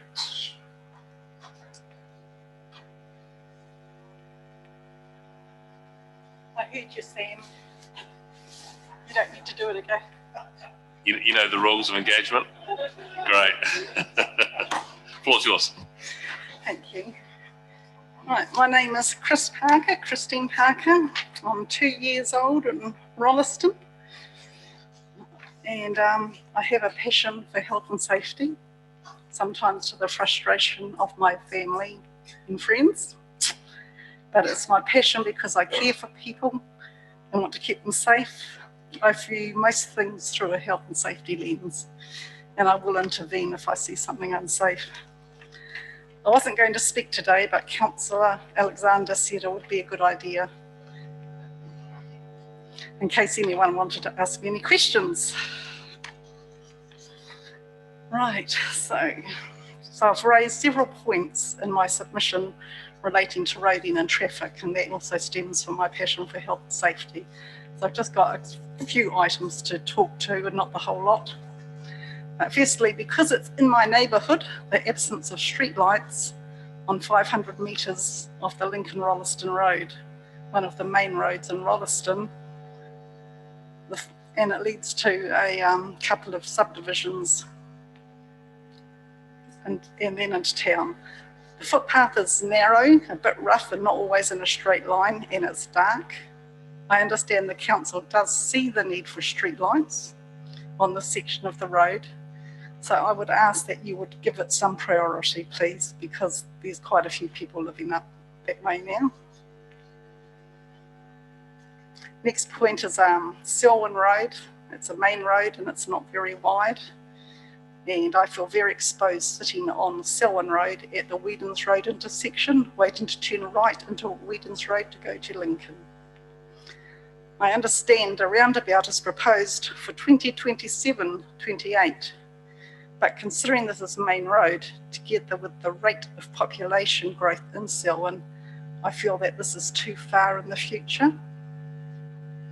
My request is that you look at bringing this forward, the state forward, quite a bit.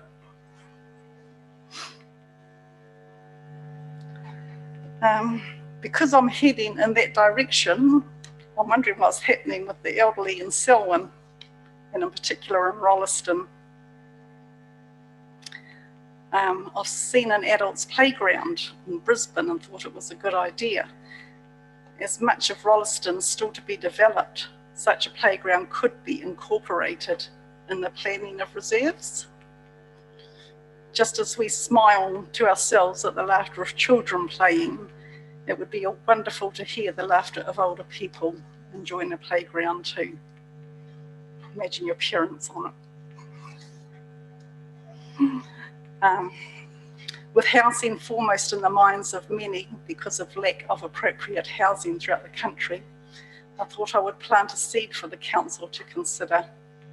We have all heard stories of the elderly feeling isolated and disconnected, and I believe we have an opportunity to play a part in providing for people who feel that they're in this category. Not everyone can afford or wants to live in a retirement village. Let's lead the way in Rolleston and plan for a development, maybe an Abbeyfield type house. I don't know if you're all familiar with Abbeyfield. Excellent. So I believe that the council may have donated some land at Leaston for such a development.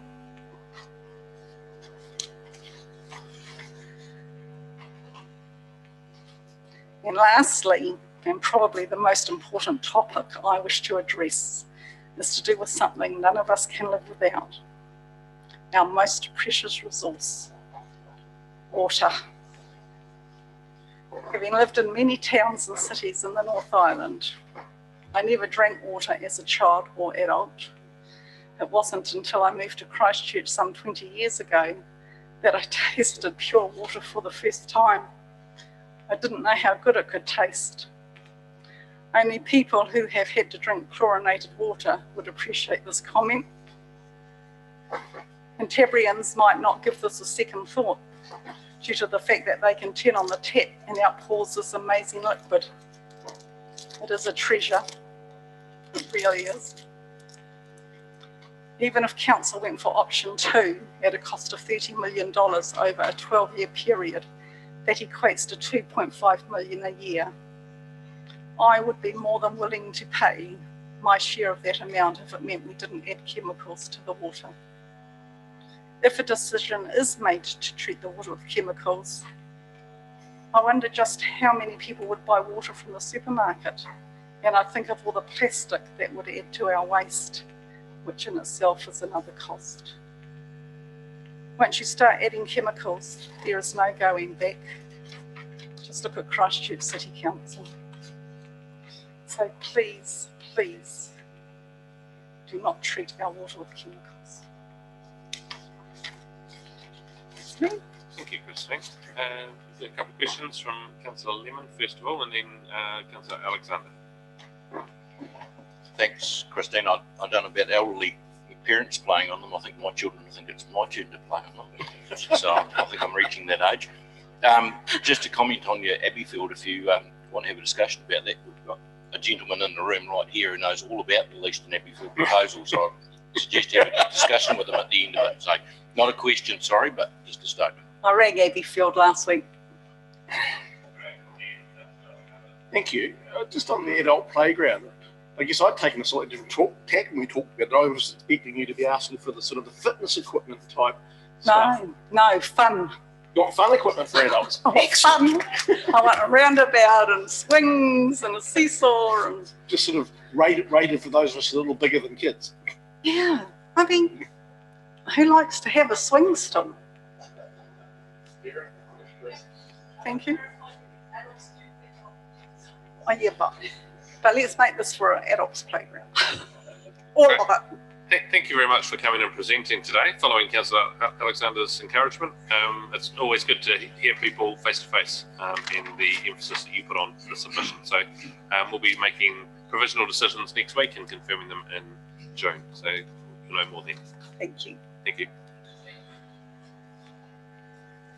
The next, Jens Christensen is not attending to receive his submission. Bob Gillard isn't with us yet. Sam McKinnon is also no longer attending. And then Alan Booth has joined us, who isn't due to speak, Alan, until 5:10. Oh, Bob is here. Oh, he's just outside. Okay, he'll be coming in.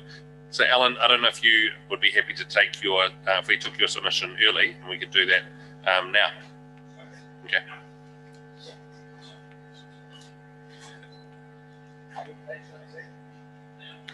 Would you like some slides shown, Naomi?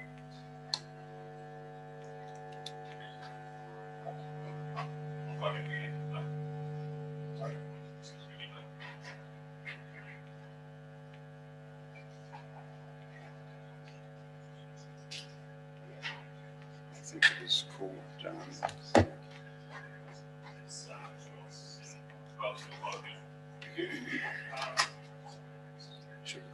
So we'll just receive Jen's submission and Sam McKinnon's submission, David. So,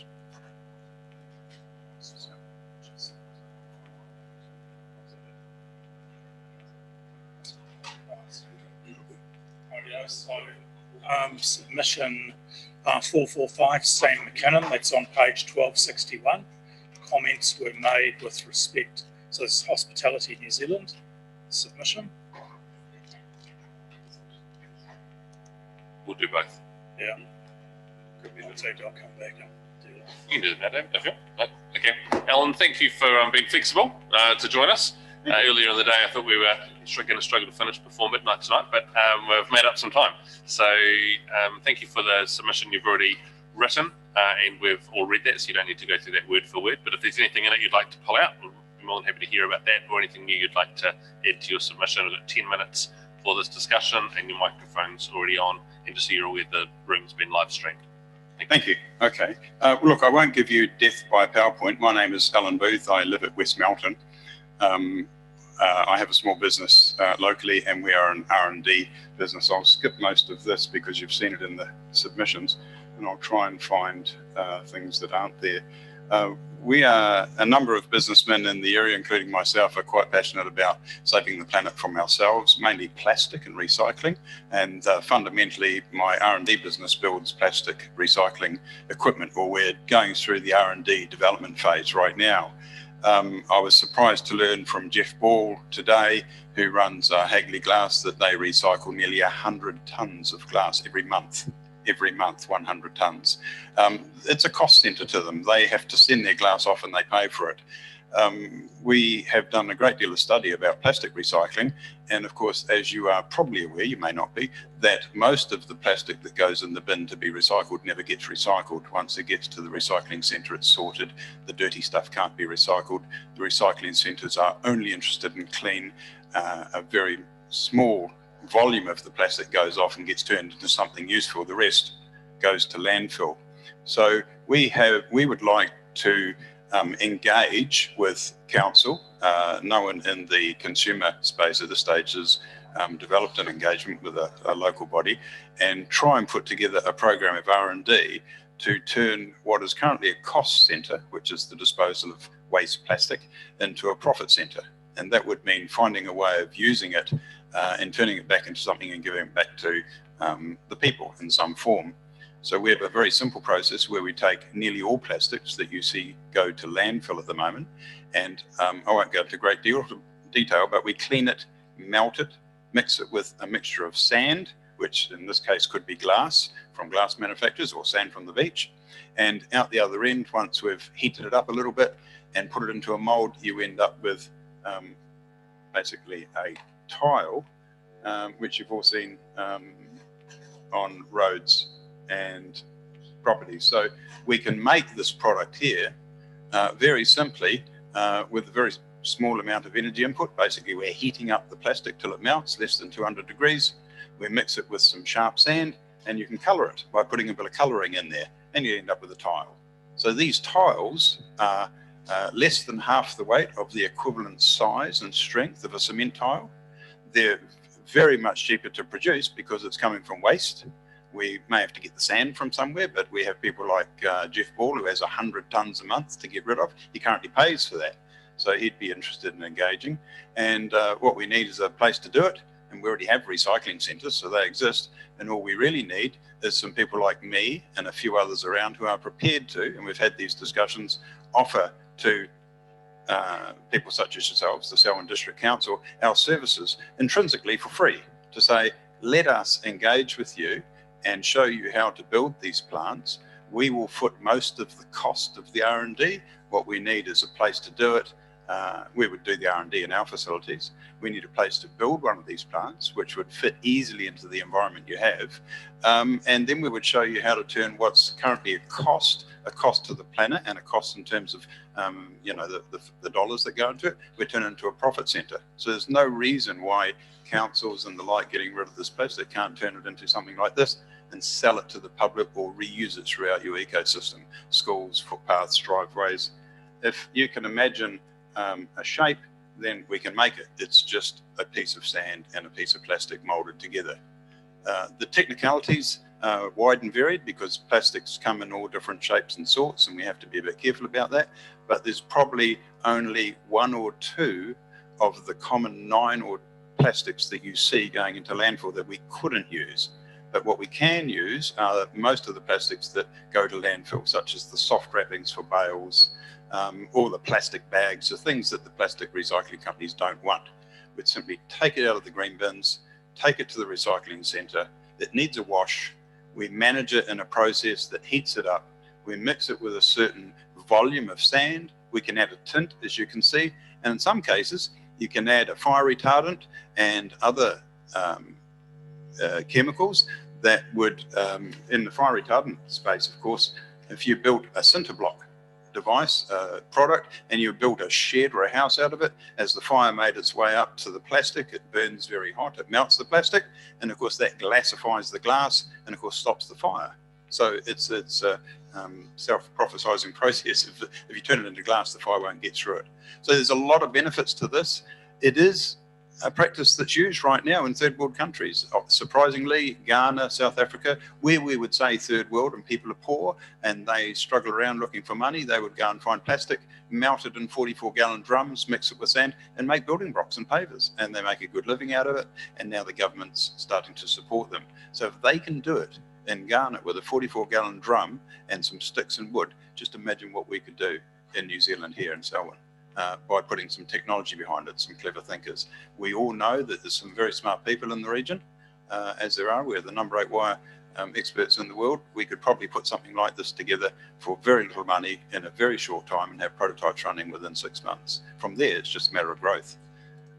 If we can make plastic, if we can recycle plastic into tiles of this nature, the uses are exponential. Schools, playgrounds, bicycle paths. Intrinsically it becomes free because the output of this can be sold. Who would not buy recycled plastic tiles? They're lighter than cement, therefore they'll ship faster and easier. They're twice as strong in compression and tension. Same size tile in concrete. What that means is a heavy vehicle can run over them, they're not going to break. If you do want to get rid of them, guess what?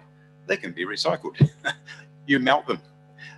You can add colors and shapes, and we've discovered a way of producing these molds much cheaper than a traditional mold, which could be $10,000 to $15,000. We can do them for hundreds of dollars.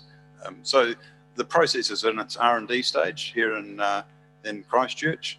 There's some smart people around, at least 20 businessmen that you all know the names of. They've given me permission to share their names and their companies. They're willing to support us, and they've sent me here today to see what sort of support we can get from Selwyn District. We are ready to engage and willing to do some work. Thank you. Thanks for the presentation. A couple of questions from around the room, but just firstly, have you had any engagement with our staff around this? And just so we're clear on what you're asking for, it's really a willingness to have a conversation. You're not looking for money, maybe a bit of space.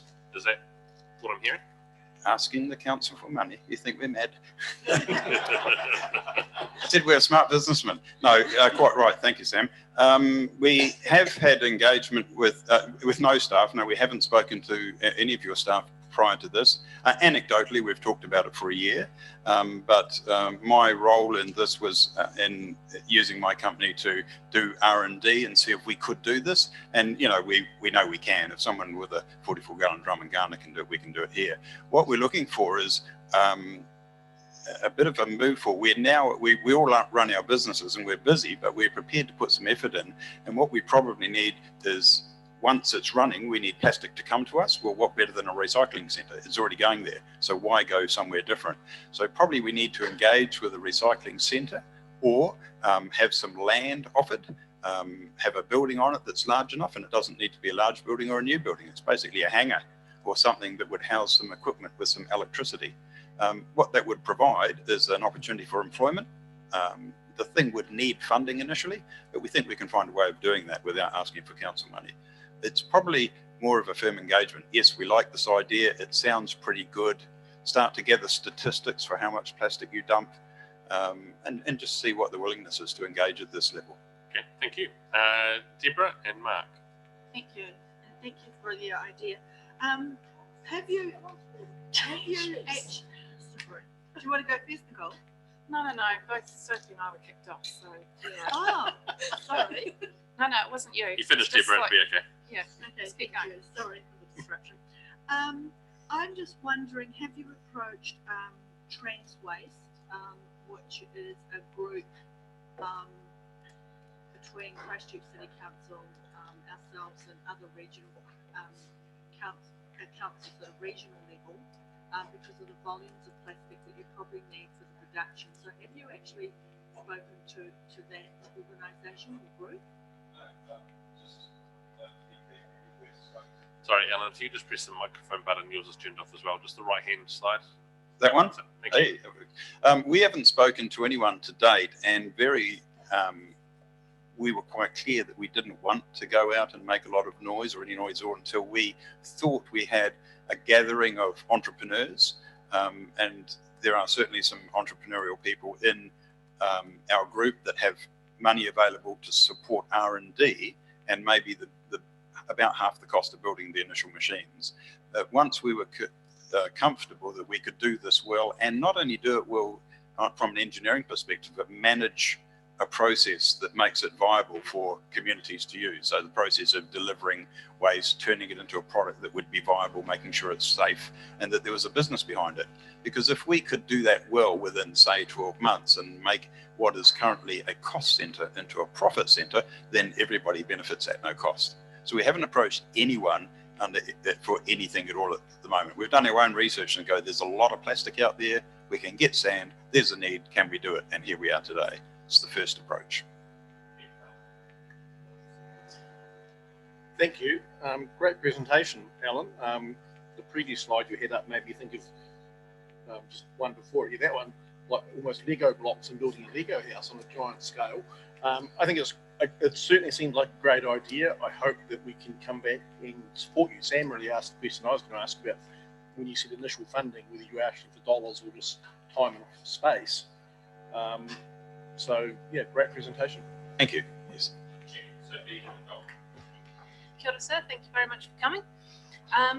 My question is partly around the lifespan of these. Do we know roughly how long they would be expected to last in place? Partly because you've mentioned that they can be melted down and recycled once they're finished. But my understanding is that once you've bonded something like that with sand, it can never actually be separated out again. So I'm just wondering, like, I'm worried that they would still end up in landfill. And the other part is that I agree, there's far too much plastic in the world, but we're trying to go to the whole circular economy thing, and that inevitably would mean that it's going to take a while, but inevitably we'd end up hopefully not having any waste plastic with which to create these items. So has that factored into your thinking at all? It's difficult to factor the future when humans are involved because we just don't make a lot of sense of things. So the first issue is, the first question was with regard to one of the questions, recycling. Yes, when we say you could recycle it, we recycle it from its current state of mixture to a new state of mixture. So if someone didn't like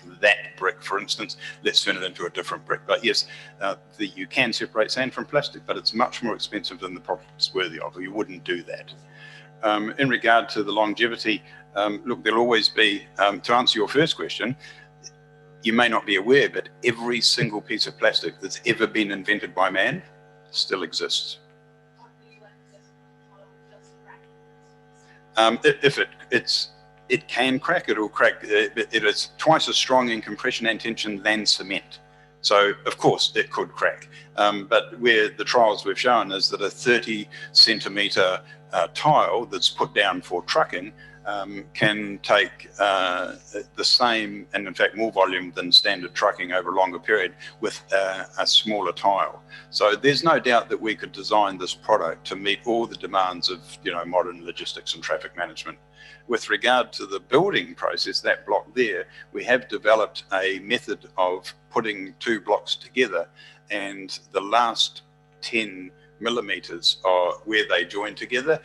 They have some angles and slopes built into them and some compression and tension devices. So basically it's a ball and a socket, and if you hit it with a mallet 10 or 12 pounds, the process of driving that together creates enough heat to form bonding, and now it's permanently bonded, whereas bonding is as strong as the rest of the product. So no other bonding facilities are required, no other tools, and no chemicals, and of course no mortar. Yeah, thanks for that. So you were saying about, all the plastics that are being made are still around. And this is actually one of the things that I'm concerned about is with your product is, okay, I mean, they look quite, as you said, they're strong as a block, but my concern's edge breaks, so microplastics and the environment, which is actually starting to be highlighted as quite an issue going forward. And I'm just wondering what your opinion is on that with your blocks. So we do have an opinion on microplastic management. However, it's only that. There's been no scientific studies here. But our spreadsheet forecasting has indicated that if you take untreated plastic as we see it before we get hold of it, it's open to the environment, and the environment itself creates a lot more degradation of the plastic, which creates more microplastics. So that would be weather, for example, particularly near the sea, oceans. So every mechanical breakdown creates microplastics. If we fix the plastic and put it in a format such as this, for a start, only a small portion of the plastic is now exposed. The rest of it's inside or inside a building or inside a product. So we aren't doing anything about it. We can't solve the problem of microplastics. We're not attempting to do that. We're simply saying that plastic is an inherent problem. It's all over the place. I'd like to put it in one place and manage it as best we can. So you're quite right to raise the microplastics question, but unless there was a study done at this level, I couldn't answer that with empirical data. So the way that you're talking is comparing what you're doing with your product with people that are just dumping rubbish around. And I don't imagine that you're going to be going and collecting bits of plastic around that's still in the environment. So anyway, we're not going to go down that. Have you looked at applying for the MFE's Waste Minimisation Fund? Yes, we have looked at that and we intend to apply. Okay, thanks. Thank you.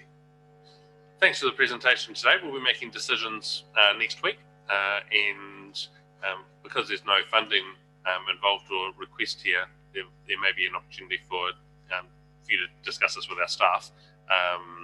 Anyway, because most of the decisions we're making next week will be about funding in the next 10-year plan.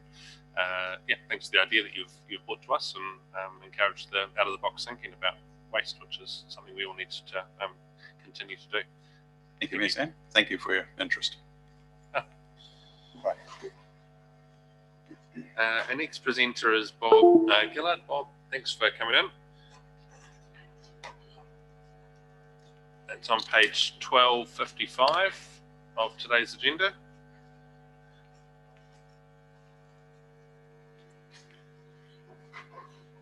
Bob, thank you for what you've written to us. It has been read by everyone that's here, so there's no need to read that word for word, but you may pull out from it anything that you'd like to highlight or any new information you'd like to leave us with. Your microphone is currently on and the room has been live streamed. We've got about 10 minutes for this conversation, and I'll let the floor be yours. Your Worship, councillors. I'll just go through and quickly read out what I've got there.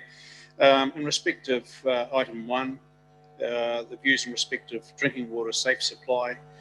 No doubt we've all heard just in the last couple of weeks this extreme concern in respect of nitrate levels in the water supplies, in our local water supplies. I support the maintaining of the safe drinking water within our district, but I am very, very concerned with the increase in nitrate levels in our aquifers.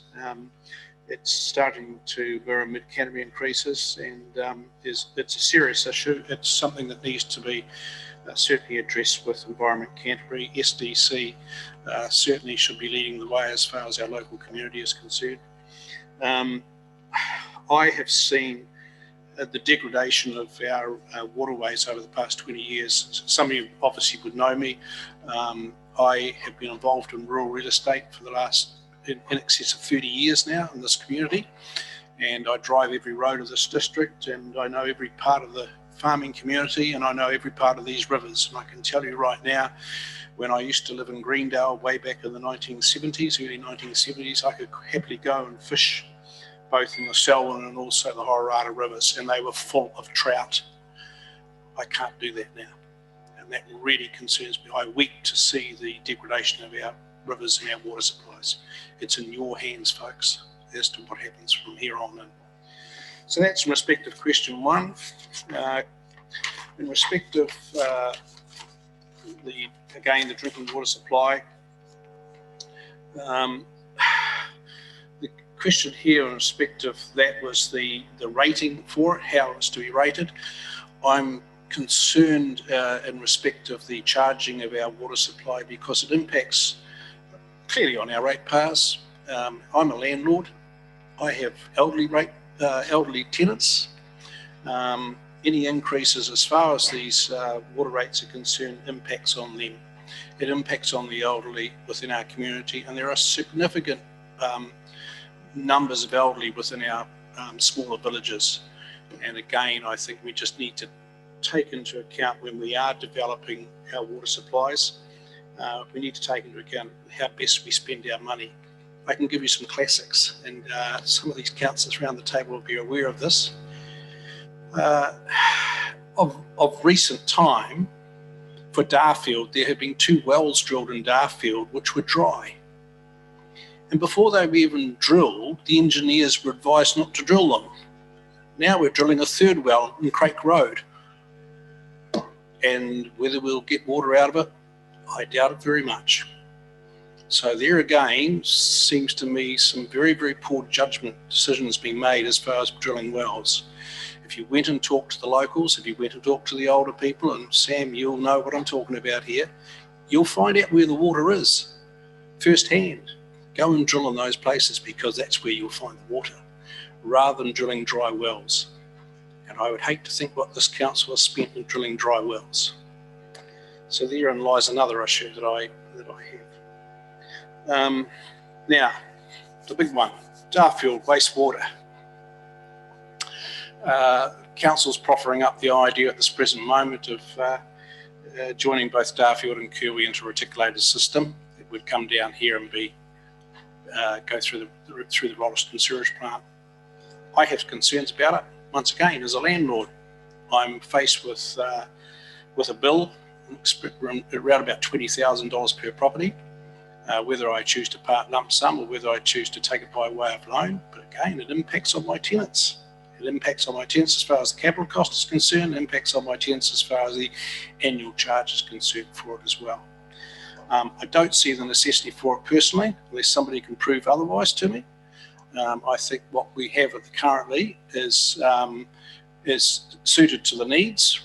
And the other concern that I have is if we develop a reticulated sewerage system, therein lies the issue of, well, where do we stop further subdivisional development in the likes of Kirwee and Darfield?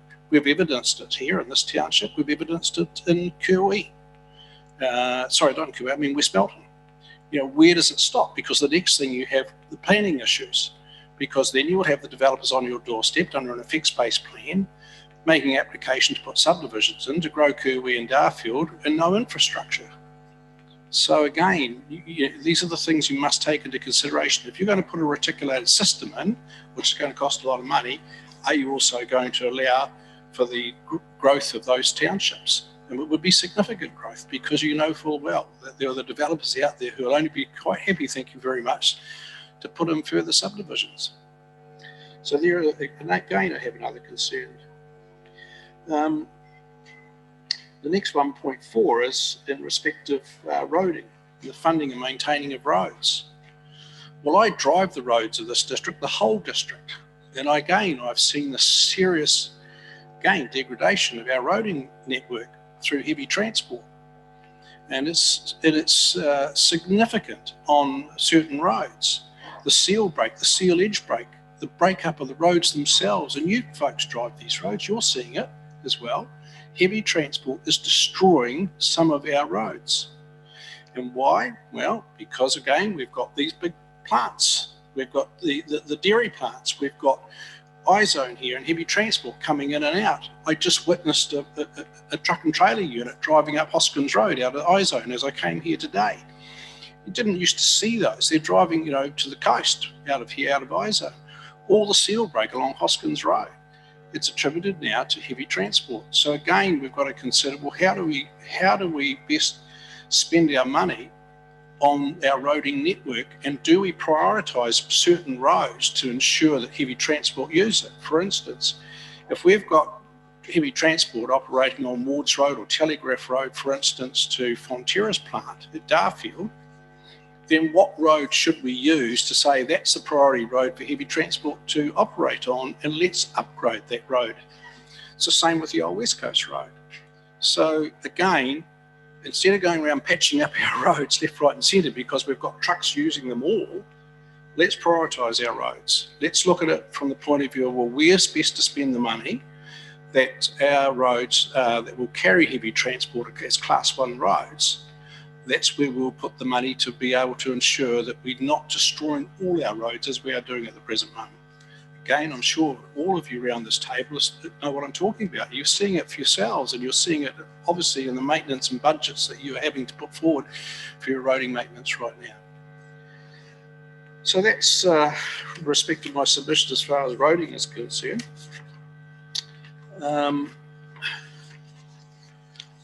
Again, it comes down to, again, in respect of the budget as far as future roading and transportation projects are concerned. And again, it ties in.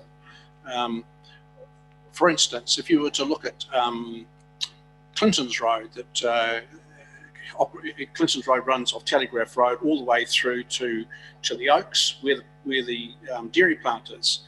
And Clinton's Road, certain sections of it are well sealed, but there are sections of it that are not sealed. For instance, from Ridgeons Road to Beeley Road, and from Bangor Road to the main West Coast Road.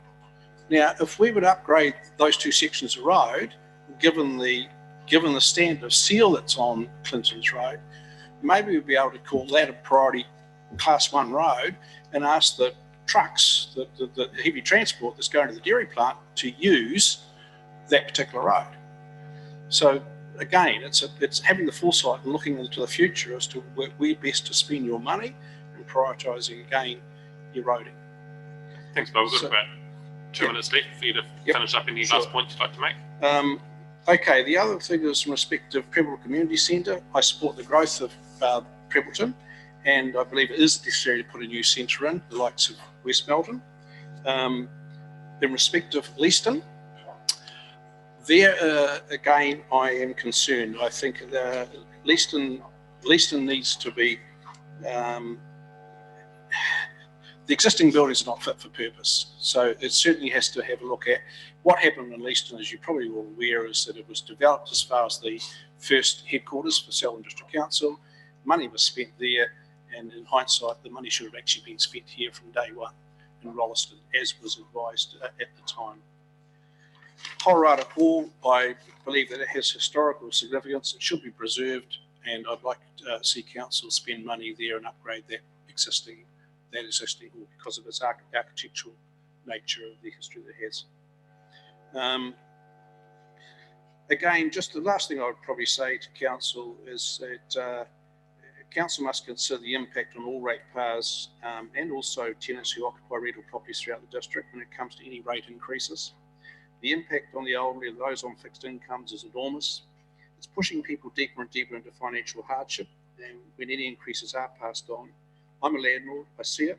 I see the outcome firsthand, and any such costs cannot be absorbed by landlords and all the elderly ratepayers who make up a significant proportion of the property owners in our district. So there, really, at the end of the day, is the crux of why I'm here and why I'm sitting in front of you, because I'm concerned about the future of this district, and I'm concerned about how we spend the money and where it goes and how we prioritise it. Thank you. Thank you, Bob, for those comments and covering off a lot of the topics that we're looking for feedback on. So thank you for being consistent through many of your answers. Are there any questions that councillors have of the submission? Yes, Councillor Guinness. Just a quick comment. It's really good. Landlords have been getting a bad rap recently, so it's good to meet one who obviously cares for his tenants. Well, you know, this district has a significant proportion of people living in rental accommodation. We must consider them. Must do. Thank you. We'll be making decisions next week, confirming them in June, and there'll be publicity and things around those at the time. So thank you for your contribution to the discussion. Thank you, Worship. Thank you, councillors, for your Next submitter is 1280. On page 1280 of our agenda, Don Babe. Don, thank you for coming in. We're a little bit early. Actually, no, I've skipped over one. I've skipped over Ray. Yeah, sorry, Don. You can be after Ray. No, after. Sorry, Ray, you were here. Sorry. Oh, Melissa's in the room. No, Ray's on his way. And just got 2 steps further than Don. Sorry, Don. And Don, you'll now be after Melissa. So we'll resume a regular order after Ray, and it'll be Melissa and then Don to give you time. So Ray is page 434. Sorry, submission 434. Mark, did you have a page number? 1334. Ray, thank you for taking the time to write to us, and that has been read. So today, if you want to pull any information out of that and highlight any particular points or bring any new information, that would be good. We've allowed 10 minutes for this conversation. The microphone's on, and the room is being live streamed, just so that you're aware. I'll hand the floor to you. Thank you. I hope you're all awake and listening. It must be pretty boring here at times, I guess. Pretty enthralling, yeah. Soul destroying or whatever it is, yes. I've got about 2-3 major things that I wanted to comment on. And the first one is the maintaining of the roads. I support what you've done in the past and are proposing to do, but I also think you should work harder, much harder, at getting more funds from the New Zealand Transport Association. The government seems as though it's got heaps of money at the moment to throw here, there and everywhere. So I can't see why this council can't grab a bit of that and maintain our roads much better. I live on a shingle road, and I've lived on a shingle road all my life. And it's not getting any better. it's become a bit of a disaster, that road where I live, Hazelton Road. We've got a beam on each side about this high. I seen a car come around my corner, lose control in the gravel, just last weekend. Steers the wrong way into a post, and I would say the car's uked, but luckily she wasn't injured. That's the second one we've seen there. And also the dust. And I watch my little granddaughter get on the bus every morning, just 400 metres up the road. And she walks out there with her lovely white blouse on and little tie, and the bus comes along and the dust follows it up. And when she gets on the bus, she might as well wore yesterday's one, because it's and that goes on. And I've also been on the road with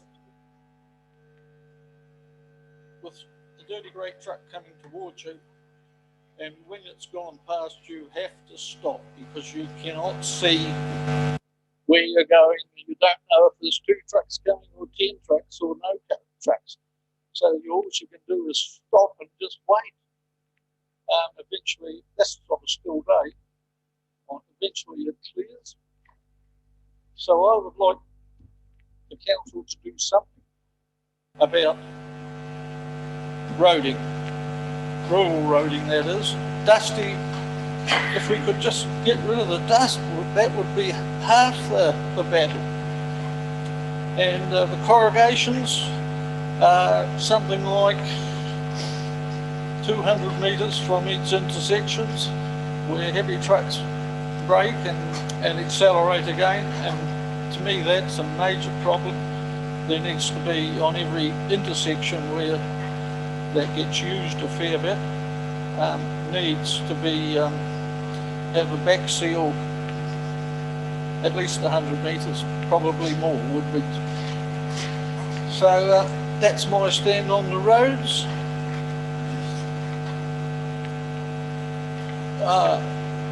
The Leeston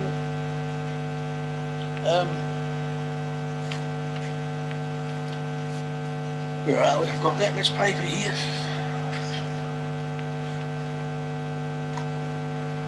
The Leeston Library and Community Centre, I would like to see that maintained, as the doctors, and if the library's going to go to the new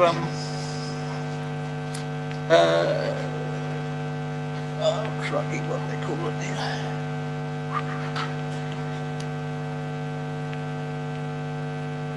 The new town hall. Well, you will have the community room there to expand the doctors and also the library. So with a little bit of alteration, it should be able to be retained there. As far as the town hall is concerned, I'm all in favour of a new town hall for Leeston. And it wants small rooms for meetings, middle-sized rooms for bigger meetings, and a main hall, just for the sake of, and I think some indoor sports could be held there. So I'm all absolutely in favour of the town hall. And then on my last thing, I wanted to raise that the council should spend more money on heritage, because I also take my little granddaughter to the heritage park when I go. Sometimes, not always, sometimes, and it's amazing what they learn, even just by just looking at stuff. She helped me out in our little cottage for one Sunday afternoon, and I said to her quietly, you know, Kate, there was 5 people, a family of 5 brought up in this cottage. And she looks at me, you know, this old fella's getting dotty. And I thought, and she says to me, how many, well, where did they all sleep? And I said, well, look, there's one room there, Mum and Dad slept in there, they had a baby in the cot, and a little babe in a bassinet, and the other room, the bedroom, there would be 2 bunks and they would all fit in. And she said, yeah, okay. And then we were watching one day at the Dalston Centennial, and there was a separator working away there. And this little girl, she was amazed just how this thing worked. You crank the handle and cream comes out there and skim milk out here, and a lot of people not much younger than me were saying that they'd never seen a separator working in. So one of our aims in our Heritage Park is to have a separator that actually works. And I'm busily at the moment at home restoring an old mangle so that kids will know how that they used to wring the clothes out. And this is where I come in. I want more money spent because children learn from old things, and if they know their past, they can see their future. Ray, thank you for that. We've got a couple of minutes left. Is there anything else you wanted to ask us or present to us? Because there are some questions that councillors have. Yeah, I'd love to see children from schools coming in, and I'm sure our group would love to give them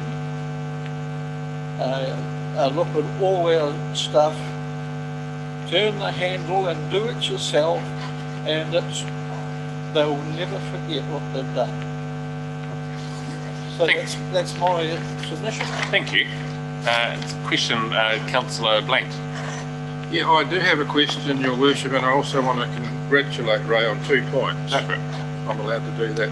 Firstly, for all the good work he does in preserving our heritage out at the Ellesmere Heritage Park. He certainly is a great person there. The second congratulations goes to him because he's the first person that's actually come with a problem and a solution. And the problem he identified is that we have a lack of funding for roading, and the solution was that our engineers should work harder. And the other thing is, which we haven't really got to. That's very true. Funding is our major problem. Yes, it is. Hey, when you've got plans to see, we've got 8,000 plus items that have been given to us. I know they're not all perfect, and there's a few double-ups, but we've been tasked with the job of preserving these items, and that means to have a decent facilities to do that. We need heating, we need dry air, we need everything that's required to maintain old books, etc. Thanks, Ray. I think Jeff, you had one more question. Yeah, no, Ray just answered it really. What I had felt that Ray had missed was that I'm sure if I asked the question, do you think we need more funding for heritage? Your answer would be, what would your answer be if I asked if you needed more funding for heritage? Oh. Yes or no? Probably yes. Yes, probably yes. Thanks, Ray. Thanks, Jeff. Thanks, Ray, for coming in and presenting that to us. Thank you. We will be making decisions next week and confirming those through June. Lovely. Thank you. Next presenter is Melissa Gibson. It's page number 1268 in the agenda for today. Melissa, thank you for the written submission that you've already given us. You don't need to read through that word for word. Councillors have read that. You are welcome to highlight anything out of that that you'd like to, or anything new you'd like to bring to us today. We've allowed 10 minutes for the conversation, and the room has been live streamed, just so that you're aware. The microphone's already on, so I'll hand the floor to you. Thank you very much. Look, Mayor Sam, I know you like acting and performing in shows. I believe you've done a little bit lately. Councillor Lemon, I believe you're pretty handy with a paintbrush. Councillor Gallagher, I know you would be very interested in trying your hand at mosaics or pottery. And I know the Matariki, Councillor Epihara, I know you'd be very, very keen and into Maori culture. And I also know that Councillor Hassan would probably be quite interested in trying her hand at embroidery. But would you know how to apply for funding for these arty experiences? Ladies and gentlemen, my name is Melissa Jepson, as the Mayor has already told you, and I am the chairperson of your Creative Communities Assessment Committee. As chairperson of the Selwyn Creative Communities Assessment Committee, it has become very, very evident that local art, music, craft, poetry, writing, plus performing arts groups, and even dance. I know Councillor Alexander is probably into a bit of the dance movement. They need assistance for applying for funds. When Rachel Inch and in later years Becca Bofindo as council staff were on hand to assist and advise residents and local groups, we had an abundance of applications coming to us applying for funds. It's very evident that with no staff members or even a councillor that has art in their brief is able to assist or refer or advise on all things arty and creative in our district. And the ability to access this fund is very limited. The fund is amazing. The money that government have put up for your Selwyn communities is significant. And we could be giving back funds because they're not allocated and not spent in our district. And for my sake, this is not good enough. The Selwyn community is in desperate need of an arts representation by a councillor and by an employee who can liaise with and advise local art groups. We have a rapidly growing population and a vibrant community and that needs opportunities for many and widely varied activities and pastimes to benefit community culturally and especially with well-being. Creative Communities is a marvellous scheme. However, with insufficient support, locals do not know what is available to them. And if they did, they might be encouraged to provide more events and activities, especially in the small township level. Since the COVID-19 pandemic, residents are doing more things by themselves or in smaller groups within the district, therefore limiting outings. If residents knew that there was someone on council or a staff member that could assist them, I'm sure we would get more applications like we did when Rachel and Becca were employed by the council, as residents are wanting more things creative to do and attend within our district. Now I'm going to change the subject.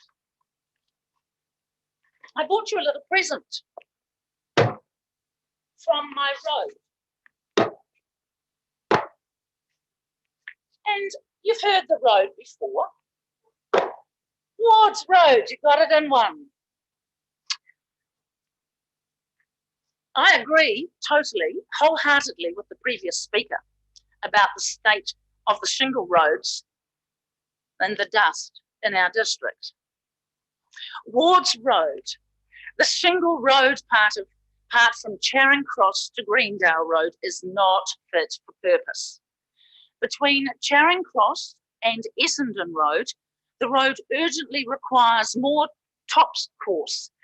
It's a disgrace. It feels like it's a riverbed as you drive down it.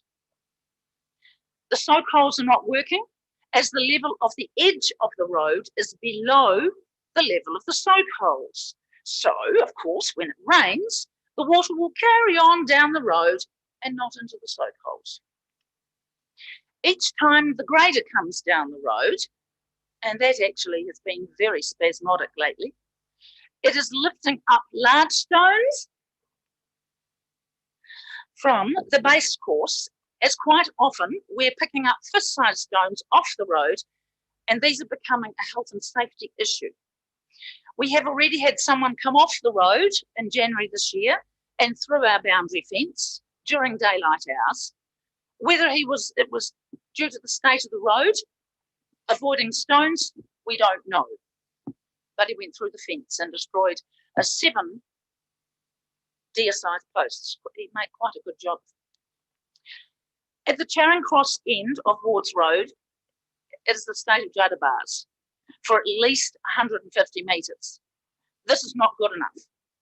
A lot of the fill that is coming up through the road is through the area where you let CPW put the pipe down the road. My husband was standing at the cattle yards the other day, and one of these little charmers, a tractor was just going down the road. One of these little charmers came straight up and just missed him and hit the ute.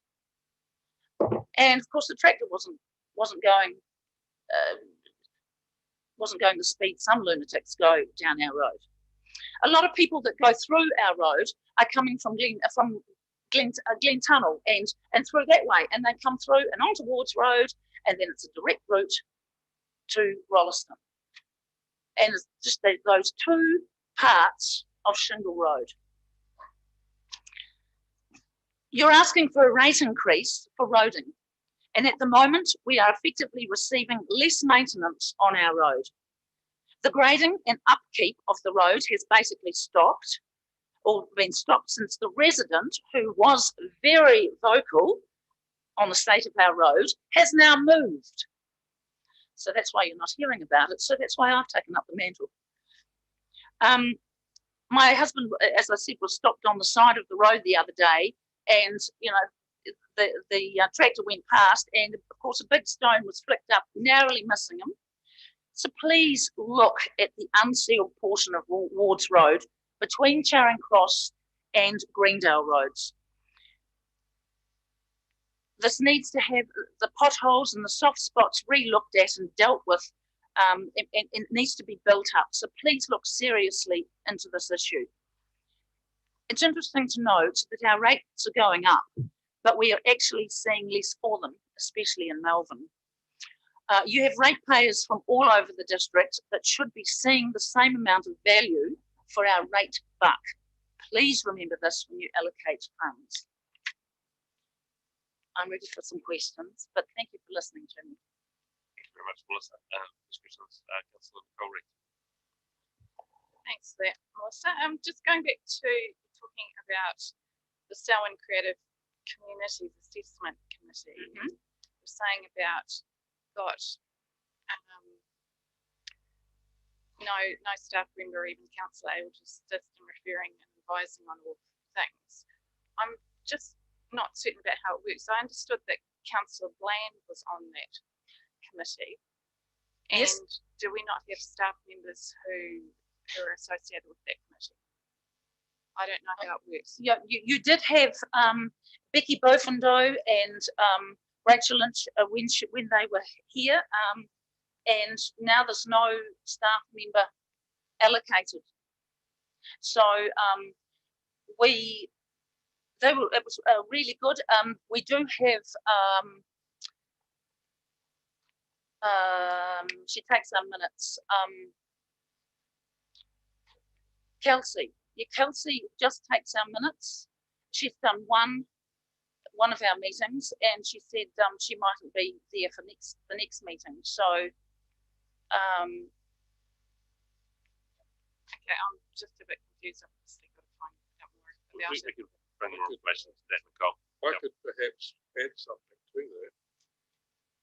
We did have Rachel Lynch was our art coordinator, and she was on a part-time basis, which was then made up to, I think it might have been about 0.5. Sarah Walters, who was the deputy mayor, was the art councillor. Well, she was a deputy mayor, she was the art councillor, or specifically one of her portfolios was for art.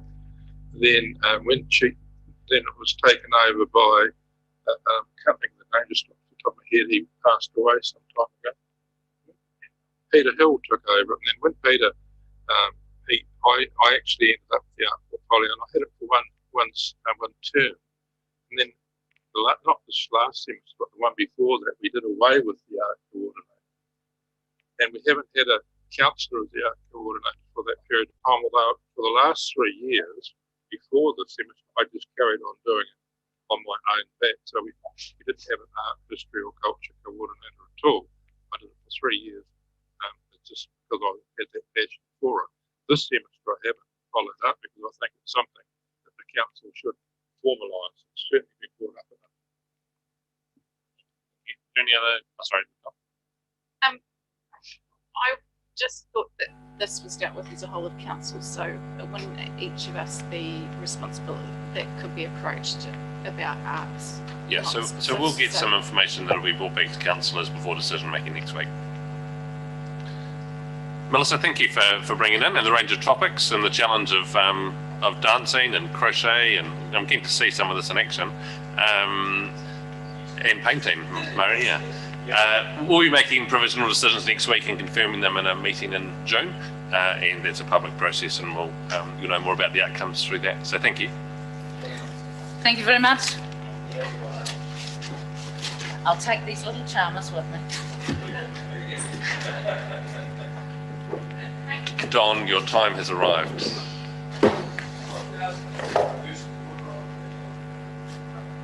Yeah, if you could do them both together while you're there, would be great. Oh, okay.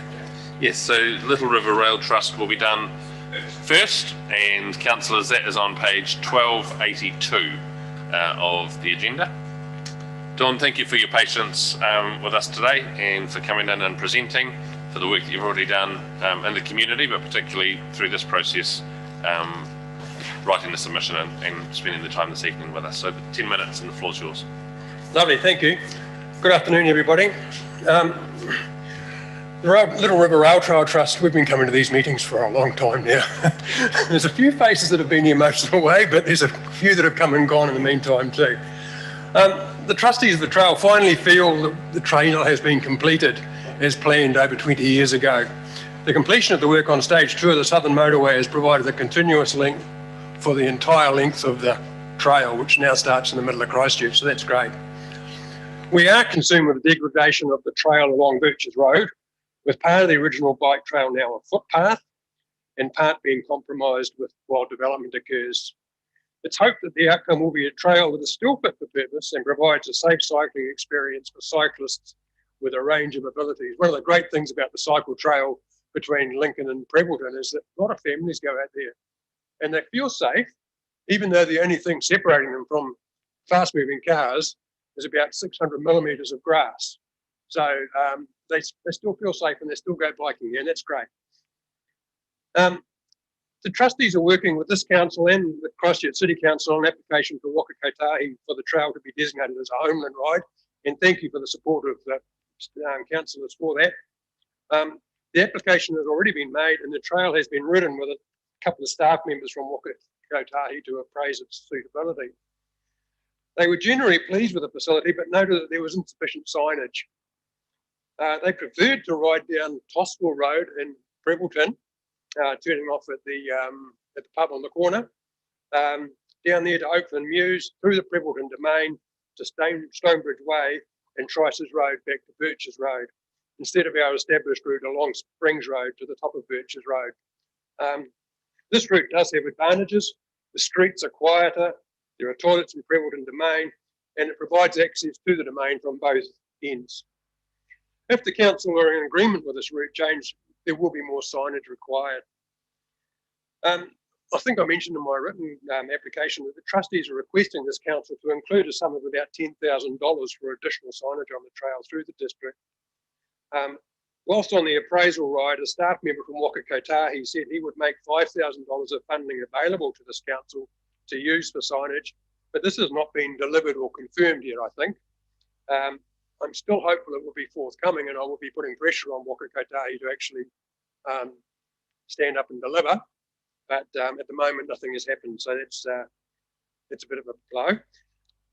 The trustees are aware of the proposed sports field development on Birches Road and have appreciated the opportunity to make contributions to the design of this facility. I think it will be good to have that on the side of the cycle trail. It provides access and it's a good thing. The trustees are also investigating the installation of a better riding surface along Park Road close to Motukarara between Canal Road and Duck Pond Road. If people have ever ridden the trail, you sort of go through the bit which is called the Ahuriri Reserve, which is quite picturesque now, the new wetlands down there. And then you come out onto Park Road, and that is it's a little bit like that road that was described by the lady with the big stones on it. It's a bit harder on a bike. So we are investigating putting something smoother down there. Finally, from the Trust, they would like to acknowledge and appreciate the attendance of Councillor Nicole Reid at most of our meetings. This is great. Nicole comes along all the time. We appreciate that these cut into family times, Nicole, so thank you very much. Much appreciated and good effort by the Council. So that's all about the Rail Trail Trust. So if there's any questions, happy to answer. Yeah, Don, good to see you. I don't know if you're aware that Council moved to purchase some land in the back of the commercial development in Premalden to complete the rail trail through the existing course, which will take it through there and lead it onto Trustwell Road. Okay, but that'll avoid the so that will avoid the sort of the shops on Springs Road. There's a new shopping development and it's designed to drive through it. So you'll get access and everybody will get access to it through there. So that's the missing link that I see to get us off Springs Road. Okay. And Premalden. Okay. Oh, good. Lovely. Good news. Thanks for that, Tom, and thank you for acknowledging my attendance at those meetings. It's been really good to be involved with the committee and to see that we appear to be so close to getting that Heartland Ride status. And just to clarify, that is what Council is wanting. So then it is part of the National Cycleway networks, and so it'll be on the website and everything like that. And just to clarify, so you're asking for this sum of money for signs, but and Councillor Lyles just mentioned about one alternative route. Still need to give some thinking to a plan of where these signs would go. So it's a bit loose as to what the money is required for that. But we do know that signage is what NZTA has identified that they were concerned about. And so just Council have that consideration.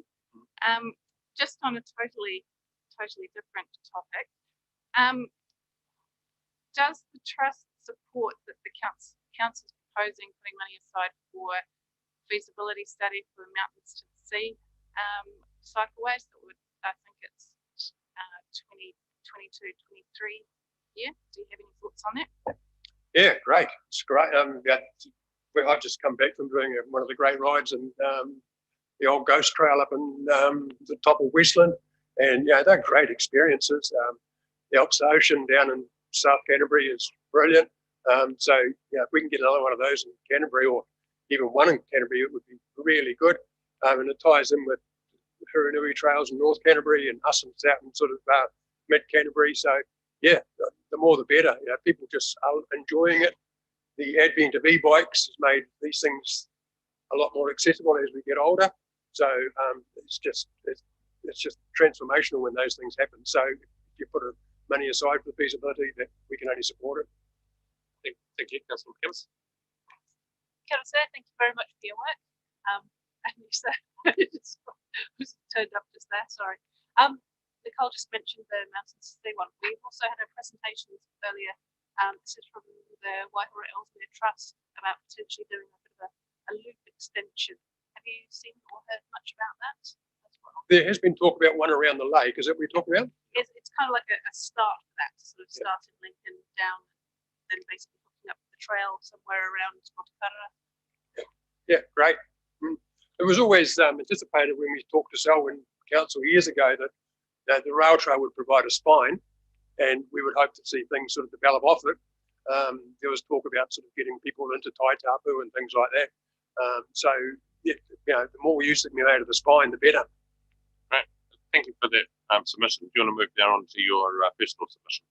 Yes, and I've got with me Keith Turner. Keith is a new Selwyn resident. He was previously lived in Christchurch, but saw the light and came out here. He is a past chairperson of Spokes Canterbury. I'm the current chairperson. So Keith's just come out to sort of see what Selwyn Council look like. He's here to sort of support me on this. It's a personal submission, and the reason it's a personal submission is that Nicole rang me one day and said, "Oh, our submission's closed tomorrow." And I thought, "Oh, I thought they closed on Sunday." So I had to get it in a real hurry. I didn't have time to vet it with all the rest of the committee members. So she reminded me, and it was good. Thank you, Nicole. So my view of the proposed long-term plan is that it's very car-centric. It's all of your transport options deal with cars, and that's this is to be expected in an area where the council is based, where 83% of people travel to work by car and a further 3% travel to work as passengers in cars. This is a very, very, very high figure. The national average is something like about 65 to 70%. So Selwyn is well at the top of people travelling to work by cars. It's often said that these numbers show that New Zealand love motor cars. There may be a bit of that, but I think the bigger part is the level of service that's offered. You get a much better service out of using your motor vehicles than you do using other forms of transport. You know, we all say that buses are slow. That's the level of service. That's what we expect. So people will go for the one with the level of service. The old saying is that if you build for cars, you get cars. And Selwyn is building for cars. So that's what you're getting. It would be interesting to see if we'd spent the money of the Southern Motorway on trains or buses, what the outcome would be. We might actually find that we've got a much more diverse range of journeys. So from looking at your budget, cycling advocates are looking overseas and seeing, for example, that Ireland has started spending up to a quarter of its transport budget on alternative transport. There's various reasons for this. It's better for people's health, it's better for the environment, and it produces more outcomes per dollar. Looking at the proposed transport project in your proposed long-term plan, there's 9 million earmarked for the Rolleston and Lincoln Park and Ride facilities. Now, is that alternative transport? It's for people to bring their cars so they can get on the bus. It's not very active. You get out of your car and you walk to the bus. It's not really active transport. It is an alternative, but I think that it's still pretty car-centric. And another further 8 million for cycleways connecting various villages on the plains. This comes to a little under 13% of the proposed transport spending. However, in my opinion, this spending could be a lot more productive towards reducing car use in the district, if this is a goal. For example, it is commonly assumed that people will walk up to about 500 metres to access a good bus service. Some will also be prepared to cycle 3 or 4 kilometres to a bus stop. That increases the catchment for the bus stop by about 30 times. So do your old maths, pi r squared, work it out, and it comes to about 36 times more. So if you've got a bus terminus with good cycle facilities and people are willing to bike up, say, 3 kilometres to it, you've got 36 times more people in your catchment than you have with people who are willing to walk half a kilometre. So that makes a huge difference. Providing safe cycleways within towns also means that buses do not have to go and wind through the residential streets. Because if you want to get a bus to within 500 metres of all the houses, they've got to wind through all the little streets to get to way down to Farringdon and way over to here, and everybody get a service. So if you can have a centralised bus depot and good cycle access to it, you can achieve the same without having to bring the buses and wind them all the way through. Therefore, providing good cycle facilities, including safe storage, will provide opportunities for residents to travel by other means. The other part of the proposed plan that I'm critical of is the climate change proposals. The consultation document is most concerned with assessing the risk to residents and council assets of climate change. There's scant discussion of how the council will adopt policies that reduce overall emissions in the area. I think that this is a key part of what the council should be doing. It's a little bit like having a hospital and saying, all our staff are okay, so we don't have to do any work. Now, you guys are looking at your footprint and saying the council's footprint is fine. You need to be looking at your policies too and saying, what are we doing that's reducing emissions? And I don't think there's been enough. I couldn't see it in your consultation document. Maybe I missed a bit. Work being done in Auckland on possible measures that could be taken in order to reduce carbon emissions in New Zealand has identified the transport sector as the easiest option that provides the best return for the least cost. The author described transport as the low-hanging fruit, but they did say it was still giraffe high. Nothing is easy. The figure provided earlier on the use of private cars for the journey to work from Rolleston suggested that the fruit is ripe for picking in Selwyn.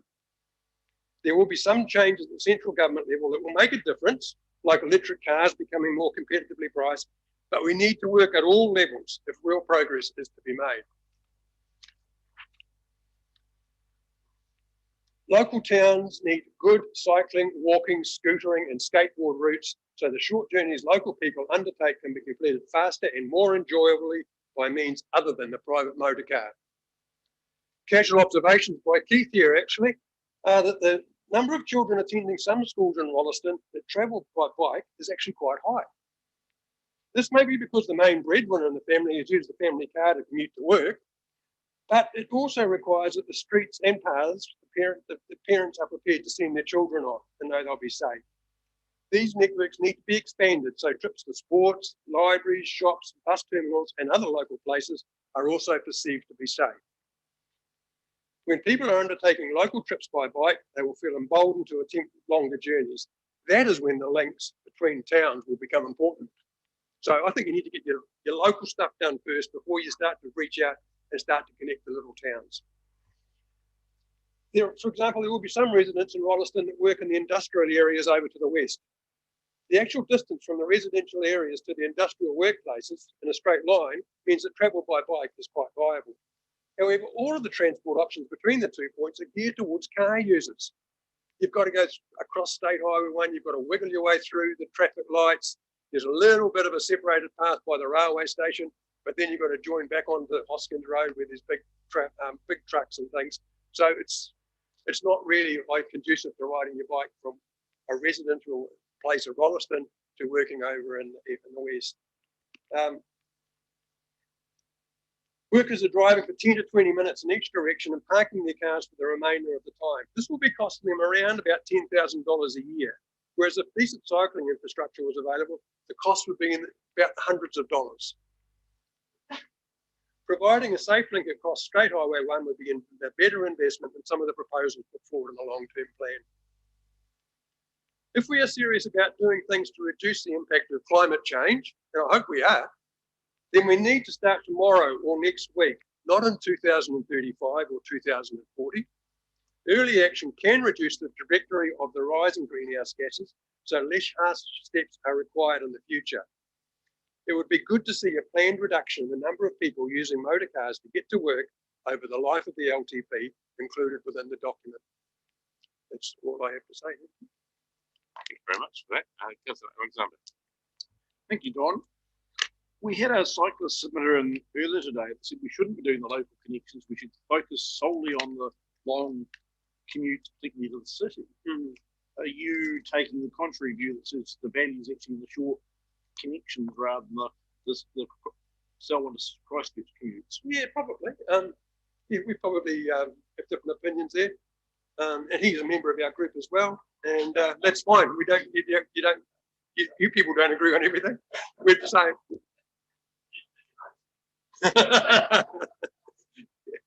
Yeah. The decision making around this, Don, will be next week, and then some further discussion in June to ratify at the council meeting, and there's all a public process, so you'll know more of the decisions made then. But thank you for taking the time to present to us. And Keith, yeah, welcome yourself.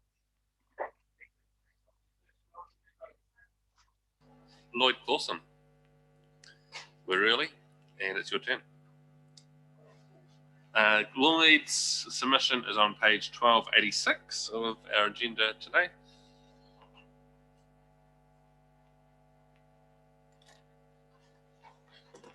Lloyd, thank you for the original submission, and tonight's an opportunity for you to expand on that or bring any new information that you'd like. Councillors have been able read everything that's there, and we've allowed 10 minutes for this discussion. The room's been live streamed and the microphone in front of you is on. Thank you, Mr. Mayor. Okay, I'm submitting on behalf of the Leicester Community Committee, as per usual. It's two things, and it's more as to support. Now, the Selwyn Heritage and Historical Network, I understand, have already submitted today, and we're just adding some support to that because it's something that's been lacking in our community in the whole 25 years, at least, that I've been involved in local body politics. And the system we're using at the moment is not working, obviously, because it's down to sausage sizzles and raffles to keep things going. And let's say that all the hard work that people put in is very hard for them, and what we've got is absolutely appalling, really. And that's not because of the lack of work and sweat and tears that they've put into those things. These things are not repositories of old stuff that's going to gather dust. When we started out at Leiston, we talked to a lot of museums like Wigram and Canterbury and New Zealand Archives, and they said the biggest problem you have is storing 10 butter churns and 5 double beds and all that sort of carry on. If you've got 10, get rid of 9 and keep the best one. And if you get a local one, if you haven't got something local, you get something local but later, get rid of the other one, because the local one tells the local story. And all these groups should be telling their local stories in their local areas. And every little community is different in its own right. So you're not seeing whole heaps of the same stuff. We're all such a diverse place. So to be able to do that, we need good buildings made fit for purpose. And to be fair, there's a lot of stuff in trunks and drawers and things, people's homes, rotting and getting the flies in them and everything. It's rotting away. We need to be able to get them out, even if we can't put them out on public display, get them into a storage facility that they're going to be kept and kept for the future. I know the amount of stuff that's gone in my lifetime because that hasn't been here and around to do it. So the system's broke. It's not bloody working. So this is why we're supporting the Selwyn Heritage Historical Society. They've come up with an idea, and we think it's a blooming good idea. And I think the council should be seriously looking at it. Do not pay lip service, not just a one-off thing to the community, an annual rate on the community, and actually put some horsepower and behind this, because heritage starts the day you're born. Who's got an old TV3 aerial up on their roof still? That is now heritage. It's not old heritage. What about all the old flip phones that you had? What about the shoe phone you had? That's now heritage. So it's not that old 1880 gig and all that sort of carry on. Heritage starts right from when it comes out. So, of something of note that no doubt you're aware of, but I will tell you and bring it to light again, that I noticed in the local paper at Tiara Atia, they've gone out and sourced stuff from some of our local historical and heritage groups to put up in the new building. Does that not tell a story? Leave that there. Now, the Leiston Community Centre. Now, this is a bone of contention. It's something we haven't had for probably 20 to 30 years at Leiston. Obviously, we support it. Obviously, we want it as soon as we can get it. We're a bit concerned that we haven't had enough community consultation around this particular new facility that's going to go into the town. Yes, we had a couple of people stand on the side of the road at a Christmas parade.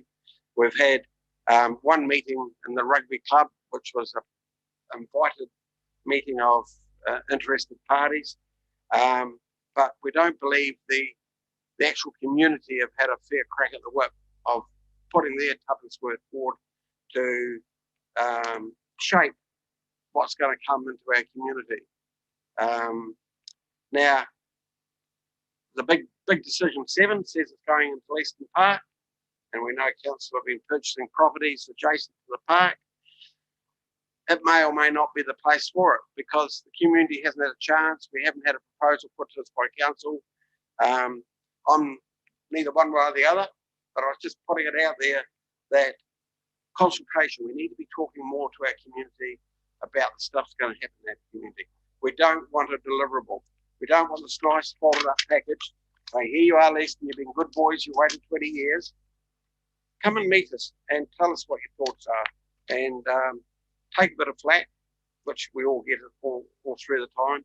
But anyway, that's it. Open to questions. Lloyd, thank you for that. Councillor McInnes. Oh, sorry. Councillor Alexander was on that. Oh, fair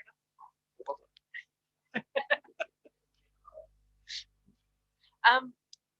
My question is, we've had a couple of people talking about heritage funding, so similar sort of question to you really was, how do you see it working as a fund? Do you see it as a contestable fund or a coordinated network with some kind of governance that's got priorities and a network of how it works at a central storage place, or how do you see it actually happening? Okay, I'm not part of this network, this group of people, so I don't really know what they're thinking. But this is my own personal comment. You're collecting a rate. The council collects rates and disperses the rates accordingly. I see the network working as a group together. Then they might say, go to council or go to that amount of money that this township has got this project. Why don't we go and try to get that project going? And next year it's your turn over here, have a crack. And I'm talking about big dollar amounts. I'm not talking 20,000. I'm talking hundreds of thousands of dollars. But real money, because that's what it needs. It's real money. It's not peanuts. It's real stuff. And I don't believe they should be the holders of the fund, because they've got too much to do to run their organisations. Yeah, we'll come back to my question, Lloyd. It was with respect to your written comment was that the committee requests that the whole park is open for discussion. Yeah.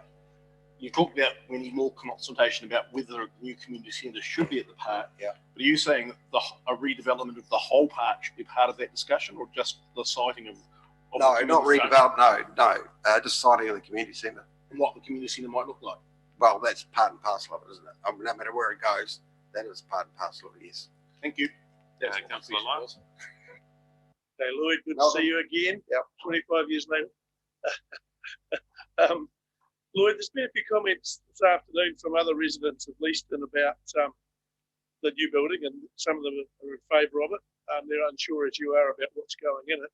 But they're also concerned as to what will happen with the old council chambers come medical centre come library should such a building be built. What does the Leeston Community Committee think of it?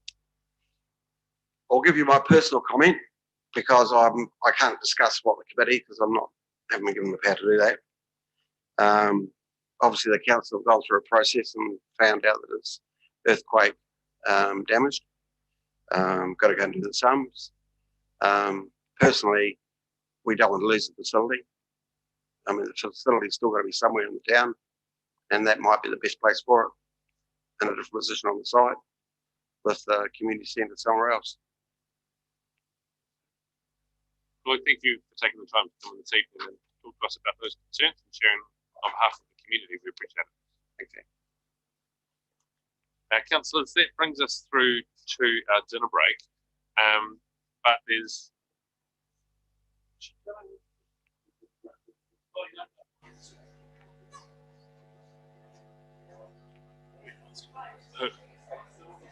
she's not coming.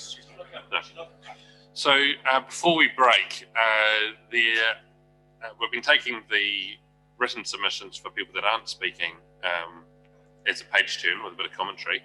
The suggestion is that perhaps we'll read them and know what's in them, and we could receive them in bulk and without doing that page turn. And I'll just take the lead of the room as to whether or not they would like us to do that, and not to take anything away from those that have taken the time to write to us. But since we've read them, we don't need to read them twice by David running through them here. Sam, we didn't actually receive Jens Christensen's submission. We leapt over that. So we're going back to that because Jens did raise some points. There's three marked that we haven't got to, but this is the.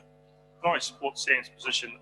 I've spent nearly a week and a half of reading every single submission. I don't see the value, to be honest, to all the live streaming people, we have read them. And to repeat it, it seems like a waste of the chief executive's time and to the submitters that are here to submit verbally.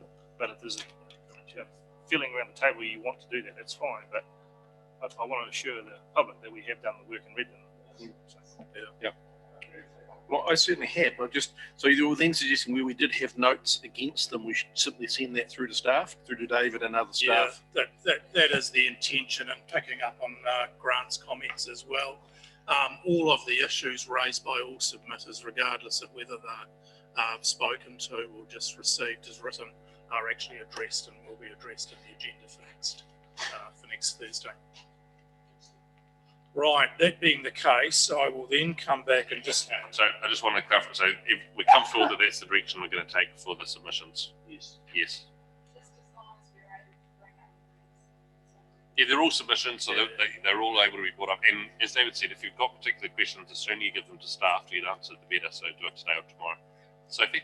Would you prefer us to send them to one particular staff person Yes, first? Or... Thank you, David. Cool, thank you. Right, to Mark's point, as we have, or I was about to note, 3 submissions that we need to receive. So the first one is Jens Christensen, page 1251. Mark, you had some issues there that you wanted to raise? No, we're not going to raise any issues from people that aren't speaking. We're receiving them all in bulk. So we've got Jens Christensen, Sam McKinnon, and the third one, David, is Rachel Ducker. Oh, sorry, they're Rachel Ducker, and all of the written submissions for people that have not not speaking to us being received, and that will be noted in the minutes of this meeting. Great, we're going to break for tea. We will resume the meeting at 6:30. And can I just ask councillors, there are there are a couple of matters that the chief executive needs to raise and highlight to us during the tea break. So if you're thinking of going for a walk, can I just ask you to wait 15 minutes and we'll just have that briefing first and then go for your walk.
Daryl and Leah, if you guys want to come to the front together.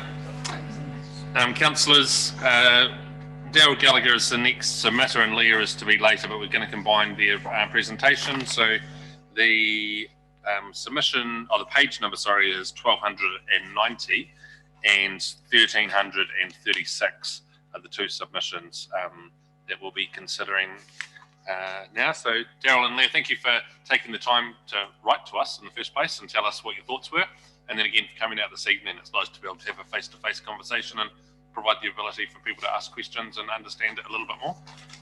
We've enabled 10 minutes for the conversation between the two of you, so there's 20 minutes if we need it. And there's a microphone that's in front of you, Leah, at the right-hand button. If you press it, we'll turn it on and then everyone will be able to hear you.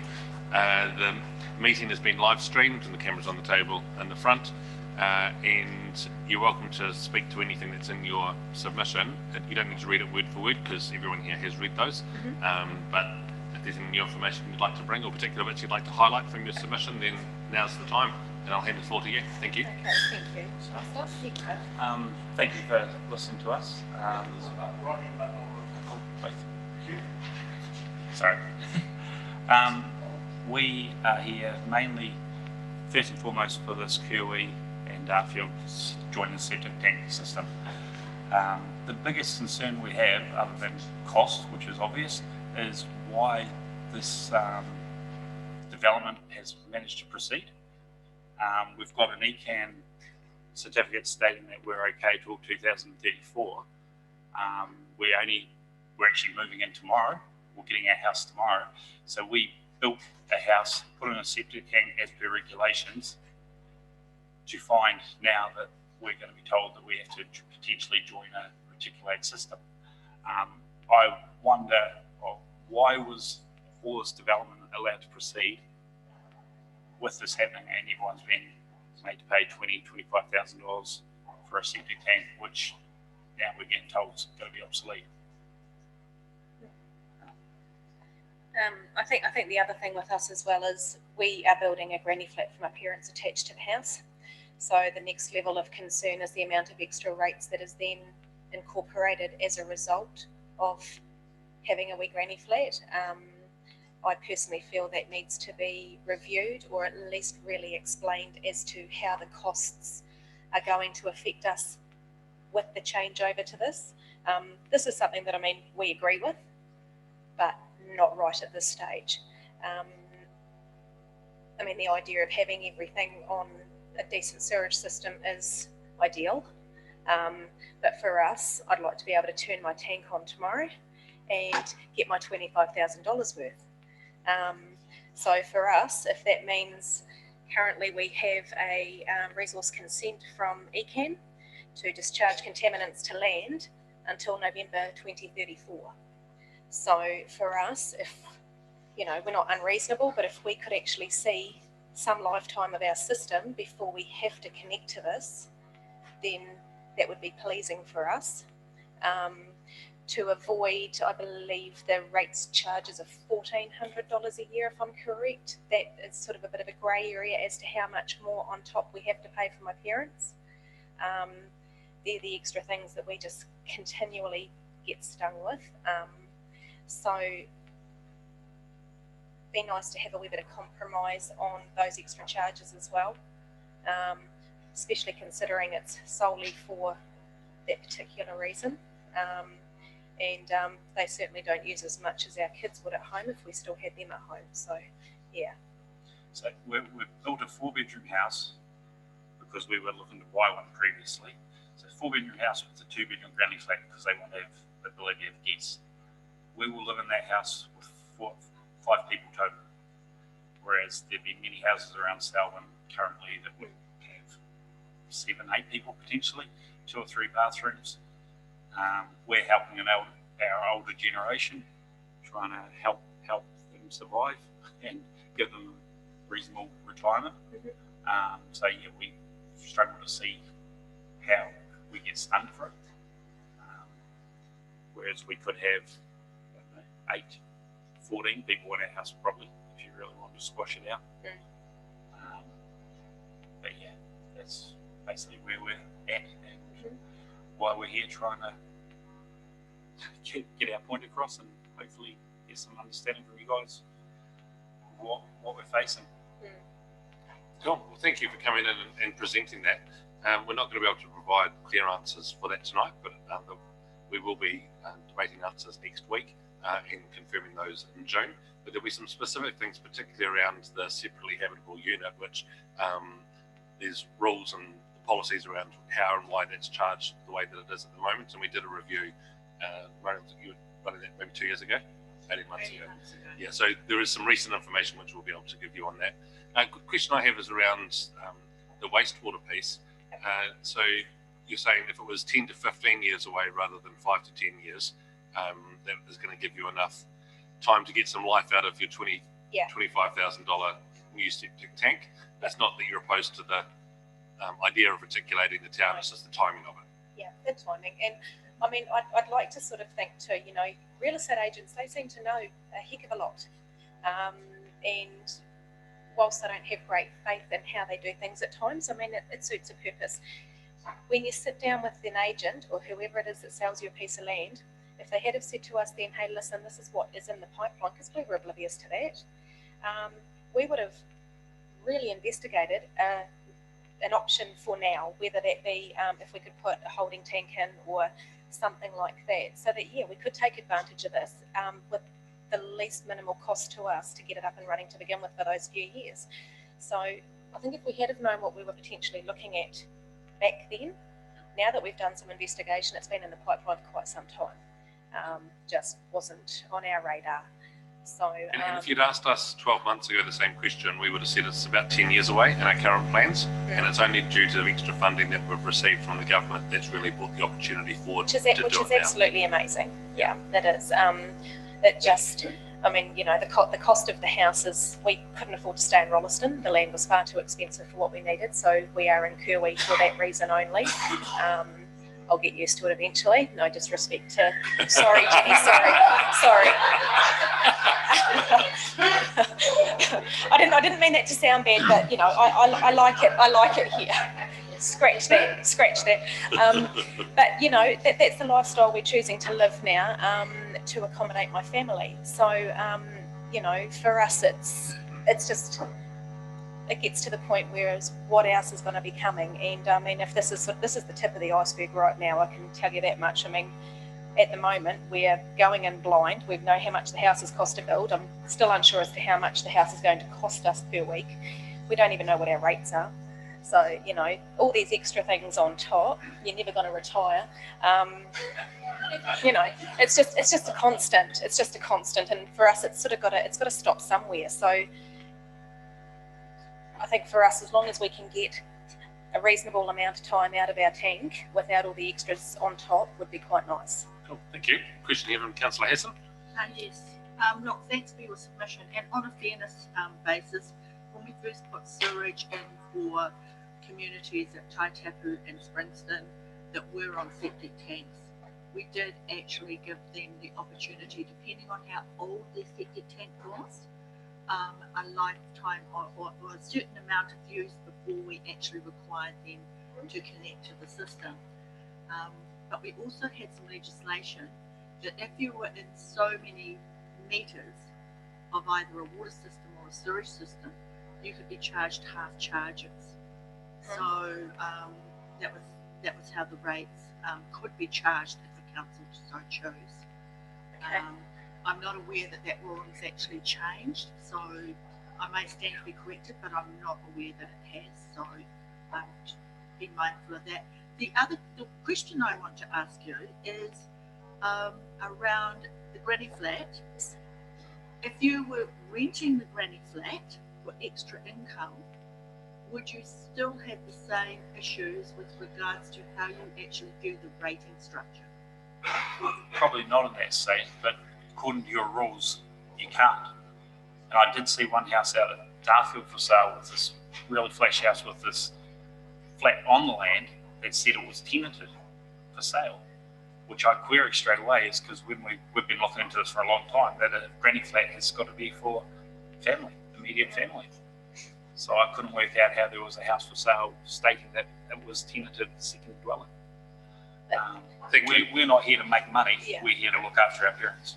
And there will be, there are some resource consents for second dwellings on places. So I don't know the situation that you're talking about, but at the moment, family flats are unable to be used outside of the family, and our current district plan, which is outside this process, is looking to change that through the process. We've set it up in a fashion that I don't know if I'd want Joe Bloggs in it. That's our family home.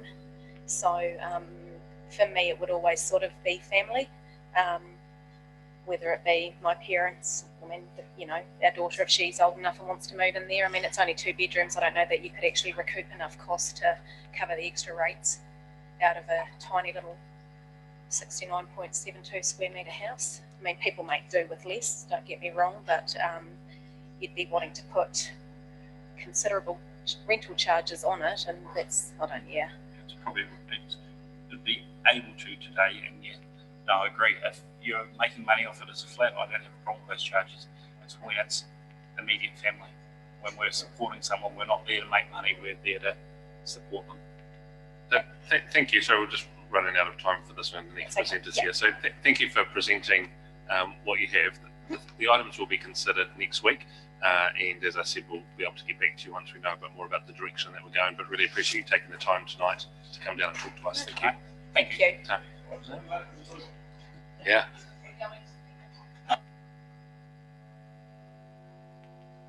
Councillors, the next item is on page 1104 of the agenda, Emily Moore, North Canterbury Fishing Game.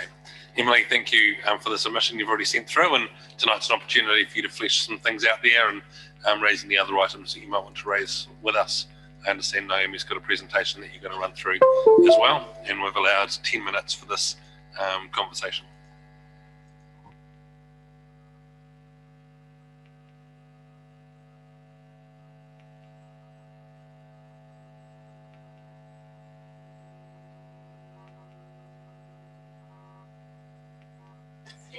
Sorry, could I just, oh yeah, that's okay. Naomi's just turned it on. Yep. You can hear me. Sorry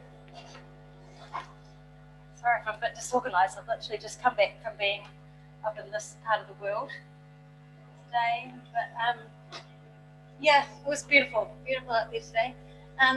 So yeah, I'm just going to talk over 3 sort of main points from our submission.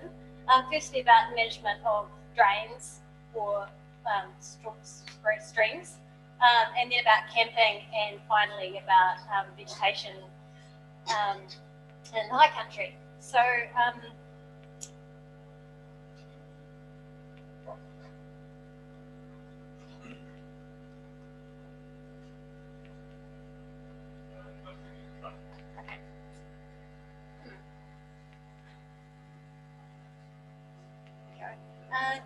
this, some of you may recognise as a section of Snake Creek, which we've fishing game in conjunction with a whole bunch of different groups, including Selwyn District Council, have been restoring this. And this was a drain that was mechanically cleared every year, and now we've made it so that this section doesn't need cleaning anymore. So we've actually at the point now where I've had people say to me, yeah, we don't need the diggers in.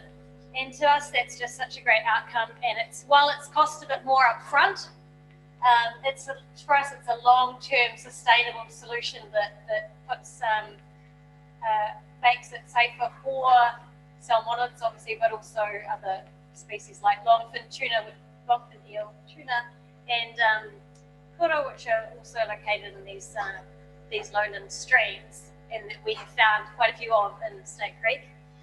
So yeah, we support the creation of the region-wide drainage committee. We think that would really help, especially if there can be some more stakeholder representation. So bringing in people like Fish and Game and Dock and Tree Partners to sit on that drainage committee alongside landowners and engineers. We really support that. And also that funding through the LTP be directed towards this more sustainable method of looking after these, we call them drains, but you know, they are important lowland stream habitat. Camping is the next item that I'd like to talk about. So I don't know if any of you ever went up to Brighton Bay in Lake Coleridge. It was a very popular fishing destination for many Selwyns and Christchurch families, and we've actually talked to some members of the council about this before, I think, maybe at annual plan submission. It was very popular, but since that was removed, camping was banned at Brighton Bay, there's been a real loss of opportunity up there, and we get calls all the time from people. People are really missing that opportunity to go up there. It's a long way to go for a day trip, and it's somewhere that really needs a place to be able to stay. Now, I've gone up there myself with my kids for the day to fish, and it is a big mission to go and fish at those beautiful lakes like Coleridge, but also South and Georgina and all the amazing lakes up there, and not be able to stay the night. There is a campground there that was put in place down at the harbour end, not at Brighton Bay, but it has proved very unpopular. There hasn't been a lot of take up. I mean, you can look at the ground that people are trying to camp on. It's right next to this Carver Canal, which is very swift water. It's not safe for children.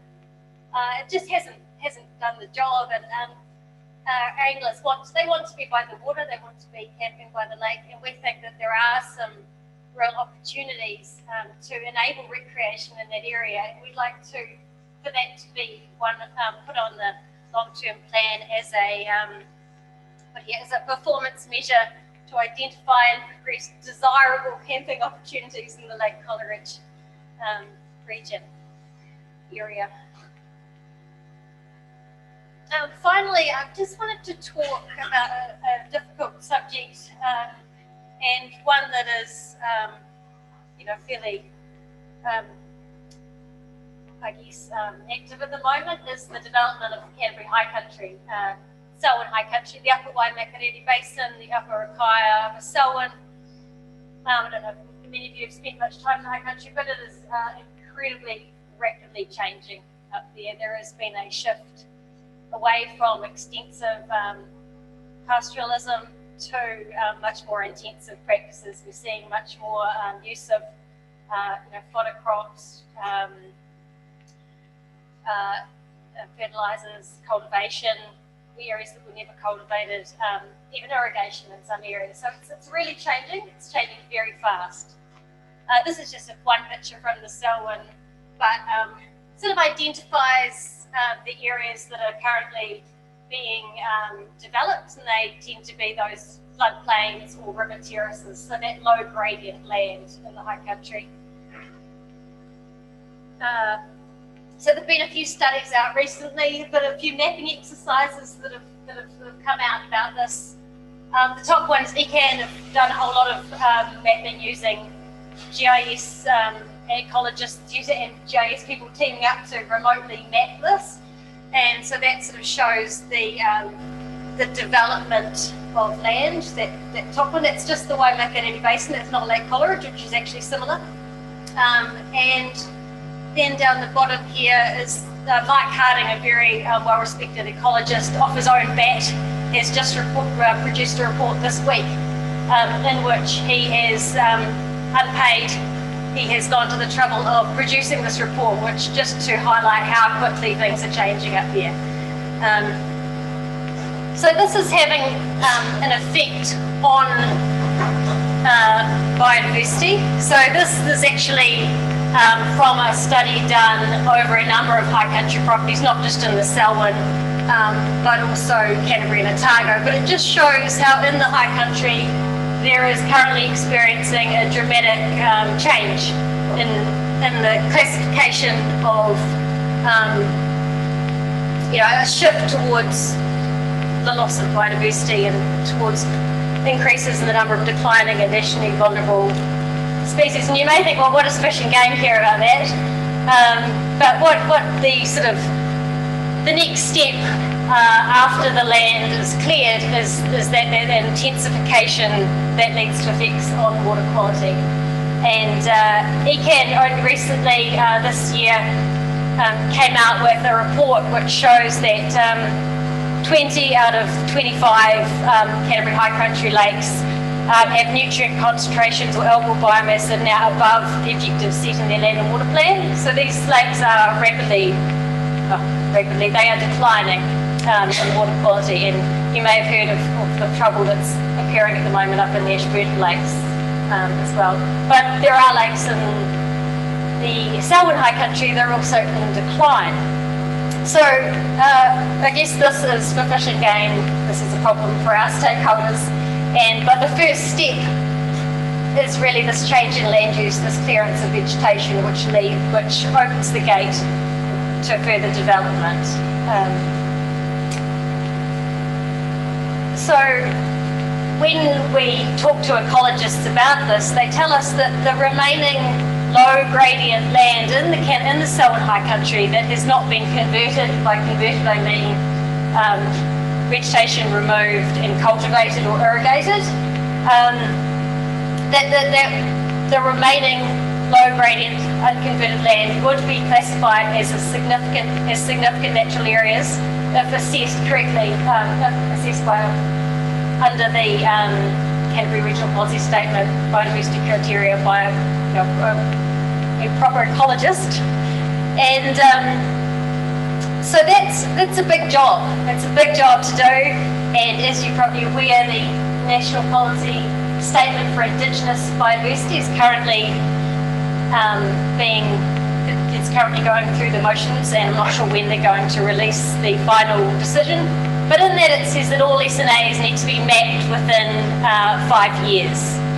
So it's a big job, and we think it's important that the territorial authorities start gearing up for that and setting aside resources to properly map these areas.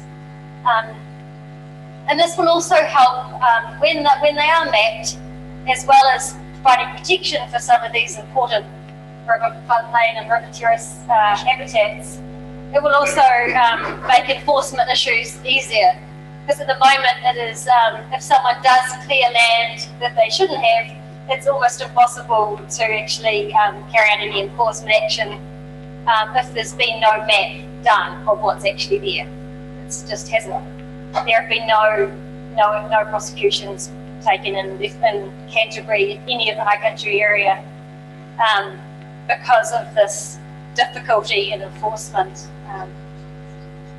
So, just to summarise, the 3 things on our wish list for the long-term plan are a move towards more sustainable drain management, camping opportunities in the Lake Coleridge area, and adequate resourcing to map and protect the remaining areas of significant value in the High Country. Great, thank you very much for that presentation. Some questions, Councillor Hassan. Thank you. Thanks, Emily. With the camping opportunities at Lake Coleridge, I understood that the Wrighton camping ground was on land that was in private ownership, and those caravans, etc., had to be removed because of the ownership issue. Yeah, so we're not necessarily asking for camping at Lake Coleridge itself. We think there are opportunities. Actually, there's quite a lot of road reserve around some of the other lakes that we think there is definitely some potential there. With Brighton Bay, it was when it was sold to an overseas owner, I'm not sure it was DOC or District Councils asked the Overseas Investment Office that the campers get freshed out, and the Overseas Investment Office put that as one of the conditions on the sale. So that's sort of the history behind that. Right, my next question has got to be around our drainage waterways. You've shown some pictures of obviously the low part of Snake Creek. That's the area below Leeston Road? That was Chamberlain's Road. That was the Chamberlain's Road section. Okay, just to let you know that the sediment build-up is still an issue from a land drainage perspective that we still have to manage. So have you got any ideas on how we actually attract the sediment load with the research and work that you've done? Yeah, I mean, we've had 4 sediment traps in place, and they've proved incredibly effective. And so that's one way. It's sort of the ambulance at the bottom of the cliff, really. But it still is a good way. And we've removed, like in some years, in some just sessions we've cleaned the 4 tracks. We've removed like 30 tonnes of silt. We have a consent to do that, but I don't think the current South District Council don't have a current consent to remove sediment, which is, I understand why, one of the reasons why going through that process of obtaining a new consent. But yeah, obviously a lot of it really for us is stuff that's more governed by ECAN, so around sediment runoff from adjacent land and how that can be properly managed rather than a district council. But I suppose, yeah. Thank you. Councillor Behan and Lehman. Kia ora, Emily, thank you very much for your presentation. Just regarding SNAs, what iwi views on, are you saying adequate resourcing to map SNAs and protect the remaining high value land? Are you also talking about an increase in SNAs, and what do you know the iwi view on increasing? No, I don't. I mean, I really don't. I would like to. But there are currently no SNAs. It's my understanding that there are no SNAs currently scheduled in the district plan. So that's in spite of people having been trying to get them established over the last few years. So I personally think that it needs to be mapped remotely and through landowner visits. But I mean, I understand that some of these areas are pretty important to iwi, like the Upper Coleridge area, but I don't. Thank you. Thanks. And the mapping and SNA identification will happen outside of this process that we're in right now. So the consideration that you have here around us resourcing, that's the key part. Yep. Yeah, and I guess the target. So currently there's a target to map 13, I think, is it 10 or something SNAs a year? 15. So wanting that target for the period that the plan runs for, that all high country land has been assessed for SNAs. Okay. Yeah. Councillor Lemon? Yeah, thanks, Emily. Just with respect to the declining quality in the high country lakes, we had presentations to zone committee when I was on there as well. And one of the questions we had was whether that was due to rising temperature rather than contaminants off land. Is there any further information that you've got on that? Because it appeared to be a temperature issue rather than a nutrient issue in some cases. But are you saying perhaps that's changed? Well, the report that the ECAN recently put out has linked it to land use change for many of the lakes. Yeah, but I'd be happy to send a copy of that report. Yeah. Thanks for taking the time this evening to come in and talk to us. The slides that you've presented here, we're able to get copies of those for councillors. If we can keep a copy, that would be great. We'll be making decisions next week and confirming them in June, and that's a public process, and there'll be publicity out about it once it's all been confirmed. But really appreciate you taking the time and for the work that you do for Fish and Game in our community. Oh, thank you. Thank you. Councillors, we're going to adjourn the meeting for 15 minutes. The next presenter is due at 7:20, but just instead of feeling like you have to sit and wait, if you take 15 minutes and then come back, because Leah was earlier and we're receiving, and Ray was earlier too, so we've got a wee bit of time. 15 is Rob Hunt, and I'll find the page before we sit down, sorry.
about things that they'd like to see us do in the next 10 years. And we really appreciate you taking the time to send in your written submission, and then tonight's a chance to go a bit deeper with it. You don't need to read everything that you've already sent us word for word, but if there's some bits you want to highlight out of it, or anything new you'd like to share with us tonight, we've allowed 10 minutes for the conversation, and then maybe some question and answers after that as well. So I'll hand the floor to you. Kia ora, ko Rob Huntaho, and this is... Hi, my name is Henry, and I go to West Rolleston School, and I'm year 4. Perfect. So I'm Rob Hunt. I'm on the Board of Trustees for West Rolleston Primary School. West Rolleston Primary School, as you know, was established in 2016. Since that time, we've already got a roll of 750 children with a parent community of approximately 1,600. So we represent a fair portion of the Rolleston Township, and we've put a submission forward to the council in respect to the long-term plan, of which I have prepared some notes to submit afterwards, if that's okay, just so you can refer to those. I really want to stress, first of all, that our submission isn't just coming from the Board of Trustees. We've actually consulted with our community over the last 6 months. So we went out to the community and completed a safe travel survey and got feedback around some of the key issues that our community understand. And in addition, our students in year 7 and 8 over the past 3 months have been working on safe travel, and that included a statistics exercise, which we're very grateful to have Councillor Reid and Councillor Alexander come along to join us. Their findings are also included in our submission. There's 4 parts to our submission which I've put forward, and I would like to expand on all of those. I must admit the submission went in very late. I think I probably had 1 minute to go before cut-off time, and I was away on holiday, and I was like, oh. So anyway, therefore there's a lot more content here. So West Rolleston fully supports the introduction of traffic signals at Burnham School, Duns Crossing Road. This was the #1 thing that came through loud and clear from our community as the risk that they see. We would ask the council to consider the fact that the timing of that in 2031 is something that could be brought forward. We believe this is a real big priority, and recognising our community's feedback. And we believe that connects to the council's wellbeing narrative of firstly improving the percentage of residents who consider Selwyn a great place to live, with the intersection providing safe travel to and from that school, our school. And secondly, the percentage of residents who would undertake physical activity, both wellbeing goals, because of course people will be travelling by bike and by foot. Of course, it also would benefit the economic wellbeing goal, with road traffic accident statistics hopefully being reduced because less people are doing dangerous driving. Moving on to the second part of our submission, West Rolleston Primary School has made previous submissions to the council around the speed limits around the school environment. We recognise, of course, that the Minister for Transport has only very recently just released the draft on setting the speed limit rules, which would result in a maximum speed limit of 40 kilometres outside urban schools. And we fully understand the need for that proposal to be worked through and for a consistency to be introduced across Rolleston School, around Rolleston Township. What we would encourage the council to do, though, is allocate funding as part of its long-term plan for this through its Road to Zero and Safe Network program budget, and to be a leader in our community and introduce this sooner rather than waiting for the government to force that hand. This is really important to the safety of our students. We have had accidents outside the school in the last 6 months, which we're very lucky to not have had more serious consequences. The percentage of residents in Selwyn who travel on that road will only increase as population changes around there as well. So we'd like to see this happen with urgency. Again, it does connect to the wellbeing goals, being both, of course, safe travel, being encouraging, therefore, more people to travel on active transport, and in turn, reducing the speed limits also would improve travel times, hopefully, therefore, because less people are travelling by car, more people using foot. West Rolleston Primary School has been consulting with the community around its demands. And one of the big things it talked about was encouraging its kids to have cycle safety. This is two parts. The first one is West Rolleston is now going to commit to a bicycle playground. This is a significant investment that we're putting in our community, and it's going to be costing the school through fundraising approximately $150,000. By investing this in our community, we know that it's going to have a massive social impact, not just because it will benefit our students, our Tamariki, but it will also benefit the wider community. It's going to be available after hours and at weekends for the community. And that's going to be a massive recreational resource on this side of Rolleston. In doing this, we have requested that the council looks at its footpath budget and ensure that it can support us through the investment of this and put money towards expanding the footpath on Duns Crossing Road so that we can have safe access to this bicycle playground, which will be on the undeveloped paddock that's on that part of the school.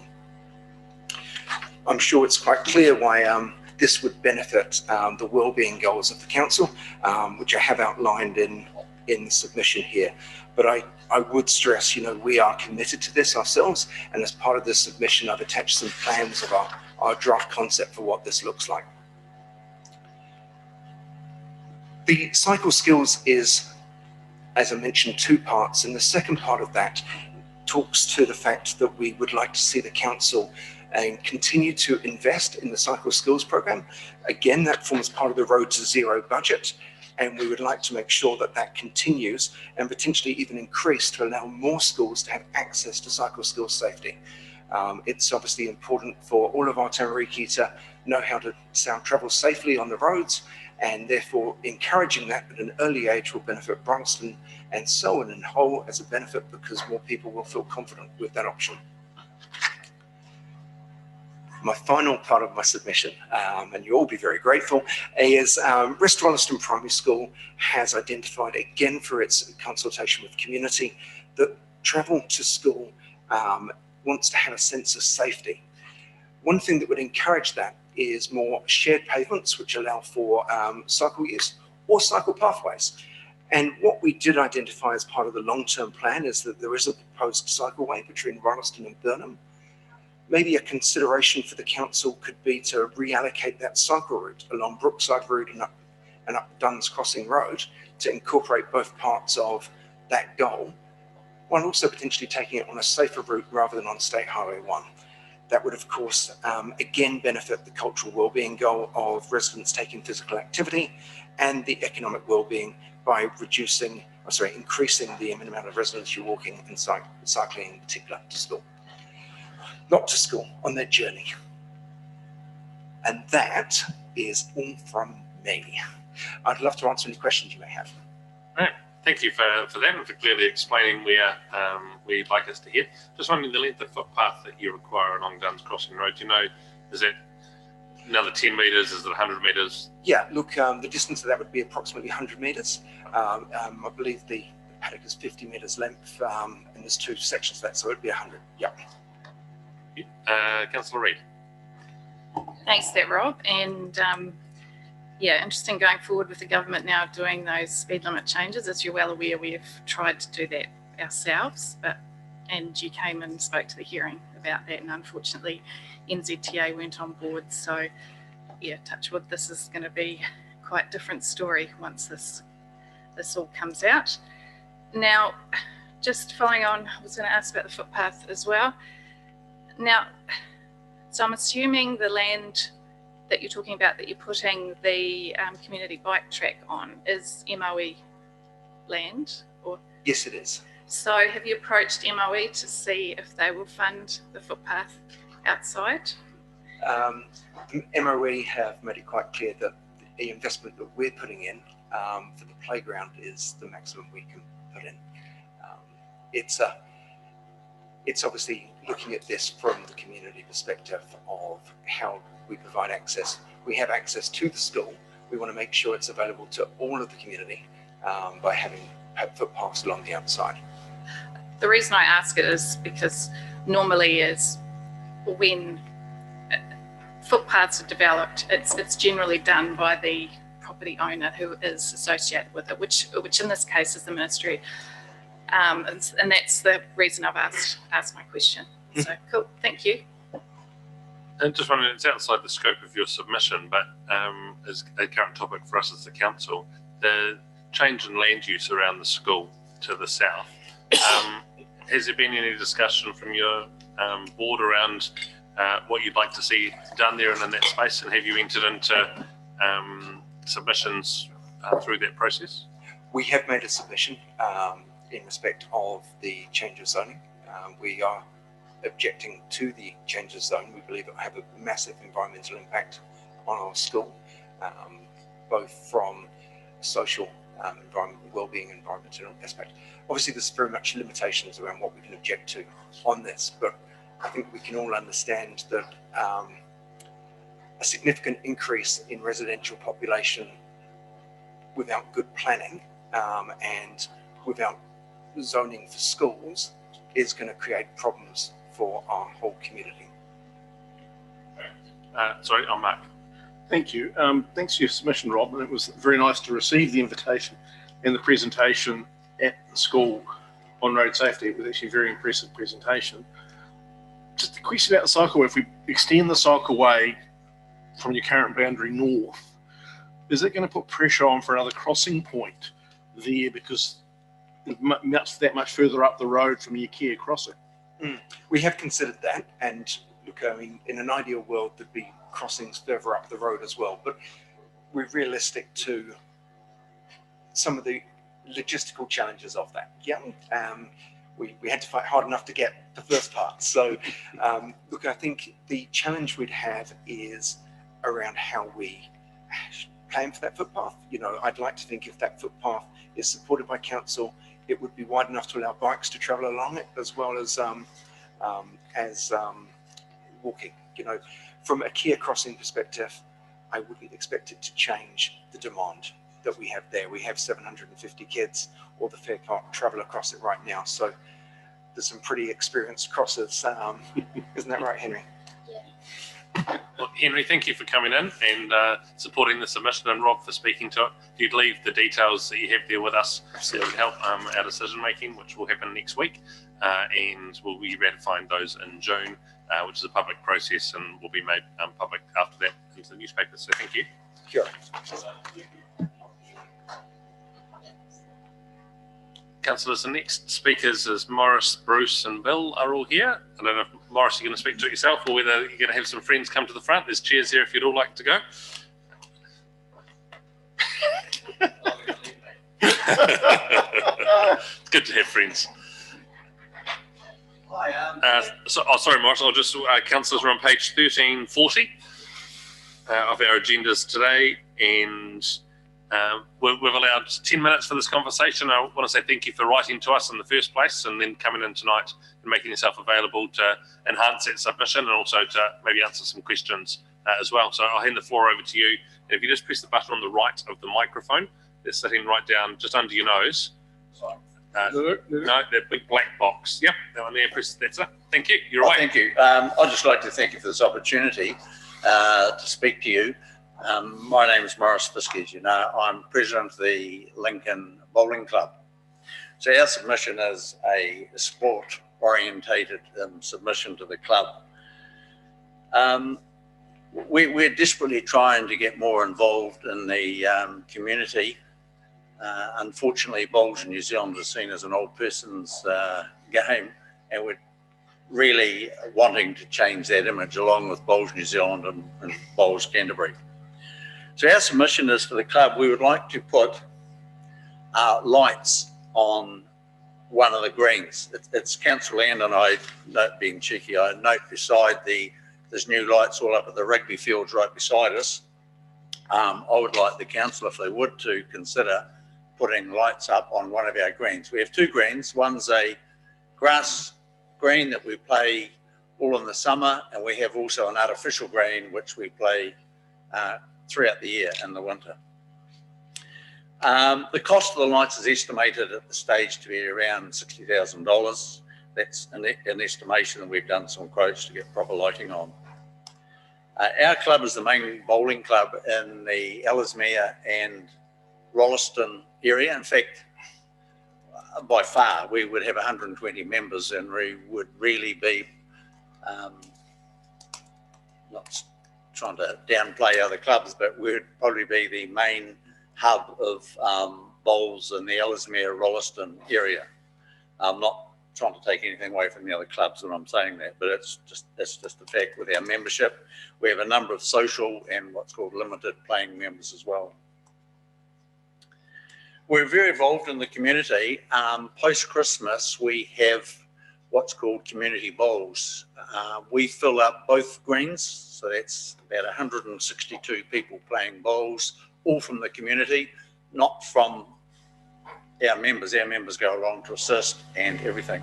We have to limit that to 6 weeks because of the lighting. That could go because the people have all said to us, okay, they'd love to play more bowls, but we're limited to the 6 weeks after that.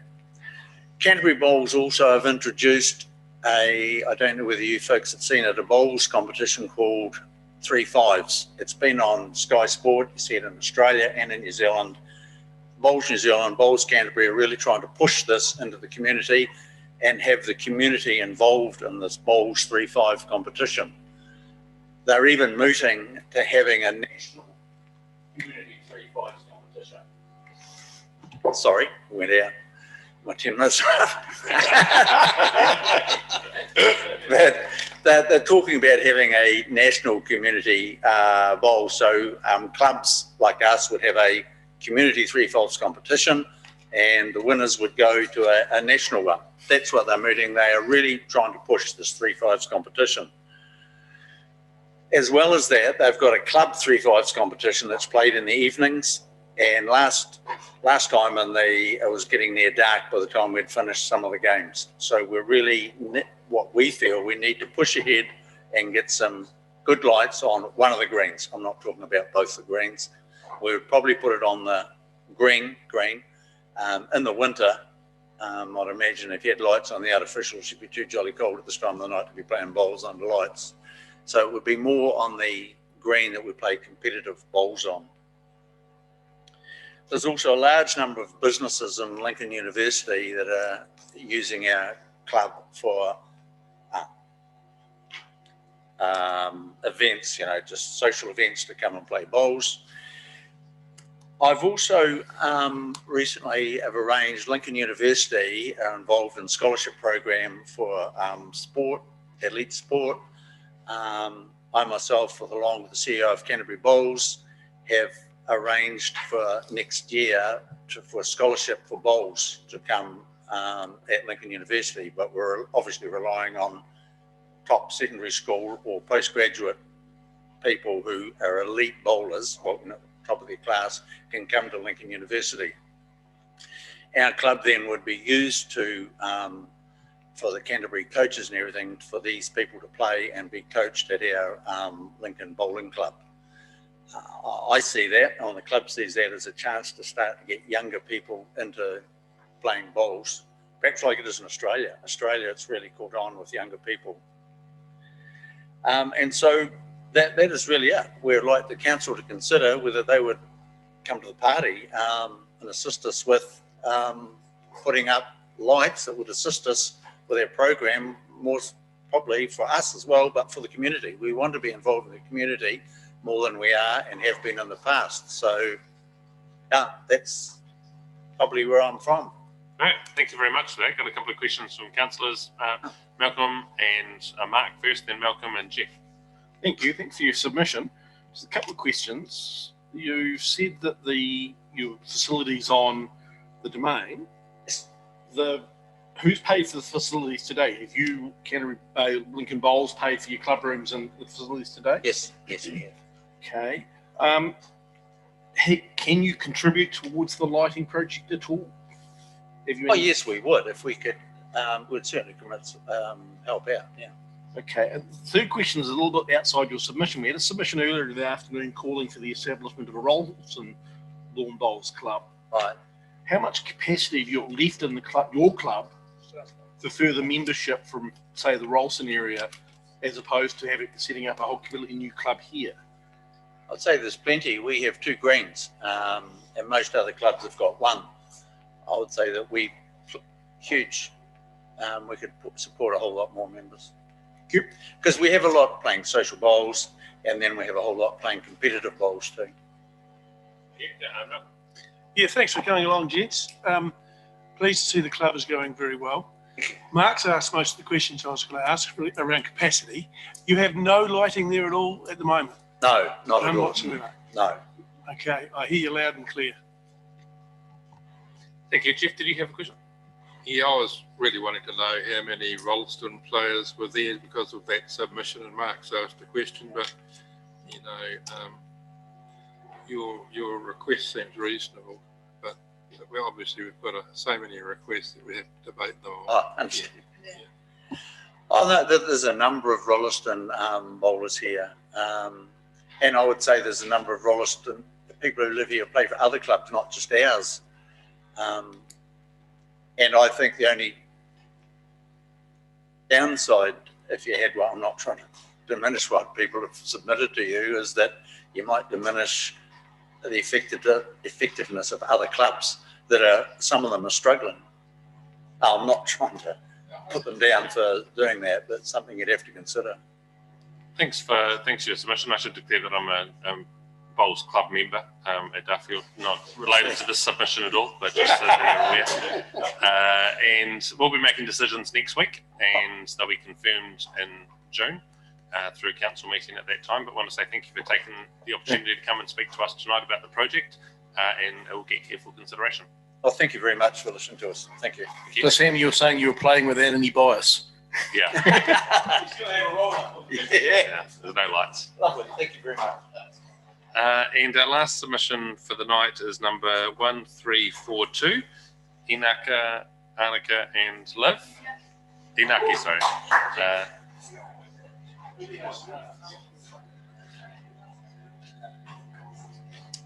Start by saying we really loved your video. So thank you for doing that for us a couple of weeks ago. Oh yeah, you move over. Oh, I'll just get it. Oh no. Oh, okay. You sit there. I just wanted the cool seat. You're the last submission of the day, so your patience with us is appreciated. But I guess I'll just warn us around the table. There's no time just to get loose because it's the last, submission of the day, councillors. So thank you very much for what you've written and submitted to us, and taking the opportunity to come in tonight. It's really great to be able to face a conversation rather than just read what you've written down on a page. There's about 10 minutes for this, and I'll hand the floor to you. Your microphone's already on, and then maybe some questions at the end. So welcome. Thank you. Oh, that's okay. So my name is Anika. I'm Liv. And I'm Iñaki. And we are on the Youth Engagement and Democracy team for the Youth Council. Yes, this is our submission. One of the key purposes of the Selwyn Youth Council is to create opportunities for young people in Selwyn to share their views on what is important in their lives, and sharing this with the Selwyn District Council. The long-term plan outlines several key council projects, and we decided to make a submission on the big Decision 7, the future of the Leeston Library and Community Centre. The Selwyn Youth Council believed this was important because young people in Leeston don't have many places to hang out, and the library offers a place where they can go and feel comfortable. It is also important to youth in Leeston because the library is a place to clear their heads and escape from home for entertainment. We felt it was important to create an opportunity for young people in the area to feel comfortable in sharing their thoughts, and wanted to make it easy for them by offering an online survey and being there in person to talk about the project. In order to ensure our submission represented the views of young people living in the area, we surveyed students at Ellesmere College and delivered our own drop-in session at the Leeston Library and Community Centre. This helped gather a diverse range of opinions ranging from different ages and year groups. At the college, everything went awesome, and we had lots of different input there from students there. So there were in total 65 respondents who answered our survey, and most of them attended Ellesmere College. The most common age of these were 17 and then followed by 15. And the results of the survey showed that 69% of the youth in Leeston wanted a new library and community centre to be built. 20% said that they don't have a preference, and 12% disagreed. When we asked if they agreed with the new facility being sited in Leeston Park or if there was any better place, The most common answer was yes or I agree, or other comments about the location included Anderson Square would work in my opinion, or somewhere new in Leeston like Anderson Square near the skate park, or keep it where it is a good spot opposite the primary school. So this has helped us inform our submission to the council, and we're in support of option 1. We believe that the new building would bring excitement to the community and would attract more young people to use this space if it is designed well. It could also open up an opportunity to hold fun events for the youth, and we believe it is important that youth are involved in projects like the Leeston Library and Community Centre, because young people's needs are what are often different to adults. There was also I think it was an other comments part in the survey, which I can't remember whether or not if I filled out or not, but essentially that was just informing whether or not what youth thought about and what they cared about. And we thought that youth around Selwyn especially are really passionate about global warming and climate change and mental health awareness, environmental and sustainability. What else was there? I think those were like the 3 key ones that people really cared about. And I just can't remember if I put in the comments, but I thought that I'd just say it so you guys were aware as well.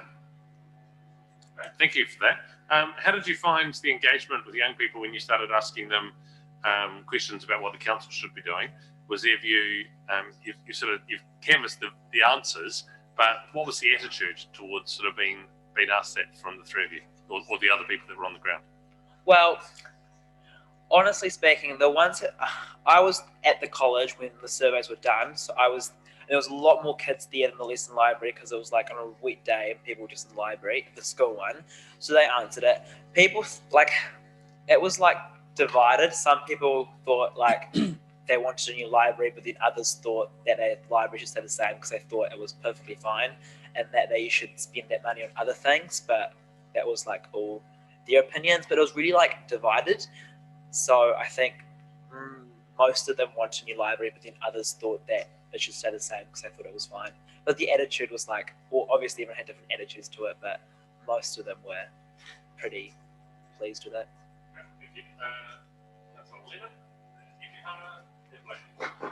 Cheers, guys. Great to see you again. We've had, I think, 3 presentations in the recent past, so it's good to get that engagement. I guess going forward, depending on the outcome of the decision, one of the things that we're going to need, and there's been commentary from other people today, is around what that will look like when it's designed. And I just wonder, generally, when something like that is formed as some sort of subcommittee to do that process with community input, they tend to look like me, my age, white, getting on a bit, losing the hair. Do you think there'd be an engagement from your generation would be keen to be involved? And it would be a big commitment to do that, but do you think that you would have engagement from your age group to be involved in that process and as part of the design and the overall look of that ultimately, rather than just the decision to build it? Yeah, I think they definitely would be, especially because it's going to benefit them in the long run. And I feel like if it's coming from them and they know that it's going to be like benefiting them, I think they're going to be more willing to help out and maybe like design that, like just like with the new park. I know lots of my like the students at my school were so keen to just get involved with that because they knew that it was going to benefit them, it was going to be for them. So I think do you guys want to think that? And I feel like libraries, honestly, not mostly just for young people, but like everyone goes to it. I feel like so many people go to libraries and should be some libraries, so I feel like they want to be scattered and how it should be.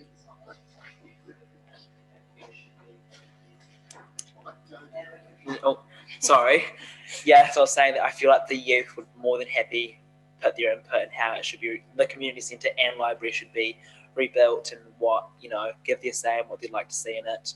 So I feel like an engagement team of youth would love to be a part of it. Tēnā tātou, great work team, really appreciate your feedback. We've had a couple of submissions today on the skate park. Have you had any engagement regarding the skate park? Is that the one in Rolleston or Leeston? Leeston. Oh.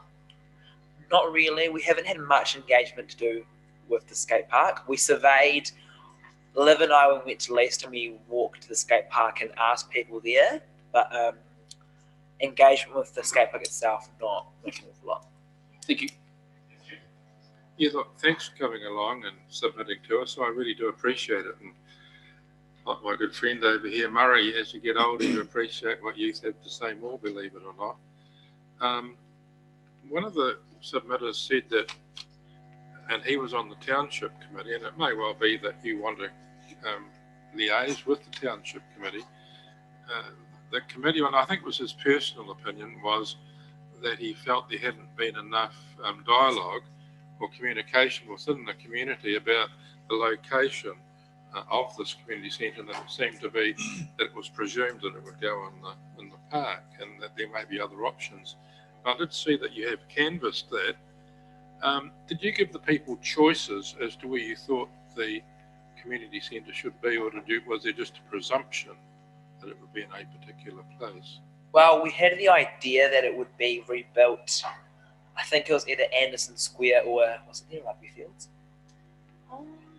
Yeah, because there's like all the grass areas. So there's a little box at the bottom that we said, like, if you have any places where you'd like this to go, pop down the ideas, which are the ones, like, yeah, Anderson Square, near the skate park, near the schools. So yeah, we had like boxes where they could fill out where they would like it, but the most popular was the Anderson Square. That was the most one, yeah. So it was, because we didn't have much information when we went to Ellesmere College, but then when people answered where they thought, we took like kind of their votes, like their opinion, and then we asked again in Leeston Library whether they thought these locations, the people at Ellesmere thought, if they agreed on these locations, and mostly everyone we asked thought the same, either Anderson Square or the rugby field. Thanks for your answer and well done. But before that, I just want to say, there was a bit of confusion. But after the survey, we got more of a clear answer on that. Annika and Naoki, Liv, thank you very much for coming in tonight and for the presentation and for the groundwork that you did to actually understand a youth perspective and bring that to us. It is appreciated. Next week, we'll be making some decisions on all of the consultation items and confirming those in June. And that will obviously be a public process and be fed back to the community at that time. But thank you for coming in tonight. Ciao. Thank you. Thank you. Councillors, David's got a couple of things just to raise with us, and then tomorrow morning we meet at 9 o'clock start again. Sam, thank you very much. So look, had a really full day today, probably the longest day that I can actually remember in the chambers, but it's been beneficial, and we are day one of a 2-day process. Tomorrow we have a very full day. We're starting at 9 o'clock and we're going through till 5. Not very many cancellations, so it was the right thing to adopt, to agree to adopt in blanket form those submissions that are not being verbally presented. So at the end of tomorrow, would somebody please pass and somebody second a resolution to accept submission numbers, and I'll get Naomi to give the numbers into that as well. I won't be here tomorrow, or unless the weather changes to the detriment. I've got a long-standing family commitment. Much as I want to be here, I think I probably want to be there as well. So I'll be doing that. To keep the processes separate, though, the paperwork for next Thursday, which has got the staff answers, is not going to be sent out until the end of the day. So if you respect that. When you get the information, you will balk at the volume. First advice is don't, because there is a lot of repetitive stuff. So the way that we work the submissions, we put the information out in submission order, and we address every point for every submitter, and you'll start to realise quite a few pages in that, yeah, I've read that, moving on. I really want to acknowledge, though, the effort of the staff in responding in a very, very short time. I know Murray told me his staff alone addressed in excess of 1,700 separate line items of information. So Douglas, Kelvin, and the other managers, I just want to acknowledge the input that you've had. Naomi, amazing effort in terms of compilation, in terms of circulating around everybody else, getting the information back in, and has worked some incredibly long hours under a lot of pressure. All of the issues that submitters have raised have been addressed in the staff comments. At the start of today, Sam made the observation that if you've got something, send your queries back through me, just the one central point. I would suggest wait until end of the weekend when you've had the opportunity just to read through some of those things to satisfy yourself. And then if you want any more information, anytime up till midday next Wednesday would be great. Please don't ask questions on Thursday looking for extra information, because we do have a big day ahead of us, as you were up till next Tuesday. Yeah, no, I'm right. Wednesday, yep. Yeah, Thursday's the day. We've got a big day ahead of us on Thursday, a lot of stuff to discuss, and we want to make sure that we nail as much of it as we possibly can. And that's, the only other thing, Kelvin's going to finish this sentence, but attached to the agenda tomorrow will be A, the staff responses, and secondly, one policy report on DevCons and rate postponement. So you'll get that as a matter of course. So thank you, everybody, for your input today. Sam. Thanks, David. You're making the right decision to spend it with your family across from Australia tomorrow. That's really important. And just to remind ourselves of the process, we have to make decisions next week to meet audit deadlines to be able to adopt our long-term plan in June. So we don't have the ability next Thursday to think, I'll just sit on that for a little bit. If I only had a bit more information, I could make a decision. So you do have to, we do have to kick on and read the information that staff's giving us, ask the questions that we need, and be prepared on Thursday to make a decision. And I'll be sending a starting position for discussion on that day, which we could go up or down from to just enable a quicker discussion on Thursday rather than each councillor having to start from scratch. So, yeah, appreciate everyone's concentration today. It was a long day, but I thought submitters in general were actually really positive in their frame of mind, whether they wanted more or less. No. Yeah. And why I say that diligence works so well. Diligent. Hey, see everyone in the morning.